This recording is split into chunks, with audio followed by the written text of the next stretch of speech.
I saw with my own eyes my wife and her superior making love on the sofa at home, and it was a very hot scene. 3 days ago, I thought I was going to be promoted. Unexpectedly, 3 days later, the mall collapsed and I became the scapegoat. I was kicked out, framed, and besieged, and the entire Benhai officialdom was waiting to laugh at me. The most painful betrayal is for a wife to fall into the arms of her enemy. My friends around me avoid me like the plague.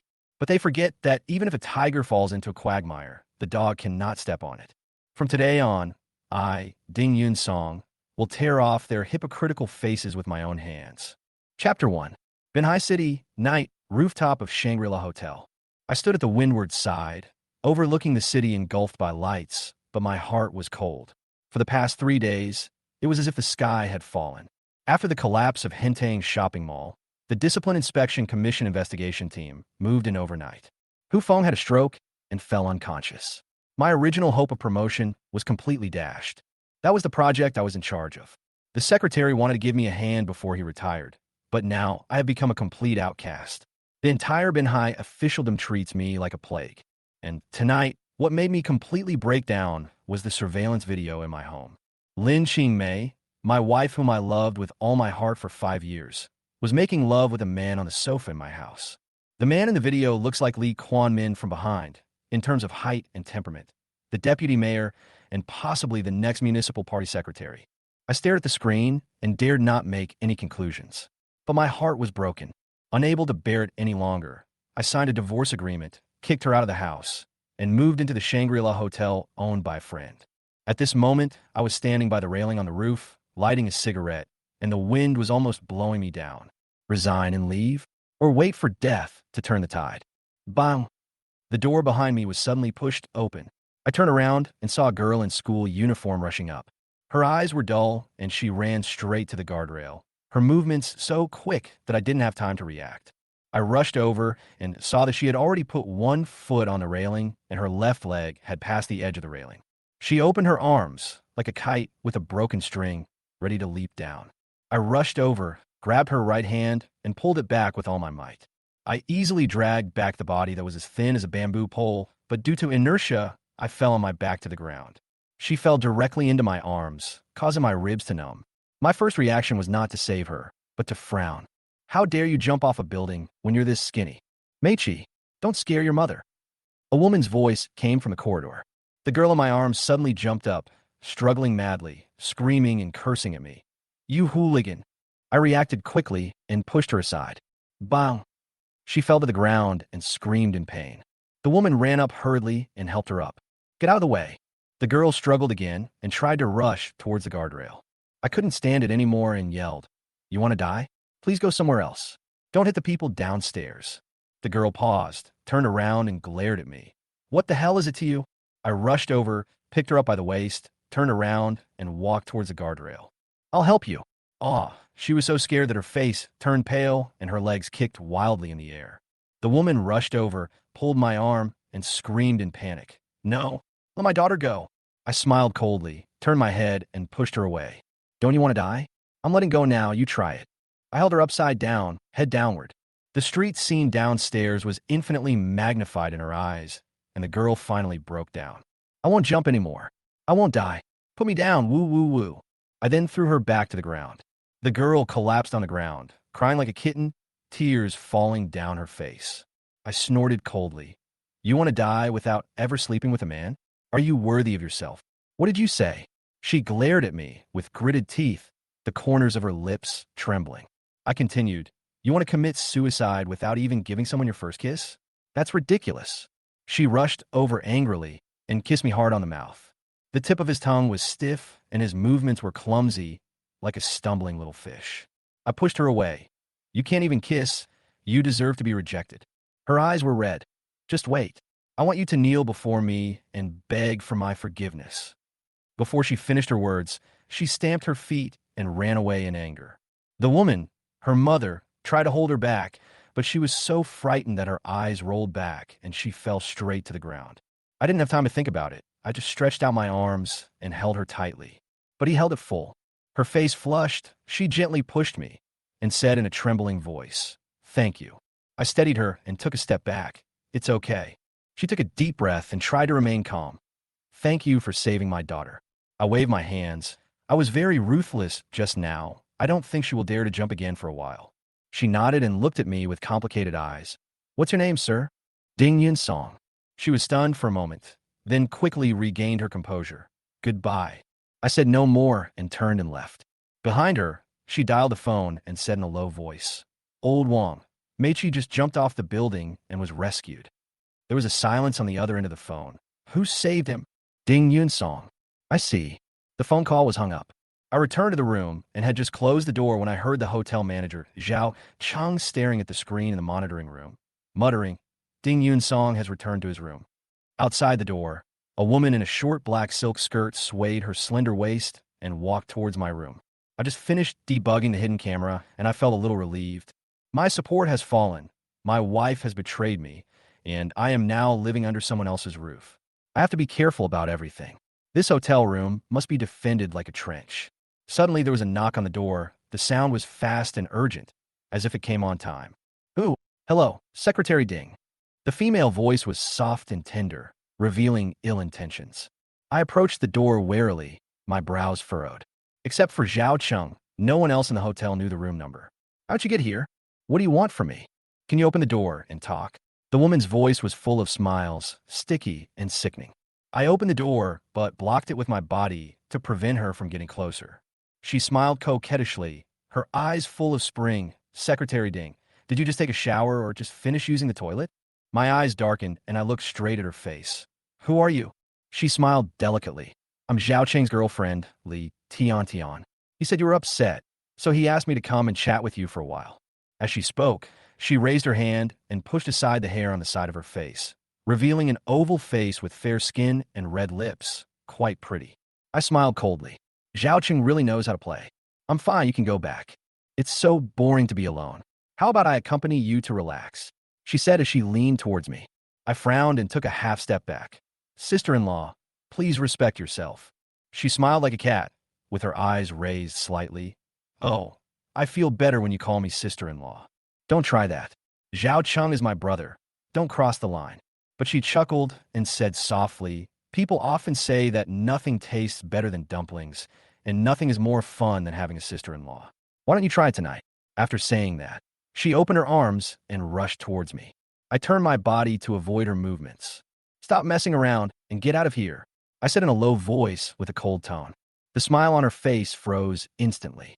After 2 seconds of silence, she suddenly sighed and pretended to look pitiful. My heart moved, and I looked over vigilantly. Yin Song, you are indeed a gentleman. She lowered her head and sighed. Zhao Cheng made a bet with me, saying that you would not be aroused. I lost. She shrugged her shoulders slightly, with a sad expression. However, the suspender skirt tightly wrapped around her body, revealing her collarbone and fair shoulders, and she sat on the edge of the bed vividly. I sighed. Zhao Cheng is so boring.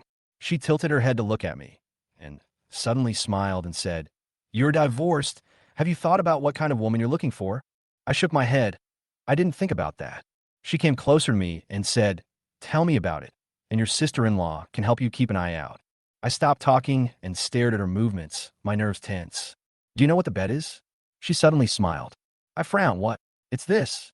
Before she finished speaking, she suddenly pulled down her straps, exposing her entire upper body, and pounced directly towards me. I was stunned and instinctively reached out to push her away, but ended up pressing on her chest. The next second, she screamed. Ding Yun Song raped me. My brain buzzed, and alarm bells rang in my heart. I got it. Li Tian, however, acted like a madman. She hugged me tightly and didn't give me any way to retreat. I was trying to escape when I heard a click at the door. Ding Yun Song, you beast. Zhao Cheng rushed in from outside the door, followed by 2 security guards. The shutter sounds came one after another, and the flashlights flashed wildly. I treat you as a brother, but you actually tried to steal my woman. Zhao Cheng's face was full of anger. His fists were clenched, and his face turned red. I realized that this was a premeditated trap. Wow, Zhao Cheng, I did as he said, but he acted like a beast. How can I live my life in the future? Li Tian cried as she spoke, pretending to be a movie queen. Zhao Cheng shouted coldly, Call the police. Make him spend the rest of his life in jail. I stared at Zhao Cheng and said a few words coldly. I really misjudged you, he said fiercely. Me too. A moment later, a security guard called the police. Is this the police station? In room 706 of our hotel, Ding Yun Song, secretary of the municipal party secretary, is suspected of rape. I sneered. It was indeed a trap set step by step. Soon, two policemen arrived. One of them directly took out handcuffs and said, "You are suspected of rape. Come with us." I calmly said, "Call the Discipline Inspection Commission. You are now criminally responsible." The police said in a low voice. I responded coldly. I didn't have sex with her, and it didn't constitute rape. It's useless for you to accuse her. Upon hearing this, Li Tiantian immediately responded. He touched me. He touched my chest. Zhao Qing also followed suit. Police comrade, don't let him go. The police officer hesitated and looked at me. Are you sure you want to notify the Commission for Discipline Inspection? If this gets out of hand, you won't be able to keep your job. I stared at him and said firmly, let the Discipline Inspection Commission come. The police frowned and finally made a call. Director Su? I'm Li Jia, Shangri-La Hotel, room 706. Ding Yunsong asked the Commission for Discipline Inspection to intervene. After a few words on the other end, he responded in a low voice, yes, yes, yes, and then hung up. He turned to look at me and said, wait. I sat on the edge of the bed, looking calm. At the other end of the corridor, another policeman, Su Tao, whispered to the man with glasses, Director Wang, what should we do? Wang Rinxiang sneered, call the Discipline Inspection Commission. Today's drama has just begun.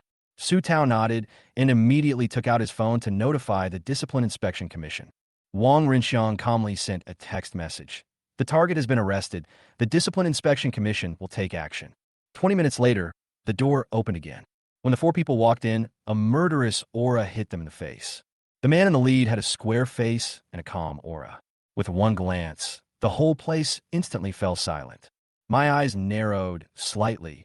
Zhang Haiyang, the executive deputy secretary of the Municipal Commission for Discipline Inspection. He went there in person. The fat man next to him, with his bulging police uniform and flickering eyes, is Su Tao, director of the Taidong branch of the Public Security Bureau. The two people behind him are members of the Discipline Inspection Commission's case handling team. I frowned.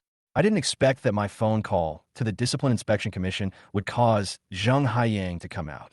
I took the initiative to greet him and extended my hand, Secretary Zhang. But he didn't answer at all, just stared at me. His tone was like a knife. Did you rape her? My heart warmed. I could tell he wasn't accusing me, but was waiting for me to express my opinion. No. I looked at him directly, my tone firm. He has. Li Tiantian cried out. You beast! Zhao Cheng roared in unison. His acting skills were superb.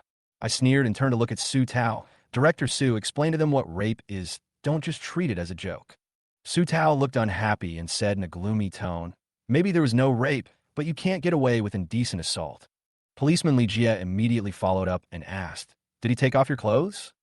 Li Tiantian's acting skills were on point. She cried out in grievance. It was him. He even touched me there. Zhao Cheng pointed at me excitedly and said, he has admitted it. Why don't you punish him? Zhang Haiyang didn't say anything, but his face was gloomy and he stared at me with scrutiny. I responded calmly. I did touch the place she mentioned, but I didn't take off the clothes. Li Tiantian caught the conversation. He said it. He touched me. I sneered and asked back, have you graduated from elementary school? She was stunned and blurted out, how did you know? I looked at Zhao Cheng. You said she wasn't a shill, but I don't believe it. Don't talk nonsense. Li Tiantian became angry and embarrassed. Su Tao said sourly, you are a top student from Kyoto University, but everyone looks like an elementary school student, right? Zhao Cheng immediately followed suit. Don't act so noble. Indecent behavior is indecent behavior. I suppressed my anger and responded coldly. I've made it clear enough. She bumped into my arms and I subconsciously caught her. It's human nature. Li Tiantian laughed in public. I will throw myself into your arms? You are a cuckold. What qualifications do you have to attract me? Zhao Cheng sneered and added, you dare to do it, but not to take responsibility. No wonder your wife sleeps with someone else. My knuckles clenched and I almost lost control of my fists. I gritted my teeth and said, you said I touched it. Do you have any evidence? Li Tiantian shouted, I'm not wearing any clothes. What evidence do you need? But I calmly asked Zhao Cheng, was the door locked when you came in? Zhao Cheng's eyelids twitched and his expression changed instantly. I shouted, what idiot would not lock the door when raping someone? This is the 7th floor, and the corridor is full of people. Who would be so stupid? The atmosphere in the room suddenly froze. Everyone's expression changed. Zheng Haiyang finally spoke and looked at Su Tao. What do you think? Su Tao wiped his sweat and said in a more relaxed tone, I think it might be a misunderstanding. Zheng Haiyang stared at him, then looked at Li Tiantian. He already had a rough idea that the suspender skirt had not been put on yet. I'll follow the Discipline Inspection Commission's arrangements. Zhao Cheng said in a muffled voice, his face extremely ugly. Ding Yunsong, what do you say? Zheng Haiyang asked me.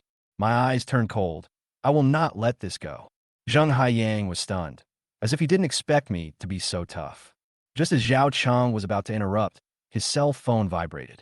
He looked down, and his expression suddenly changed. The Discipline Inspection Commission has made its position clear to protect Ding Yunsong. He looked up, and his eyes became hysterical. Don't be so arrogant. You even touched my wife. He shouted at Zheng Haiyang. What are you doing here, the Discipline Inspection Commission? You even want to protect the secretary of a corrupt official. Hu Haifeng is paralyzed. Are you afraid too? He shouted at the top of his lungs, like a cornered clown. Li Tiantan immediately cooperated and cried, My innocence. Wang Renxiang, who was in the stairwell outside the door, heard this, and his eyes lit up, and he immediately took out his cell phone. The Discipline Inspection Commission is protecting Ding Yunsong, and the backup plan has been activated. He quickly sent a message, which was encrypted and sent to someone on the 9th floor. At the same time, in room 999 on the 9th floor, Mayor Li Quanmin glanced at the screen of his mobile phone, and the corners of his mouth slowly curled up. He turned his head and looked at the new Secretary Wang Wanli, who was sitting on the sofa, and smiled softly. Secretary, there's some movement down there. Do you want to start now? I was in my room doing some work when I heard a quarrel from the other end of the corridor. I vaguely heard someone yelling my name with an angry and sharp tone. I immediately felt something was wrong, and I had a hunch that this scene was planned long ago. At the same time, the Municipal Party Secretary Wang Wanli and the Mayor Li Quanmin just came down from upstairs and happened to see the commotion. Li Chuanmin's face was gloomy, but there was a hint of pride in his eyes. He led Secretary Wang straight to the room where I was. Wang Renxiang, who was eavesdropping at the corner of the 7th floor, froze instantly when he saw the two leaders coming down from above. He obviously didn't expect to be caught red-handed, and for a moment he didn't know how to respond. Li Quanmin pretended to be serious and asked Wang Renxiang why he was not waiting on the 9th floor, but hiding in the corridor on the 7th floor to eavesdrop. Wang Renxiang suddenly came to his senses and immediately replied that he came here because he heard the quarrel and said he didn't know whether he should intervene. I stood in the room, listening to their footsteps getting closer. The door was pushed open, and several people walked in together. Zhao Cheng's eyes were wide open, and he pointed at me and yelled, saying that I tried to violate his girlfriend, and his tone was so sad and angry that it seemed as if I was a sinner worse than an animal. Li Tiantian was wearing a suspender dress that she had taken off, crying with tears and snot, her back and buttocks vaguely visible, and she seemed to not care about other people's eyes at all. While she was crying, she asked me to restore her innocence. I looked at her acting and sneered in my heart. This woman's acting skills are not bad, but it's a pity that I am not someone who can be fooled by her rhetoric. What really made me angry was the hypocritical face of Li Quanmin standing beside me.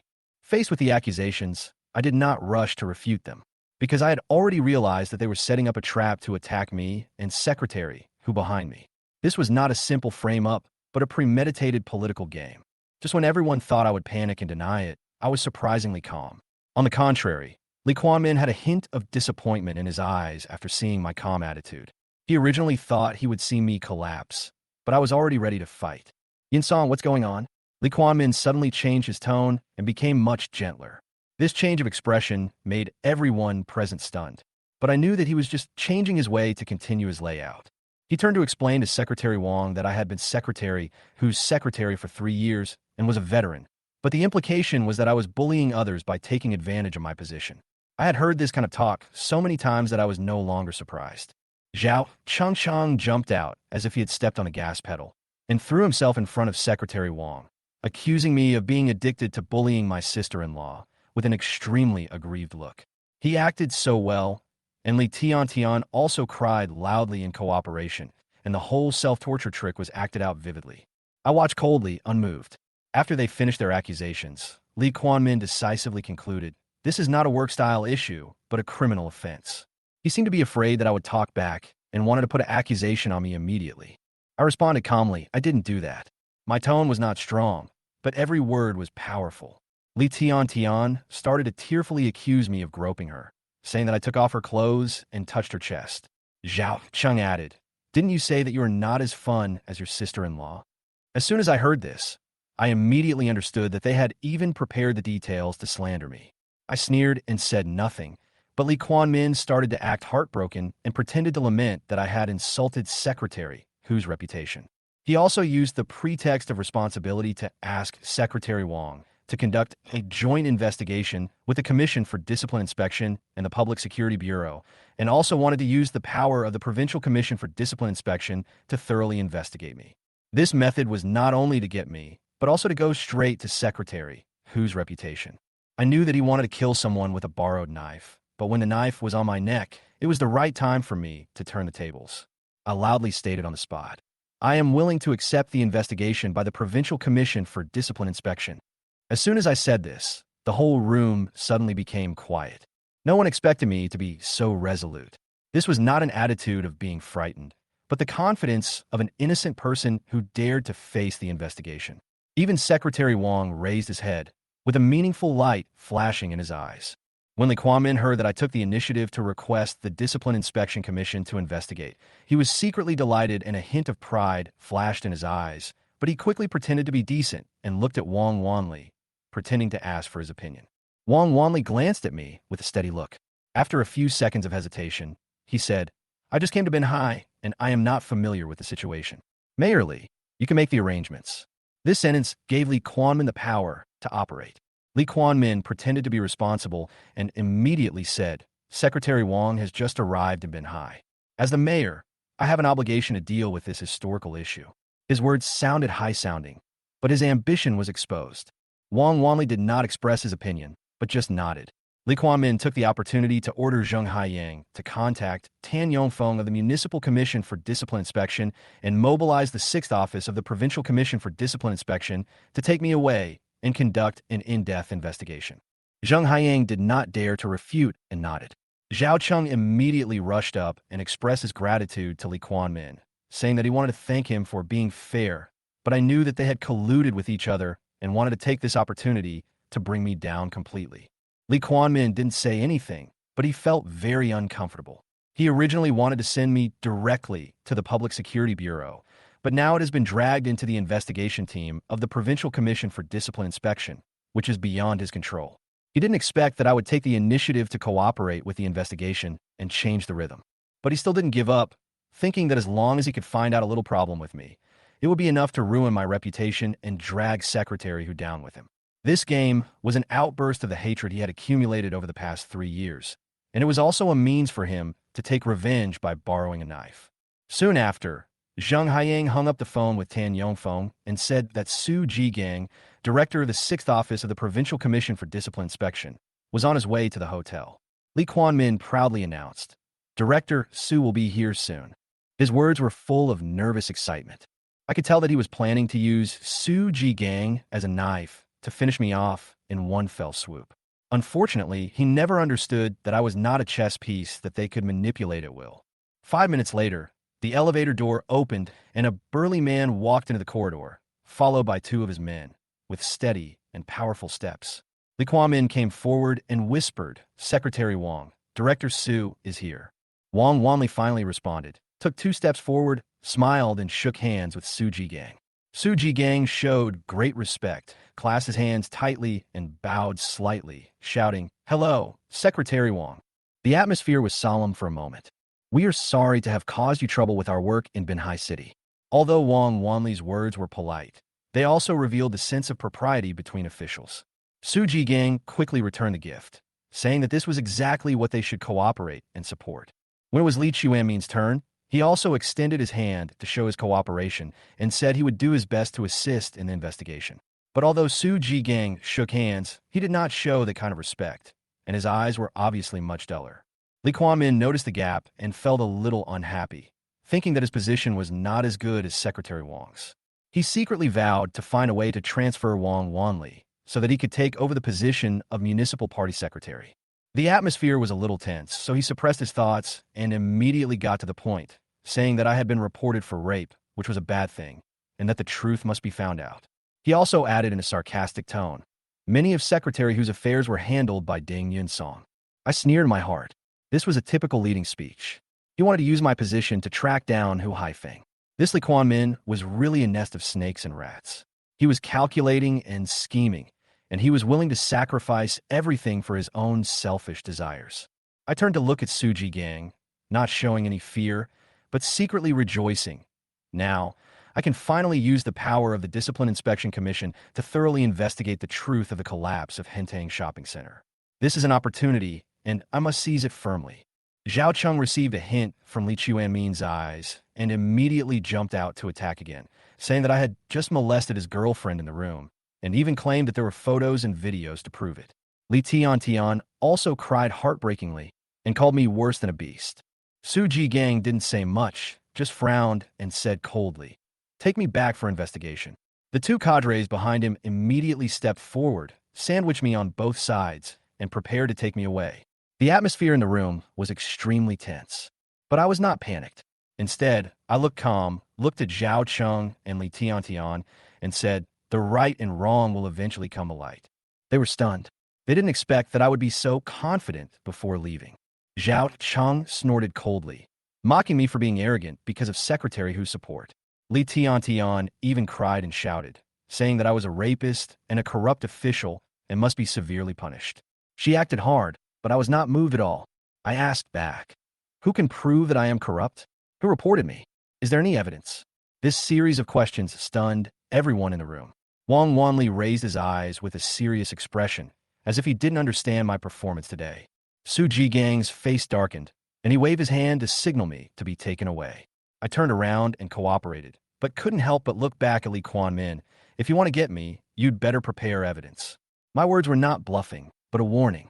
Li Kuan-min pretended to be sad and shouted bitterly, saying that I was once a cadre with high hopes, but now I had become lawless, which is really regrettable. I snorted coldly and was too lazy to watch him act anymore. Wang Wanli never said anything, but his eyes were always on me. At that moment, I knew that he might begin to reevaluate who set up the game, who was playing the game, and who was the sacrifice piece. "Secretary Wang, Mayor Li, goodbye." Su Jigang said goodbye politely. They both nodded in response. I was taken away.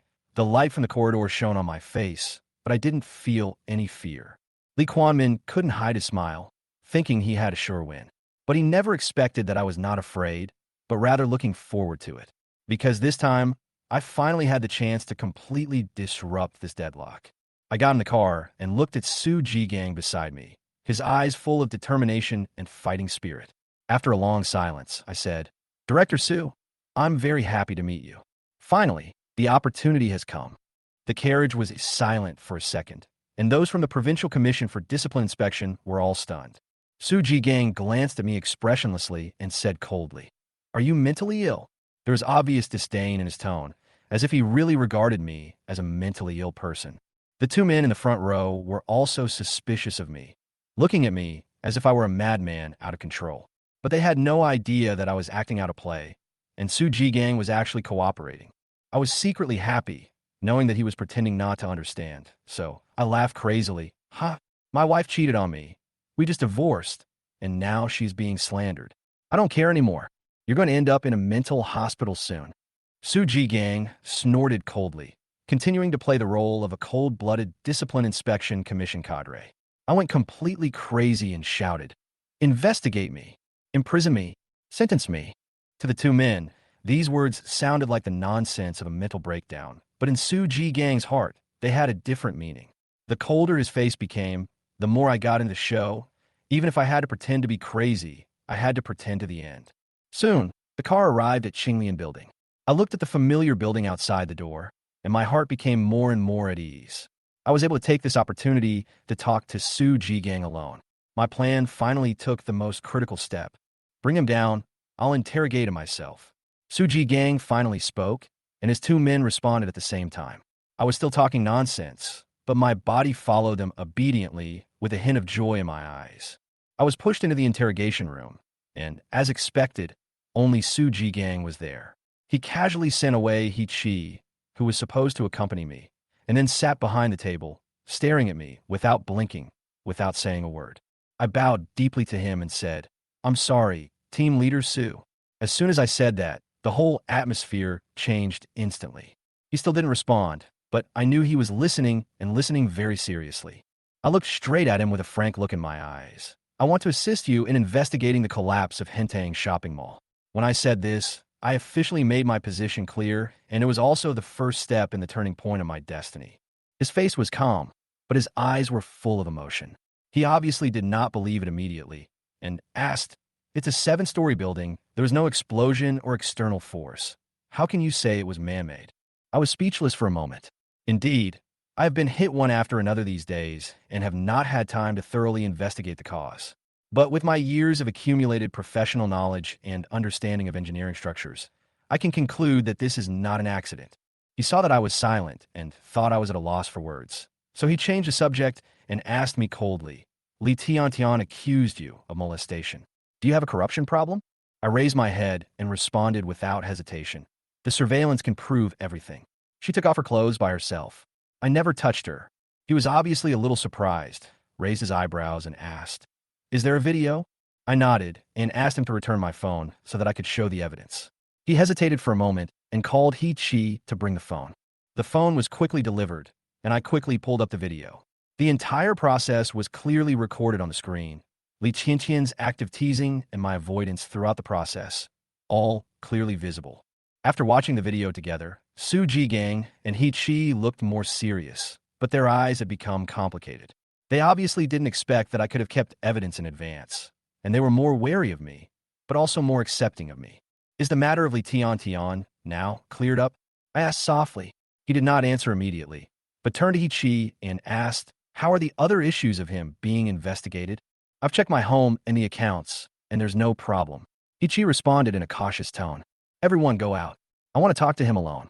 Su Jigang suddenly waved his hand and asked everyone to leave. There were only 2 of us left in the room, and the air was filled with a solemn atmosphere. He looked me up and down and asked in a deep voice, "Why do you use this method?" I looked up at him, my eyes revealing determination. "To protect myself and to preserve the reputation of Secretary Hu Haifeng." He finally showed a hint of surprise. "Explain clearly." I took a deep breath and said, "Secretary who is still in a coma. Now everyone is staring at me, trying to find faults with me so as to ruin his reputation. But I won't let them succeed. If I were outside, I would definitely be framed. So I chose to come in on my own initiative. Only in your hands will I be safest." My tone was sincere, and every word was powerful.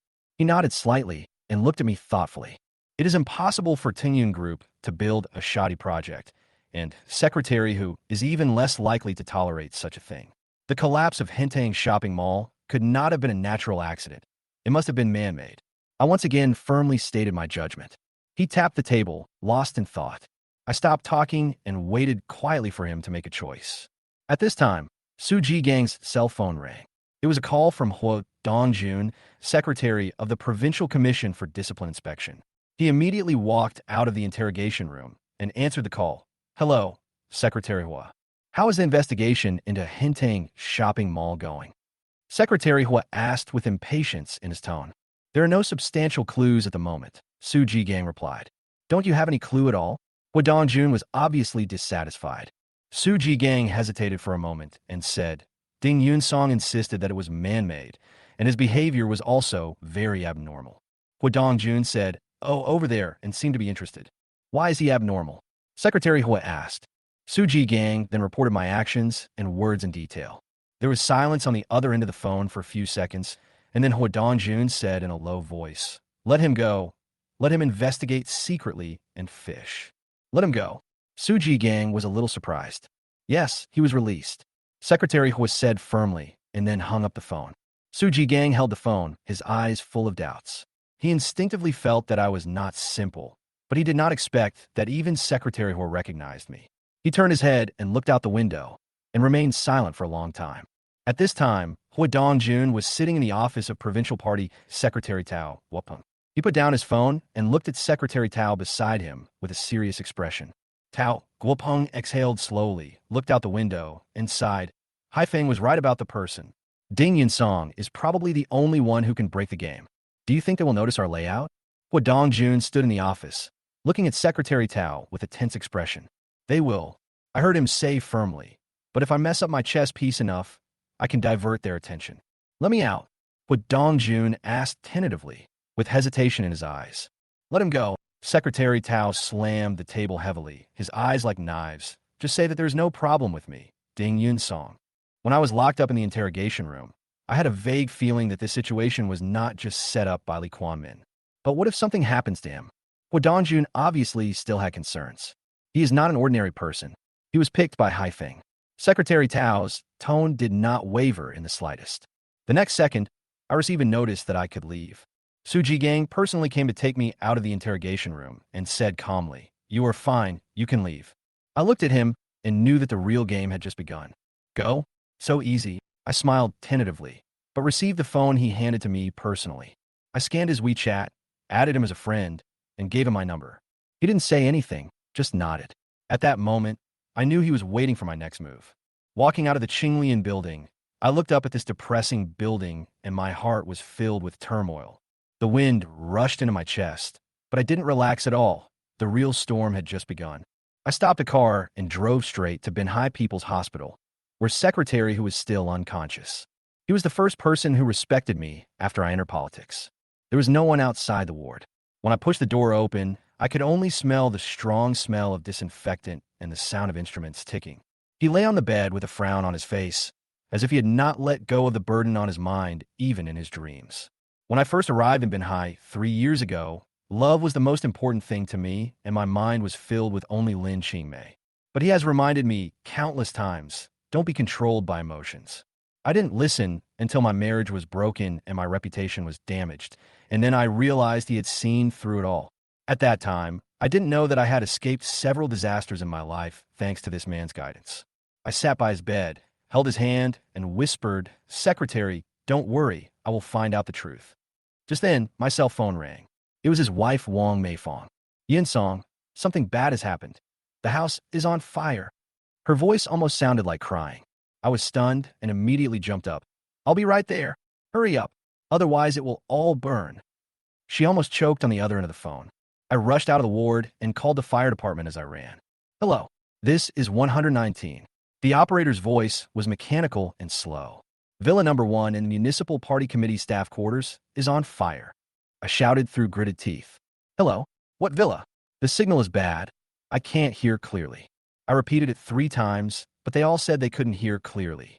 I hung up immediately, and a wave of frenzy and anxiety swept over my heart. What a coincidence. My phone was fine in the interrogation room, but now it has a signal problem? This is not a coincidence. Someone must have tampered with it. The more I thought about it, the colder I became. My mind became clear. This was not arson. This was provocation. The fire is directed at me. I gritted my teeth and redialed several times, but still no one responded. All along the way, I desperately urged the driver to speed up, and I had already constructed a series of possible scenarios in my mind. Was the fire in the villa intended to clear away evidence or to threaten me to shut up? Lin Qingmei? Zhao Cheng? Li Guanmin? Names kept flashing through my mind. As this game unfolds, it becomes more and more complicated, and what is involved is far more complicated than it appears on the surface. The car finally stopped, but before I got close enough, I saw thick smoke billowing in the distance. The fire could be seen throughout the entire residential compound. Some people were putting out the fire, and some were watching, but I could see at a glance that the firefighting operation was unusually slow. Some people even deliberately procrastinate. Wang Meifong was standing outside the villa, her face pale and her voice trembling. "Yun Song, those documents are all inside." I understood instantly that what was burned was not the house, but the key evidence. Those were the personal files that Secretary who had compiled over the past 3 years, and they involved more than just Hentang Highland Shopping Center. My eyes widened, and I rushed into the crowd, yelling, "Who was putting out the fire? Who was in charge?" No one paid any attention to me. Everyone lowered their heads, and some even turned away. I finally understood this was not a natural disaster, but a man-made disaster. And I was standing in the center of this disaster, forced to move forward with no way to retreat. I looked back at the burning villa and clenched my fists. They want to destroy everything, but I want to find the truth from the ashes. When I rushed to the City Party Committee staff quarters, I saw flames rising into the sky from afar, as if they were going to tear apart the entire night sky. My heart suddenly tightened, and I had a vague sense of foreboding. I rushed in, and sure enough, Villa number 1 was burning fiercely, but the surroundings were strangely quiet, and there was not even a figure of anyone putting out the fire. The security guards and property management were nowhere to be seen.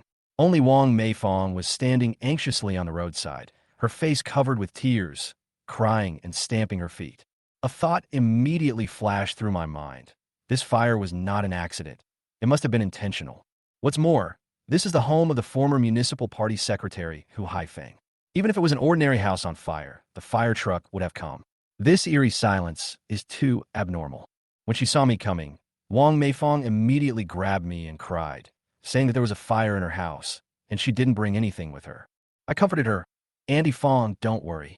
The fire can't be controlled. Just let it burn. She was stunned for a moment, then shouted anxiously, there are still a lot of important documents at home, which belong to Haifeng. What should we do if they are all gone?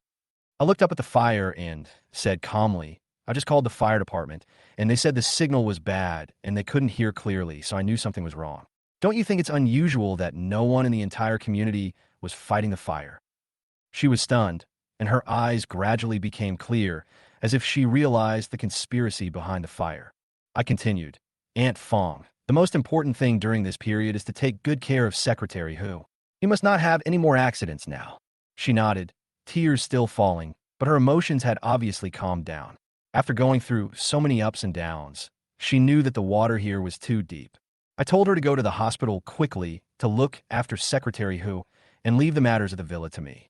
Wang Meifong agreed with tears in her eyes. She looked at her burnt house and looked back every few steps, but finally left. I looked at the villa with flames rising into the sky, and my heart felt calmer than ever before. This fire did not burn the house, but the evidence. I am sure that the other party wanted to completely erase the key clues that Secretary Hu had. Although I still don't know what Secretary Hu knows, judging from what happened at Hintang Mall, it was definitely not a simple accident. Thinking about the trap Zhao Cheng set for me today, the sense of crisis in my heart became stronger. I didn't panic, but became calmer. Knowing that my opponent had bared his fangs made me clear about what to do next. I turned and left without even looking back, with the raging fire behind me burning everything. Just a few minutes after walking out of the family compound, I heard a familiar name.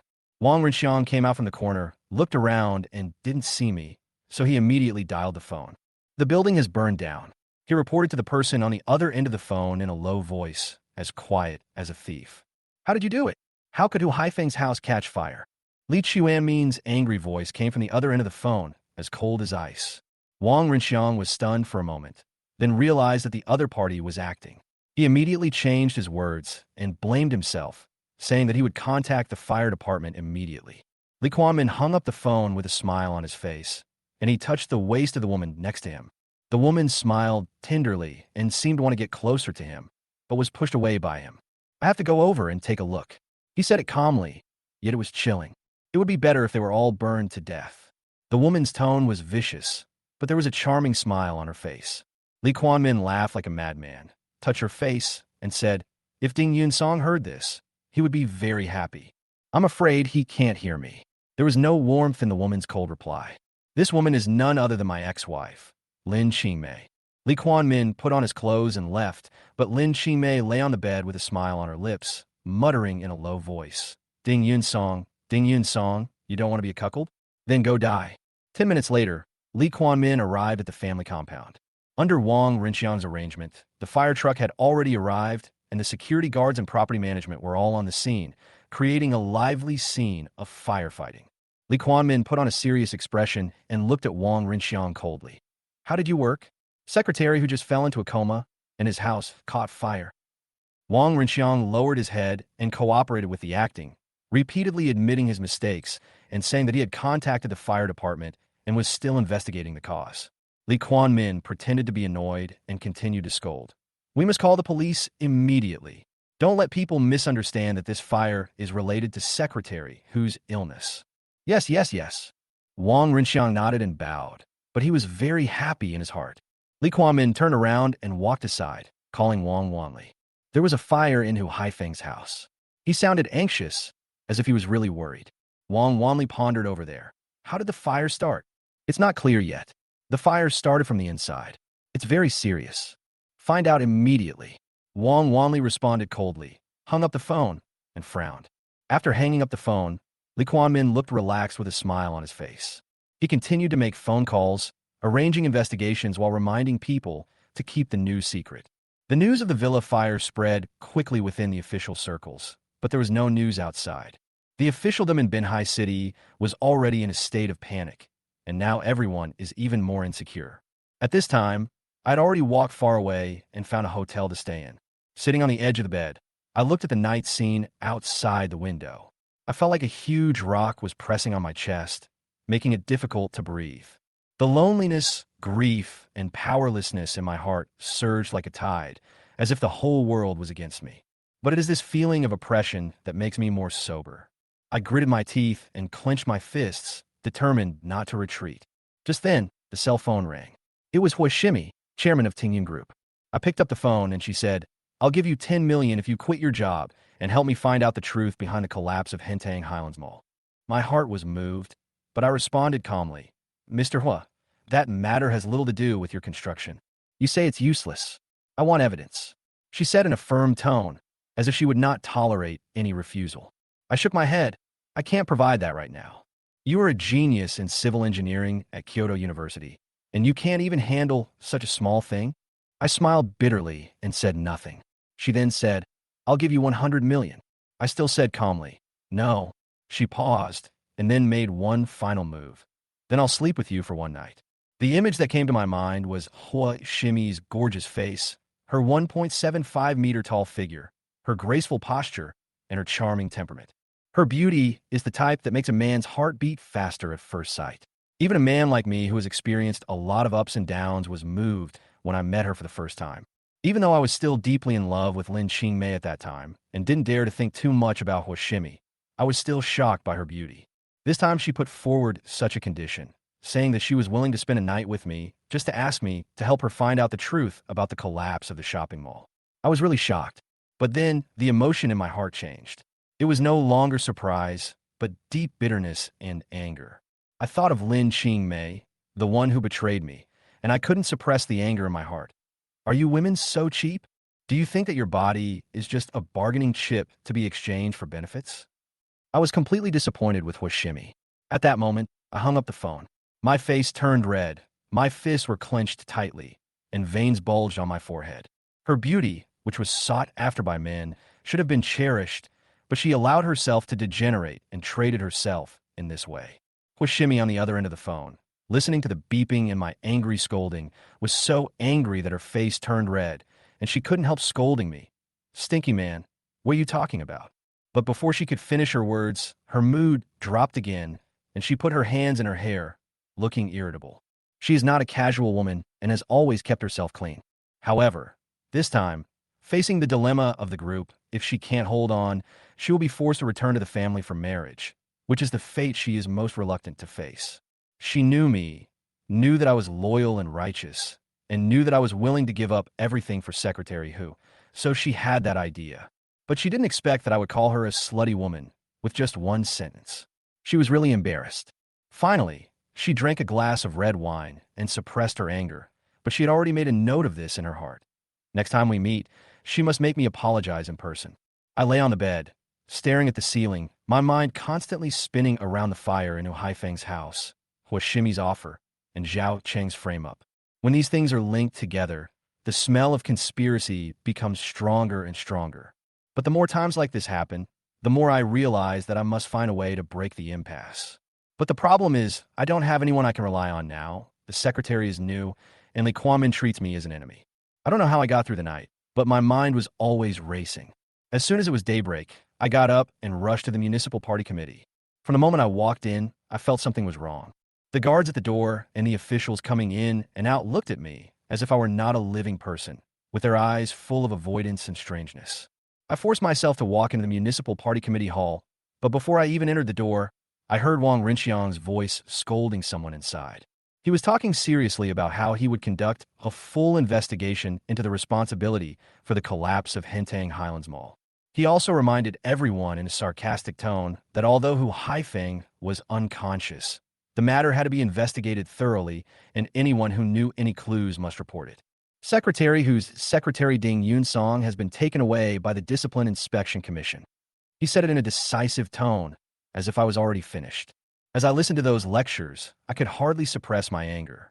But I still held back and continued walking towards the hall, waiting for the new secretary to officially assign me a position so that I could look for an opportunity to fight back. At this moment, Wang Rinxiang said loudly, "Anyone who has any clues about Ding Yun Song can report it to me directly."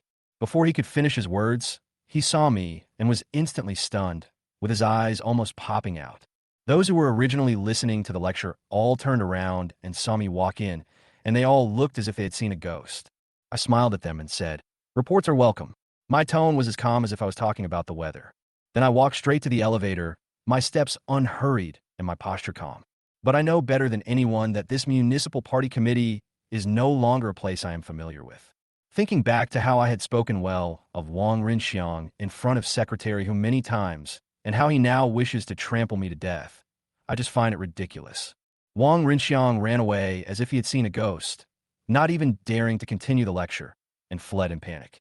The whole hall suddenly became quiet, and the atmosphere was so depressing that it was hard to breathe. Everyone understands that the municipal party committee is now in deep trouble, and the situation has completely changed. I don't have time to care about these people's looks. I just want to know how Wang Wanli plans to deal with me. I returned to the office, and as soon as I walked in, I saw Li Weining mopping the floor. She was a civil servant whom I recruited personally. When we met, I always called her Brother Ding with a smile on my face. But today, when she saw me, she turned around and hid and ran away with the mop without looking back. I looked at her 1.65-meter tall back, and a sneer appeared on the corner of my mouth.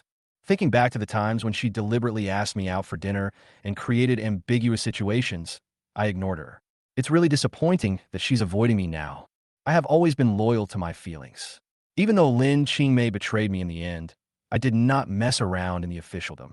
But now, I see the world more and more clearly. Sincerity is useless and loyalty is worthless. Just as I was about to sit down, the phone rang. I looked and saw it was a call from the secretary's office. I took a deep breath and answered the phone. "Hello, I'm Ding Yun Song. Come to my office." Wang Wanli's voice was not loud, but contained a kind of majesty that could not be refused. My heart was shocked, and countless possibilities emerged in my mind, but I still stood up immediately and walked quickly towards the secretary's office. At this time, Wang Rinxiang couldn't wait to report the news of my appearance to Li Quanmin. When I heard that I was released, Wang Rinxiang looked as if he had seen a ghost. When Li Quanmin received the call, he didn't believe it at first. "Everything is fine? Are you sure?" Wang Rinxiang confirmed it through gritted teeth, his tone full of disappointment and unwillingness. He said that he had wanted to stir up some trouble in the municipal party committee to get someone to expose the shortcomings of me and Secretary Hu, but he didn't expect that I would show up at that time and overhear everything. On the other end of the phone, Li Quanmin sneered. "Ding Yun Song, I will make you completely finished." After he finished speaking, he hung up the phone, already thinking about how to use the new Secretary Wang Wanli to attack me. He knew that the new secretary would definitely not use Hu Haifeng's secretary again. As long as I was reassigned, he could slowly deal with me. Even sending me to prison would not be difficult. Thinking of Lin Qingmei's appearance, his mind was filled with possession and destruction. But how could I know what these people were planning? That day, I stood alone in front of Wang Wanli's office, feeling mixed emotions. I used to go in and out of this familiar door every day, but now it seems like a generation has passed since then. Secretary Hu used to sit in this office. It was he who led me into the official career and promoted me all the way.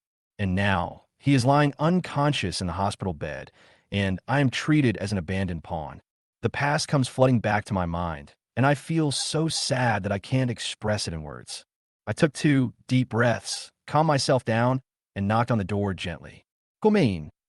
I pushed the door open and saw Wang Wanli with a serious face, no different from when we met yesterday. I suppressed my inner panic and spoke as calmly as possible. "Hello, Secretary Wang." He nodded and pointed to the sofa opposite for me to sit down. I thanked him and sat down carefully, sitting straight and only daring to sit on the edge of the chair. His eyes swept over to me, and I knew he was looking at me, as if he was a problematic person. After a while, he spoke. "Hu Haifeng is now unconscious. As his secretary, what do you want to say?" I was stunned for a moment and felt a little uncomfortable. It sounded like an interrogation, but I knew I couldn't back down. If I say that secretary who has nothing to do with the Hentang shopping mall incident, would you believe it? I responded to him neither humbly nor arrogantly, but I knew in my heart that he probably wouldn't believe it. Sure enough, his expression changed slightly, and he asked me, "Do you have any evidence?" I smiled bitterly and really wanted to say, "If there was evidence, why would we have waited until now?" I looked at him and said calmly, "If I had evidence, I would have sent it to him long ago and would never let secretary who be wrongly accused." He listened to me without any expression and continued to ask, "How do you know it's not his problem?" "It's not the fact." I couldn't help but said in a more serious tone, "Secretary who is not that kind of person. I guarantee it with my life." I know I might be a little excited, but I don't care. I understand that this may be my only chance to speak for Secretary Hu. Wang Wanli didn't respond immediately, but just stared at me. I adjusted my mood and continued. Hentang Mall is a landmark project that Secretary Hu built for Bin Hai. He will definitely not neglect it. His house was also burned down yesterday. Don't you think this is a coincidence? Wang Wanli frowned and said in a cold voice, "Burning down the house may also be to destroy evidence." When I heard this, I immediately got angry. Absolutely impossible. I almost slammed the table, but he remained calm. No matter how much you say, it's useless. Only by showing evidence can it be convincing. I was so stunned by this that I couldn't say a word in response. I really had no evidence. You have no evidence, and you keep saying you're innocent. Will others believe you? Will the Discipline Inspection Commission believe you? I lower my head, feeling unwilling and powerless, as if a huge rock was pressing on my chest. He continued, "I called you here today to tell you that I will not let you continue to be my secretary." These words were like a knife, stabbing straight into my heart. Although I had a premonition, when he actually said it, I still felt humiliated and depressed. I know what he said is right. Without evidence, nothing can be cleared. I stood up and tried to calm myself down. "Secretary Wang, goodbye." He didn't respond, continued looking at the documents in his hand, and didn't even look at me. I left the office, feeling extremely upset. Anger, helplessness, and frustration all surged up in my head. The moment the door closed behind me, I felt abandoned by the whole world. But in his office, a smile with ambiguous meaning quietly appeared. When I returned to my office, Wei Ning had already left, as if she was afraid of getting involved with me. I sat alone in a chair, looking at the familiar environment, feeling extremely complicated. I even began to wonder, how long can I stay here? The moment I thought about the possibility of being driven away, my heart felt like it was torn apart. I walked to the window, stared outside in a daze, and began to wonder, is there still a chance to break the deadlock? At this time, someone told me that the Municipal Party Committee was about to convene a standing committee meeting to prepare to adjust personnel arrangements. When I heard the news, my heart was shaken. At that moment, I seemed to foresee my last time in the Municipal Party Committee compound. A sense of sadness, of unfulfilled heroics, and the fickleness of fate suddenly surrounded me. I closed my eyes, not wanting to show my emotions. Just then, the office door was pushed open again.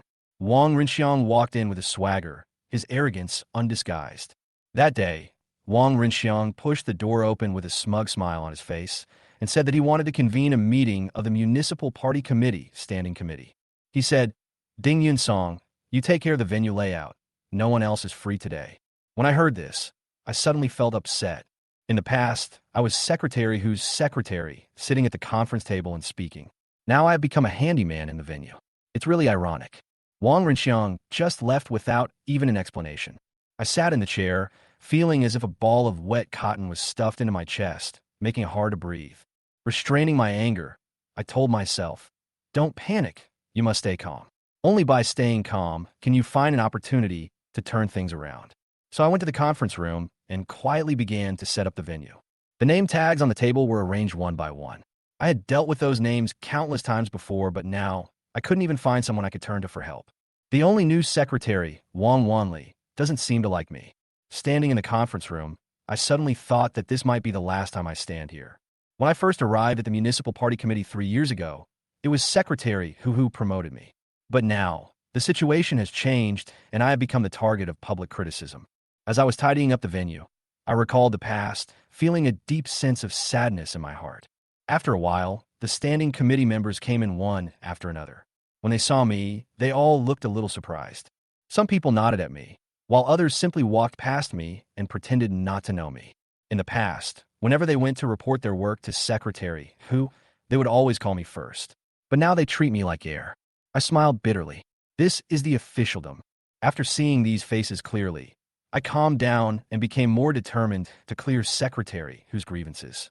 At this time, Lee Kuan Min also arrived. He looked very proud. Although he failed to take over as secretary, he was very happy to see Secretary Who fall. He walked into the conference room, glanced at me, and said in a strange tone, "Ding Yun Song, are you Secretary Wong's secretary again?" As soon as these words were spoken, the expressions of several members of the standing committee changed slightly.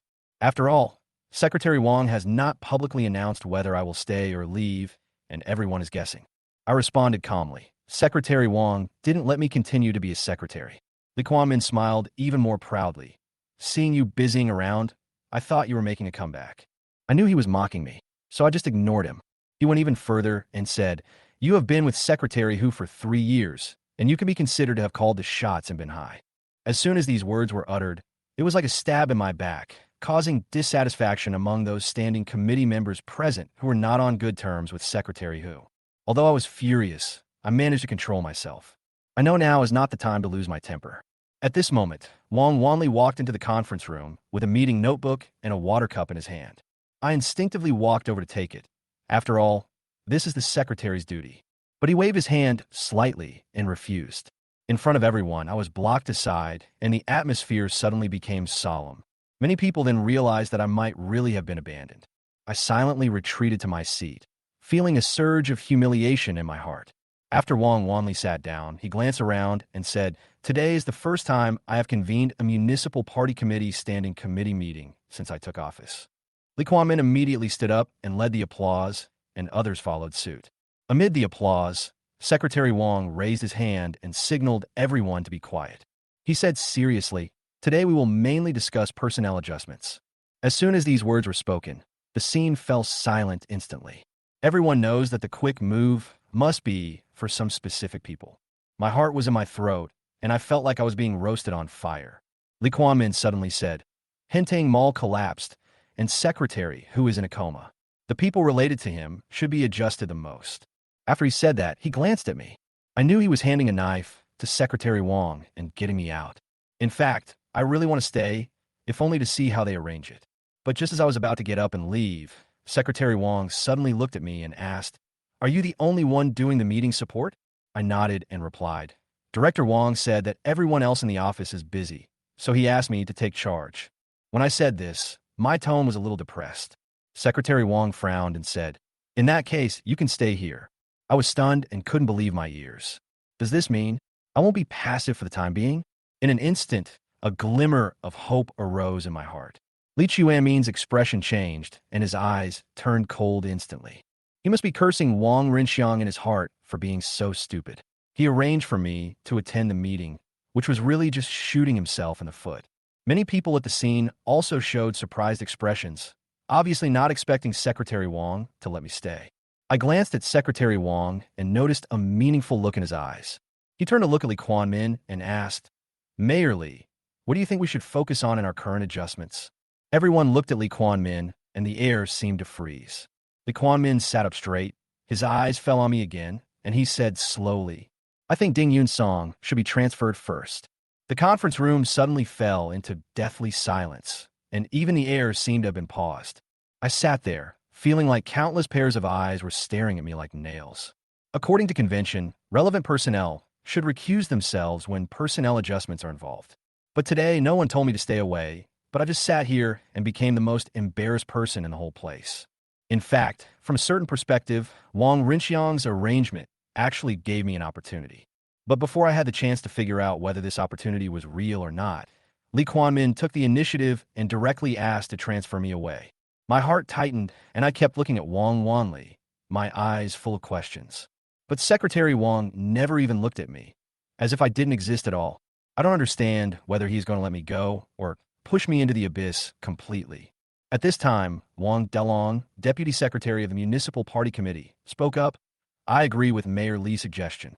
He sat there with his fat body, like a motionless Buddha. He looked harmless on weekdays, but he was the first one to jump out in support. This unexpected statement made people feel a little nervous. Li Chuanmin's smile became even more pronounced, and his eyes swept across the faces of the standing committee members one by one, especially those in his own camp. Then, Jiang Yunsheng, head of the United Front Work Department, also spoke up. I agree too. Ding Yunsong is indeed not suitable to stay here any longer. In just a minute or two, 2 votes in favor had already been cast. I was sitting in the corner of the conference table, feeling very disappointed. The atmosphere at the scene became depressing, and everyone's expression was like they were wearing a mask. Those people who used to be familiar with me now lowered their heads and kept silent. I know in my heart that they have their concerns too. Secretary Wang then looked at the Discipline Inspection Commission Secretary, Tan Yongfeng. Secretary Tan felt the gaze and sat up straight, his expression as serious as if he was in court. Before he could say anything, Li Kuanmin took action first. Zheng Haiyang from your company was also involved in what happened last night. Do you know how the Shangri-La Hotel handled it? In a word, the words and actions were reminding him. Your people are also involved in this, so don't ask for trouble. But Secretary Tan's eyes were sharp, and he said word by word. Zheng Haiyang reported to me last night. After listening to it, I think there is nothing wrong with Ding Yunsong. His words were like a sword, stabbing into the table. As soon as he finished speaking, the whole audience was shocked. The moment I heard it, I felt like I had breathed a sigh of relief from a quagmire. I really didn't expect that the first person to clear my name was Tan Yongfeng, who is always known for his coldness and hardness. I have great respect for him. At times like this, people who dare to speak the truth are truly worthy of admiration. Li Chuanmin's face changed when he saw this, but he still had a fake smile on his face. Secretary Tan seems to have a very good impression of Ding Yunsong. Secretary Tan didn't say anything, just smiled slightly. His calmness made people admire him, but also fear him. His silence, on the contrary, carries more weight than anything else he says, as if silently declaring, anyone who dares to touch him must first ask me for my permission. The atmosphere became complicated. Some people stopped talking, and more people just waited and watched. After a long while, Li Kuanmin turned to look at Pei Jiaoro, the Secretary General of the Municipal Party Committee. Secretary Pei, what's your opinion? Pei Jiaoro was wearing a gray suit and black-framed glasses. At first glance, she looked like a female official who appeared strict on the outside, but calculating on the inside. She was slightly stunned, then sat up straight and said, I also support Mayor Li's opinion. Ding Yunsong should be transferred. After saying that, she looked at me, her eyes as calm as a pool of stagnant water, without a trace of emotion. I lower my head with a wry smile. This Secretary General used to be very respectful to me, but now he is the first to turn against me. Human nature is fickle, nothing more than that. At this time, Executive Vice Mayor Fang Hai also spoke up. I agree to transfer Ding Yunsong. Then, Wang Taijun, Deputy Mayor and member of the Standing Committee, also took sides. I agree too. In just a few minutes, the number of votes in favor had accumulated to 6. There are only 11 members of the Binhai Municipal Standing Committee, and this is already a majority approval. I sat there chilled. These people don't want to adjust me, but to completely banish me to the cold palace and send me out of this municipal party committee. I am not afraid of being transferred. I am afraid of losing the opportunity to rehabilitate Secretary Hu. I once thought that even if no one supported me, I would grit my teeth and stay to continue searching for the truth. But at this moment, my existence seemed like a discarded card in their meeting. The smug look on Li Chuanmin's face could not be hidden at all, and he couldn't wait to look at Wang Wanli. Secretary Wang, the majority of the standing committee members have already agreed. Do you think this is the final decision? Wang Wanli did not respond. He just lowered his head and looked at the documents at hand with a calm expression, his eyes occasionally scanning everyone in the meeting room. Sometimes his eyes would fall on my face. I felt mixed emotions and couldn't help but recall the morning when he coldly told me in the office that I could no longer be his secretary. I understand that he doesn't like me. I also know that I may never have the chance to sit in this conference room again. But I still don't give up. I don't live for this chair. I want to give Secretary Hu justice and clear his name. But all this in front of me is so overwhelming that I can't breathe. I took a deep breath, clenched my fists, and wanted to stand up and say something. But just as I was about to move, Wang Wanli suddenly gave me a sharp look. I was stunned like a deflated ball, all of a sudden deflated. Just when I thought everything was settled, Wang Wanli spoke. He made a decision that no one expected.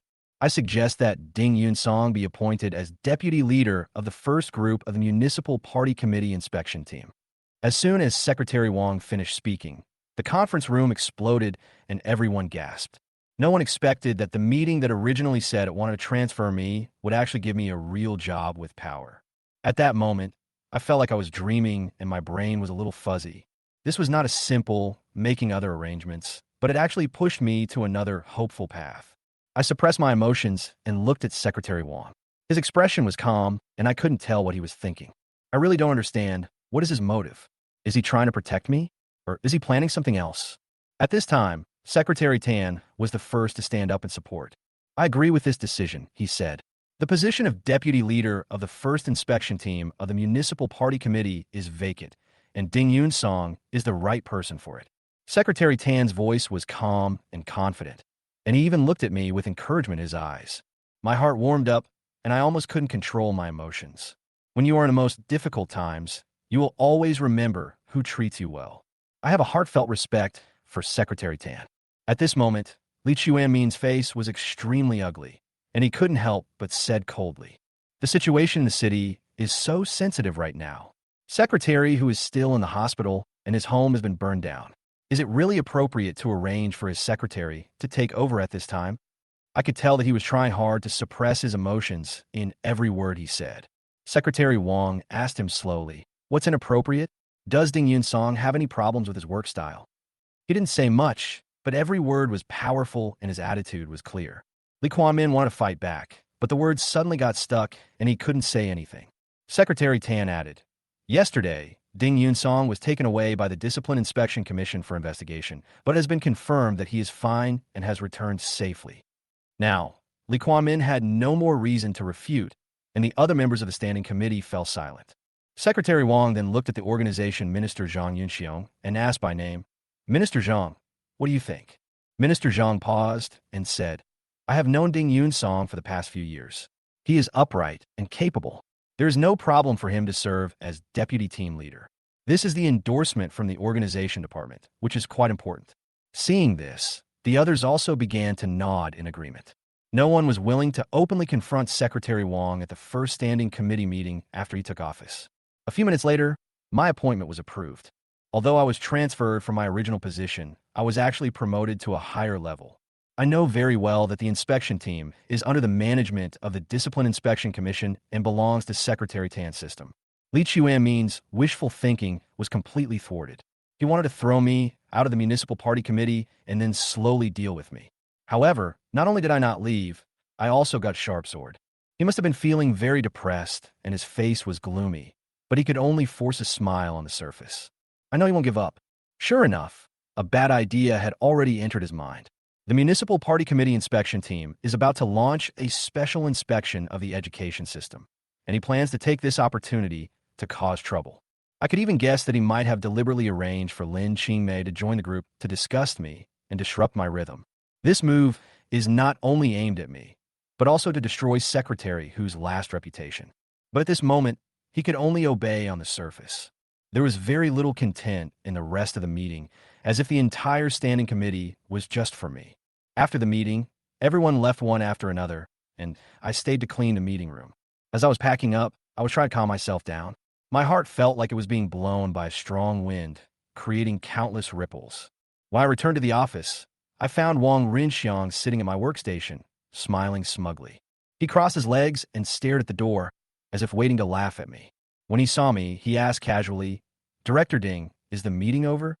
I nodded, but in my heart I despised him to the extreme, but I remained calm on the surface. He then asked, "What personnel issues were discussed today? Who were transferred?"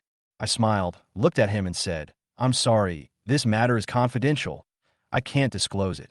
His expression suddenly changed. He looked a little unhappy, with a hint of unwillingness in his eyes. I guess he was still cursing me in his heart for being so arrogant, thinking that I was going to be fired soon and that I dared to use official language to scare people. He was thinking about how to continue humiliating me when the phone rang. He subconsciously glanced at the caller ID and saw that it was from the cadre office of the Municipal Party Committee Organization Department. He thought the organization department was here to issue my transfer order, so he quickly pressed the speakerphone button. "Hello, is Team Leader Ding here?" The woman's voice on the other end of the phone was polite and gentle, and her tone was respectful. Wang Renxiang was stunned and replied coldly. This is the Municipal Party Committee office. There is no team leader ding. The other party was not panicked at all. It is precisely because this is the office that we are calling this number. Please ask Team Leader Ding to answer the phone. Wang Renxiang was stunned, and he didn't know what to say even with his mouth open. I walked over, picked up the receiver with a smile, and said, I'm here, go ahead. He looked at me in shock. You, what kind of team leader are you? I glanced at him and said casually, Municipal Party Committee Inspection Office, Deputy Leader of the First Inspection Team. Ah! He let out a strange cry and jumped up from his chair, his face full of shock, as if he had been struck by lightning. Hello, I'm Ding Yin Song. I pressed the call button and responded to the other end in a calm and gentle tone. A female officer's voice came over the phone. Hello, Team Leader Ding. I'm Guan Tingting from the Organization Department's Cadre Division 1. Your appointment procedures will be completed this morning, and you will officially take up your post at 2 p.m. I smiled and thanked him. Thank you for your hard work. Just contact me when the time comes. Okay, Team Leader Ding, see you this afternoon. The other party hung up the phone politely. I also gently pressed the hands-free button, looked at Wang Renxiang opposite me, and a smile appeared on the corner of my mouth. At this moment, he seemed to be frozen in place. His expression was wooden, and his eyes were filled with astonishment and confusion. In his eyes, I was destined to be purged from the Municipal Party Committee. How could I suddenly turn around and return to the track of power? Moreover, he is the deputy head of the inspection team. This is not an ordinary position. My heart moved, and I knew clearly what this position represented. It is not only a signal of regaining employment, but also a clear support from the municipal party secretary. It can even be said to be a reversal promotion. Wang Renxiang has now realized that his little trick yesterday not only did not destroy me, but instead became my stepping stone. He stared at me without saying a word. Instead, I smiled and said, I'm so grateful for Director Wang's care over the past few years. I place special emphasis on the word care. Sure enough, after hearing this, his face froze and his eyes twitched violently. He suppressed his discomfort and forced a smile. Congratulations on your promotion, Team Leader Ding. I nodded calmly. Thank you, Director Wang. The surface seems calm, but the atmosphere is turbulent. He never thought that this position in the inspection team meant that I had been incorporated into the Discipline Inspection Commission system. And in this building, when people from the Discipline Inspection Commission invite you to drink tea, it is not just as simple as drinking tea. He was obviously panicking and made an excuse, saying, I have something else to do here, so I'll leave first. I watched him stand up and said with a smile, Take your time. I'll treat you to tea some other time when I'm free. As soon as he said this, his whole body shuddered, and his face suddenly became extremely ugly. He ran out of the office without even saying hello, as if something was chasing him from behind. I watched his back gradually walking away, and I felt an indescribable pleasure in my heart. I will never forget that he once humiliated Secretary, who at the entrance of the hall. And now, I want to get back what's Secretary who owes me one by one. At this time, the office door was pushed open again. Li Weining walked in with a sweet smile on her face, her eyebrows curved, and her voice became even more tender. Brother Ding, congratulations on your promotion. I looked at her familiar face without showing any expression, and my heart was as cold as water. Some people can be seen through just one thing. She noticed my cold attitude and quickly tried to make amends. Guan Tingting from the organization department is my classmate. I just heard that you're going to be transferred to the inspection team. That's amazing. The corners of my mouth twitched, but I didn't respond to her enthusiasm. Instead, I asked jokingly, is this what you call promotion? If I were to become the deputy county chief or deputy secretary of the county party committee, wouldn't you have to kowtow to me and express your gratitude? As soon as she said this, her expression froze and she smiled awkwardly. I know that she understood what I meant. You looked down on me and betrayed me, and it's too late to get close to me now. She said with a coquettish smile, Brother Ding, don't be angry. You have to take care of me more in the future, or transfer me to the inspection team. When she looked at me, her eyes were watery and tender, as if she regarded me as her life-saving straw. I sneered in my heart, but just responded calmly. There are ups and downs in the officialdom, but the most important thing is to work hard and not try to take shortcuts. These words are like a slap in the face, making her face turn red. She lowered her head and smiled embarrassedly. I ignored her and walked out of the office. Now I no longer have time to waste my energy on these emotions and hypocrisy. I had only one thought: to find out the cause of the collapse of Hentang Shopping Mall and clear Secretary Hu's name. At the same time, the municipal party secretary Wang Wanli was answering a phone call at his office. The person on the other end of the line was the Provincial Discipline Inspection Commission Secretary Hua Dongjun. Ding Yunsong has been assigned to serve as deputy team leader of the first inspection team. He is a suitable position for the job, Wang Wanli said sincerely. Secretary Hua seemed very satisfied on the phone. Give him more opportunities. Whether this sword is sharp or not depends on how you use it. I understand. Secretary Wang's voice was filled with anticipation. After hanging up the phone, Secretary Wang's face showed a long-lost excitement. He knew that this young man, named Ding Yunsong, had saved his daughter Wang Meichi yesterday and was able to see through the honey trap. He was a capable and courageous man. This time, he arranged Ding Yunsong to join the inspection team, which was a decision made after careful consideration. It is not only to save Secretary Hua's face, but also to gain a firm foothold in Binhai and plan for the future. At this time, the news quickly spread throughout the Binhai Municipal Party Committee system. Ding Yunsong, deputy leader of the inspection team. Didn't they just get investigated? How can they turn things around? Which big shot is backing him up? Many people were so shocked that their jaws dropped when they heard the news. I thought I had reached the end, but unexpectedly, I reached a new high. Moreover, the inspection team is linked to the Discipline Inspection Commission, and no one dares to underestimate the weight of this power. At 2 o'clock in the afternoon, Guan Tingting from the organization department and I went to the inspection office to take up our new posts. I didn't know that the inspection team leader Zhao Guobin had already received hints from Li Kuanmin in advance. A trap for me had already been quietly set. This time, they no longer used power to suppress, but chose a more sinister and insulting method for men. I made my first official appearance in the conference room of the first group of the Municipal Party Committee inspection team. There were 9 people sitting in the room. Guan Tingting, who represented the organization department, brought me in. She sat on my left and seemed a little reserved. Sitting in the center of the conference table was team leader Zhao Guobin. The man was in his early 40s, tall, and exuded an unquestionable sense of oppression. Although he had a smile on his face, his eyes were as sharp as a knife. I sat diagonally opposite him as the second deputy team leader, ranked 3rd. The first deputy team leader, Su Hongshan, sat on the right side of Zhao Guobin. He wore a pair of glasses and had a gentle face, which was in stark contrast to Zhao Guobin's strong style. Zhao Guobin made an opening speech. Today we welcome new colleagues to join us. He looked at me and smiled kindly as he spoke. Ding Yunsong was secretary whose former secretary. He was also a big shot in Binhai in the past few years. After he finished speaking, he led the applause, and everyone else followed suit. The scene was a bit perfunctory. I stood up, smiled, and nodded. My eyes swept across the whole place, and I had already figured out something in my mind. Zhao Guobin clearly wanted to give me a warning and suppress me. According to the procedure, at this time, Guan Tingting should usually introduce me first, and then the team leader will give a speech. But he directly skipped the organization department and left Guan Tingting aside, which was tantamount to ignoring her existence.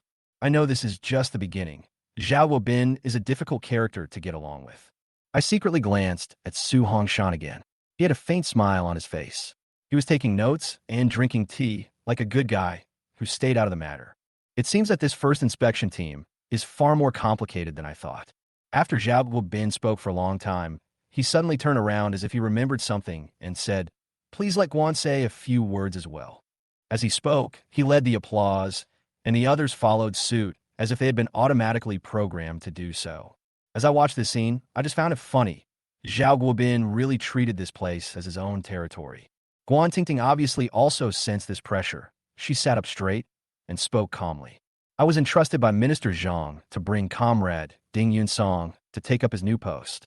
Her voice was a little tense, but she spoke steadily. Minister Zhang specifically asked me to personally escort team leader Ding to report in and ensure a smooth handover. When I heard this, I was shocked. Although Minister Zhang did not explicitly support me at the standing committee meeting, the fact that he was willing to make such an arrangement showed that he was still on my side in his heart. I nodded to her and said, "Thank you for your concern. Please give my regards to Director Zhang. I will definitely adapt to the work as soon as possible." Guan Tingting nodded and smiled. We all recognized team leader Ding's previous performance as a secretary. He will definitely be able to handle the work of the inspection team. She was obviously trying to establish my authority which made me feel even more grateful. I responded, I will fulfill my duties conscientiously and live up to the trust of the organization. But this conversation made Zhao Guobin's face change, obviously. His brows were furrowed deeply, and there was a hint of uncontrollable displeasure in his eyes.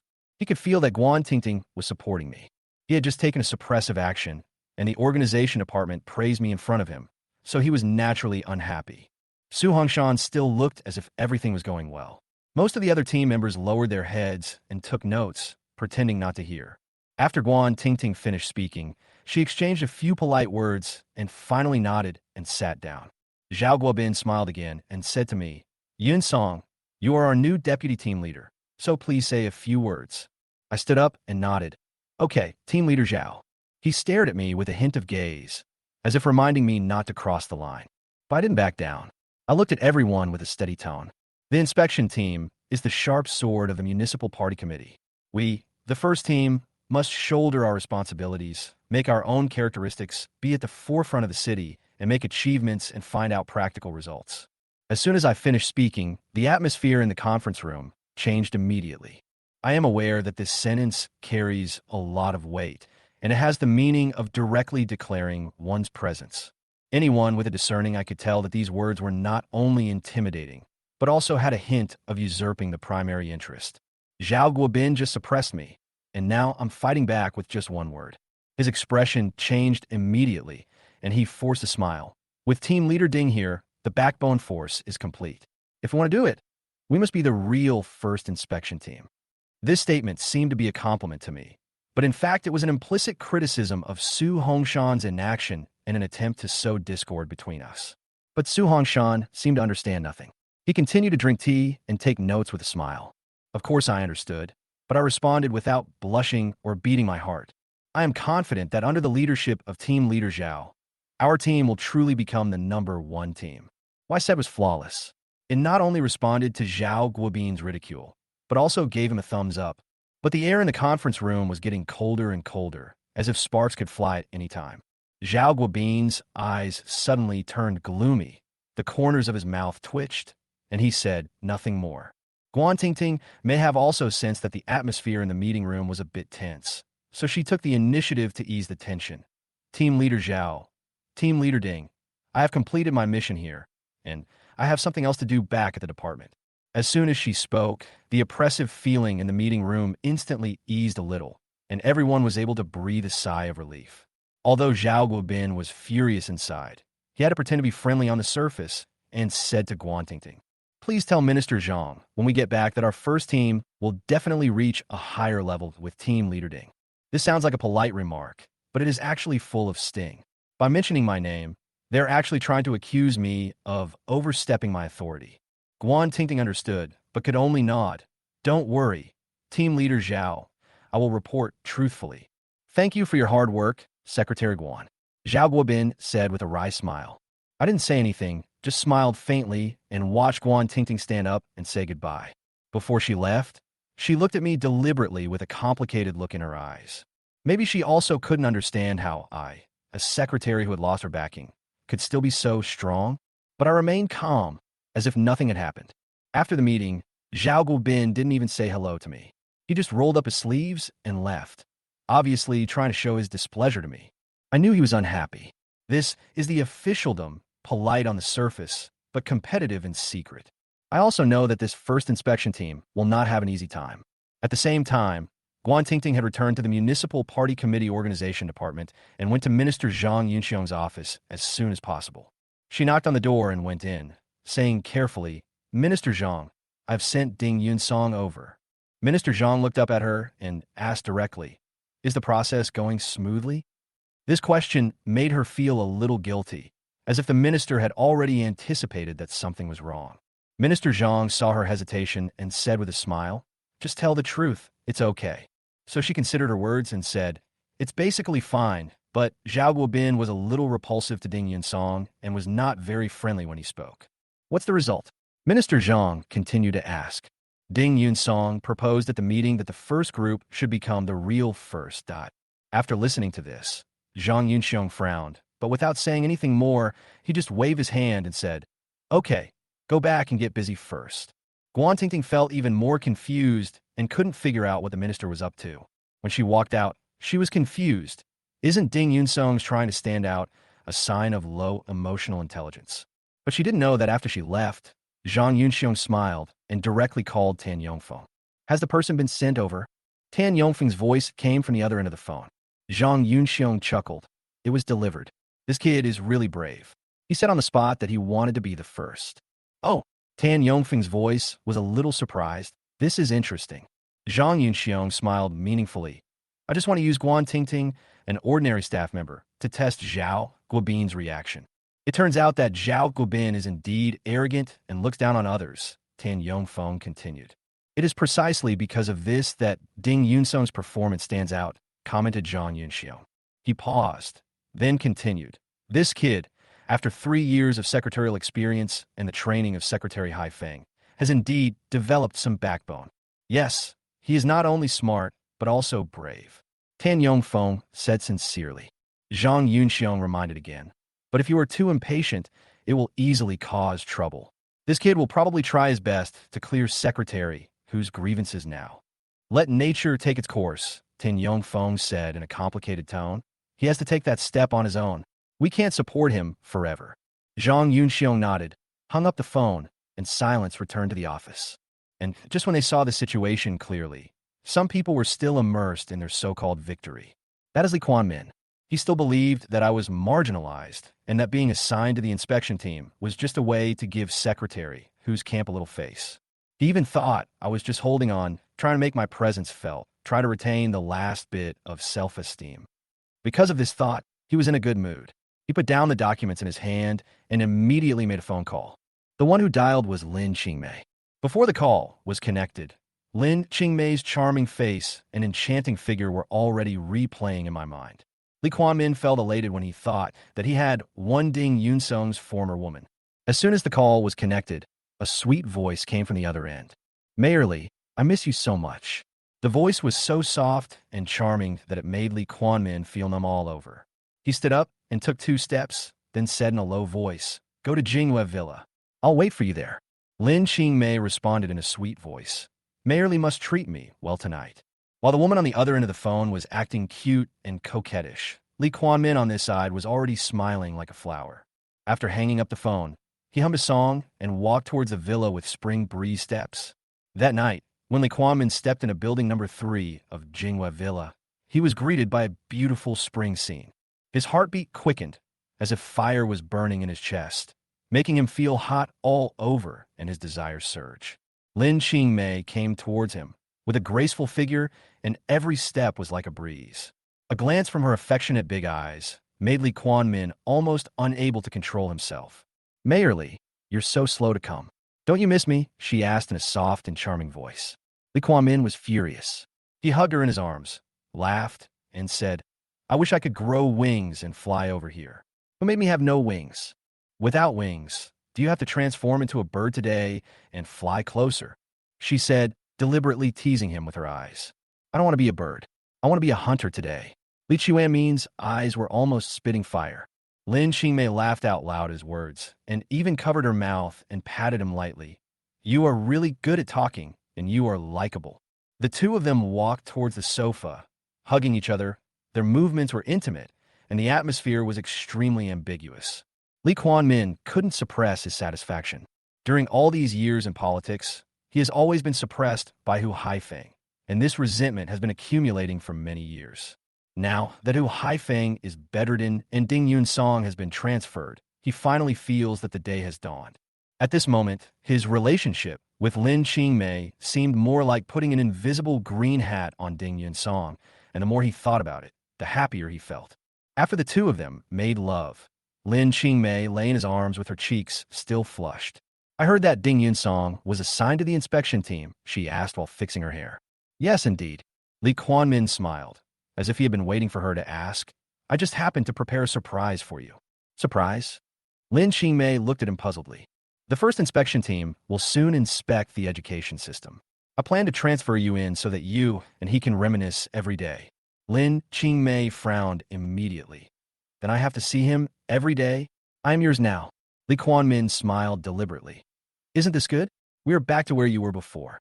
Lin Qingmei immediately said delicately, I just want to be with you now. I don't like seeing him. Li Kuan-min hugged her proudly, his tone full of calculation. This is the strategy, to make you disgust him, interfere with him, and mess him up.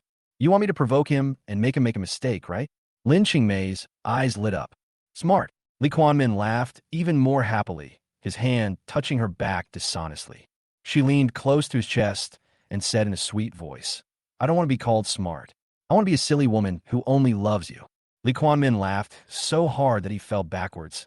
Then you will be my silly woman and be Ding Yunsong's nightmare. In my eyes now, he is just a complete idiot. Haha, he's been cheated on and doesn't even know it, and he's still trying hard to perform in the inspection office. How funny. The two of them were entangled again and had already begun to plan a trap for me. At the same time, I was in Zhao Guobin's office, preparing to accept the task assignment. Zhao Guobin had a gloomy face, probably still unhappy about me stealing the limelight at the meeting. He spoke in a bad tone. Our first inspection team will be inspecting the education system this time. I had heard the rumors a long time ago, so my expression was calm. I just arrived at the post and am willing to cooperate fully. Zhao Guobin nodded, then said coldly, Didn't you say you wanted to be number one? Then I'll give you a heavier task this time. I knew he was going to take this opportunity to suppress me. You go inspect Binhai University and Team Leader Su, and I will inspect other units. Binhai University? I was suddenly shocked. The design and construction of Hintang Shopping Mall were done by experts from Binhai University, especially Professor Chi Yubao from the Department of Civil Engineering, who was one of the main supervisors at that time. This arrangement is a godsend to me. I pretended to be calm and nodded. I'll follow the leader's instructions. Seeing that I didn't talk back, Zhao Guobin softened his tone a little. You can prepare in advance, and we will move in simultaneously tomorrow. I will also coordinate with your men as soon as possible. Okay, I understand. I answered firmly. Zhao Guobin looked at me with a complicated look in his eyes. You must show results in this inspection, otherwise it will be detrimental to your career. I smiled and responded, I will do my best and live up to the trust of the inspection team. After this conversation, I returned to my office and started organizing the materials. This line of Binhai University may be the breakthrough for me to get closer to the truth. And at Binhai University, Wang Meiqi, who had just completed the transfer procedures, came to report to the Department of Civil Engineering and Architecture. Her heart was full of emotions, especially about my teasing about her being underdeveloped. Neither she nor I had expected that our next meeting would take place in this place. It was time to get off work, and everyone in the inspection team's office had already left. But I was still sitting at my desk alone, not moving at all. I kept thinking in my mind whether I should go and thank Secretary Wang in person. After all, he arranged for me to join the inspection team today. From an outsider's perspective, it seemed like he was praising me and protecting me. I am indeed grateful, but I also know that going to someone's house to express my gratitude at a time like this would be too sensitive and would only arouse suspicion. After thinking about it, I gave up. After leaving the office, I prepared to take a taxi to the hospital to see Secretary Hu. As I walked to the gate of the Municipal Party Committee compound, a taxi stopped right next to me. The car door opened, and a familiar person who shouldn't be there walked down. I was stunned. It was Wang Meiqi. She obviously recognized me, and flames instantly lit up in her eyes. Without saying a word, he picked up the bag and threw it at my face. Ding Yunsong, you bastard, I finally caught you. I dodged to the side and avoided the attack. Are you crazy again? I frowned, not wanting to argue with her. You're crazy. She continued to pounce on him like a wild horse. I had no choice but to dodge again. What are you doing? Do you want to die? My heart sank and I couldn't stop talking. My tone became heavier. After hearing what I said, she became even angrier and glared at me as if she was going to tear me apart in the next second. I ignored her, opened the car door and sat in the passenger seat and said to the driver, let's go to Binhai People's Hospital. Okay. The taxi started to leave without me looking back. She was so angry that she stomped her feet and cursed everyone, calling them son of a bastard, and saying things like, you have to be responsible. I didn't take it seriously at all. She had no idea of my current state. I didn't want to waste a single moment. When I arrived at the hospital, I went straight to the ward building and pushed the door open. Secretary, who was still the same, lying on the bed with his eyes closed, motionless. Wang Meifong was turning him over and giving him a massage. When she saw me come in, she forced a smile. My nose felt sore. This leader, whom I respect like a father, is now in deep sleep. Sister Wang wiped her eyes and asked me, Yun Song, have you found out anything about the fire in the villa? I shook my head, trying to suppress my emotions. I didn't check. I didn't ask them to check, and they couldn't find anything. She didn't say anything else, but her eyes revealed a hidden anger. I found a way to change the subject. Aunt Fong, I was transferred to the inspection team as deputy team leader. After hearing this, she apologized at first. Haifeng left in such a hurry that I didn't have time to arrange anything for you. I'm really sorry. I quickly shook my head, my eyes reddening. I am where I am today because of Secretary Hu's guidance. It is the best arrangement for me to join the inspection team. Only there can I have the opportunity to find out the truth about Hentang Mall. She was stunned for a moment, and her eyes suddenly became moist. After Haifeng fell into a coma, these people only wanted to shift the blame and investigate the case. No one came to see him. I felt heartbroken when I heard this, but I could only comfort her. Aunt Fong, everything will be fine. She nodded, then hesitated and said, Meiru wanted to come back to see him, but I didn't let her come back. Don't let her come back, I said firmly. I'm here, and I'll make sure to find out everything. After hearing this, she was obviously relieved. I didn't stay any longer, just said a few words of comfort and left. The moment I walked out of the ward, I felt mixed emotions. I know that tomorrow I will officially go to Binhai University for inspection, and this may be a breakthrough for me to uncover the truth of the Hentang shopping mall accident. I swear, even if it costs my life, I will help Secretary Hu get justice. As I was walking out of the hospital, I suddenly heard hurried footsteps behind me. Before I could even look back, I was hit head-on. With a bang, I almost fell out. Looking down, it was Wang Meichi again. She felt pain from the collision and subconsciously rubbed her chest, with a shy blush on her face. I was so annoyed that I asked her coldly, Are you crazy? You're crazy. She glared at me, her eyes red, as if she was aggrieved and angry. If you don't explain it to me clearly today, I'll never let you go. Explain what? You said I didn't develop? She was embarrassed and angry, and her face was as red as a ripe apple. I really couldn't help laughing. Looking at the flat area on her chest, I asked, Does this need any explanation? You bastard. She gritted her teeth in anger and pounced on him, scratching and biting him. I didn't have time to go crazy with her, so I quickly got away and ran away. She shouted from behind, Stop right there. You lecher. As I ran, I cursed in my heart, this girl is really spoiled and has no rationality at all. She chased for a while, but didn't catch up. Finally, she was so angry that she stamped her feet and gasped in place. I shook her off and went back to the municipal party committee office. With no place to stay, I decided to stay in the office and work overtime to study tomorrow's inspection plan. The next morning, just after I got to work, I received a call from Zhao Gobin. Come to the conference room. I rushed over and pushed the door open, but saw only a person sitting on a chair. My ex-wife, Lin Qingmei. As soon as I entered the meeting room and saw that familiar figure, my face immediately darkened. What are you doing here? The person sitting there is Lin Qingmei, my ex-wife. She had a smile on her face, as if she had just been favored by Li Kuan-min. Her face was flushed, and she was full of charm. She didn't answer my question, but just gently lifted her hair beside her ears. Her movements were very charming. My heart tightened, as if it was cut by a knife. This woman for whom I once gave up my future has now become a mockery before my eyes. I turned around and wanted to leave, not wanted to look at her again. But she spoke slowly. How much you hate me is actually how much you love me. These words were like a pot of kerosene poured on my heart. I clenched my teeth and suppressed my anger. Ding Yun Song, she looked at me with a smile. We have separated. I hope you could be more generous and stop looking at me with tinted glasses. I exhaled coldly. Do you think it's possible? Can't you just try to make it possible? She smiled proudly, like a different person.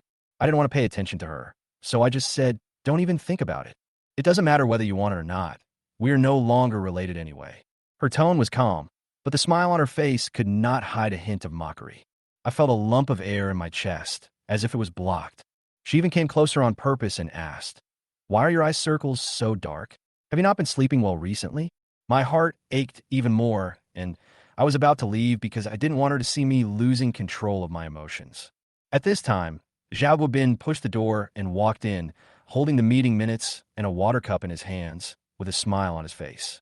The condescending attitude of yesterday was completely gone today, replaced by a kind smile. I stopped and looked at him, feeling vaguely that this scene was deliberately arranged by someone. Zhao Guobin knew that I was emotional, but he still pretended to be stupid and asked me, "Hey, Team Leader Ding, where are you going?" I took a deep breath and suppressed my anger. "Team Leader Zhao, do you have any work arrangements?" Zhao Guobin smiled and nodded. "Of course, it's a very important job. Please sit down." I knew he was humiliating me, and I felt mixed emotions, but I could only grit my teeth and sit back. Lin Qingmei looked at me and said sarcastically, "We are both divorced. It's not very generous to meet each other as if we were enemies, right?" Her voice was gentle, but her tone was as sharp as a knife, and every word she said was piercing. Zhao Guobin continued to arrange the tasks. "You are the team leader for this inspection of Binhai University, and we have also assigned you a deputy team leader." My heart skipped a beat, and an ominous premonition came over me. Sure enough, he looked at me with a smile and said, "We have specially arranged for Comrade Lin Qingmei to serve as deputy team leader to fully assist you." I just felt a black screen in front of my eyes, as if someone had kicked me hard. This woman who once betrayed me is now going to assist me at work? Zhao Guobin continued to add fuel to the fire. "You two are familiar with each other, so you must have a tacit understanding and cooperation. I hope Binhai University can make the first success this time." He also deliberately emphasized the three words "first shot" and smiled meaningfully. My head was swollen and my knuckles were white from clenching. 3 years ago, we were each other's first time, but now we had become each other's joke. But she smiled with ease, as if everything had nothing to do with her. Zhao Guobin wasn't finished yet. "Since we are old acquaintances, I suggest you shake hands and start cooperation." As he spoke, he looked at Lin Qingmei, signaling her to take the initiative. My fists were clenched so tightly that they were almost shaking. Lin Qingmei stood up with a smile, her steps swaying, and every step she took hit my heart. She walked up to me, held out her hand, and smiled brightly. "Come on, let's shake hands." I stood still, staring at the hand coldly. I remember the warmth of her palms and the throbbing I felt every time we touched them. She was still challenging. "You always praised my beautiful hands before, but now it's so hard to shake them? I won't sue you for molestation." Zhao Guobin stood aside, laughing so hard that his mouth was almost splitting. He is very satisfied with the current situation. The angrier I am, the happier he is. He just hoped that I would lose control of my emotions and mess up my inspection mission. I ignored her, just took a deep breath, gritted my teeth, and looked at Zhao Guobin. "Team Leader Zhao, I understand the mission." After saying that, I turned around, concealed the dull pain in my heart, and left the meeting room. Behind him, Lin Qingmei stood there, still smiling brightly, but her eyes were full of mockery. Zhao Guobin also smiled and nodded, as if the whole situation was running according to plan. They looked at each other with uncontrollable pride in their eyes. I walked down the hallway with my head bowed and my hands on my chest. My heart was twitching, but I smiled. It's still unclear who is plotting against whom. I just got back to the office and closed the door when the phone started ringing. I walked over and saw that it was the secretary of the Discipline Inspection Commission, Tan Yongfeng. I quickly picked up the phone and said, "Hello, Secretary Tan." He asked me right away, "Lin Qingmei is your deputy team leader for this inspection of Binhai University?" A hint of coldness flashed in my eyes, and I replied, "These people are so shameless that they can even resort to despicable means." Secretary Tan hesitated for a moment, and his tone became more serious. "What do you think? Do you have any plans to deal with it?" I smiled and said, "The more arrogant the enemy is, the more weaknesses they expose, which is actually an opportunity for me." "Oh," he raised his voice a little. "Tell me in detail." I said, "They just want to use Lin Qingmei to mess with my mentality so that I can behave abnormally. But I just want to disappoint them." Hearing what I said, Secretary Tan smiled and his tone became more relaxed. "As long as you can hold on, that's good. So what exactly do you mean by opportunity?" I explained, "During this inspection, the outside world will most likely make fun of Lin Qingmei and I. I guess many people are waiting to see me make a fool of myself." Secretary Tan said, "This is normal. What are you going to do?" I said, "I pretended to be angry at first, and then I will continue this emotion and show my dissatisfaction with her during the inspection." He immediately asked, "What is your purpose in doing this?" I did not hide the fact that this time I inspected Binhai University. On the surface, I was checking the school affairs, but in fact, I was going to investigate the engineering problems of Hentang Mall that year. "Do you already have a goal?" Secretary Tan was obviously very interested. I nodded. "I plan to focus on investigating the Department of Civil Engineering. especially Professor Chiyuba. I suspect he was involved in the supervision issue back then. There was silence on the other end of the phone for a while, and then I heard the sound of a pen scratching on paper. Secretary Tan said, "I'm relieved that you can think of this. I'm most worried that you will be led astray by your emotions." I said solemnly, "Thank you for your concern, Secretary Tan." His tone became more friendly. "You are the team leader this time. You must show results." I felt a surge of emotion. It's not easy to have a leader who supports you at a critical moment these days. I lowered my voice a little. "Don't worry, Secretary Tan. I won't lose my way because of emotional matters. I will not let Secretary Hu down for supporting me back then." After hearing what I said, he was also moved. This inspection of Binhai University is also a good opportunity to investigate the Hentang collapse accident. But remember, be steady, accurate, and ruthless. Don't act rashly. I felt that his reminder was sincere, as warm as soaking in a hot spring. I replied seriously, "I will definitely stay calm." "Okay, come on, and contact me if you have any questions." "Goodbye, Secretary Tan." I hung up the phone, and my eyes instantly became sharp. This time, I will sharpen the sword of inspection to its fullest and cut through the shady dealings. On the other side, Zhao Guobin was having a secret conversation with Lin Qingmei in the conference room. He adopted the tone that an official usually uses. "Director Lin, Ding Yunsong has a lot of opinions about you. I'm afraid you two won't be able to cooperate when we go on this inspection together." Lin Qingmei chuckled and said without hiding anything, "He cares too much about me. Even if we're divorced, I can't get over it. I guess it will take some time to digest it." Zhao Guobin listened and nodded in agreement, but he couldn't help but look back and forth at Lin Qingmei. This woman does have a fatal attraction. She is as charming as a bomb, making people feel moved and guilty. But he also knew that he was just a toad and could not expect to eat swan meat. So he suppressed that thought and said seriously, "I arranged for you to join Ding Yunsong's inspection team just to disturb his mind and prevent him from finding the real problem." Lin Qingmei snorted. "If it's something else, I might not be sure. But disturbing Ding Yunsong? That's too easy." The emotions in his heart are all written on his face. Zhao Guobin was stunned and took a breath, but he couldn't help but admire her confidence. He quickly flattered him. "Director Lin, I will definitely hold a celebration banquet for you when the time comes." Lin Qingmei gently lifted her hair, revealing a confident look. "I don't want people to say that I climbed up by stepping on him, so I hope he won't be too disappointing." Zhao Guobin could tell that the words were false, but he could only smile and say, "Director Lin really values friendship. I admire him." They discussed in low voices for a while before leaving. Lin Qingmei walked briskly to my office. At this moment, I was sitting in a chair, worrying about the task of this inspection. There are 8 people in the group, 6 of whom were transferred from outside, and only Zhang Yi and I are original members of our group. But I am not familiar with Zhang Yi, and we have basically no friendship. What's even more troublesome is that, in this team, except for Zhang Yi and me, the other 6 are all lesbians. And they're all young and beautiful. The oldest is only 35 years old, and each of them has extraordinary charm. This configuration is really hard to figure out. Just as I was thinking about it, the door was suddenly pushed open with a click without anyone knocking. I was feeling annoyed, and when I looked up, I saw Lin Qingmei standing at the door with a smile on her face. When she saw my expression, the teasing in her eyes became even stronger. She walked towards me with open arms, teasing, "Honey, are you still sad? Come, let me hug you." My stomach suddenly started churning, and I almost vomited on the spot. She was totally unaware of it, and she walked closer in her high heels, with a charming posture, pretending to hug me. Her word husband made my heart feel like a frying pan had exploded, and the irony was overwhelming. This was the woman I had been dreaming about, but now as I watched her approaching, I just felt nauseous. In the past, I was obsessed with her beauty, but now in my eyes, she is just a piece of skin and full of hypocrisy. She smiled even more brightly, as if my anger didn't exist at all, and the charm on her face became more and more flamboyant.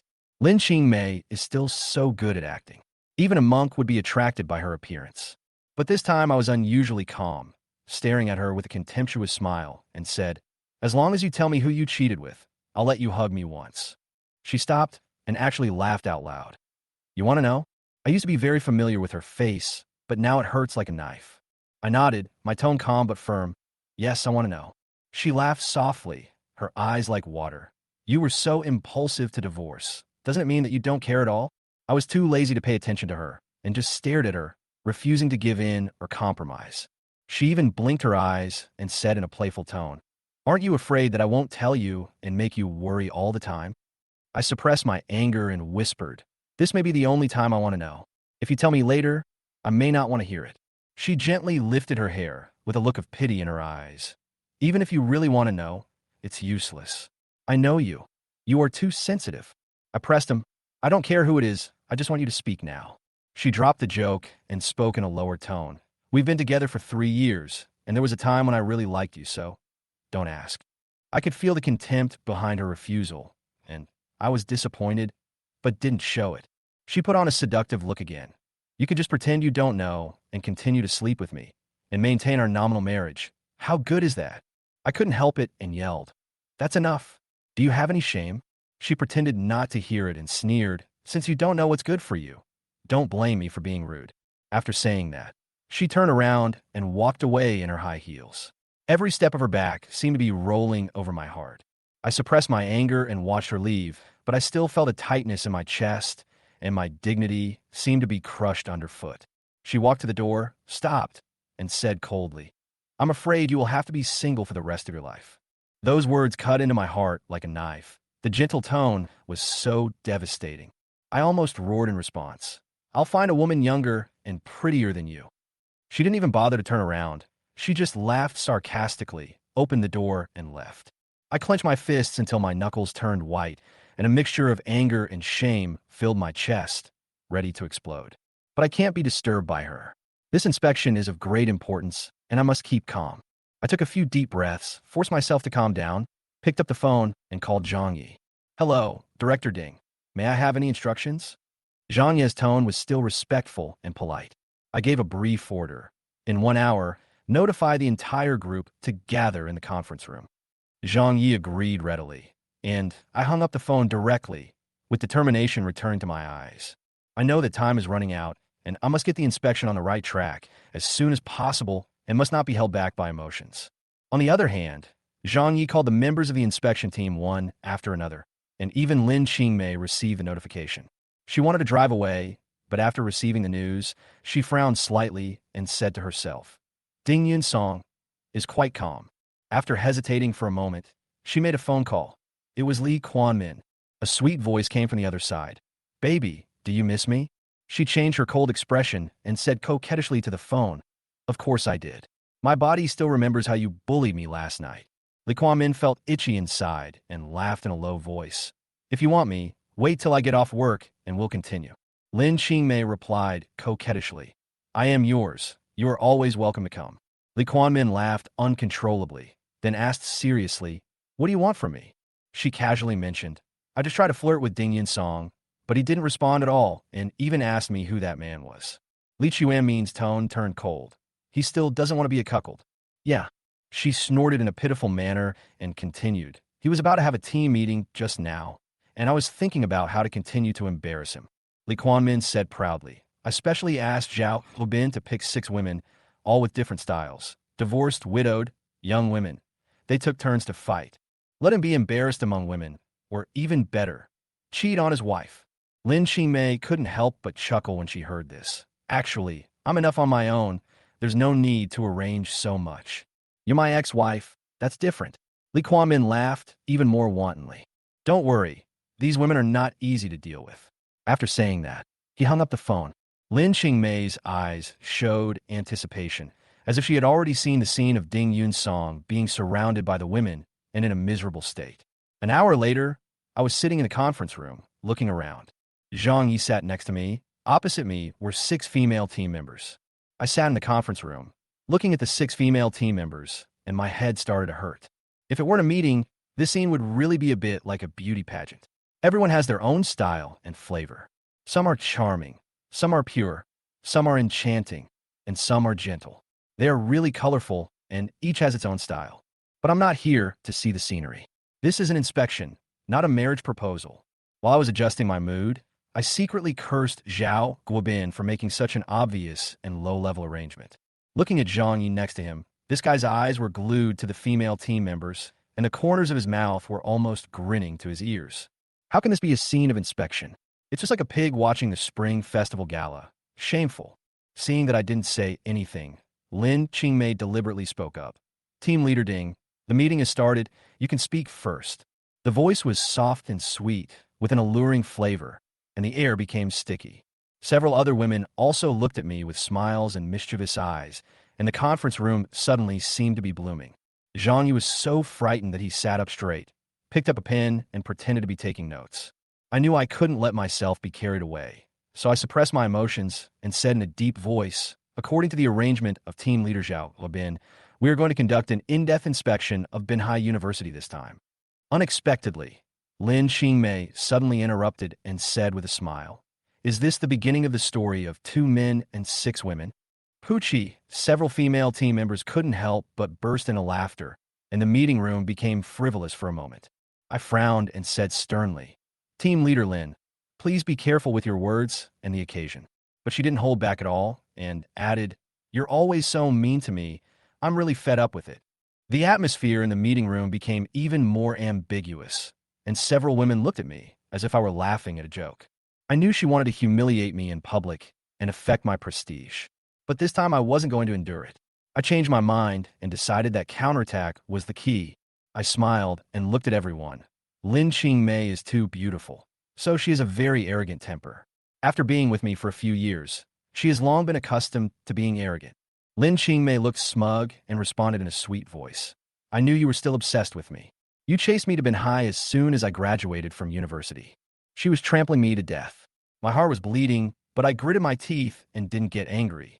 I smiled and looked at the other team members. Fortunately, you're not as beautiful as her. Otherwise, this team would not be able to patrol at all. After these words were spoken, the air in the room froze. The faces of several female team members turned ugly, and their eyes turned cold instantly. Lin Qingmei was also stunned. She didn't expect me to do this. She sat up straight in an instant. She gritted her teeth. You're trying to sow discord. I sneered in response. Isn't it okay if I just say what I really feel in my heart? She gritted her teeth. You, I continued. If I hadn't been fascinated by your face back then, I wouldn't have stayed in Binhai, let alone come this far. These words were like a knife stabbing her face. She already felt guilty about cheating on her husband, and now that she was in public, her face turned ashen. I continued, she is indeed beautiful, so don't worry. As long as she is here, I have absolutely no interest in anyone else. The smile on Lin Qingmei's face froze instantly, as if she had been lifted up to the sky by me and then fell down. I know she cares most about her image, and this has left her with no way to fight back. She gritted her teeth and said nothing, and I finally felt relieved. My revenge was half avenged for the time being. I quickly gathered my emotions and looked at the other team members. Next, we will inspect the groups. Please introduce your expertise. The whole place suddenly became quiet. No one spoke. Everyone was watching to see who would make the first move between me and Lin Qingmei. I glanced at Lin Qingmei and smiled deliberately. Don't introduce yourself. I know exactly what you're good at. It's a pity that it has nothing to do with work. These words were clearly calling her a slut. Of course, she understood what he said, and she instantly became embarrassed. What do you mean? She raised her voice a few degrees and glared at me. The other team members looked at her with a hint of subtlety in their eyes, and she knew that this time she had really failed. I pretended not to hear and turned directly to Wang Siki. Sister Wang, please introduce yourself first. Wang Siki is the oldest person in the group. She has been widowed for many years. She worked in the Human Resources and Social Security Bureau and is very steady in her work. She smiled and sat up straight, gently brushing her short hair. My name is Wang Siki, and I am mainly responsible for the personnel management of the unit. I listened carefully and nodded in agreement. Sister Wang, please focus on the issue of selecting and employing people this time. She nodded and smiled. No problem. I'll follow your arrangements. I continued to praise her. Sister Wang is indeed the big sister. She is very dignified. Everyone should learn more from her. As soon as I finished speaking, a hint of displeasure flashed across Lin Qingmei's eyes. She probably thought I was taking the opportunity to step on her. I deliberately ignored her and looked at another girl with an innocent face, Zhou Yuhan. Don't be fooled by her beautiful appearance. She is not a simple person with a complicated background. When she saw me looking at her, she lifted her hair and smiled peacefully. I looked at the 6 female team members in the conference room and already had a plan in mind. So I looked at Lin Qingmei and said seriously, when everyone introduces themselves, please also form groups. You are the deputy group leader. Why don't you pick which ones you want to lead first? On the surface, it is to respect her status, but in fact it is to lay the groundwork for the next step. Lin Qingmei was still holding her breath for what happened just now and replied to me with resentment. You are the team leader. Of course you have the final say. If it gets out that I don't obey the leader's instructions, it will be bad. I could hear her anger, but I didn't respond. Instead, I pushed her down and said, in that case, you will be responsible for leading Sister Wang and the other 4 people, and be fully responsible for the trivial matters of the inspection. She was obviously stunned for a moment, thinking she had misheard, and stared at me. I continued to smile and added, you women are meticulous in your work and work together efficiently. I think your work arrangements will be very suitable. Her voice became colder. Ding Yin-song, what do you mean? I continued in all seriousness. I will lead Zhang Yi in charge of external research, and your team will be responsible for finance, personnel, letters and visits, work style, and other matters, which just happens to reflect your strengths. There was silence in the conference room. Everyone was confused and didn't understand what I was trying to do. I named and categorized each person. Sister Wang is in charge of personnel. Meng Yao understands finance. Yuhan is in charge of party building. Xia is in charge of business. And Yeruo is in charge of scientific research. They're all experts. My arrangement seemed reasonable, but it actually contained a mystery, and Lin Qingmei didn't understand it for a moment. She just looked at me quietly, her eyes wandering, as if she was wondering what I was up to. Although the other 5 female team members didn't say anything, surprise was clearly written on their faces. They thought they would be directly assigned by me. I know in my heart that these people are not easy to deal with, and the relationships behind them are not simple. As the secretary of the municipal party secretary for 3 years, I have heard some rumors about which leaders have favored which women in private. Lin Qingmei, Zhou Yuhan, Meng Yeruo. I know a little about these people's backgrounds. I looked at Lin Qingmei, calmly waiting for her response. Zhou Yuhan next to me wanted to speak, but when she saw that I ignored her, she felt aggrieved instantly. She couldn't help but glance at Lin Qingmei, with a hint of resentment in her eyes. If it weren't for Lin Qingmei, she believed she was qualified for the position of deputy team leader. Women's fights are often not as simple as they seem on the surface. A glance is enough to set off an undercurrent. I looked at the subtle discord between them and felt proud inside. This was the situation I wanted. If you want to achieve results in inspections, you can't just rely on enthusiasm. You must make good use of people's hearts and control the rhythm. Lin Qingmei is still hesitating, but I know she will definitely accept it. After all, Li Kuan-min is still keeping an eye on her. Once she achieves results, promotion is just around the corner.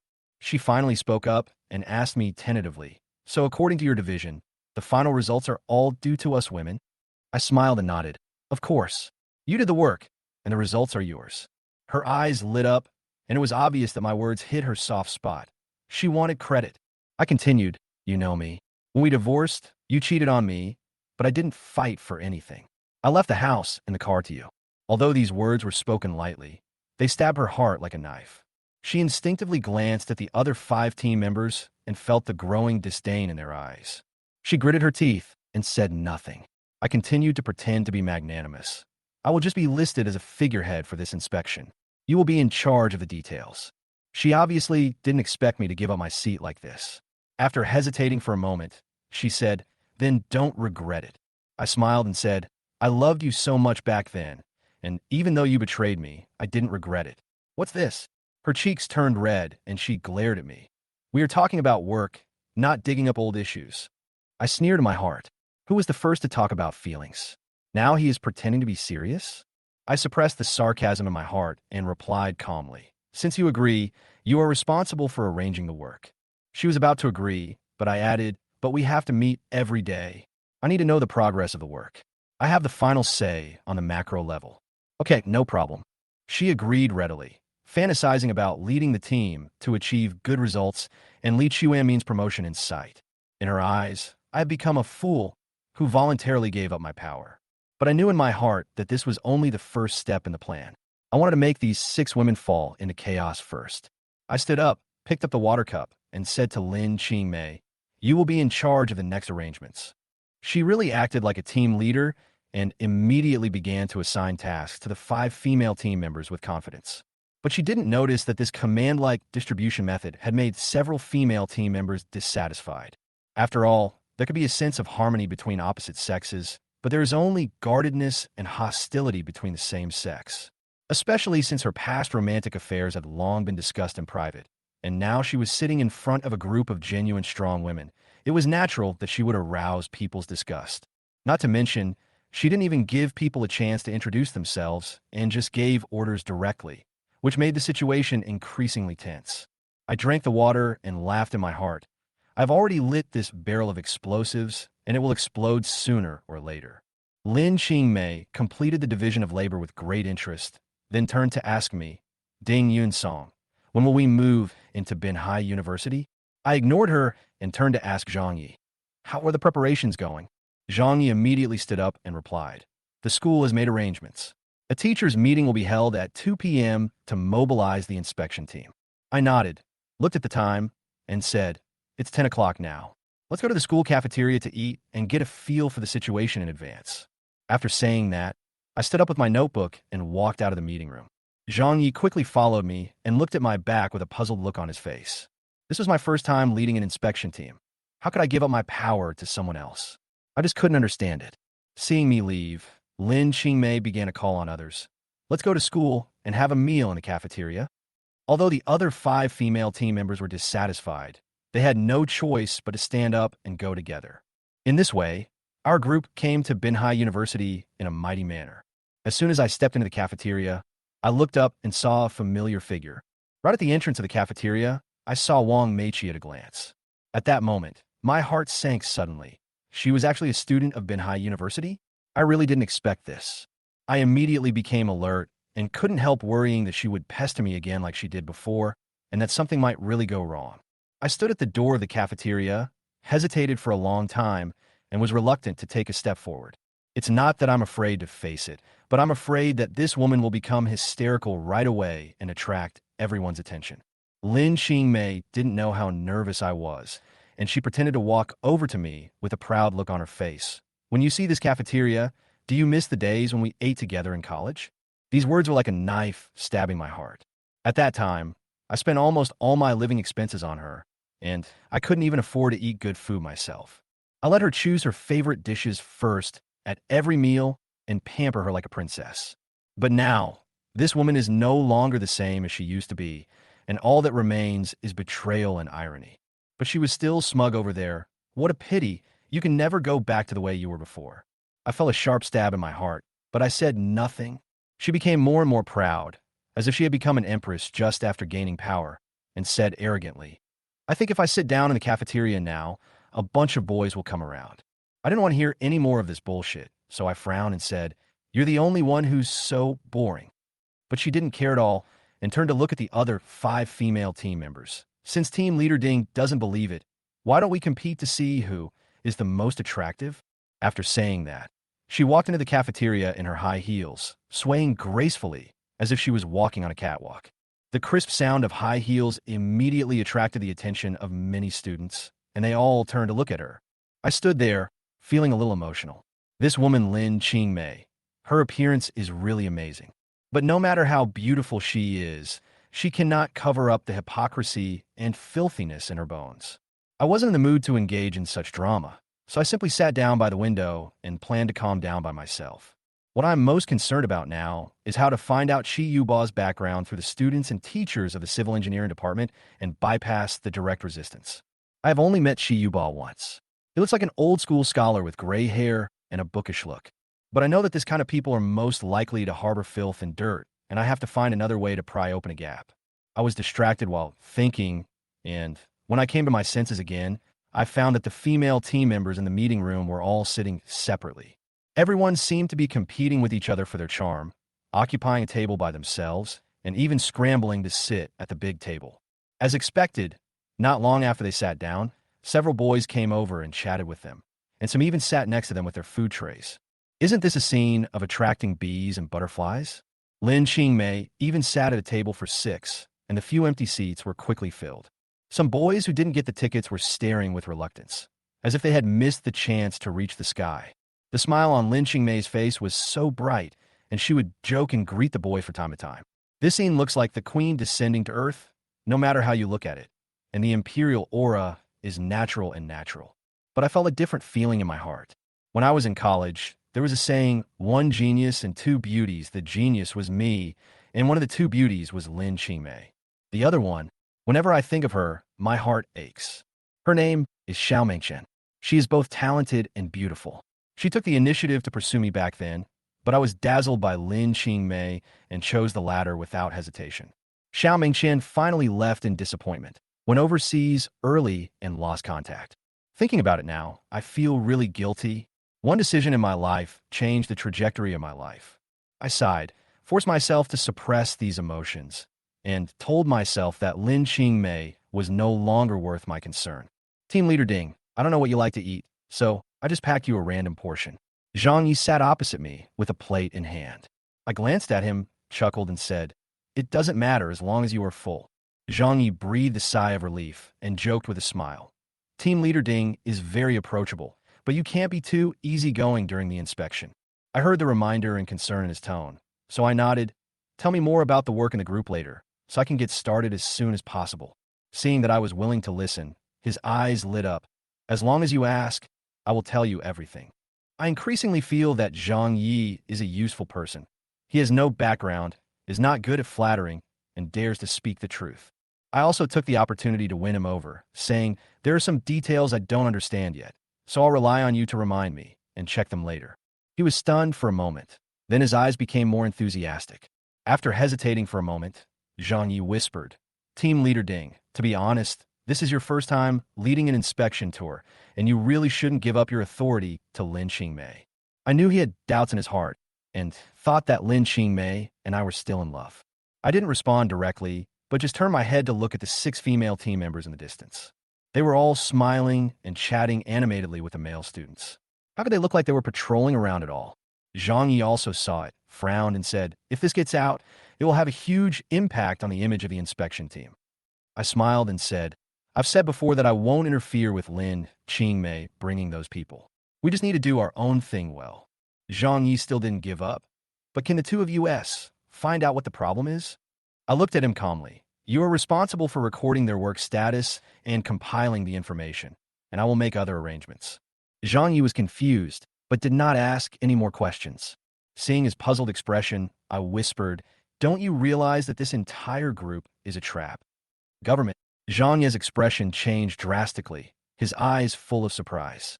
I was about to explain further, but when I looked up, I saw Wang Meiqi walking towards me step by step with a tray. She stared at me with fiery eyes, like a little lion about to go crazy. I gave a bitter smile. I couldn't avoid it, after all. Chapter 25. Suppressing the Anger. Ding Yunsong and Zhang Yi were sitting together to eat. Originally, Lin Qingmei and the others were watching them secretly, as if they wanted to hear what the two grown men would do and say. She kept looking at the two people sitting there. Compared with them being surrounded by men, there was a world of difference between them, and they looked a little arrogant and complacent. Now, I actually saw Wang Meiqi walking over with a tray of food. The 6 women all looked at him in unison, their eyes full of curiosity and confusion. Zhang Yi saw Wang Meiqi coming over and wanted to talk, but reminded her that it was not convenient here. When Wang Meiqi had already placed the dinner plate on the table, making a loud noise. Many people around who heard the noise or saw Wang Meiqi looked over. Wang Meiqi is tall and slender with a beautiful oval face. She is definitely a beauty. The only flaw is that she seems to have not developed much, and she is a typical princess. But even so, she has become a goddess in the eyes of many male students, and has even begun to join the Binhai University's new campus beauty pageant. Now, she walked to Ding Yunsong's dining table angrily, as if she was filled with endless annoyance, which made many people curious and confused, and they speculated whether it was Ding Yunsong or Zhang Yi who provoked Wang Meiqi. Ding Yunsong seemed not to notice Wang Meiqi's anger. Instead, he began to eat his meal leisurely with a calm smile on his face. However, he remained highly alert, fearing that Wang Meiqi would get angry and throw the plate at him. Zhang Yi was intimidated by Wang Meiqi's aura, so he tentatively said, Hello, we are having dinner and talking about something here. I have something to discuss, too. Wang Meiqi responded very domineeringly. Zhang Yi opened his mouth when he heard that, But when he thought that he didn't know Wang Meiqi, he subconsciously looked at Ding Yunsong and didn't dare to say anything. When Lin Qingmei and the others heard that Wang Meiqi had something to discuss, curiosity showed on their faces and they looked at each other as if asking questions. Ding Yunsong saw that Lin Qingmei and the others were looking at him, and a hint of joy appeared in his eyes. This was a good opportunity to stimulate Lin Qingmei. So he looked at Zhang Yi and said, "You go to another table first. I have something to say to her." Zhang Yi didn't understand what Ding Yunsong meant, but he could only nod, stand up, and leave with the tray.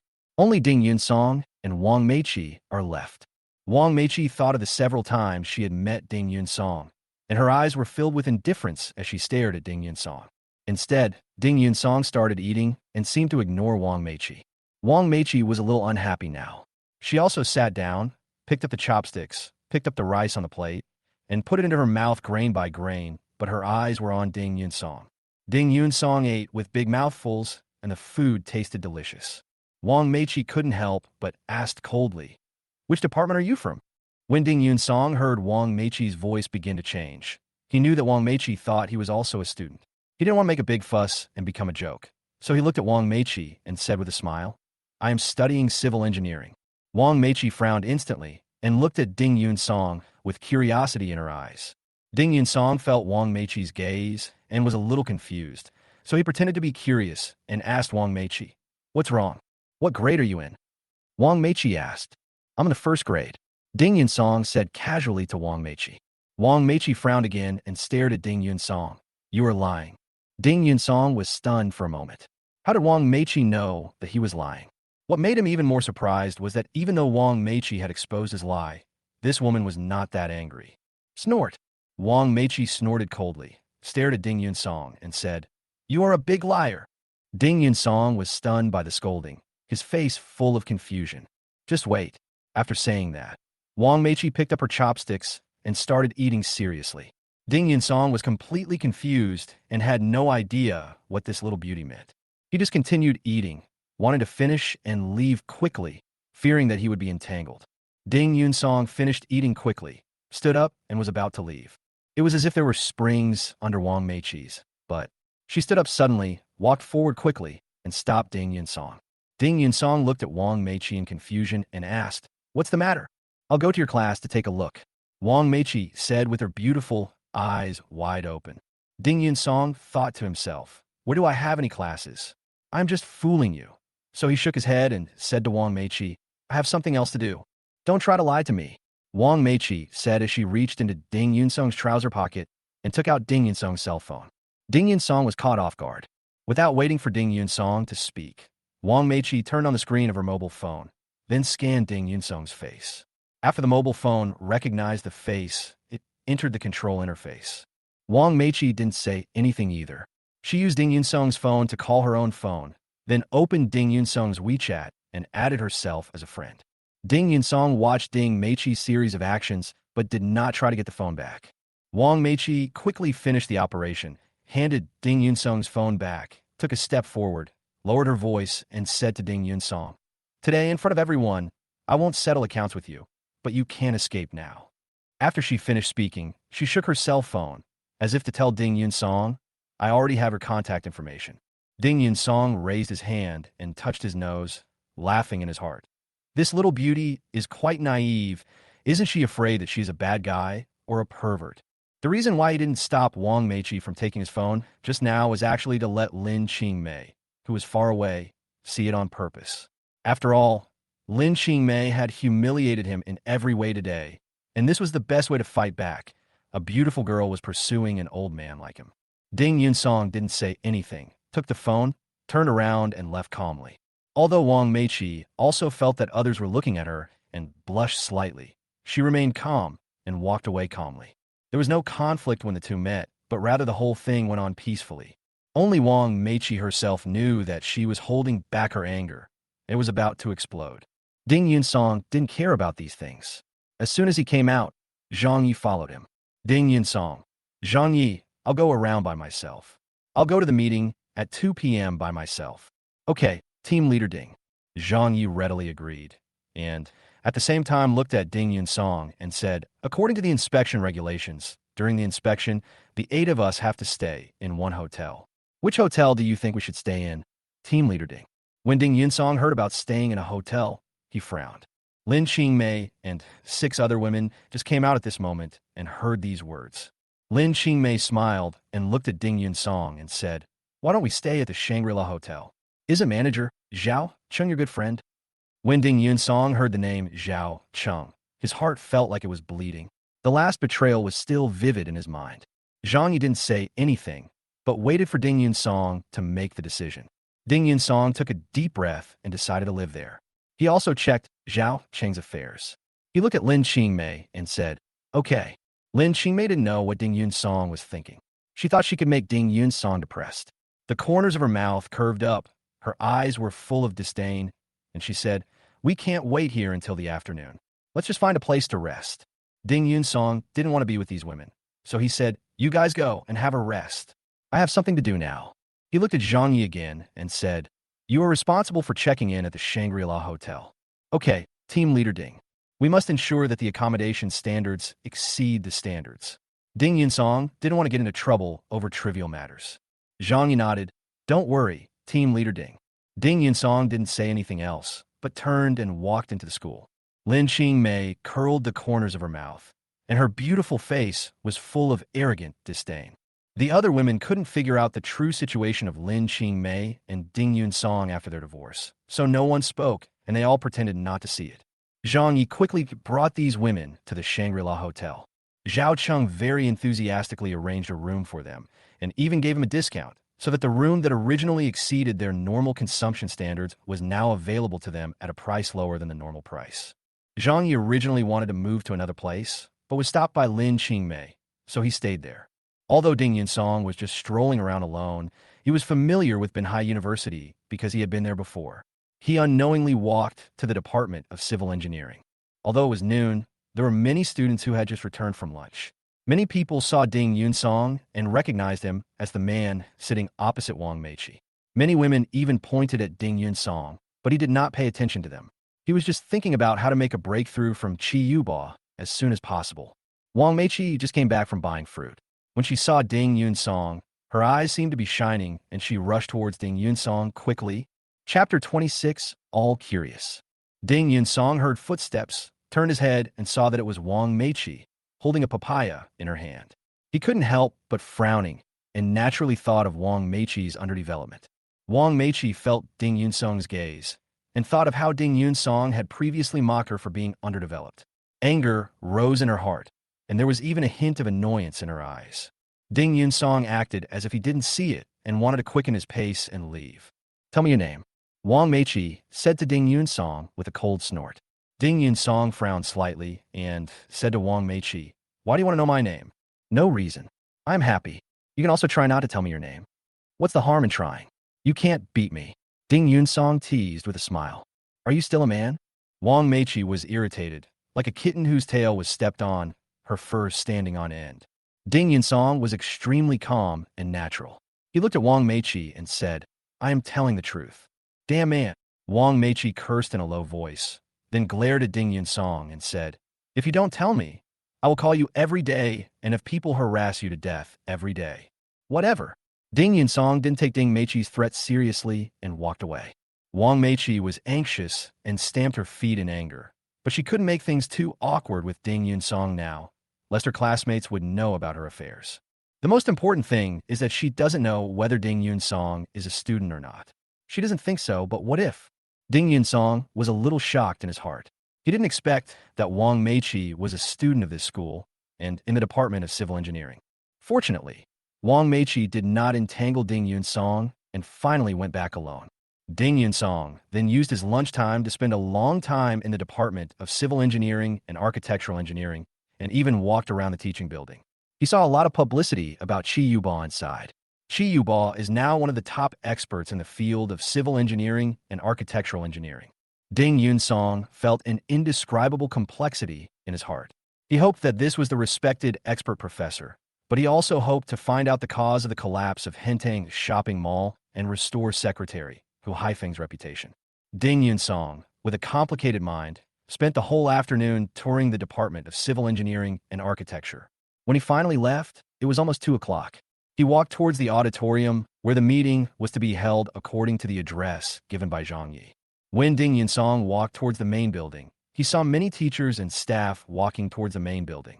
He knew that today's mobilization and deployment meeting would convene all university employees for mobilization and education. He blended into the crowd and walked towards the auditorium. No one knew him and no one noticed him, so it was very quiet. Just then, 2 women happened to pass by Ding Yunsong. One of the women lowered her voice and said to the other woman, "I heard that there's a new director in the Department of Civil Engineering." "I heard that too. She's a woman who's only 28 years old." "Yes, I heard that he was a student of civil engineering at Kyoto University and later went abroad to study. I don't know what the relationship is. Anyway, I think it shouldn't be just a relationship of overseas returnees. Just look at her appearance and you'll know. If she's pretty, she's probably here to sleep with men." The 2 women muttered about this matter, their tone full of ridicule towards the upcoming director of the civil engineering system, as well as envy and jealousy. Ding Yunsong listened very carefully, frowning again and again, and was also very curious about the news. Now that Hentang Mall has just collapsed, it is even more incredible that Chi Yuba, a top national expert and professor of the Department of Civil Engineering and Architecture, has actually resigned as director and given his position to a 28-year-old woman. Ding Yunsong increasingly felt that the inspection of the Department of Civil Engineering and Architecture might have unexpected results and surprises. He was full of anticipation and hoped that things could be clarified quickly. When he arrived at the door of the conference room, he saw Zhang Yi waiting anxiously at the door, and several school leaders were standing next to him. When Principal Su Dingshan saw Ding Yunsong, he quickly came over and extended his hand to Ding Yunsong, saying with a smile, "Hello, Director Ding." Ding Yunsong had been to Manhwa University before as Hu Haifeng's secretary, so he naturally knew Su Dingshan. He smiled and shook hands with Su Dingshan and said, "Hello, President Su. I just heard from Zhang Yi that Team Leader Ding has been in our school this afternoon and didn't go back to rest. You should have told me earlier so I could accompany you." Su Dingshan's tone was full of enthusiasm. Ding Yunsong knew that Su Dingshan was afraid that he would find out about the problem, so he smiled and said, "President Su has so many things to do every day, so you don't have to accompany me. I can also experience college campus life." Su Dingshan could only nod and smile. "During this inspection, I hope that Team Leader Ding can help us point out more problems so that we can improve and enhance the school's educational quality." Ding Yunsong was very calm about such high-sounding words and said to Su Dingshan with a smile, "Don't worry, Principal Su, we will definitely point out problems during this investigation. The more the better. We accept them all," Su Dingshan said readily. "Principal Su has a broad mind." Ding Yunsong praised with a smile. "Director Ding, you're too kind." Su Dingshan smiled and shook his head, then said, "Let me introduce you to a few other leaders." Ding Yunsong nodded and looked at several other department leaders. The department leaders of Manhwa University as a whole are relatively young. 3 of them are probably around 40 years old, or even younger. And these 3 leaders happen to be women, which made Ding Yunsong feel a little surprised. "This is our executive vice president, He Yuqing." Su Dingshan first introduced a woman who was about 1.68 meters tall and wearing a gray suit to Ding Yunsong. Ding Yunsong saw that He Yuqing was roughly in the middle in age among the 3 women, but he did not expect that she was already the executive vice president and was making rapid progress. He Yuqing stepped forward, took the initiative to extend her hand to Ding Yunsong, and said with a smile on her face, "Hello, Team Leader Ding. Welcome to our Manhwa University inspection." "Hello, Principal He." Ding Yunsong shook He Yuqing's hands lightly and then let go, but he felt that this woman's hands were very soft and were no less white and soft than Lin Qingmei's hands. Thinking of Lin Qingmei's cheating, for some reason, Ding Yunsong felt that He Yuqing was also a cheating woman and even thought that she got her position in this way. Su Dingshan then introduced Ding Yunsong to several other school leaders. After the introductions were all completed, Su Dingshan took Ding Yunsong into the conference room. When Ding Yunsong entered the conference room and walked from the aisle to the podium, he happened to pass by the 2 women who had just been talking. When the 2 women saw Ding Yunsong, they were both shocked. They had never expected this and felt regretful and nervous. Ding Yunsong smiled and nodded at them, as if he was remembering them. Chapter 27, Openly Seizing Power. Ding Yunsong walked into the auditorium accompanied by Su Dingshan and others. As soon as I entered the auditorium, I saw Lin Qingmei standing in the corner of the auditorium, waiting to go up to the podium. At today's mobilization and deployment meeting, I, as the team leader and deputy team leader Lin Qingmei, will be on the stage, while the others will be below. Lin Qingmei looked at Ding Yunsong, her eyes full of arrogance, still with that kind of provocation and teasing. Ding Yunsong didn't care, as if he didn't see it, and followed Su Dingshan to the side of the rostrum. Su Dingshan said to Ding Yunsong very politely, "Team leader Ding, please go first." Ding Yunsong nodded and was about to take a step. Lin Qingmei has already walked up. Although she didn't say anything, she walked very calmly, and even exuded a sense of dominance, as if she was the team leader. Su Dingshan and others were a little confused, and there was some embarrassment in their eyes. Ding Yunsong seemed not to care and followed behind Lin Qingmei. This made Su Dingshan and the people who came to the meeting curious. They wondered who was the team leader. Some well-informed people already know the relationship between Lin Qingmei and Ding Yunsong. Lin Qingmei was very happy to see everyone's reactions. She felt that she had stepped hard on Ding Yunsong and challenged his authority as a team leader. She wanted to make sure that he really deserved the title of team leader. After everyone sat down, Su Dingshan cleared his throat, turned on a microphone, and said, "According to the city committee's inspection work arrangement, the first inspection team of the city committee sent team leader Ding Yunsong and 7 comrades to our Binhai University for a 1-month inspection. Let us warmly welcome team leader Ding and others to come." Bang! Everyone applauded. Ding Yunsong was very humble. He stood up and bowed slightly to everyone as a greeting. Su Dingshan then began to speak, all of which were about some of the school's work requirements during the inspection, and even encouraged people in their school to report some violations of discipline and laws in the school. However, these are routine procedures and are deployed normally, so they're all normal. After Su Dingshan finished his speech, he said, "Now please let team leader Ding speak." Bang! The crowd began to applaud again, and many people looked at Ding Yunsong on the stage. Ding Yunsong sat up straight and was about to speak when Lin Qingmei said, "Team leader Ding, should I speak or should you?" As soon as these words were spoken, everyone at the scene was stunned and looked at Ding Yunsong, wondering why this team leader seemed to have no authority. Su Dingshan was a little embarrassed and looked at Ding Yunsong, not knowing what to say. Ding Yunsong adjusted quickly, looked at Lin Qingmei with a smile, and said, "Team leader Lin, do you have anything to say?" Although Lin Qingmei could hear Ding Yunsong's displeasure, she still said proudly, "According to your division of labor, the 6 of us women will focus on inspecting the various construction and financial-related work of Binhai University. Many responsibilities are on me." Ding Yunsong sneered in his heart. He used Lin Qingmei and delegated power to her, but this woman took it as authorization and even as full responsibility. He despised Lin Qingmei's desire for power in his heart. He wanted to see what else Lin Qingmei wanted to do, so he deliberately didn't say anything and just frowned. "You can't let me take responsibility and do the work without me having the power to give orders, right? Team leader Ding, since I am responsible for so many inspection tasks, how can I expect them to cooperate with me if I don't make it clear here what I need?" Lin Qingmei acted aggressively, her tone full of domineering and overbearing. Executive Vice President He Yuqing's eyes were full of smiles as she stared at Ding Yunsong, not hiding the gossip in her heart. The entire meeting place seemed to have fallen into silence. Everyone seemed to be watching the fun. No one expected that there would be a conflict between the working groups. Someone has already sent this news to the group or to friends. The meeting has not yet ended, but the news of the internal discord within the inspection team has already spread in the official circles of Binhai City. Ding Yunsong controlled his anger, smiled slightly, made a gesture of invitation to Lin Qingmei, and said, "Team leader Lin, please speak." When Lin Qingmei heard Ding Yunsong asking her to speak first, she was filled with pride and complacency. She just wanted to make Ding Yunsong depressed, make him have less and less WeChat accounts, and finally kick him away as if it was a divorce. Lin Qingmei was so happy that she sat up straight and looked at everyone and said, "This time the first inspection team will enter Binhai University. According to the arrangement of team leader Ding Yunsong, I will lead the other 5 members to focus on inspecting your various construction, financial, and work-style issues in the next month." Lin Qingmei seemed to be the main speaker and spoke nonstop for more than half an hour. She is already beautiful and charming, and now she is even more domineering when she speaks, making people feel like a cold queen looking down on the world, making men seem to surrender to her. Thinking that Lin Qingmei had just snatched the right to speak from Ding Yunsong, Ding Yunsong felt like he was being stepped on by Lin Qingmei.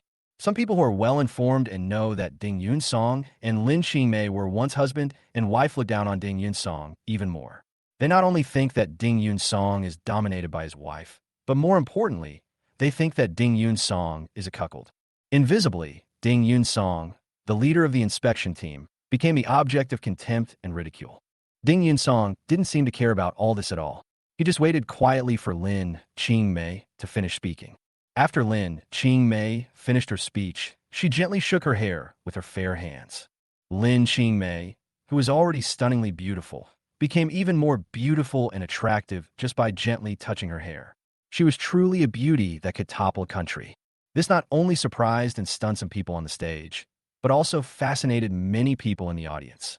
There are many beautiful women, but there are very few who are as beautiful and charming as Lin Qingmei. For a moment, Lin Qingmei became the brightest pearl in this venue and also the most dazzling woman in this venue.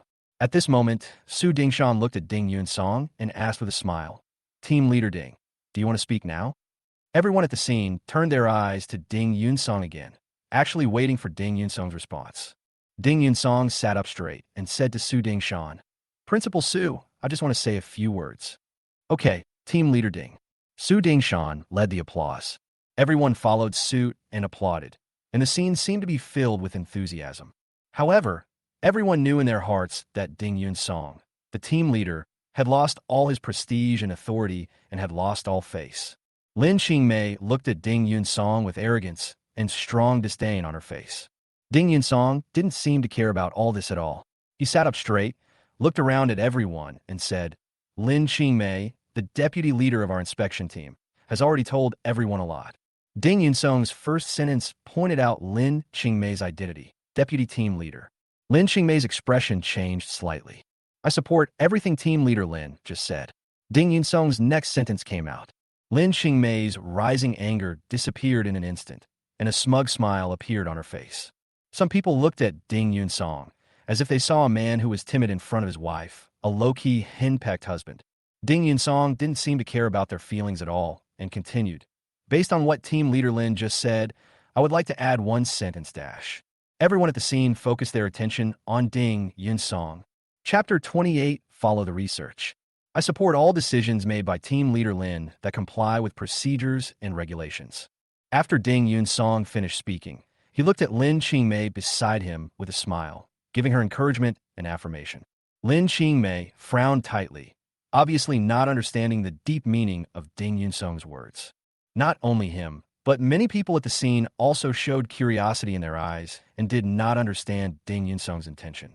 Ding Yun-song looked at Su Dingshan and said with a smile, "Principal Su, my speech is over." Su Dingshan nodded mechanically, then said thoughtfully, "On behalf of Binhai University, I would like to make a statement to the inspection team. We must follow the requirements put forward by team leaders Ding and Lin and go all out to cooperate with the inspection work." After Su Dingshan finished his statement, the meeting ended and everyone dispersed. Su Dingshan brought Ding Yun-song, Lin Qingmei, and others to the conference room on the 7th floor of the Binhai University Comprehensive Building. This is the inspection location arranged for them. Su Dingshan looked at Ding Yun-song and said with a smile, "Team leader Ding, you can just check here in the future.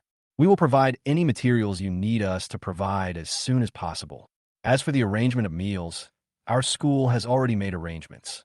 Ding Yun-song didn't notice what Su Dingshan said about eating. He looked around the meeting room for the inspection and didn't immediately agree to Su Dingshan's request. Instead, he said to Su Dingshan calmly, "Principal Su, you can ask Team Leader Lin for his opinion on the inspection mode." Su Dingshan didn't understand why Ding Yun-song delegated so much power, so he could only nod and look at Lin Qingmei. Lin Qingmei was also a little confused, so she frowned and said to Ding Yun-song, "I think it's okay to check together here, so it will be easier for us to communicate. As long as Team Leader Lin thinks it's okay." Ding Yun-song did not object, but just smiled slightly. Lin Qingmei glanced at Ding Yun-song and said nothing more. "Team Leader Ding, in order to facilitate the entire inspection, we have arranged for Executive Vice President He Yuqing to serve as the contact person for this inspection. If you have any questions, you can communicate with President He." Su Dingshan took the opportunity to say. He Yuqing had already stood up, smiling elegantly at everyone, and stared at Ding Yun-song's face for a few seconds before saying, I will do my best to cooperate with everyone in the inspection, and I hope everyone can point out more problems. He Yuqing is also beautiful, elegant, intellectual, and generous. When she spoke at this moment, she seemed particularly graceful and elegant. Ding Yunsong looked at He Yuqing with a smile and said, Principal He, I will have to work hard for you in the next month. He Yuqing shook her head and said to Ding Yunsong, Team Leader Ding, you are too polite. You are also helping us improve Binhai University. This is a rare opportunity. Ding Yunsong nodded, looked at Lin Qingmei, and said, Team Leader Lin, let's follow our previous arrangement. During this inspection, you will focus on reviewing the materials, and I will focus on conducting field research at Binhai University. Lin Qingmei said to Ding Yunsong with a proud look on her face, Don't worry, we can do better without you. Even in front of everyone, Lin Qingmei showed no respect to Ding Yunsong, and the way she spoke made everyone feel incredible. They all looked at Ding Yunsong, and He Yuqing's eyes were full of ridicule. Ding Yunsong seemed like someone who was going to be ignored. Ding Yunsong didn't care about all this. He felt happier and looked very easygoing. Next, Ding Yunsong and others further clarified the inspection methods and materials that needed to be provided, and then began to take action. Lin Qingmei and others started the work inspection, and Ding Yunsong seemed to be a superfluous existence. So he left the meeting room and prepared to go to the Department of Civil Engineering again. However, what happened at the mobilization meeting held today has already spread widely in the official circles. Many people feel that Ding Yunsong is a puppet in Lin Qingmei's hands in this life. Lin Qingmei is like a prisoner for Ding Yunsong, making Ding Yunsong deeply trapped and unable to extricate himself. Li Kuan-min was extremely happy to hear the news and felt a great sense of accomplishment. He felt very happy and energetic. Ding Yunsong came to the Department of Civil Engineering and Architecture, and he naturally entered the building and walked inside. When he walked to the elevator and was waiting for the elevator, he happened to see the two women who had just discussed the replacement of the Dean of the Department of Civil Engineering and Architecture.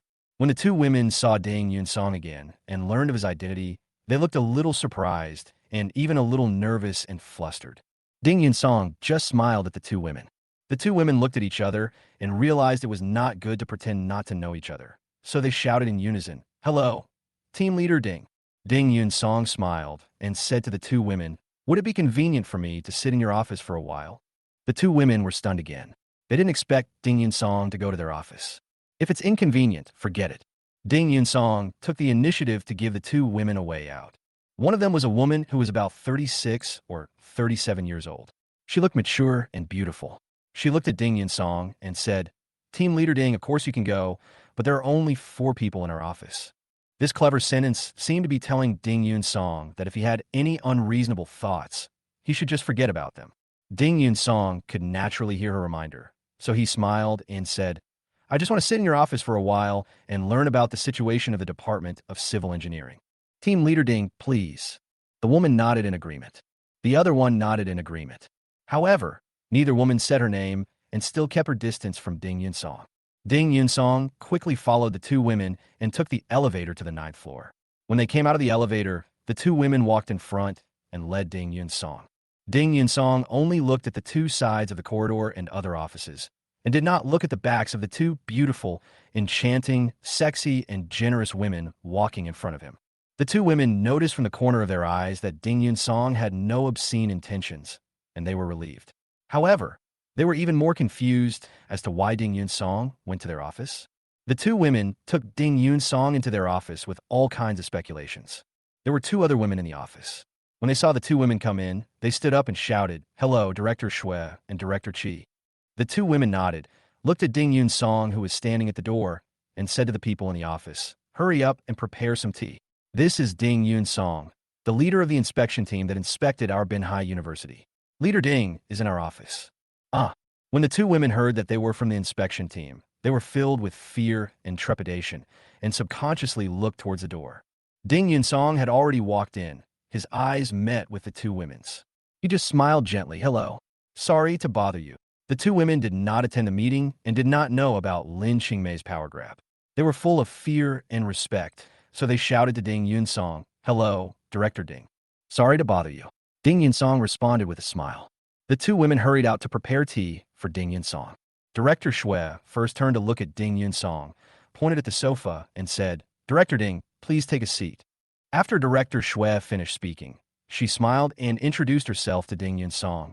My name is Shui Miling, and I am the Deputy Director of the Teaching and Research Section.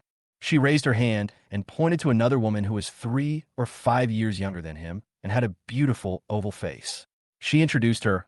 Her name is Chi Yani, and she is also the Deputy Director of the Teaching and Research Department. Ding Yunsong only knew the identities and names of the two people at this moment, so he smiled and said to them, Director Shui, Director Chi, I came with you this time because I want to know why your department head is such a young woman. Shui Miling and Chi Yani were both a little stunned when they heard Ding Yunsong's question. Chapter 29, Refusing to Tell. Shui Miling and Chi Yani's faces changed dramatically. They could talk behind their backs, but now they didn't know how to answer Ding Yunsong's question. Ding Yunsong was the leader of the inspection team and represented the inspection team. If Ding Yunsong found problems during the conversation or questioning, it would be equivalent to the problems they exposed. What should the school do if they were held accountable?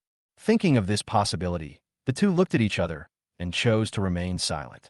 Ding Yunsong naturally saw the hesitation of the two people, so he smiled and said, I am just a little curious about your school's unconventional way of employing people.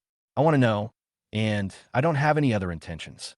Shui Miling felt that Ding Yunsong was just trying to induce her, so she hesitated for a moment and said to Ding Yunsong, Team Leader Ding, I think it would be more appropriate for you to ask our Principal Sue to arrange your research. Chi Yani also nodded immediately.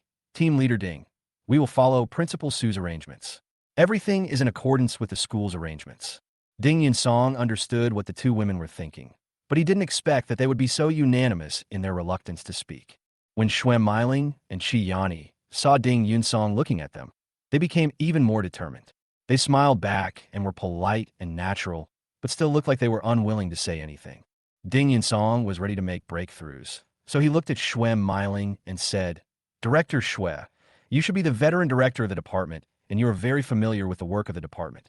Why don't you dare to speak out many problems directly? Shui Miling sneered in her heart. Ding Yunsong looked like a fool. How could he ask such a question? She shook her head and said to Ding Yunsong, I just attend classes every day. I don't know if there are any problems. What do you want us to talk about? Chi Yani immediately agreed and said to Ding Yunsong with a smile, We don't have any problems ourselves, and we don't know about other people's affairs. Ding Yunsong couldn't help but smile when he saw the two women were so determined. It seems that you all agree with the new director who is coming soon. Do you support him unanimously? Yes, the two women responded at the same time. Ding Yunsong asked with a smile, But why are you still talking about it behind my back? Shui Miling took a deep breath and said to Ding Yunsong with a smile, It's not a discussion, but just to express our views on this matter and our evaluation of the new director. Don't you want to take over as director? Ding Yunsong continued to ask. We don't want to. The two women answered in unison. Look at Leader Lin of our inspection team. She is very eager to become the director. Ding Yunsong continued to throw out bait and was just short of saying directly that you are all women. She is she, we are us, we are different. The two women responded at the same time again. Ding Yunsong was a little curious about the two women. How could they have such a tacit understanding? Could it be that the two of them had a good personal relationship? Director Shui and Director Chi should prepare well. I really want to have an in-depth discussion with you during our next meeting. Team Leader Ding, what does this mean? The two women were a little unsure when they saw Ding Yunsong putting pressure on them. Shui Miling deliberately asked ambiguously, How in-depth is Team Leader Ding's in-depth communication? Chi Yani didn't say anything, but her eyes were shining with joy as she observed. Ding Yunsong sneered in his heart. Married women are unrestrained when they are unrestrained. She even seduced him with words. So he said, I'm very interested in your department of civil engineering, especially the new young dean of the department. So I really want to know the specific situation of your department. Ding Yunsong said this, but he was actually very happy in his heart. This time, he focused his inspection on the Department of Civil Engineering and Architecture for the sake of Hentang Shopping Mall. Now that Lin Qingmei had seized power, he had created a good opportunity to make a covert move while building a false front. But Ding Yunsong also knew that if he continued to target the Department of Civil Engineering, it would easily arouse suspicion from others. The rejection of the two women, Shui Miling and Chi Yani, gave him an opportunity and a reason. Team Leader Ding wants to know about the Civil Engineering Department. Go ahead and find out. Shui Miling's question was neither hot nor cold, but it already showed her rejection. Chi Yani was even more direct.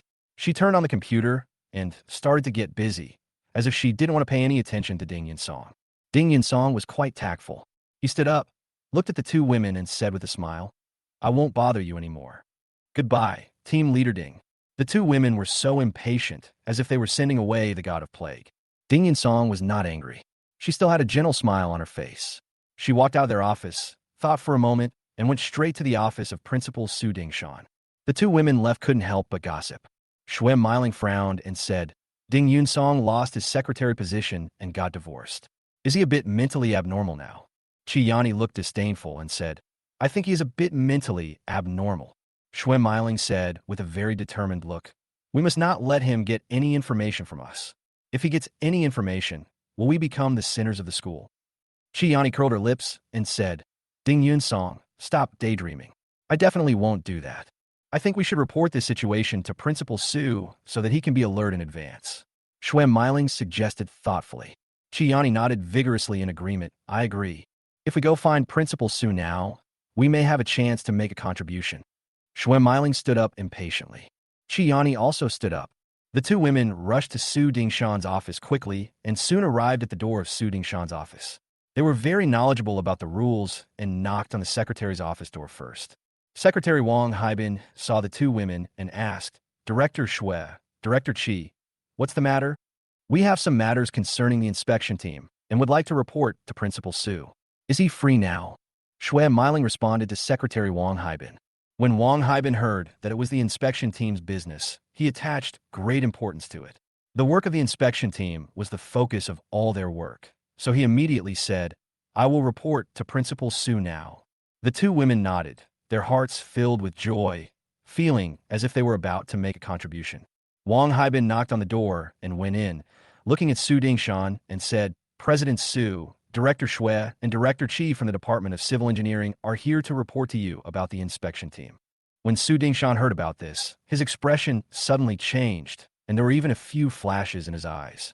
Wang Haibin didn't say anything, just waited for Su Dingshan's order.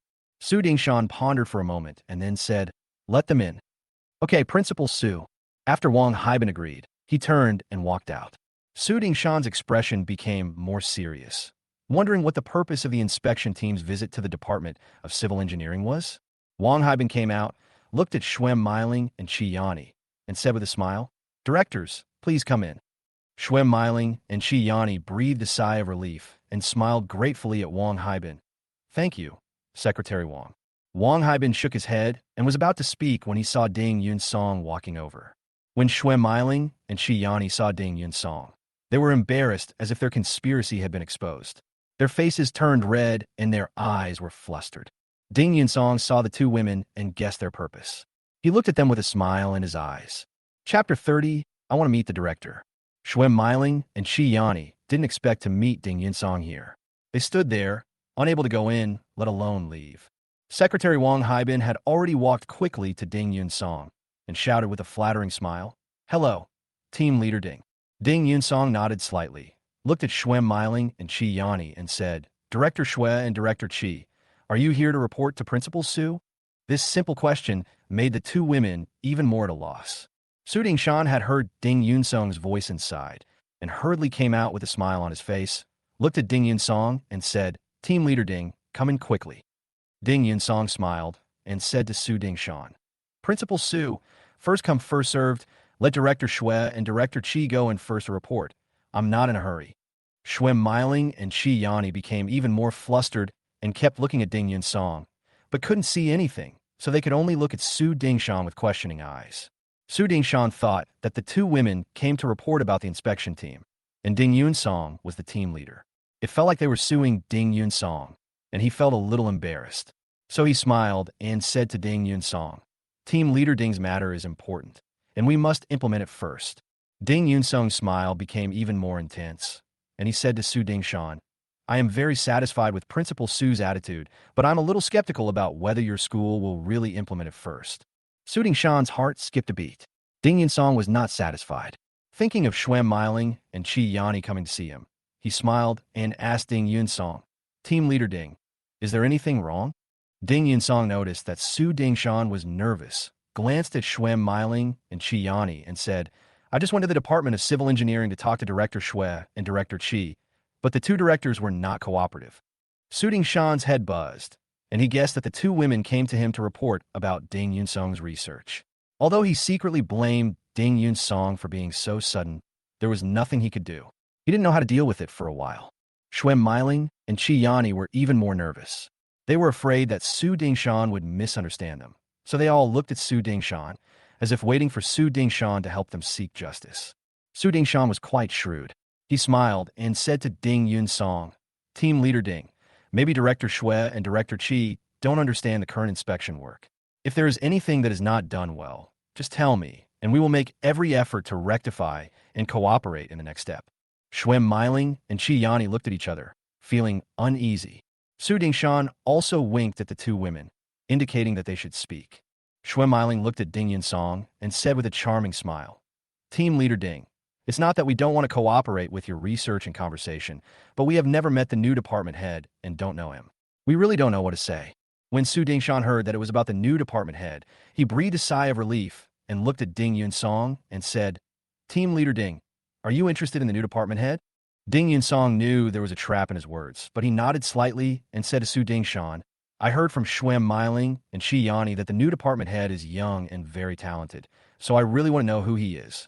Chi Yani rolled her eyes twice and deliberately asked Ding Yunsong in an inductive way, could it be that Team Leader Ding is interested in the young department head? Chi Yani's words were so powerful that everyone at the scene turned their eyes to Ding Yunsong. Even Su Dingshan's eyes showed the same meaning. After all, Ding Yunsong had just divorced Lin Qingmei and was in a lonely period. Seeing that these people were even more suspicious of him, Ding Yunsong secretly rejoiced that his goal was about to be achieved, and the smile on his face became even more intense. He said firmly, although I don't know who your new department head is, I am really interested and want to know what this woman looks like. Su Dingshan and others looked at Ding Yunsong and felt that Ding Yunsong was a lustful man who was possessed by an evil spirit and was sick. Su Dingshan suppressed his doubts and said to Ding Yunsong with a smile, Team Leader Ding, when our director Xiao arrives, I will ask her to visit you as soon as possible. Your new director's surname is Xiao. As Ding Yunsong was speaking, for some reason, the shadow of Xiao Mengchen appeared in his mind. Thinking of Xiao Mengchen, Ding Yunsong even felt an inexplicable sadness and self-mockery in his heart. Yes, the new director of our civil engineering department is Xiao Mengchen. Su Dingshan responded to Ding Yunsong with a smile. Ding Yunsong's head buzzed, and the three words Xiao Mengchen made him feel overwhelmed. Team Leader Ding, Director Xiao will be taking office tomorrow. Should we ask her to come to you? Su Dingshan took the opportunity to ask. Ding Yunsong had calmed down and was even happy. Xiao Mengchen came here to be the dean of the department, which made it easier for him to find out the truth about the collapse of the Hentang shopping center. In order to create an illusion for Su Dingshan and others, he said, I will come to see Director Xiao in person tomorrow. Su Dingshan and others felt that Ding Yunsong was like a possessed sex maniac, and there was shock in their eyes.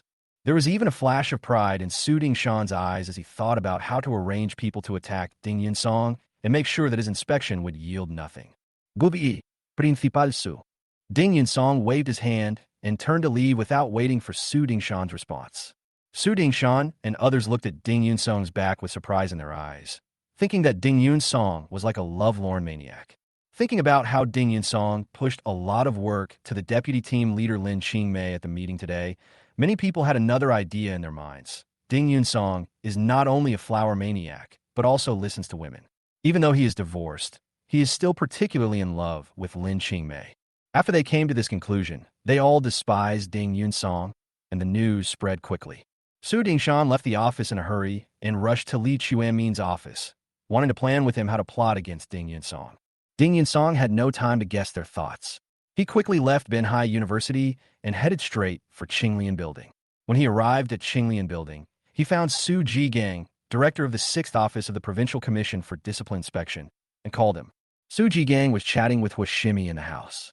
When he saw Ding Yunsong's phone call, he hesitated before answering Ding Yunsong's call and asked in a serious tone, Is there anything going on, Team Leader Ding? Director Su, I want to see you and ask you something. Ding Yunsong said. Su Jigang frowned and said to Ding Yunsong, Come up. Thank you, Director Su. Ding Yunsong hung up the phone and quickened his pace as he walked into Qinglian building. Su Jigang sat in the office, looked at Huashimi in front of him, and said, Ding Yunsong will be here soon. When Huashimi heard that Ding Yunsong was coming, her beautiful face was instantly filled with anger. She was even more angry when she thought about how she had asked to sleep with him and was rejected by Ding Yunsong. She was a darling of heaven. So what kind of fate was this for Ding Yunsong? She couldn't help but mutter and curse. He is a psychopath. Su Jigang was shocked, then asked with a strong smile. Ding Yunsong is a truly smart person. The key to Binhai City's breakthrough this time lies in him. Huashimi frowned. She was busy looking for Su Jigang to find out the collapse of Hentang Shopping Mall, but she didn't understand Ding Yunsong's purpose. Just then, Ding Yunsong knocked on Su Jigang's office door. Come Su Jigang said, looking towards the door. Ding Yunsong pushed the door open and was about to speak when he saw Huashimi in the room. His face changed instantly, and he thought of the conditions Huashimi had offered on the phone.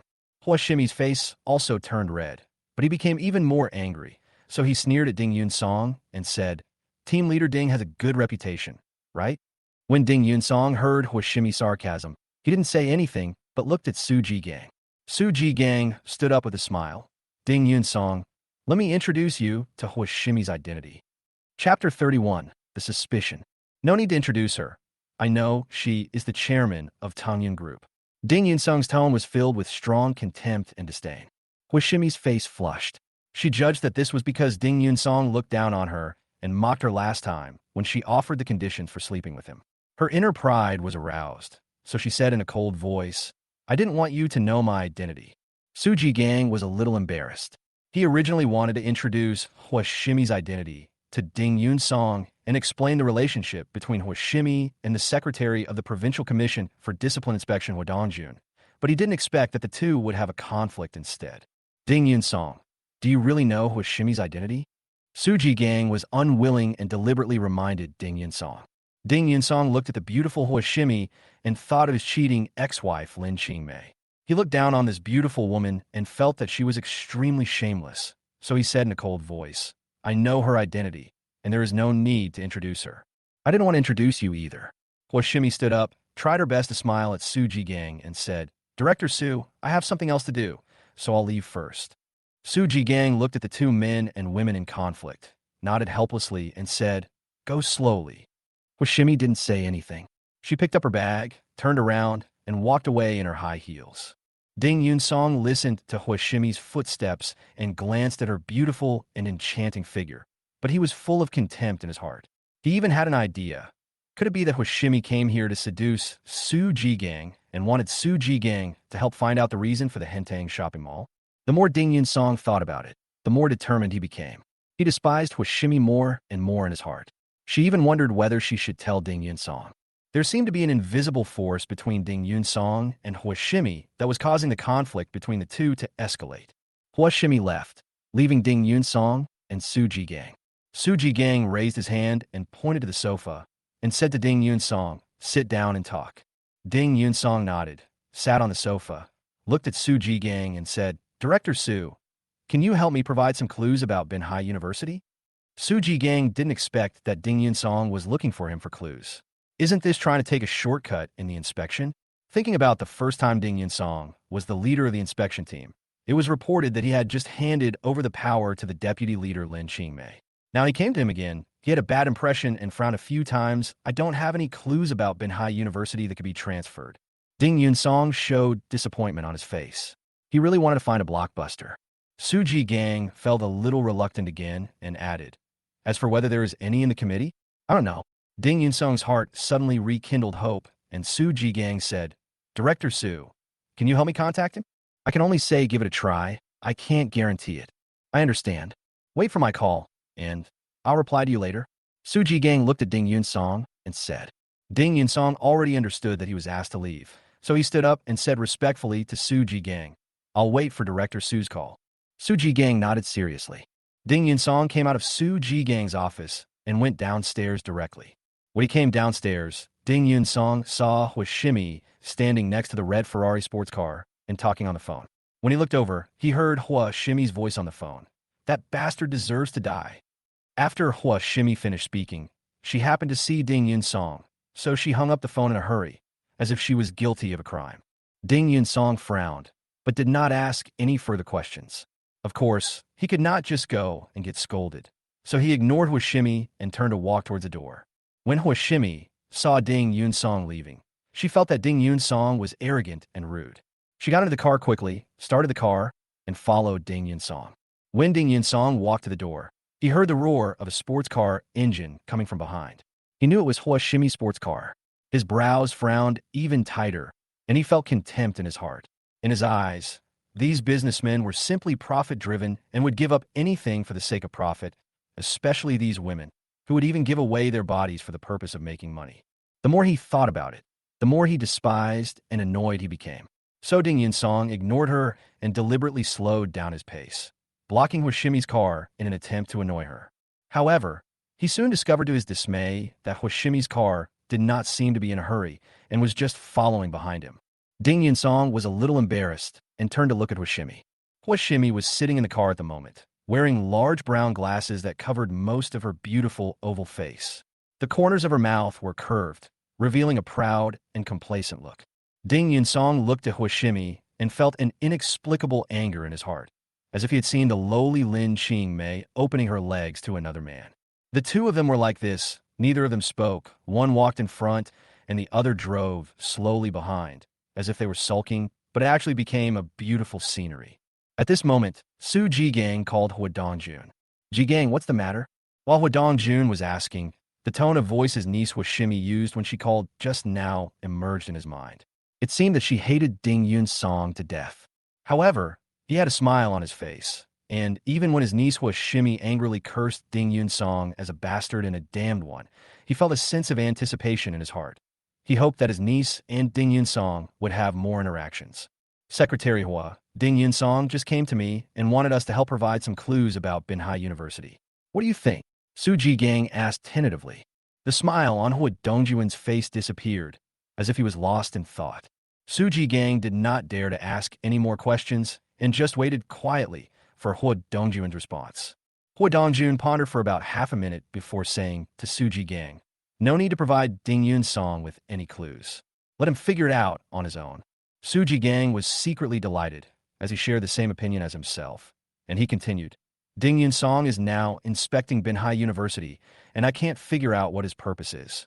I think Ding Yunsong's arrangements for the inspection of Binhai University are very rational and well-organized." Hua Dongjun gave a positive evaluation of Ding Yunsong.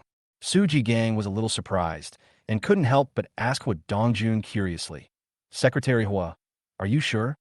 Whether Ding Yunsong authorized Lin Qingmei or claimed to be interested in the beautiful dean of the Civil Engineering Department of Binhai University, it was all a deliberate smokescreen. Hiss! Su Jigang couldn't help but take a breath.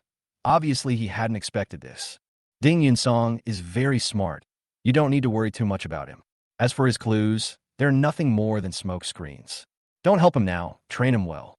After Hua Dongjun finished speaking, he hung up the phone. Su Jigang listened to the beeping sound on the phone. His expression kept changing and his eyes were full of shock. He didn't expect that the young Ding Yunsong was so smart. I even shook my head and smiled bitterly, feeling that I was almost deceived. Su Jigang pondered for a moment, found Ding Yunsong's phone number, and called him. Ding Yunsong and Huashimi were still walking on the road, as if they were angry with each other. He was also waiting for Su Jigang's call.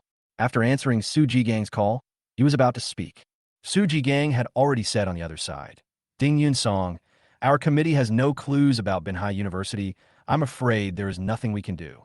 When Ding Yunsong heard the news, he felt a little depressed, but he could only say to Su Jigang, "Thank you, Director Su. You're welcome. I'll contact you if you have anything." After Su Jigang hung up the phone, he was slightly shocked in his heart, wondering what Ding Yunsong's purpose was. Ding Yunsong put away his phone, feeling a little depressed. Just then, his cell phone rang. When Ding Yunsong saw the number he was calling from, his expression changed dramatically, and there was even an indescribable solemnity, complexity, and shame in his eyes. Chapter 32, Holy Lady. Xiao Mengchen. The person who called was actually Xiao Mengchen. Xiao Mengchen's phone number has always been in Ding Yunsong's mobile phone. Over the years, even if Ding Yunsong changed his mobile phone, he always kept Xiao Mengchen's phone number in it. It was not that he missed Xiao Mengchen, but in his heart, Xiao Mengqian was a talented woman. As a man known as a genius, he admired a woman who could have such profound attainments in civil engineering. When he heard today that Xiao Mengqian was coming to Binhai University to be the director of the Department of Civil Engineering, he felt a surge of emotion in his heart, but he didn't expect that Xiao Mengqian had already called him. Ding Yunsong took a deep breath, answered Xiao Mengqian's call, and asked with a smile, "You haven't changed your phone number in all these years?" Xiao Mengqian's beautiful face showed a hint of joy and excitement even through the phone, but she suppressed it and asked Ding Yunsong, "Do you still have my phone number?" "Yes, I have been saving it." Xiao Mengqian's eyes were wet. He wiped them with a tissue and quickly controlled his emotions. He said to Ding Yunsong, "Do you have time? Can we sit out for a while? It's inconvenient." Ding Yunsong thought about his inspection at Binhai University and had already released a smoke bomb to conduct a key investigation on Xiao Mengqian, so he was naturally afraid of being seen by others. "Then you might as well come to my place." The moment Xiao Mengqian said this, there was some nervousness on her face. She glanced at the villa and even had a flash of worry in her eyes, because this was the villa she shared with others. Ding Yunsong's first reaction was not to go, but thinking that he was going to make a breakthrough against Qi Yuba of Binhai University and Xiao Mengqian was very important, he said, "Send me the address." "Okay, let's add each other on WeChat, and I'll send you the location later." Xiao Mengqian hung up the phone and quickly applied to add Ding Yunsong on WeChat. Ding Yunsong saw that the WeChat name of the friend application was Dream in the Clouds. For some reason, he felt that the cloud seemed to be talking about him. This made his heart move twice, and he clicked to agree and added them as friends. Xiao Mengqian sent a location message to Ding Yunsong with a smiley face underneath. Ding Yunsong gave Xiao Mengqian a victory gesture. Then he hailed a taxi and got in. He ignored Hua Shimi behind him, as if he didn't see her. Hua Shimi was driving, watching Ding Yunsong's car going away, with a cold smile on her face and anger towards Ding Yunsong. Ding Yunsong was driving the car and following behind Ding Yunsong. When Ding Yunsong saw Hua Shimi following him, he frowned several times, but he couldn't stop her, so he could only pretend not to see her. 20 minutes later, Ding Yunsong took a taxi to the Yufu villa. After getting out of the car, Ding Yunsong glanced in the direction of the villa. He was even more shocked that Xiao Mengqian could actually live in the villa. He also secretly mocked himself for being pathetic. He suppressed his annoyance and walked towards the gate of the villa. Hua Shimi drove behind him and saw Ding Yunsong entering the Yufu villa. She couldn't help but frown. She had heard that Ding Yunsong was interested in Xiao Mengqian. Could it be? Thinking of this possibility, Hua Shimi's eyes were about to spit fire, and she was almost insanely angry. After hesitating, Hua Shimi did not drive in immediately, but stopped by the roadside. Ding Yunsong entered the Yu Mansion villa smoothly and walked inside. He was relieved when he saw that Hua Shimi did not follow him in.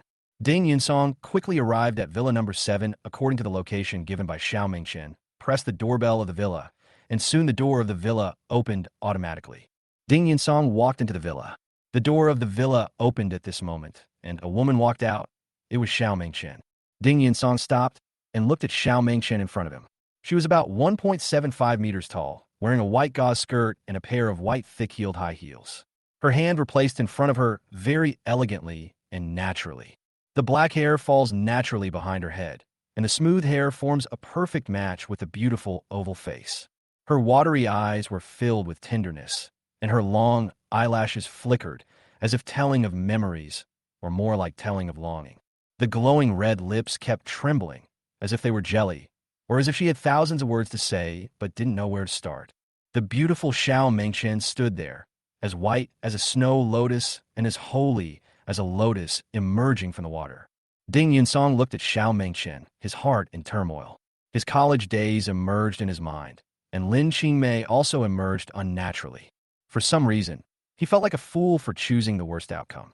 Seeing Ding Yunsong standing there in a daze, Xiao Mengqian blushed and said to Ding Yunsong, "What's wrong with you? Are you okay? Call." Ding Yunsong exhaled and seemed to be much more relaxed. He said to Xiao Mengqian, "It's okay. I just saw you a little surprised." Xiao Mengqian's cheeks turned redder, which made her beautiful oval face look even more charming. She blinked her long eyelashes at Ding Yunsong and said jokingly, "I heard that you were going to investigate me, so I took the initiative to find you first."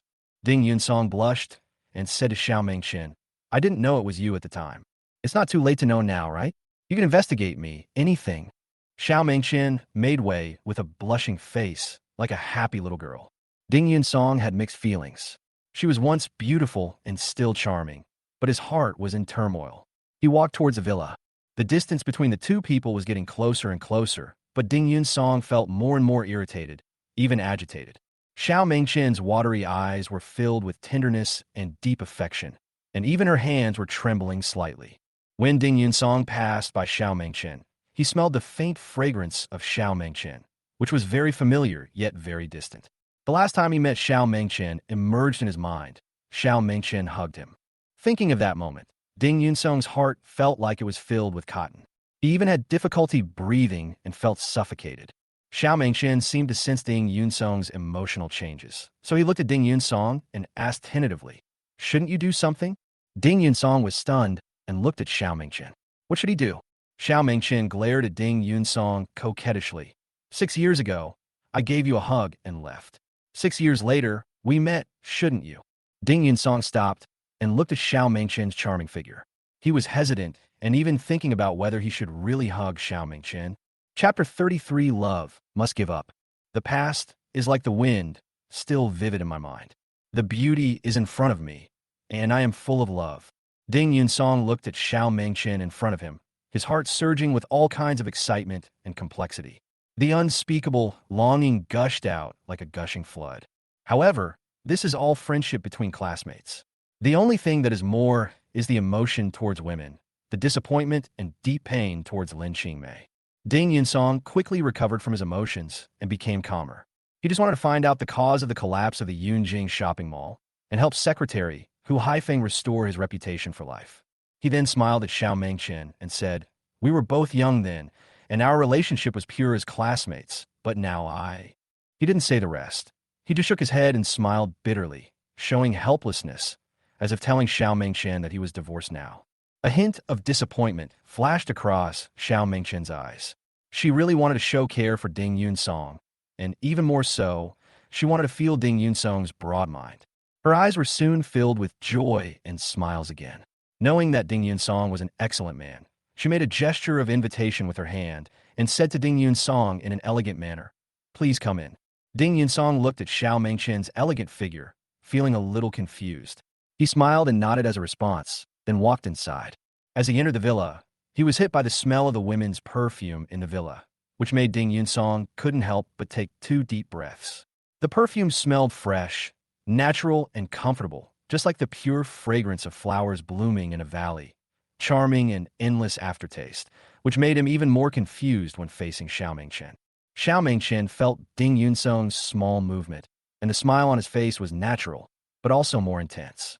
He said to Ding Yunsong, "This is the villa I live in with others." Ding Yunsong was surprised, then laughed and said, "I thought you were very rich and lived in a villa. I was envious." "Envy?" Xiao Mingqian asked back, his eyes red and his heart aching, as if being pricked by a needle. Ding Yunsong was the best student in his class. With his ability, it would have been easy for him to find a good company and a good job. However, Ding Yunsong gave up everything for Lin Qingmei. But in the end, Xiao Mingqian felt very sad inside. She sympathized with Ding Yunsong and felt sorry for him. She even wanted to hold Ding Yunsong in her arms and give him her care and concern. "I do envy those who can live in a villa." Ding Yunsong responded self-deprecatingly and looked away. Xiao Mingqian suppressed the pain in his heart, was considerate of Ding Yunsong, did not mention Lin Qingmei, pointed to the sofa and said, "Please sit anywhere. I will make 2 more platters, and then we can have dinner." "That's great. I'm hungry too.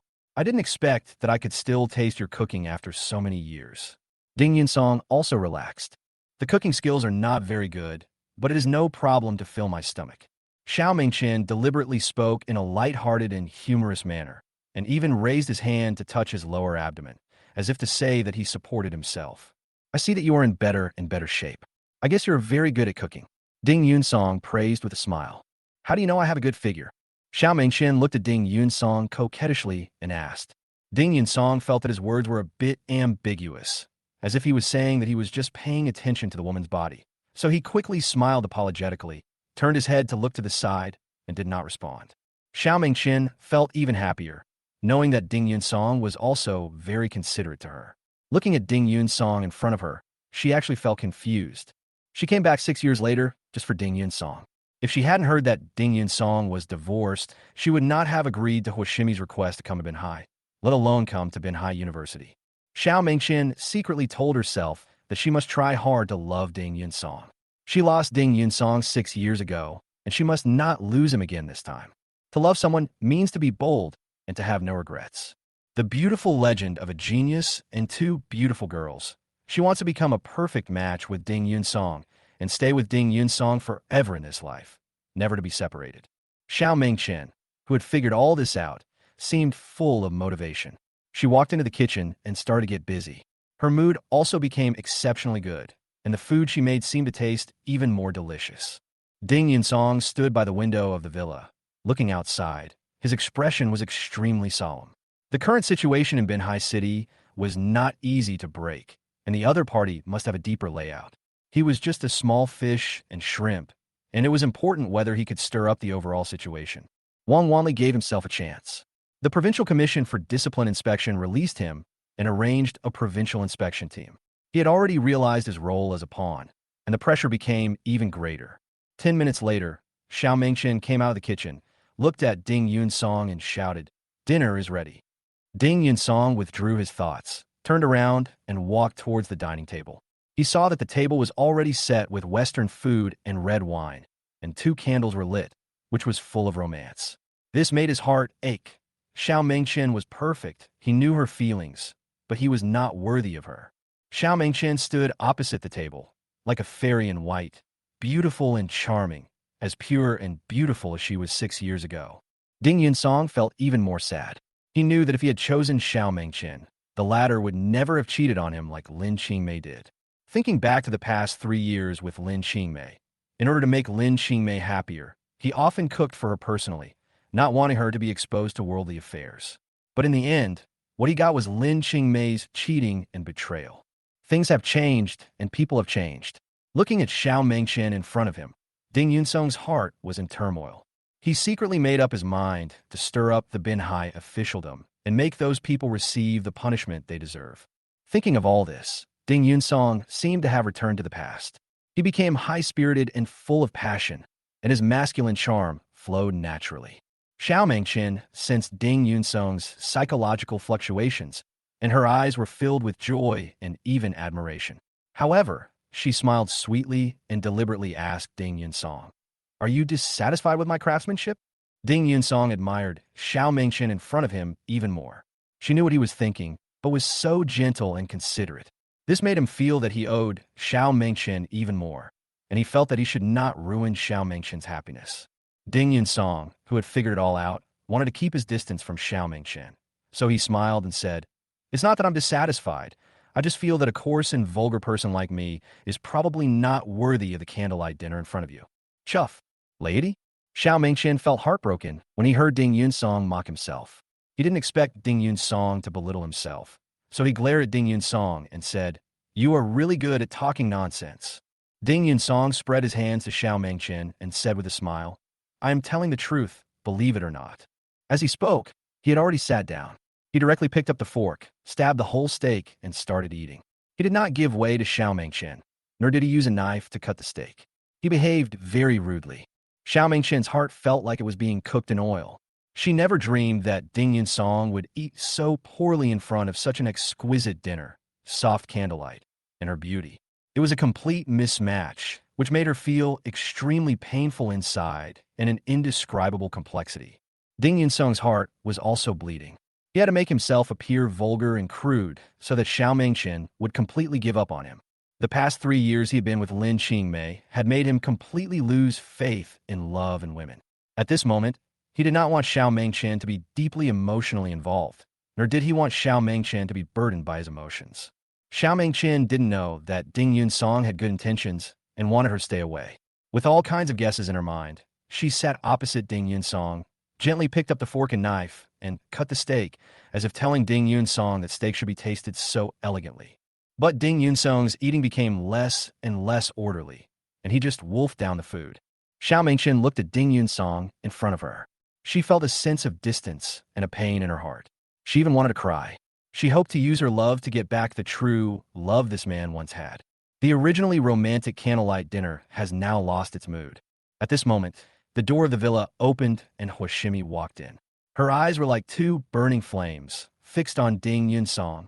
Chapter 34, Bleeding Heart. Hoshimi had actually been back for a while.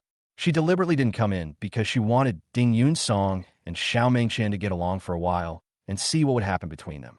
Even a bold idea popped up in his mind. Would Ding Yunsong be tempted by Xiao Mengqian and turn into a hungry wolf? Now, when she came in and saw Ding Yunsong sitting at home eating, she felt that he was not a man, so she was particularly annoyed and angry. Ding Yunsong felt Huashimi's gaze and looked over subconsciously. The two people looked at each other, and Ding Yunsong's eyes were full of shock.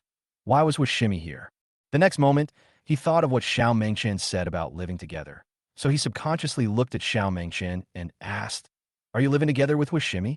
Seeing Ding Yunsong's expression, Xiao Mengqian felt it was a bit exaggerated and surprised. He nodded and said to Ding Yunsong, "Huashimi and I were classmates when we were studying abroad." Huashimi also put down her bag at this moment, stared at Ding Yunsong with indifference in her eyes, and said, "Why are you in my house?" When Ding Yunsong saw Huashimi's arrogance, he naturally thought of the time when Huashimi offered the condition of sleeping with her to investigate Hintang shopping mall. He felt a little annoyed and thought that Huashimi was cheap. Thinking of Xiao Mengqian's affection, it was difficult to refuse. He couldn't delay Xiao Mengqian's happiness, so he rolled his eyes and looked at Huashimi, deliberately responding in a cold voice. "Didn't you ask me to come here?" "I asked you to come here." Huashimi was stunned by the question. "Aren't you going to sleep with me?" Ding Yunsong asked, suppressing his inner self-blame. Well, as soon as Ding Yunsong said this, the atmosphere in the room suddenly became awkward, as if the air had stopped circulating. After a brief silence, Huashimi's anger instantly rose. She picked up the bag she had just put down and threw it at Ding Yunsong. "You bastard! What are you talking about?" Ding Yunsong looked at Huashimi's angry yet beautiful oval face, caught her bag, looked at Huashimi and said, "Are you lying when you asked to sleep with me?" You. Huashimi was so angry that she couldn't speak. Her chest was heaving and her whole body was shaking. She did say this on the phone last time. At that time, she hoped that Ding Yunsong could help her find out the cause of the collapse of Hintang shopping mall. Otherwise, how could such a proud girl say such shameless words? Ding Yunsong later did not agree. So Huashimi found her classmate Xiao Mengqian, who was studying abroad. Xiao Mengqian also wanted to come to Banhai City because she heard that Ding Yunsong was divorced, so they hit it off. But now, Ding Yunsong said in front of Xiao Mengqian that he wanted to sleep with her, which deeply stimulated the arrogant Huashimi and made her lose all her face. The key point is that she didn't know what the relationship between Ding Yunsong and Xiao Mengqian was, nor did she know why Ding Yunsong could eat the sumptuous Western meal made by Xiao Mengqian in her own home. The more she thought about it, the more aggrieved and annoyed she felt. "If I knew you were lying to me, I wouldn't have come." Ding Yunsong put down his bag, pretending to be indignant, and turned to look at Xiao Mengqian and said, "Huashimi also made an appointment with me today, also at Villa number 7 in the Royal Mansion Villa.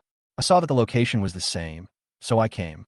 Xiao Mengqian didn't know that Ding Yunsong was lying, and thought that Ding Yunsong was really that casual and just wanted to sleep with Huashimi. His face was pale, full of disappointment and pain, and an indescribable despair. Huashimi was like a kitten whose tail was stepped on. "Ding Yunsong, you're talking nonsense. What did I ask you out? When did I? Did we just meet in Director Su Jigang's office in Qinglian Building?" Ding Yunsong interrupted Huashimi and continued, "Did you ever say you wanted to sleep with me?" Huashimi was left speechless by Ding Yunsong's questioning, and her whole body was shaking with anger. Ding Yunsong deliberately separated the two things, and each of these two separate things was true, leaving Huashimi speechless. Ding Yunsong saw that Huashimi had nothing to say and knew that he had to leave immediately, otherwise he would be exposed. So he stood up, looked at Xiao Mengqian and said, "I have something else to do, so I'm leaving first." Without waiting for Xiao Mengqian's response, he quickly walked to the door. Huashimi reacted at this moment, opened her arms to stop Ding Yunsong and said, "You bastard, you must explain everything to me today." "Did you say something wrong?" Ding Yunsong looked at Huashimi and asked back. Huashimi was stunned and asked Ding Yunsong, "What did you say wrong? You should say I slept with you, right?" "Well," Huashimi raised her hands to cover her chest. She was so angry that she was about to explode. She was really worried that her clothes would be torn. Ding Yunsong took the opportunity to dodge, quickly walked out of the villa, and ran outside. He ran very fast, but with every step, his heart felt like it was stabbed by a knife, and tears even swirled in his eyes. Acting so vulgar and shameless in front of Xiao Mengqian was a humiliation for him, even an insult to his own personality. But he had no choice. He had to prevent Xiao Mengqian from falling in love with him, and he had to keep Xiao Mengqian away from him. As a divorced person, I am not worthy of Xiao Mengqian. What's more, the Binhai officialdom is turbulent now, and he may be dismissed at any time, so he cannot let Xiao Mengqian be implicated. Ding Yunsong clenched his fists tightly, but his eyes were full of determination. He was determined to achieve a breakthrough in the inspection of Binhai University and solve all the difficulties in front of him. He hurried back to the Shangri-La Hotel and went to the temporary accommodation of the inspection team. Shangri-La Hotel, in Zhao Cheng's office. Wang Renxiang, Zhao Cheng, and Su Dingshan were sitting in the office, drinking tea, but their faces looked serious. Zhao Cheng spoke first, looking at Wang Renxiang, and said, "Director Wang, we tried to trick Ding Yunsong last time at the Shangri-La Hotel, but it didn't work. Will Ding Yunsong bear a grudge and take revenge on us?" Wang Renxiang sneered, raised his eyebrows, and said to Zhao Cheng, "You are wrong. It should be you, not us."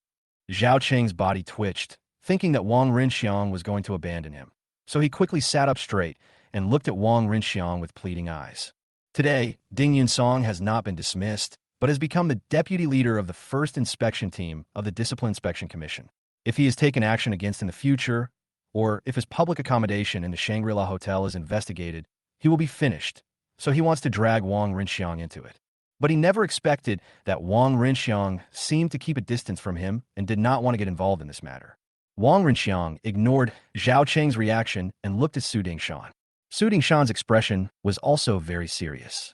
Wang Renxiang's ruthlessness toward Zhao Cheng just now made him look alert. He had always been very close to Wang Renxiang.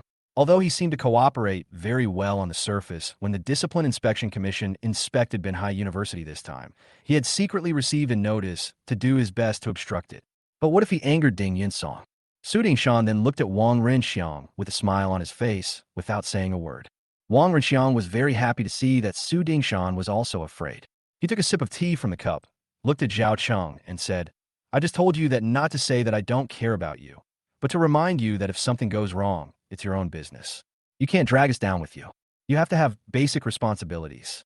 Zhao Cheng suddenly understood and breathed a sigh of relief. He nodded with a big smile on his face and said to Wang Renxiang, "Don't worry, Director Wang. If there are any problems, they're all my own. I will definitely not implicate Director Wang." Wang Renxiang smiled more after hearing Zhao Cheng's promise. He looked at the two people and said, "I called you two together today to discuss how to destroy Ding Yunsong at the Shangri-La Hotel." The two of them sat up straight at the same time, looking at Wang Renxiang, waiting for Wang Renxiang's plan with expectation in their eyes. Chapter 35: Beauty Scheming. If Ding Yunsong is not disabled, he will definitely cause trouble in Binhai City. Wang Renxiang first put pressure on the two people. Su Dingshan looked serious. His Binhai University was under inspection, and he was very clear about the actual situation. So he said, thoughtfully, "The inspection team just arrived today and is conducting a research interview with the Department of Civil Engineering, which has made the two deputy directors worried." "Oh." Wang Renxiang chuckled and said to Su Dingshan, "Ding Yunsong just wanted to find out the cause of the collapse of Hentang Shopping Center, so he was so interested in the Department of Civil Engineering. This is really a low-level approach, and it makes people despise him." Su Dingshan nodded slightly, but his face was very serious as he said, "Ding Yunsong is not a simple young man. We must be on guard, especially since he is now openly pursuing our new head of the Civil Engineering Department, Xiao Mengqian. This is even more puzzling." When Su Dingshan heard this, he couldn't help but curse. Damn it. Becoming a single anti-dog is free. Zhao Cheng had just been quietly listening to the conversation between the two people, but now he rolled his eyes and said, "Since Ding Yunsong is divorced and free, why don't we just make him have a scandal or let him release an indecent video?" Upon hearing this, Su Dingshan's expression changed twice, and he looked at Wang Renxiang with joy in his eyes for instructions. Wang Renxiang also smiled, looking at Zhao Cheng, and said, "This is also the reason why I called you two here today. I hope to work with you to come up with a feasible way to destroy Ding Yunsong." The two men thought about the layout that Wang Renxiang had just mentioned and did not speak first. Instead, they sat up straight and waited respectfully for Wang Renxiang to continue. Wang Renxiang looked at Zhao Cheng with a sense of pride and said, "You have already given a discount to the inspection team for accommodation and let them stay at the Shangri-La Hotel. This is a disguised bribe. But other departments have lived here before, and the price is the same. I'm afraid it won't be difficult for him, right?" Zhao Cheng said unconfidently. Wang Renxiang smiled and shook his head, then said to Zhao Cheng, "These are not important. What's important is that you can manipulate his food and use so that they can eat well and use well. These subtle excesses can make Ding Yun's song fall into the trap without knowing it, right?" Zhao Cheng's eyes lit up immediately, and he gave Wang Renxiang a thumbs up and said, "Director Wang is smart. Next, I'll try to give them something good to eat and then get some evidence of exceeding the limit." Su Dingshan also said excitedly, "It just so happens that we arranged breakfast and dinner for the inspection team at the Shangri-La Hotel. We were going to subsidize it, but now it's all right." Wang Renxiang nodded proudly, then looked at Su Dingshan and said, "When you eat lunch at school, you can also do something different. It would be better if you can let the teachers and students know about it." Director Wang is very smart. Su Dingshan showed joy on his face and nodded approvingly to Wang Renxiang. Wang Renxiang looked calm and confident as he said with a smile, "This is just the first step we need to take. The focus is on arrest. Director Wang, please speak quickly." The two people seemed impatient. Wang Renxiang rolled his eyes twice and said with a sinister look on his fat face, "Didn't Ding Yun Song want to find someone from the Department of Civil Engineering to conduct a research and talk?" "Yes." Su Dingshan nodded, with a somewhat uneasy look on his face. "You might as well ask your female teacher to go talk to Ding Yun Song in the middle of the night, and then dress sexy and coquettishly."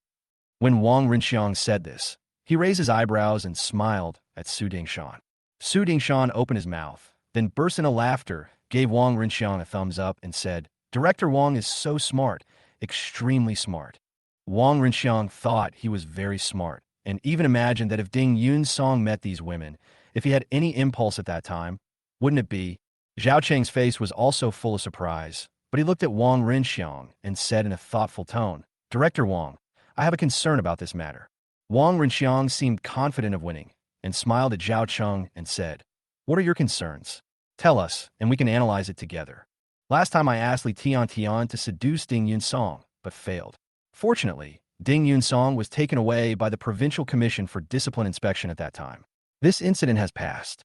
If I use a woman again, will it alert Ding Yun Song and make him extra vigilant?" Wang Renxiang shook his head confidently and said with a smile, "I asked Su Dingshan to arrange this method not to tempt Ding Yun Song." Su Dingshan was also stunned. He looked at Wang Renxiang and asked in confusion, "What does Director Wang mean?" Wang Renxiang leaned back on the sofa and said to Su Dingshan, "Your school has so many female teachers. There should be mature and charming women, young and beautiful young women, and young girls. Let these women dress up and take turns to find Ding Yun Song. As long as one of them loses control, Ding Yun Song can be destroyed." Hiss! Zhao Cheng and Su Dingshan took a deep breath again, their hearts pounding, and then they all gave Wang Renxiang a thumbs up and said, "Director Wang's method is so brilliant. It's so brilliant that we admire it." Wang Renxiang showed a strategic plan on his face and said calmly, "Ding Yun Song looks down on one woman, but it doesn't mean he looks down on women of all kinds and styles." Su Dingshan looked at Wang Renxiang, who was drinking tea with a meaningful smile on his face, and rubbed his hands impatiently, and said to Wang Renxiang, "First of all, I will arrange Xuan Miling and Qi Yani to find Ding Yun Song today. They have both had contact with Ding Yun Song and hope to get Ding Yun Song into the water." Wang Renxiang nodded and said to Su Dingshan, "Arrange it. I'll wait for your good news." Su Dingshan stood up excitedly, walked out of the office, called the two women, and arranged to go to the hotel to look for Ding Yun Song. Zhao Qingze took the opportunity to look at Wang Renxiang and said, "Director Wang, besides tampering with food and daily necessities, what other aspects can I tamper with?" "Forget about other aspects. If Ding Yun Song could be seduced by a teacher from Binhai University, then it would not only be a work-style issue, but the inspection team would also be discredited. What other methods are needed?" Zhao Qing nodded expectantly, excitement showing on his face. "Due to the conflict between you and Ding Yun Song last time, Ding Yun Song will definitely be on guard against you and will definitely have a grudge against you. You better stay here honestly for now." Wang Renxiang reminded Zhao Cheng. Zhao Cheng was very grateful and said to Wang Renxiang excitedly, "Thank you so much, Director Wang. Try hard.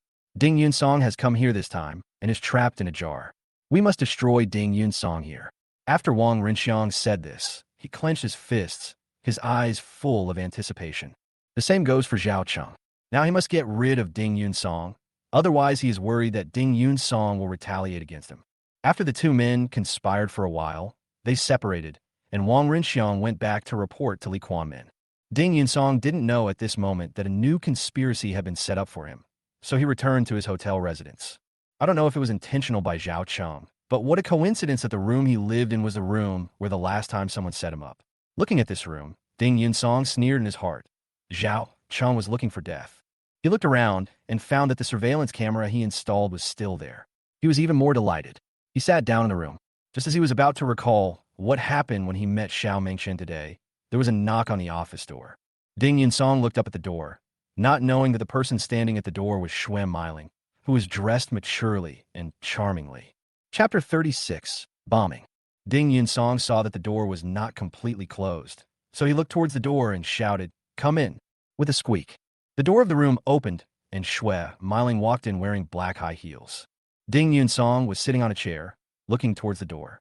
The first thing he saw was Xue Meiling's overall figure. She was originally about 1.68 meters tall, but now with high heels on, she was more than 1.7 meters tall and looked very graceful. She wore a black, translucent gauze skirt today, wrapping her mature body in it, revealing a feminine temptation. The mature and charming face of the young woman, with light makeup on, looks even more charming. Under the long, false eyelashes, the almond-shaped eyes are shining and full of infinite charm. As soon as she came in, she exuded the temptation of a perfect, beautiful young woman, which made people easily excited and even impulsive. Ding Yunsong was stunned for a moment when he saw Xue Meiling coming in. He stood up and asked Xue Meiling with a smile, "What do you want, Director Xue?" When Xue Meiling saw Ding Yunsong's calm expression, she felt a little disappointed and shocked inside. She didn't expect that her seductive appearance in such a charming manner would have no effect on Ding Yunsong. Xue Meiling was unwilling to give up, so she said to Ding Yunsong, "Team Leader Ding came to our civil engineering department for a research and talk today. Qi Yani and I are alone together, so there are some things we can't say, so I can only come to you in the evening to report in person." Ding Yunsong was slightly shocked when he heard the news. He thought that he was going to provide some important information, and a look of joy appeared on his face. He said to Xue Meiling, "It would be great if Director Xue could tell me what you know." Seeing Ding Yunsong's excitement, Xue Meiling was secretly happy and nodded with a smile. At the same time, she gently touched her right cheek with her hand, as if she was tidying up her hair that was covering her cheek, and it seemed that she was showing off her charm. The fair jade hands are as white as a work of art, painted with red nail polish, making the hands look particularly beautiful and seductive, and they seemed to emit a dazzling light under the light. Ding Yunsong looked at the beautiful Xue Meiling, but he didn't have any thoughts. He was just waiting for Xue Meiling to say something specific. Xue Meiling was somewhat disappointed to see that Ding Yunsong was still unmoved, and even secretly suspected that she was not charming enough. After calming down, she said to Ding Yunsong, "Our civil engineering department has a large amount of funds every year, but how these funds are used and who controls them, we don't know." Ding Yunsong took the money issue very seriously and took notes carefully. At the same time, he asked Xue Meiling, "Can you tell me what the specific issues are?" "Then I don't know. I'm just a deputy director."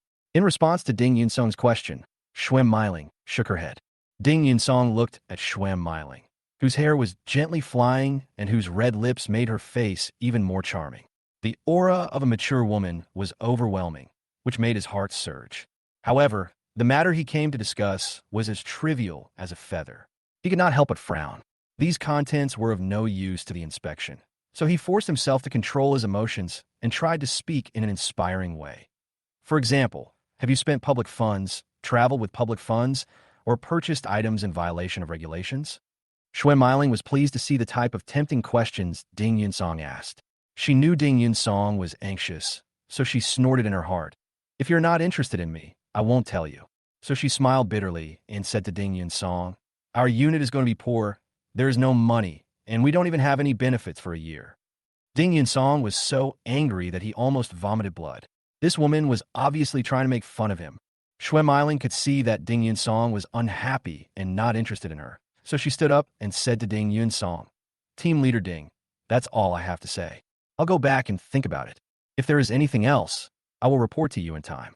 Ding Yun-song saw that Shwem Miling wanted to leave and wanted to ask her something else, but finally he resisted the urge to ask. He could see that this woman was not a good person, and he couldn't get anything out of her now. When Shwem Miling saw that Ding Yun-song did not try to keep her, she became even more indignant. So she came out of Ding Yun-song's house, quickly went downstairs, came to the parking lot downstairs, and got into a car with Su Dingshan and Chi Yani inside. What's the situation? Su Dingshan looked at Shwe Miling anxiously and asked.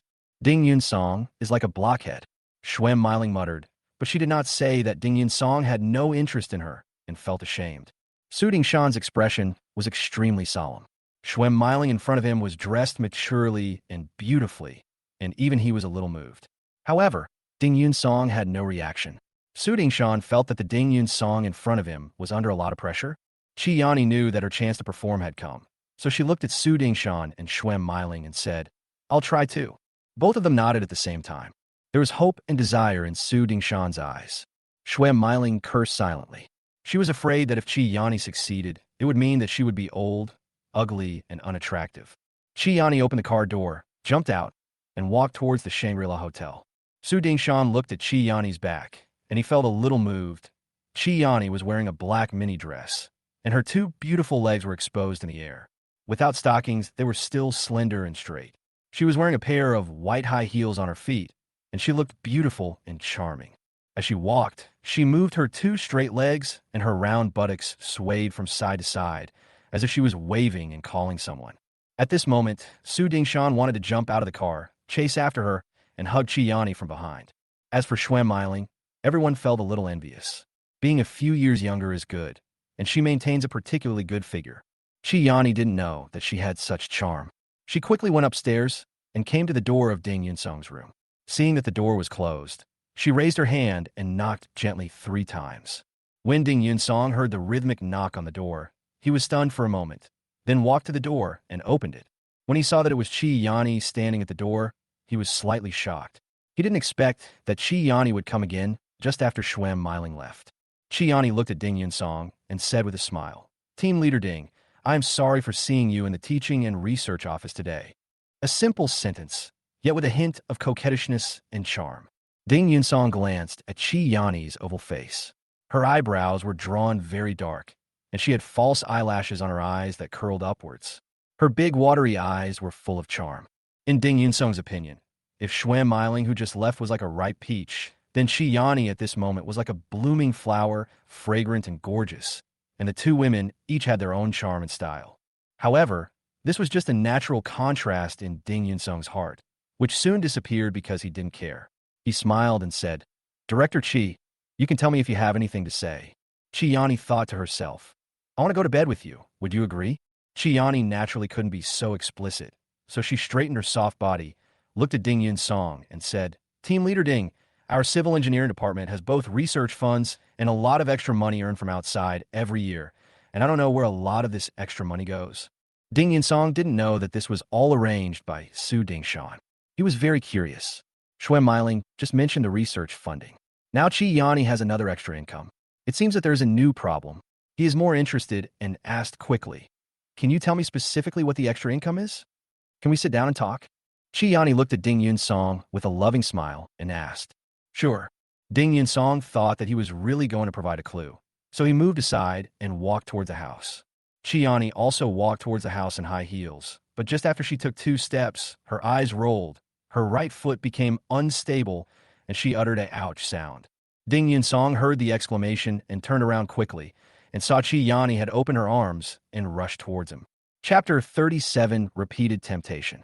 When Ding Yun-song saw Chi Yani rushing towards him, a hint of hesitation and entanglement flashed his eyes. He wondered whether he should support her or not. Thinking of the surveillance cameras in the house, he opened his arms and supported Chi Yani. In his haste, his arm happened to rest on Chi Yani's chest. Chi Yani was a mature, beautiful, and plump young woman. At the moment she was supported by Ding Yun-song, she suddenly became charming and lovely, with charming blushing cheeks, exuding a unique look. Chi Yani was supported and was happy. She wanted to take a step closer to Ding Yun-song and lean into Ding Yun-song's arms. Ding Yun-song seemed to be unaware of it. He took a step back and moved away from Chi Yani. He said to her calmly, Director Chi, you can talk now. Chi saw that Ding Yun's song was calm and normal, and she felt regretful in her heart. She didn't expect that Ding Yun's song would withstand the temptation and remain unmoved. She suppressed her helplessness and could only look at Ding Yun's song and said, "We have some senior people in the Department of Civil Engineering. They rely on their reputations to serve as project supervisors outside and can earn a lot of money every year." Ding Yunsung's eyes lit up, and Chi Yuba came to his mind. As a senior expert and scholar in civil engineering, Chi Yuba often held such positions. If Chi Yani could report the problem, he could follow the clues and try to get to the bottom of the Hentang shopping mall. So he asked Chi Yani, "According to your school's management regulations, is it in compliance?" "Our school's current management regulations allow this, but these people have put a lot of energy into this aspect, which objectively affects teaching and even the development of the school." Ding Yunsong could hear the envy and jealousy in Chi Yani's heart, so he followed her words and asked, "People who make money outside, don't you give some share to the school? Don't you give some share to other teachers in your department?" When Chi Yani heard this, she thought of Chi Yuba putting the money in his pocket and said to Ding Yunsong with contempt, "How could he give it to others? Those people are very greedy and wish they could possess everything for themselves." Ding Yunsong was even more delighted to see that Chi Yani's anger had been aroused. So he asked Chi Yani, "Can you tell me the specific person? I will find him to find out more about him next time." When Chi Yani heard Ding Yunsong asking her to name the specific person, she felt a little conflicted. She just wanted to make Ding Yunsong's heart beat faster or even seduce him. How could she really want to say these things? So she looked at Ding Yunsong, her eyes full of coquettish expression, and said, "Some things are not convenient for us to talk about." As she said this, her eyes were gazing at Ding Yunsong with deep affection, trying to make Ding Yunsong attracted to her. Ding Yunsong was very calm towards beauties like Lin Qingmei and Xiao Mengchen at this moment, let alone such a young woman who could only be described as of top quality. In fact, after Lin Qingmei's affair, Ding Yunsong had no intention of falling in love with a woman. So he said to Chi Yani, "If you don't provide me with specific personnel, I can only go to your civil engineering department for in-depth information." Chi Yani had been trying to seduce Ding Yunsong, but when she saw that Ding Yunsong was not seduced by her, she was somewhat disappointed. She did not want to fail like Schwem Meiling and leave in despair, but she was also somewhat helpless and depressed, so she said to Ding Yunsong in a delicate voice, "Team leader Ding, your inspection team should work hard to solve all the problems we have." As she spoke, she deliberately raised her hand and gently lifted her hair that was covering her cheeks, allowing her beautiful young woman face to be completely exposed in front of Ding Yunsong. Chi Yani was wearing a black ultra-short dress, which seemed like it would burst if she took a deep breath. Her whole body was filled with a strong aura of seduction, which could easily seduce men and even make them burst into strong impulses. However, Ding Yunsong seemed to turn a blind eye and responded calmly, "We want to do our best to help solve the problem. I also need you to actively provide us with clues. Only when we cooperate can it be perfect." "How can we cooperate?" Chi Yani deliberately chose words to ask in an ambiguous manner, which was full of temptation. Ding Yunsong said calmly, "You made a report, we investigated, and finally there was a result. This is cooperation." Chi Yani deliberately showed embarrassment on her face, remained silent, and looked pitiful. Ding Yunsong laughed in his heart, thinking that Chi Yani in front of him was very strange. She said that she was here to report, but she didn't take any substantive action. Isn't this just a waste of her time? Just like Schwem Meiling just now, she had realized that something was wrong. He thought of the surveillance in the house and remained calm, so he rolled his eyes, looked at Chi Yani and said, "Director Chi, if you have nothing else to do, go back early. It's getting late, otherwise your brother-in-law will be anxious." With this clever remark, he brought the two people closer together and even changed the way they addressed each other. When Chi Yani heard Ding Yunsong calling her husband brother-in-law, she thought that Ding Yunsong had fallen in love with her, and her hope was rekindled. She said to Ding Yunsong coquettishly, "My husband is away on business trips all year round. I am alone, and no one cares whether I go home earlier or later."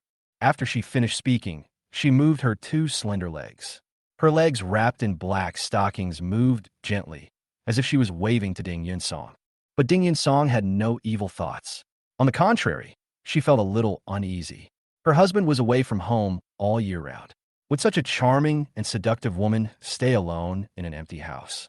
As soon as this idea came up, he wanted to use this point as a breakthrough point. So he said to Chi Yani, "Director Chi, you should leave first. Regarding the situation you reported, I will further verify and investigate, and try to find some clues and work out a solution. This can be regarded as an explanation to you. Seeing that Ding Yunsong was not tempted by her, Chi Yani felt depressed and disappointed. She even wondered if her charm was not enough, and whether she had become an old woman like Xuan Miling. Finally, Chi Yani concluded that Ding Yunsong had just divorced Lin Qingmei and had not yet reached the point where he was crazy about women, so he did not become a hungry wolf. So she suppressed these random thoughts in her mind, looked at Ding Yunsong, and said, "In this case, I will not disturb team leader Ding. Director Chi, take care." Ding Yunsong saw him off with a smile, as if he was looking forward to leaving. Chi Yani was feeling depressed. She didn't expect that she would be so unwelcome, so she could only stand up and try her best to keep smiling at Ding Yunsong. She still threw a coquettish glance unwillingly, walked with her slender legs, twisted her waist, and walked towards the door, wanting to make a final temptation. Ding Yunsong looked at Chi Yani's back, and after thinking for a moment, he quickly changed his clothes and went out, ready to follow Chi Yani. However, he took the stairs instead of the elevator that Chi Yani took. Chi Yani didn't know that Ding Yunsong had come out to follow her. After she came out, she was in a bad mood because of her failure, so she immediately called Su Dingshan. In the elevator, there was no signal on the phone, and she was unable to dial the number. When she reached the first floor, she dialed the number and said as she walked out of the lobby, "I've already met Ding Yunsong, and I'm going back now." Su Dingshan asked hurriedly on the other end of the phone, "What's the situation? Has Ding Yunsong been seduced?" Chi Yani had already walked out of the hall. Although she was angry, she was also relaxed. So she said, jokingly, "He doesn't seem to be a normal man."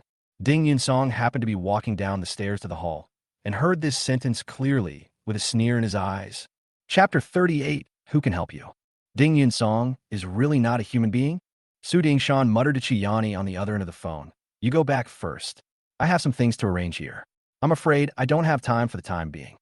"You don't miss me at all," Chi Yani muttered and hung up the phone, seeming to be filled with infinite resentment. Ding Yunsong saw Chi Yani walking away in her high heels, so he slowly walked out from the dark corner of the stairs and followed Chi Yani, wanting to see what this woman was going to do. Chi Yani seemed to be very anxious to leave and did not pay attention to Ding Yunsong's following. At this moment, Su Dingshan had already dialed Wang Renxiang's number. Wang Renxiang was reporting on the arrangements for Ding Yunsong in Li Chuanmin's office. When he saw Su Dingshan's call, he thought he had successfully seduced Ding Yunsong. So he quickly said to Li Quanmin, "Mayorly, Su Dingshan called. Please connect and listen to see if Ding Yunsong has fallen for this woman." Li Quanmin said, and then he said with a smile, "Teachers in schools, doctors and nurses in hospitals are the dreams of many men. I don't believe that Li Quanmin will not be moved." Wang Renxiang seemed to have seen the success of Su Dingshan's arrangement. He nodded with a smile on his face and said with a hint of flattery, "Perhaps it has been completely conquered now." "Ha ha." Li Quanmin laughed heartily, his eyes full of contempt and cold ridicule, as if he was looking forward to Ding Yunsong's fall. Wang Renxiang answered the call on hands-free and asked Su Dingshan, "What's the situation?" "I'm sorry, Director Wang. Both of the women I arranged failed." Su Dingshan didn't know that Li Quanmin was listening, so he apologized respectfully with a hint of blame. Wang Renxiang's expression suddenly turned ugly, and he looked at Li Quanmin. The smile on Li Chuanmin's face was still there, but it seemed to be frozen in an instant, and his eyes were filled with depression and anger. Wang Renxiang was afraid that Li Quanmin would be angry with him, so he quickly asked Su Dingshan on the other side, "What happened? Why did it fail?" "I arranged for 2 deputy directors of the Department of Civil Engineering, Xuan Miling and Chi Yani. They were both dressed very beautifully and had great feminine charm, but for some reason, Ding Yunsong was like a blockhead and had no reaction at all. Think of another way." Li Quanmin muttered with a dark face and waved his hand, signaling Wang Renxiang to hang up the phone. Wang Renxiang quickly hung up the phone and looked at Li Quanmin with a vigilant face, like a dog waiting for his master's orders. On the other side, when Su Dingshan heard Li Chuanmin's angry voice, his whole face was full of vigilance and anxiety, even panic. He raised his hand to touch the sweat on his forehead, thinking about how to frame Ding Yunsong next. Ding Yunsong must not allow any problems during his inspection of Benhai University. If any problems occur, he will be ruined. Wang Renxiang looked straight at Li Quanmin respectfully, his eyes full of uneasiness. Li Chuanmin's face was cold. After thinking for a moment, he said to Wang Renxiang, "Since this method doesn't work, let's think of other ways. When Wang Renxiang heard Li Quanmin emphasizing to Su Dingshan and himself that they should find a solution, he didn't know what to do, and he didn't know what solution to find. Li Quanmin saw that Wang Renxiang didn't react, and his eyes were full of disappointment.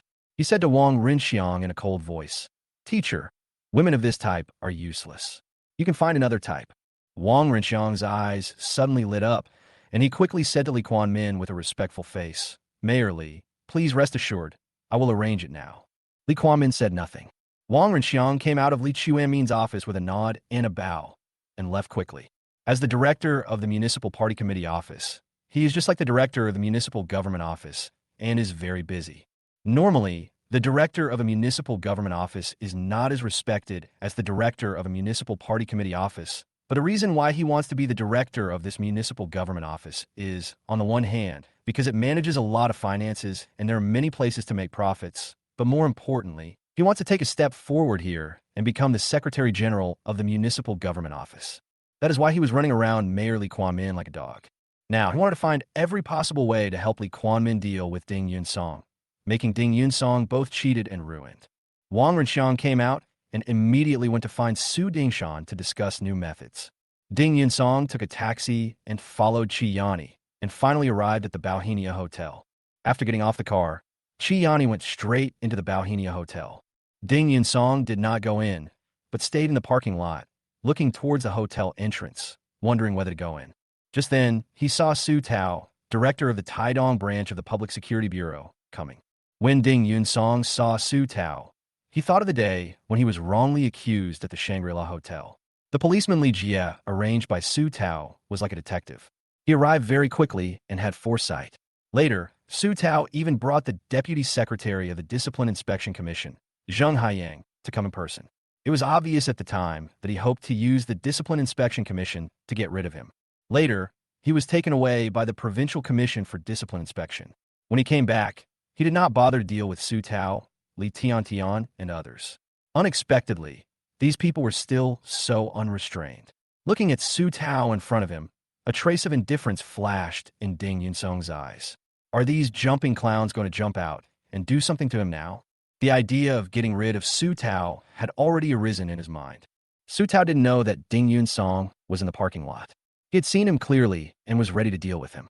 After parking the car, he did not get out immediately, but rolled down the window and made a phone call with a sullen look on his face. After the call was connected, Su Tao asked the other end with a lewd look on his face, "Are you all ready?" Not knowing what the other party said, Su Tao said with a smug look on his face, "I hope you dress a little more wild and bold, so that I could be more passionate." Not knowing what the other party said, Su Tao opened the car door with a laugh and walked quickly towards the Bauhinia Hotel. After hearing two simple conversations, Ding Yunsong guessed that the person Su Tao was talking to on the other end was a woman, and that woman was definitely not a good woman. When Ding Yunsong thought of Su Tao's identity and the current situation, he frowned twice and wanted to go up and take Su Tao away for investigation. But after hesitating for a moment, he felt that it was not appropriate.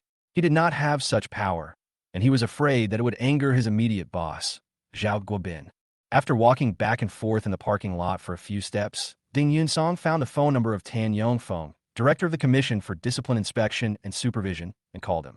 Tan Yongfeng answered Ding Yunsong's call and asked him with a smile, "Why haven't you slept yet so late?" "Secretary Tan, I just saw Su Tao go to the Bauhinia Hotel. It seems that he has made an appointment with a woman." Tan Yongfeng frowned when he heard Ding Yunsong's words on the other end of the phone and asked Ding Yunsong, "Why are you following him for no reason?" "I am following Qi Yani from Banhai University." Ding Yunsong briefly introduced what happened at Banhai University today.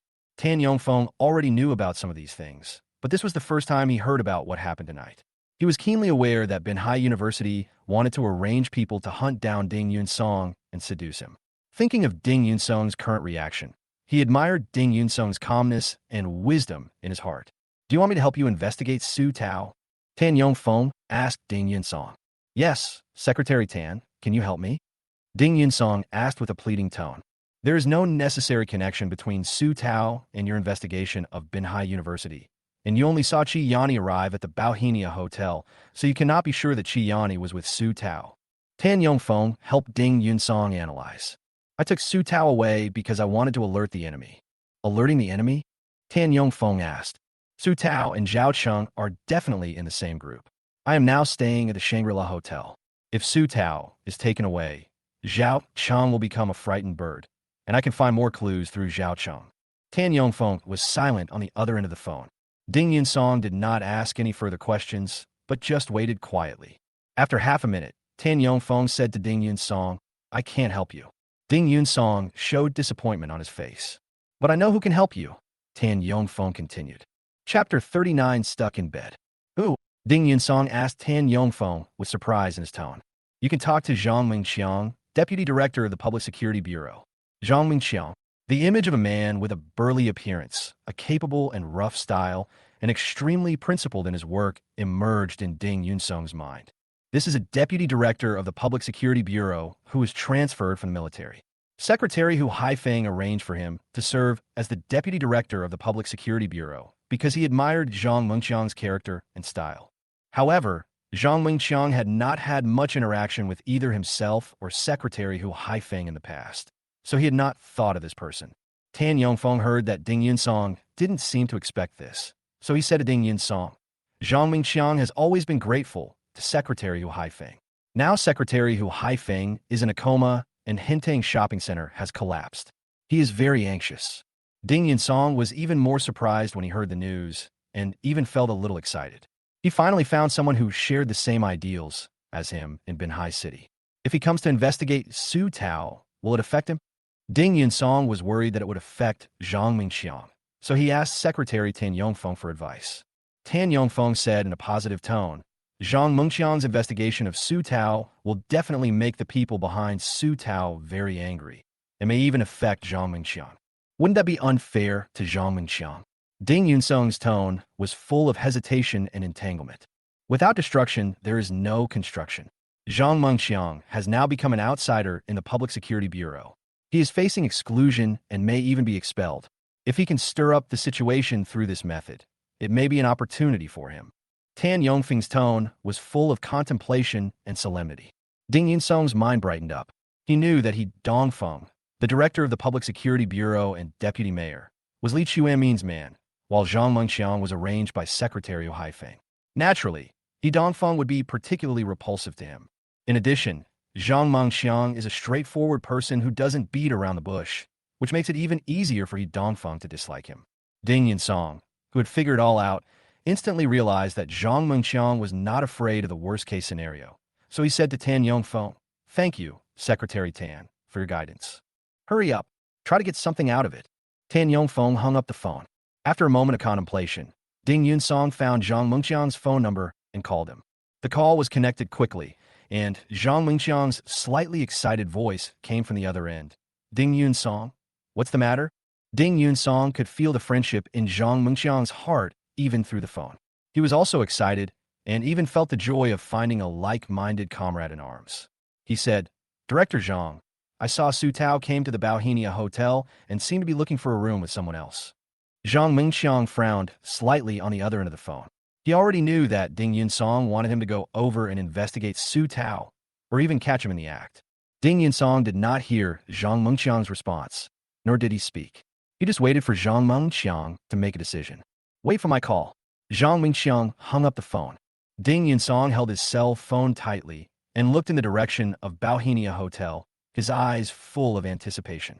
More than 10 minutes later, he saw a police car with flashing lights stopped at the entrance of Bauhinia Hotel. The door opened, Zhang Mingqiang got out, and hurried into the hotel lobby with two policemen. Ding Yunsong held the phone, but it didn't ring. He thought Zhang Mingqiang would not show up, but he didn't expect that Zhang Mingqiang had already brought people here. More importantly, Zhang Mingqiang wanted to protect himself and didn't want to get involved. Ding Yunsong admired Zhang Mingqiang even more in his heart. He was a decisive person who cared about others. Ding Yunsong felt joy and respect for him from the bottom of his heart. Ding Yunsong pondered for a moment, thinking that this might trigger a chain reaction, and if things went wrong, Zhang Mingqiang might even be crippled. He had to find a way to protect Zhang Mingqiang. It's a pity that he has no power in his hands now, which makes him a little distressed. After pondering for a moment, he thought that he was appointed by Wang Wanli as the deputy leader of the first inspection team of the Municipal Party Committee Inspection Office. Wang Wanli seemed to be quite good to him. He wanted to use this incident to test whether Wang Wanli attached great importance to him. So he stepped inside. Zhang Mingxiang and the police had already learned Su Tao's room number through the front desk and even got the room card. When he saw Ding Yunsong coming in, he did not speak to him. Instead, he looked at one of the policemen and said, "You wait downstairs and make sure no one tips off the situation. Don't let Su Tao escape."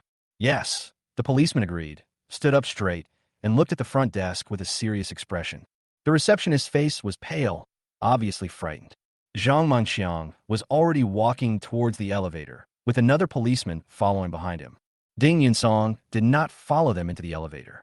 Zhang Mengxiang quickly took the elevator to the 5th floor. Ding Yunsong saw the elevator stop on the 5th floor, so he took another elevator to the 5th floor. When he arrived at the 5th floor, he saw Zhang Mengxiang walking towards the east side of the corridor. Ding Yunsong also followed Zhang Mengxiang, but always kept his distance. Zhang Mengxiang came to the door of room 520 on the 5th floor, swiped his card, pushed the door open, and walked in. When the door of the room opened, the crazy voices of a man and a woman came from inside the room. Zhang Mengxiang suddenly pushed the door open, causing the two people in the room to scream in fear, as if they had seen a ghost. Zhang Mengxiang had just seen Su Tao going crazy on Qi Yani, but at this moment the two of them were so scared that they quickly separated and pulled the quilt to cover their bodies. When Su Tao saw that it was Zhang Mengxiang, resentment flashed in his eyes, but he did not dare to be angry. Zhang Mengxiang asked Su Tao in a cold voice, "Su Tao, who is this woman?" Su Tao felt guilty and didn't dare to respond, but the corners of his mouth kept moving.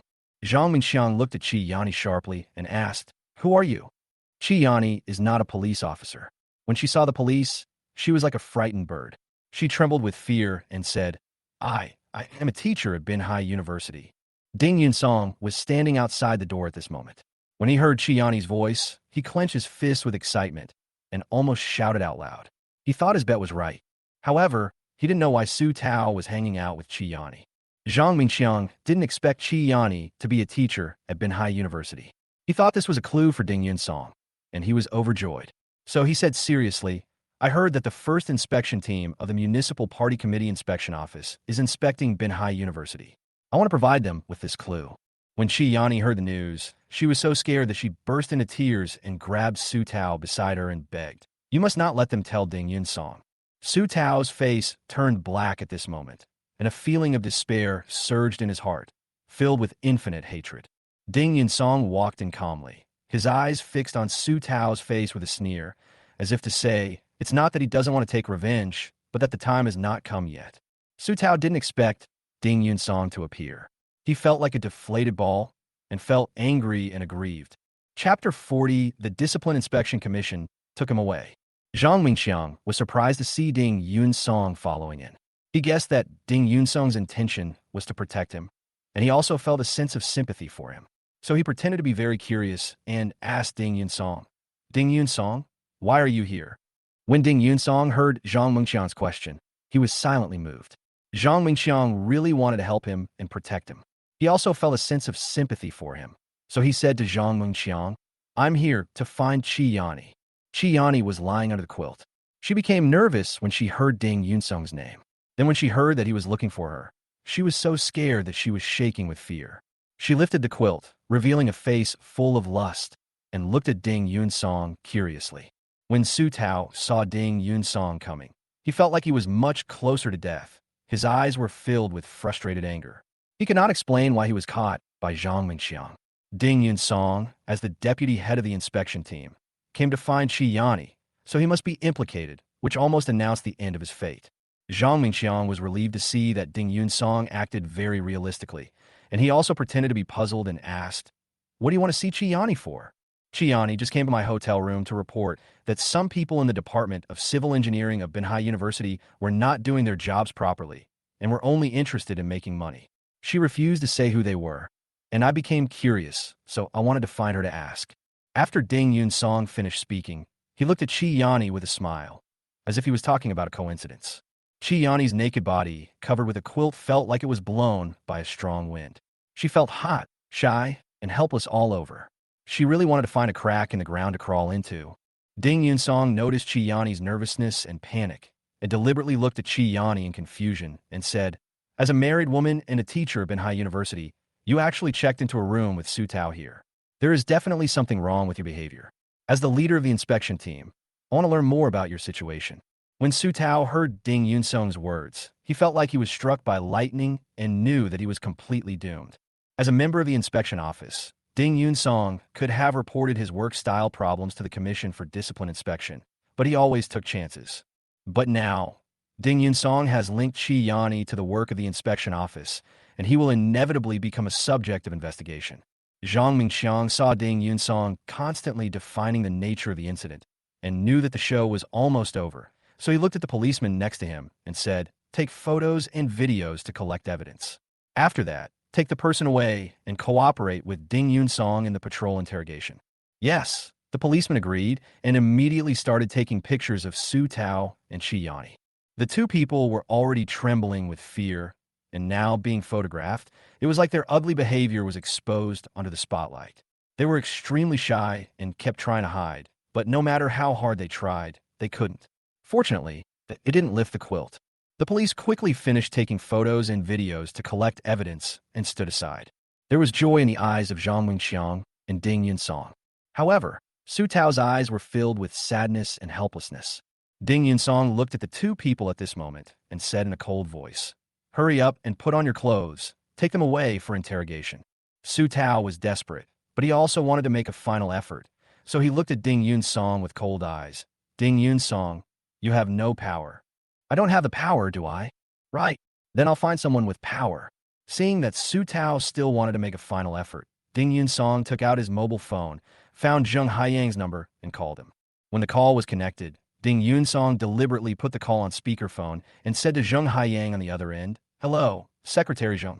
When Su Tao heard this title, he thought of Zheng Haiyang, who was known as the iron-handed man of the Binhai Municipal Commission for Discipline Inspection, and his heart sank completely. "Ding Yunsong, why are you calling so late? What's the matter?" Zheng Haiyang asked in a deep voice on the other side. "Secretary Zheng, during my inspection of Binhai University, I discovered that Chi Yani, a teacher at Binhai University, and Su Tao, the director of the Taidong branch of the Public Security Bureau, were having an affair at the Balhinia Hotel. Now I want to conduct an inspection and interrogate them. But Su Tao said that I don't have the authority. Can your Discipline Inspection Commission cooperate?" Zheng Haiyang's dull and cold voice came immediately, asking, "Where are you?" Ding Yunsong was secretly delighted. Zheng Haiyang agreed and said quickly, "We are in room 520 of the Balhinia Hotel." "Wait a moment, I'll bring someone there right away." Zheng Haiyang hung up the phone after he finished speaking. Ding Yunsong listened to the beeping sound on the phone and felt very grateful to Zheng Haiyang. Like Tan Yongfeng, Zheng Haiyang is helping himself and Secretary Hu Haifeng from the bottom of his heart. Zhang Mengxiang was standing nearby, feeling slightly touched. He knew that by doing this, Ding Yunsong was actually relieving his pressure and helping him in disguise. He looked at Ding Yunsong, his eyes full of gratitude. Ding Yunsong behaved very calmly and naturally. He was now ready to draw his sword. This sword would cripple Su Tao and even take Zhao Qing out. Su Tao now looked as pale as death and was completely nervous and scared. 10 minutes later, Zheng Haiyang arrived with two people. Su Tao looked at Zheng Haiyang with a gloomy face, and his heart sank to the bottom. He even felt a sense of mockery. Last time, he took Zheng Haiyang and went to the Shangri-La Hotel with full confidence, determined to eliminate Ding Yunsong. As a result, Ding Yunsong came out safely, but now he has no chance to get out. When I thought about what I had done, I even wondered if I would be silenced, and my heart was filled with fear. When Zheng Haiyang arrived and saw Su Tao and Chi Yani lying under the quilt with their bare shoulders exposed, his face turned as dark as the bottom of a pot, and he said gloomily, "Put on your clothes immediately." When Su Tao heard Zheng Haiyang's order, he did not dare to hesitate at all and quickly jumped to the ground and started to put on his clothes. When the police were collecting evidence just now, they were only taking photos and videos through the quilt. Now, they saw Su Tao coming out from under the quilt, naked and in a dishevel, so they turned on their cameras and law enforcement recorders and started filming again. Su Tao felt so frustrated that he wanted to vomit blood. He had seen such evidence collection scenes many times in the past, but he never dreamed that it would be his turn today. He was nervous and panicked, and could only bite the bullet and put on his clothes. Seeing that Su Tao didn't dare to resist, Chi Yani was so scared that she didn't dare to refuse. Her face turned red like a ripe cherry. She opened the quilt, jumped to the ground in a hurry, and started to put on her clothes. At this moment, the two men no longer had their previous arrogance, and had even become obedient. After putting on their clothes, they lowered their heads and did not dare to look at Zheng Haiyang and Ding Yunsong. Ding Yunsong felt relieved and looked at Zhang Mingxiang and said, "Director Zhang, Secretary Zheng, and I took these two people away." Zhang Mingxiang breathed a sigh of relief and secretly felt that Ding Yunsong was an upright and open-minded person who dared to take responsibility. If he took Su Tao back for investigation, at most he would be criminally detained and removed from his position as branch director. But now Ding Yunsong called people from the Discipline Inspection Commission to take Su Tao away. As long as Su Tao went to the Discipline Inspection Commission to confess, he would be completely ruined. The most important thing is that this matter has nothing to do with him. Even if the people behind Su Tao knew that they were the first to arrest Su Tao, and that Su Tao had already been disabled, no one would stand up and speak. Thank you for your hard work, Secretary Zheng and Team Leader Ding. Zhang Mingxiang looked at Zheng Haiyang and Ding Yunsong and said. Zheng Haiyang shook his head with a gloomy face. Ding Yunsong nodded with a determined look on his face. Zhang Mingxiang stopped talking, turned around, and was about to leave with the police, but he glanced at Ding Yunsong, held his cell phone in his hand, and reminded Ding Yunsong to call him. When Ding Yunsong saw Zhang Mingxiang's reminder, his heart brightened. He wanted Zhang Mingxiang to help investigate the cause of the fire in Secretary Hu Haifeng's villa. He couldn't help but clench his fists excitedly, full of excitement. Zhang Mingxiang took the police away. Ding Yunsong and Zheng Haiyang took Su Tao and Qi Yani back to Qinglian Building. Su Tao knew that Qinglian Building was where the Commission for Discipline Inspection handled cases. When he walked into Qinglian Building, his legs were no longer working properly and were shaking. If he hadn't been supported, he would have probably fallen to the ground. Qi Yani was also carried in. Her legs were really weak and boneless this time, but it was not due to fatigue after the debauchery, but because of fear. Ding Yunsong and Zheng Haiyang did not communicate, but the two of them had a tacit understanding. Zheng Haiyang took Su Tao away and arranged for someone to interrogate him. Ding Yunsong arranged for someone to bring Qi Yani into the interrogation room. Qi Yani entered the room and just sat down when she burst into tears. She looked at Ding Yunsong with a pleading face. Chapter 41, All Lovers. Team Leader Ding, can you please suppress this matter? I was wrong, and I won't dare to do it again. Woo-woo. Qi Yani sobbed as she spoke, and she looked like she was extremely frightened. There was a pleading look in her eyes as she looked at Ding Yunsong. Ding Yunsong was very calm and composed. He looked at Qi Yani and said, Director Qi, you don't have to be so nervous. Besides, this matter is not something I can decide. When Qi Yani heard Ding Yunsong's refusal, her heart sank, so she looked at Ding Yunsong and said, Is it okay if I take the initiative to confess? Ding Yunsong was delighted to hear that he had to confess voluntarily, but he deliberately exerted pressure and said, Whether you confess voluntarily depends on the situation. Qi Yani felt more and more stressed, so she looked at Ding Yunsong and said, I'll explain my relationship with Su Tao. Ding Yunsong controlled his ecstasy and remained silent with a serious face. Qi Yani said tearfully, I once went out to check into a hotel with someone, and Su Tao happened to be checking the hotel with the police and caught me red-handed. Su Tao saw that I was pretty, so he threatened me that I could either be taken to the police station for detention or sleep with him. I was nervous and scared, so I chose to sleep with him. That's how we met and maintained a lover relationship. Ding Yunsong frowned and cursed Su Tao in his heart for being a real villain. He now knew that Su Tao was basically useless. He didn't take Su Tao seriously at first and wanted to know more about MANHUA University. But now he could only suppress it temporarily and said to Qi Yani, Tell me everything about you and Su Tao. Qi Yani didn't know what Ding Yunsong meant. To protect herself, she looked at Ding Yunsong and continued, Since that time, I have become Su Tao's mistress. Whenever he has physical needs, he wants me to come out and accompany him. Tonight, after he finished drinking, he asked me to accompany him. So, I came and even booked a room here to wait for him. I was completely forced into this situation. It was all because of his threats. Qi Yani then talked incessantly about what happened between him and Su Tao, even revealing some details about Su Tao in bed. Ding Yunsong asked people to carefully record the information, and then he began to ask about MANHUA University. Qi Yani, you came to my room today and reported the teacher of MANHUA University. Can you tell me now? When Qi Yani heard Ding Yunsong's question, Her face was full of nervousness and panic. After changing her expression several times, she said to Ding Yun-song, "The teachers at Binhai University who earn extra money are headed by Chi Yuba. Chi Yuba undertakes a lot of supervision work outside every year, earning a lot of extra money and constantly increasing his own value." When Ding Yun-song heard that Chi Yuba had finally been pulled out, he said to Chi Yani with a serious face, "You have already said today that this is in line with your school's management regulations. This matter can't be considered a big deal, right?" Chi Yani was nervous and afraid and wanted to make a contribution, so she quickly said to Ding Yun-song, "Earning extra money is nothing, but Chi Yuba, because he is powerful, has taken advantage of women in our department and even kept female students as mistresses." Ding Yun-song's heart skipped a beat, and he even felt an inexplicable anger rising up in his heart. In his mind, someone of Chi Yuba's status should be considered a top scholar, but he didn't expect that he was a wolf in sheep's clothing and even behaved like an animal. He was simply not a human being. He suppressed his anger and said, "You have nothing to prove. It's useless to say it. There is no evidence."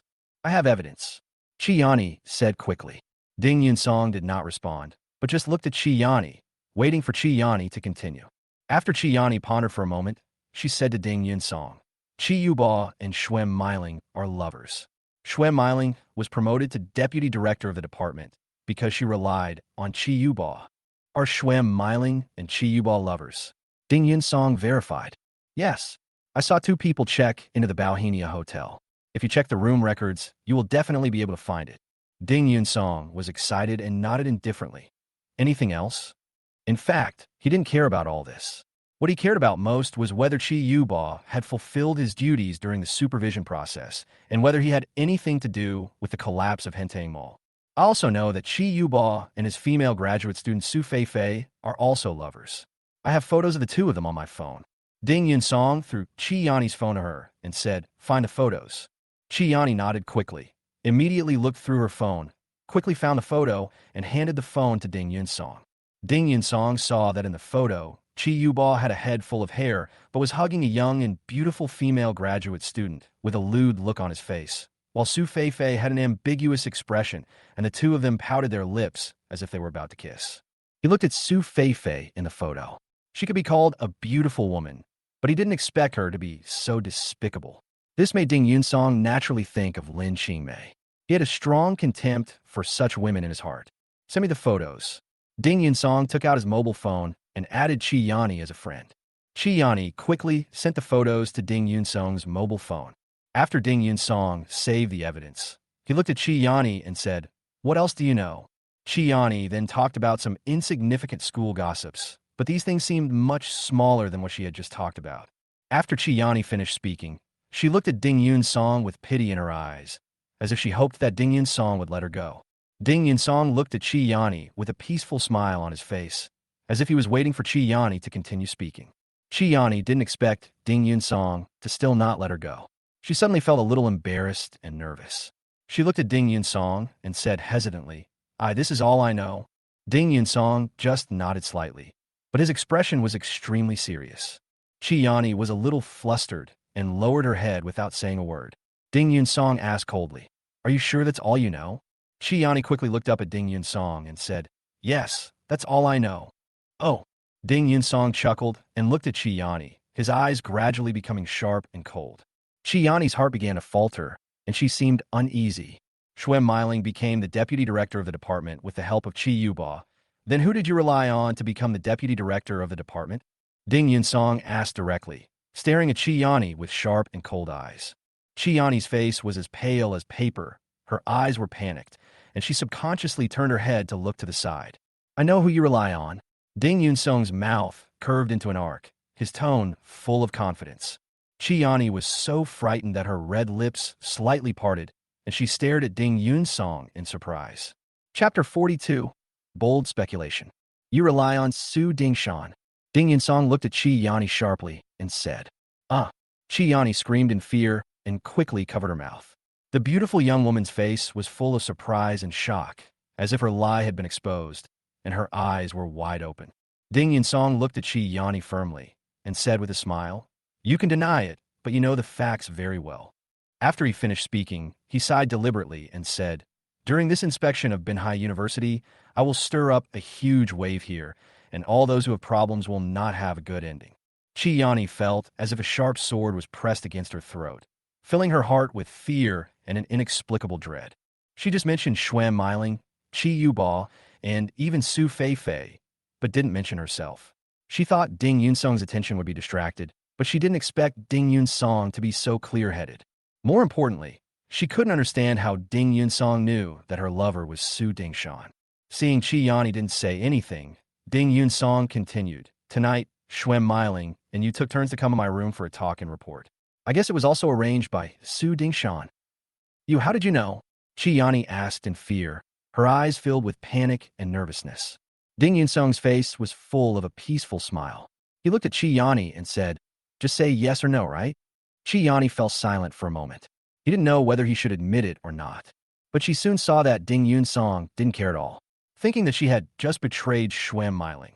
If Ding Yunsong investigated Xuan Miling at that time would probably betray her in anger and revenge. It would be better to take the initiative to confess. So she said, "I am Su Dingshan's mistress. I have been supported by him for these years, so I have been promoted all the way."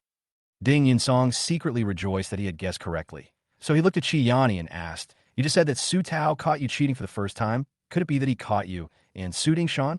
Chi face turned red when Ding Yunsong asked her this. She lowered her head, but nodded in acknowledgement. "Oh." Ding Yunsong was so angry that he couldn't help but chuckle. He never thought that Su Dingshan, a vice department level principal, will be caught cheating and then give the woman to Su Taoping. How could he be such a man? He also despised Chi in front of him even more. She was so lowly to the extreme and was just a man's plaything. "Do you have anything else to say?" Ding Yunsong looked at Chi and asked. Chi shook her head. "I really am pregnant. I just sold my body and got the position of deputy director of the department. There is nothing else." As she spoke, her eyes turned red and tears were about to roll down. She looked at Ding Yunsong with pleading eyes. However, Ding Yunsong didn't care about her at all, nor did he have any sympathy for her. Ding Yunsong looked at the person in charge of the interrogation and said, "Have you recorded everything you just said?" "It's been recorded." The person in charge of accompanying the interrogation responded quickly. "Show her and sign if there's no problem." Ding Yunsong had a blank expression on his face. "Okay, team leader Ding." The interrogator agreed and immediately started letting Chi look at the records. After reading it, Chi felt a chill in her heart. Everything she had confessed had been recorded, and there was no way to refute it. She could only sign to confirm it.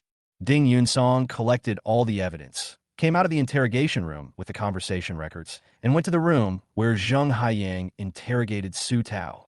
Su Tao was in the room at the moment. He was very calm when facing interrogation and refused to confess anything.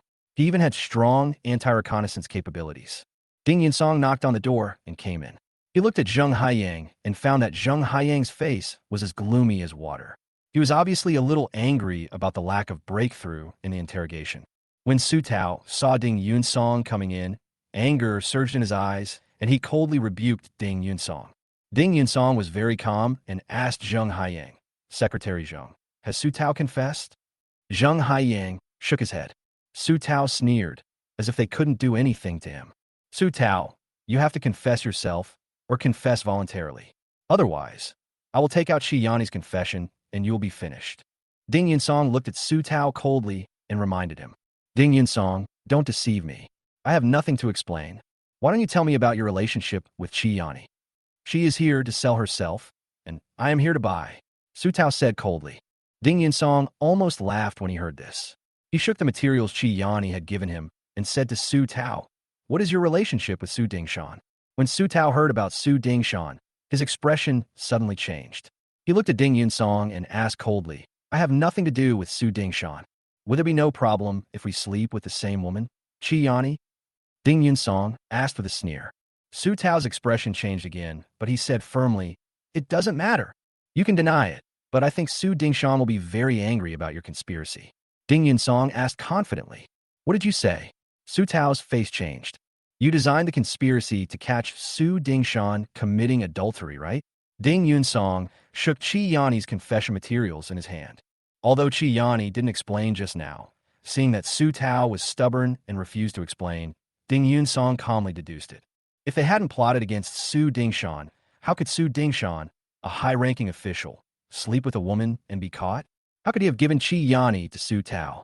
Ding Yunsong even smelled a conspiracy and even felt that it might be related to the incident at Hentang shopping mall. Su Tao was now completely panicked and scared. Zheng Haiyang also looked at Su Tao with a serious expression. His eyes were sharp. He was also shocked by Ding Yunsong's words. Yunsong, show me the materials.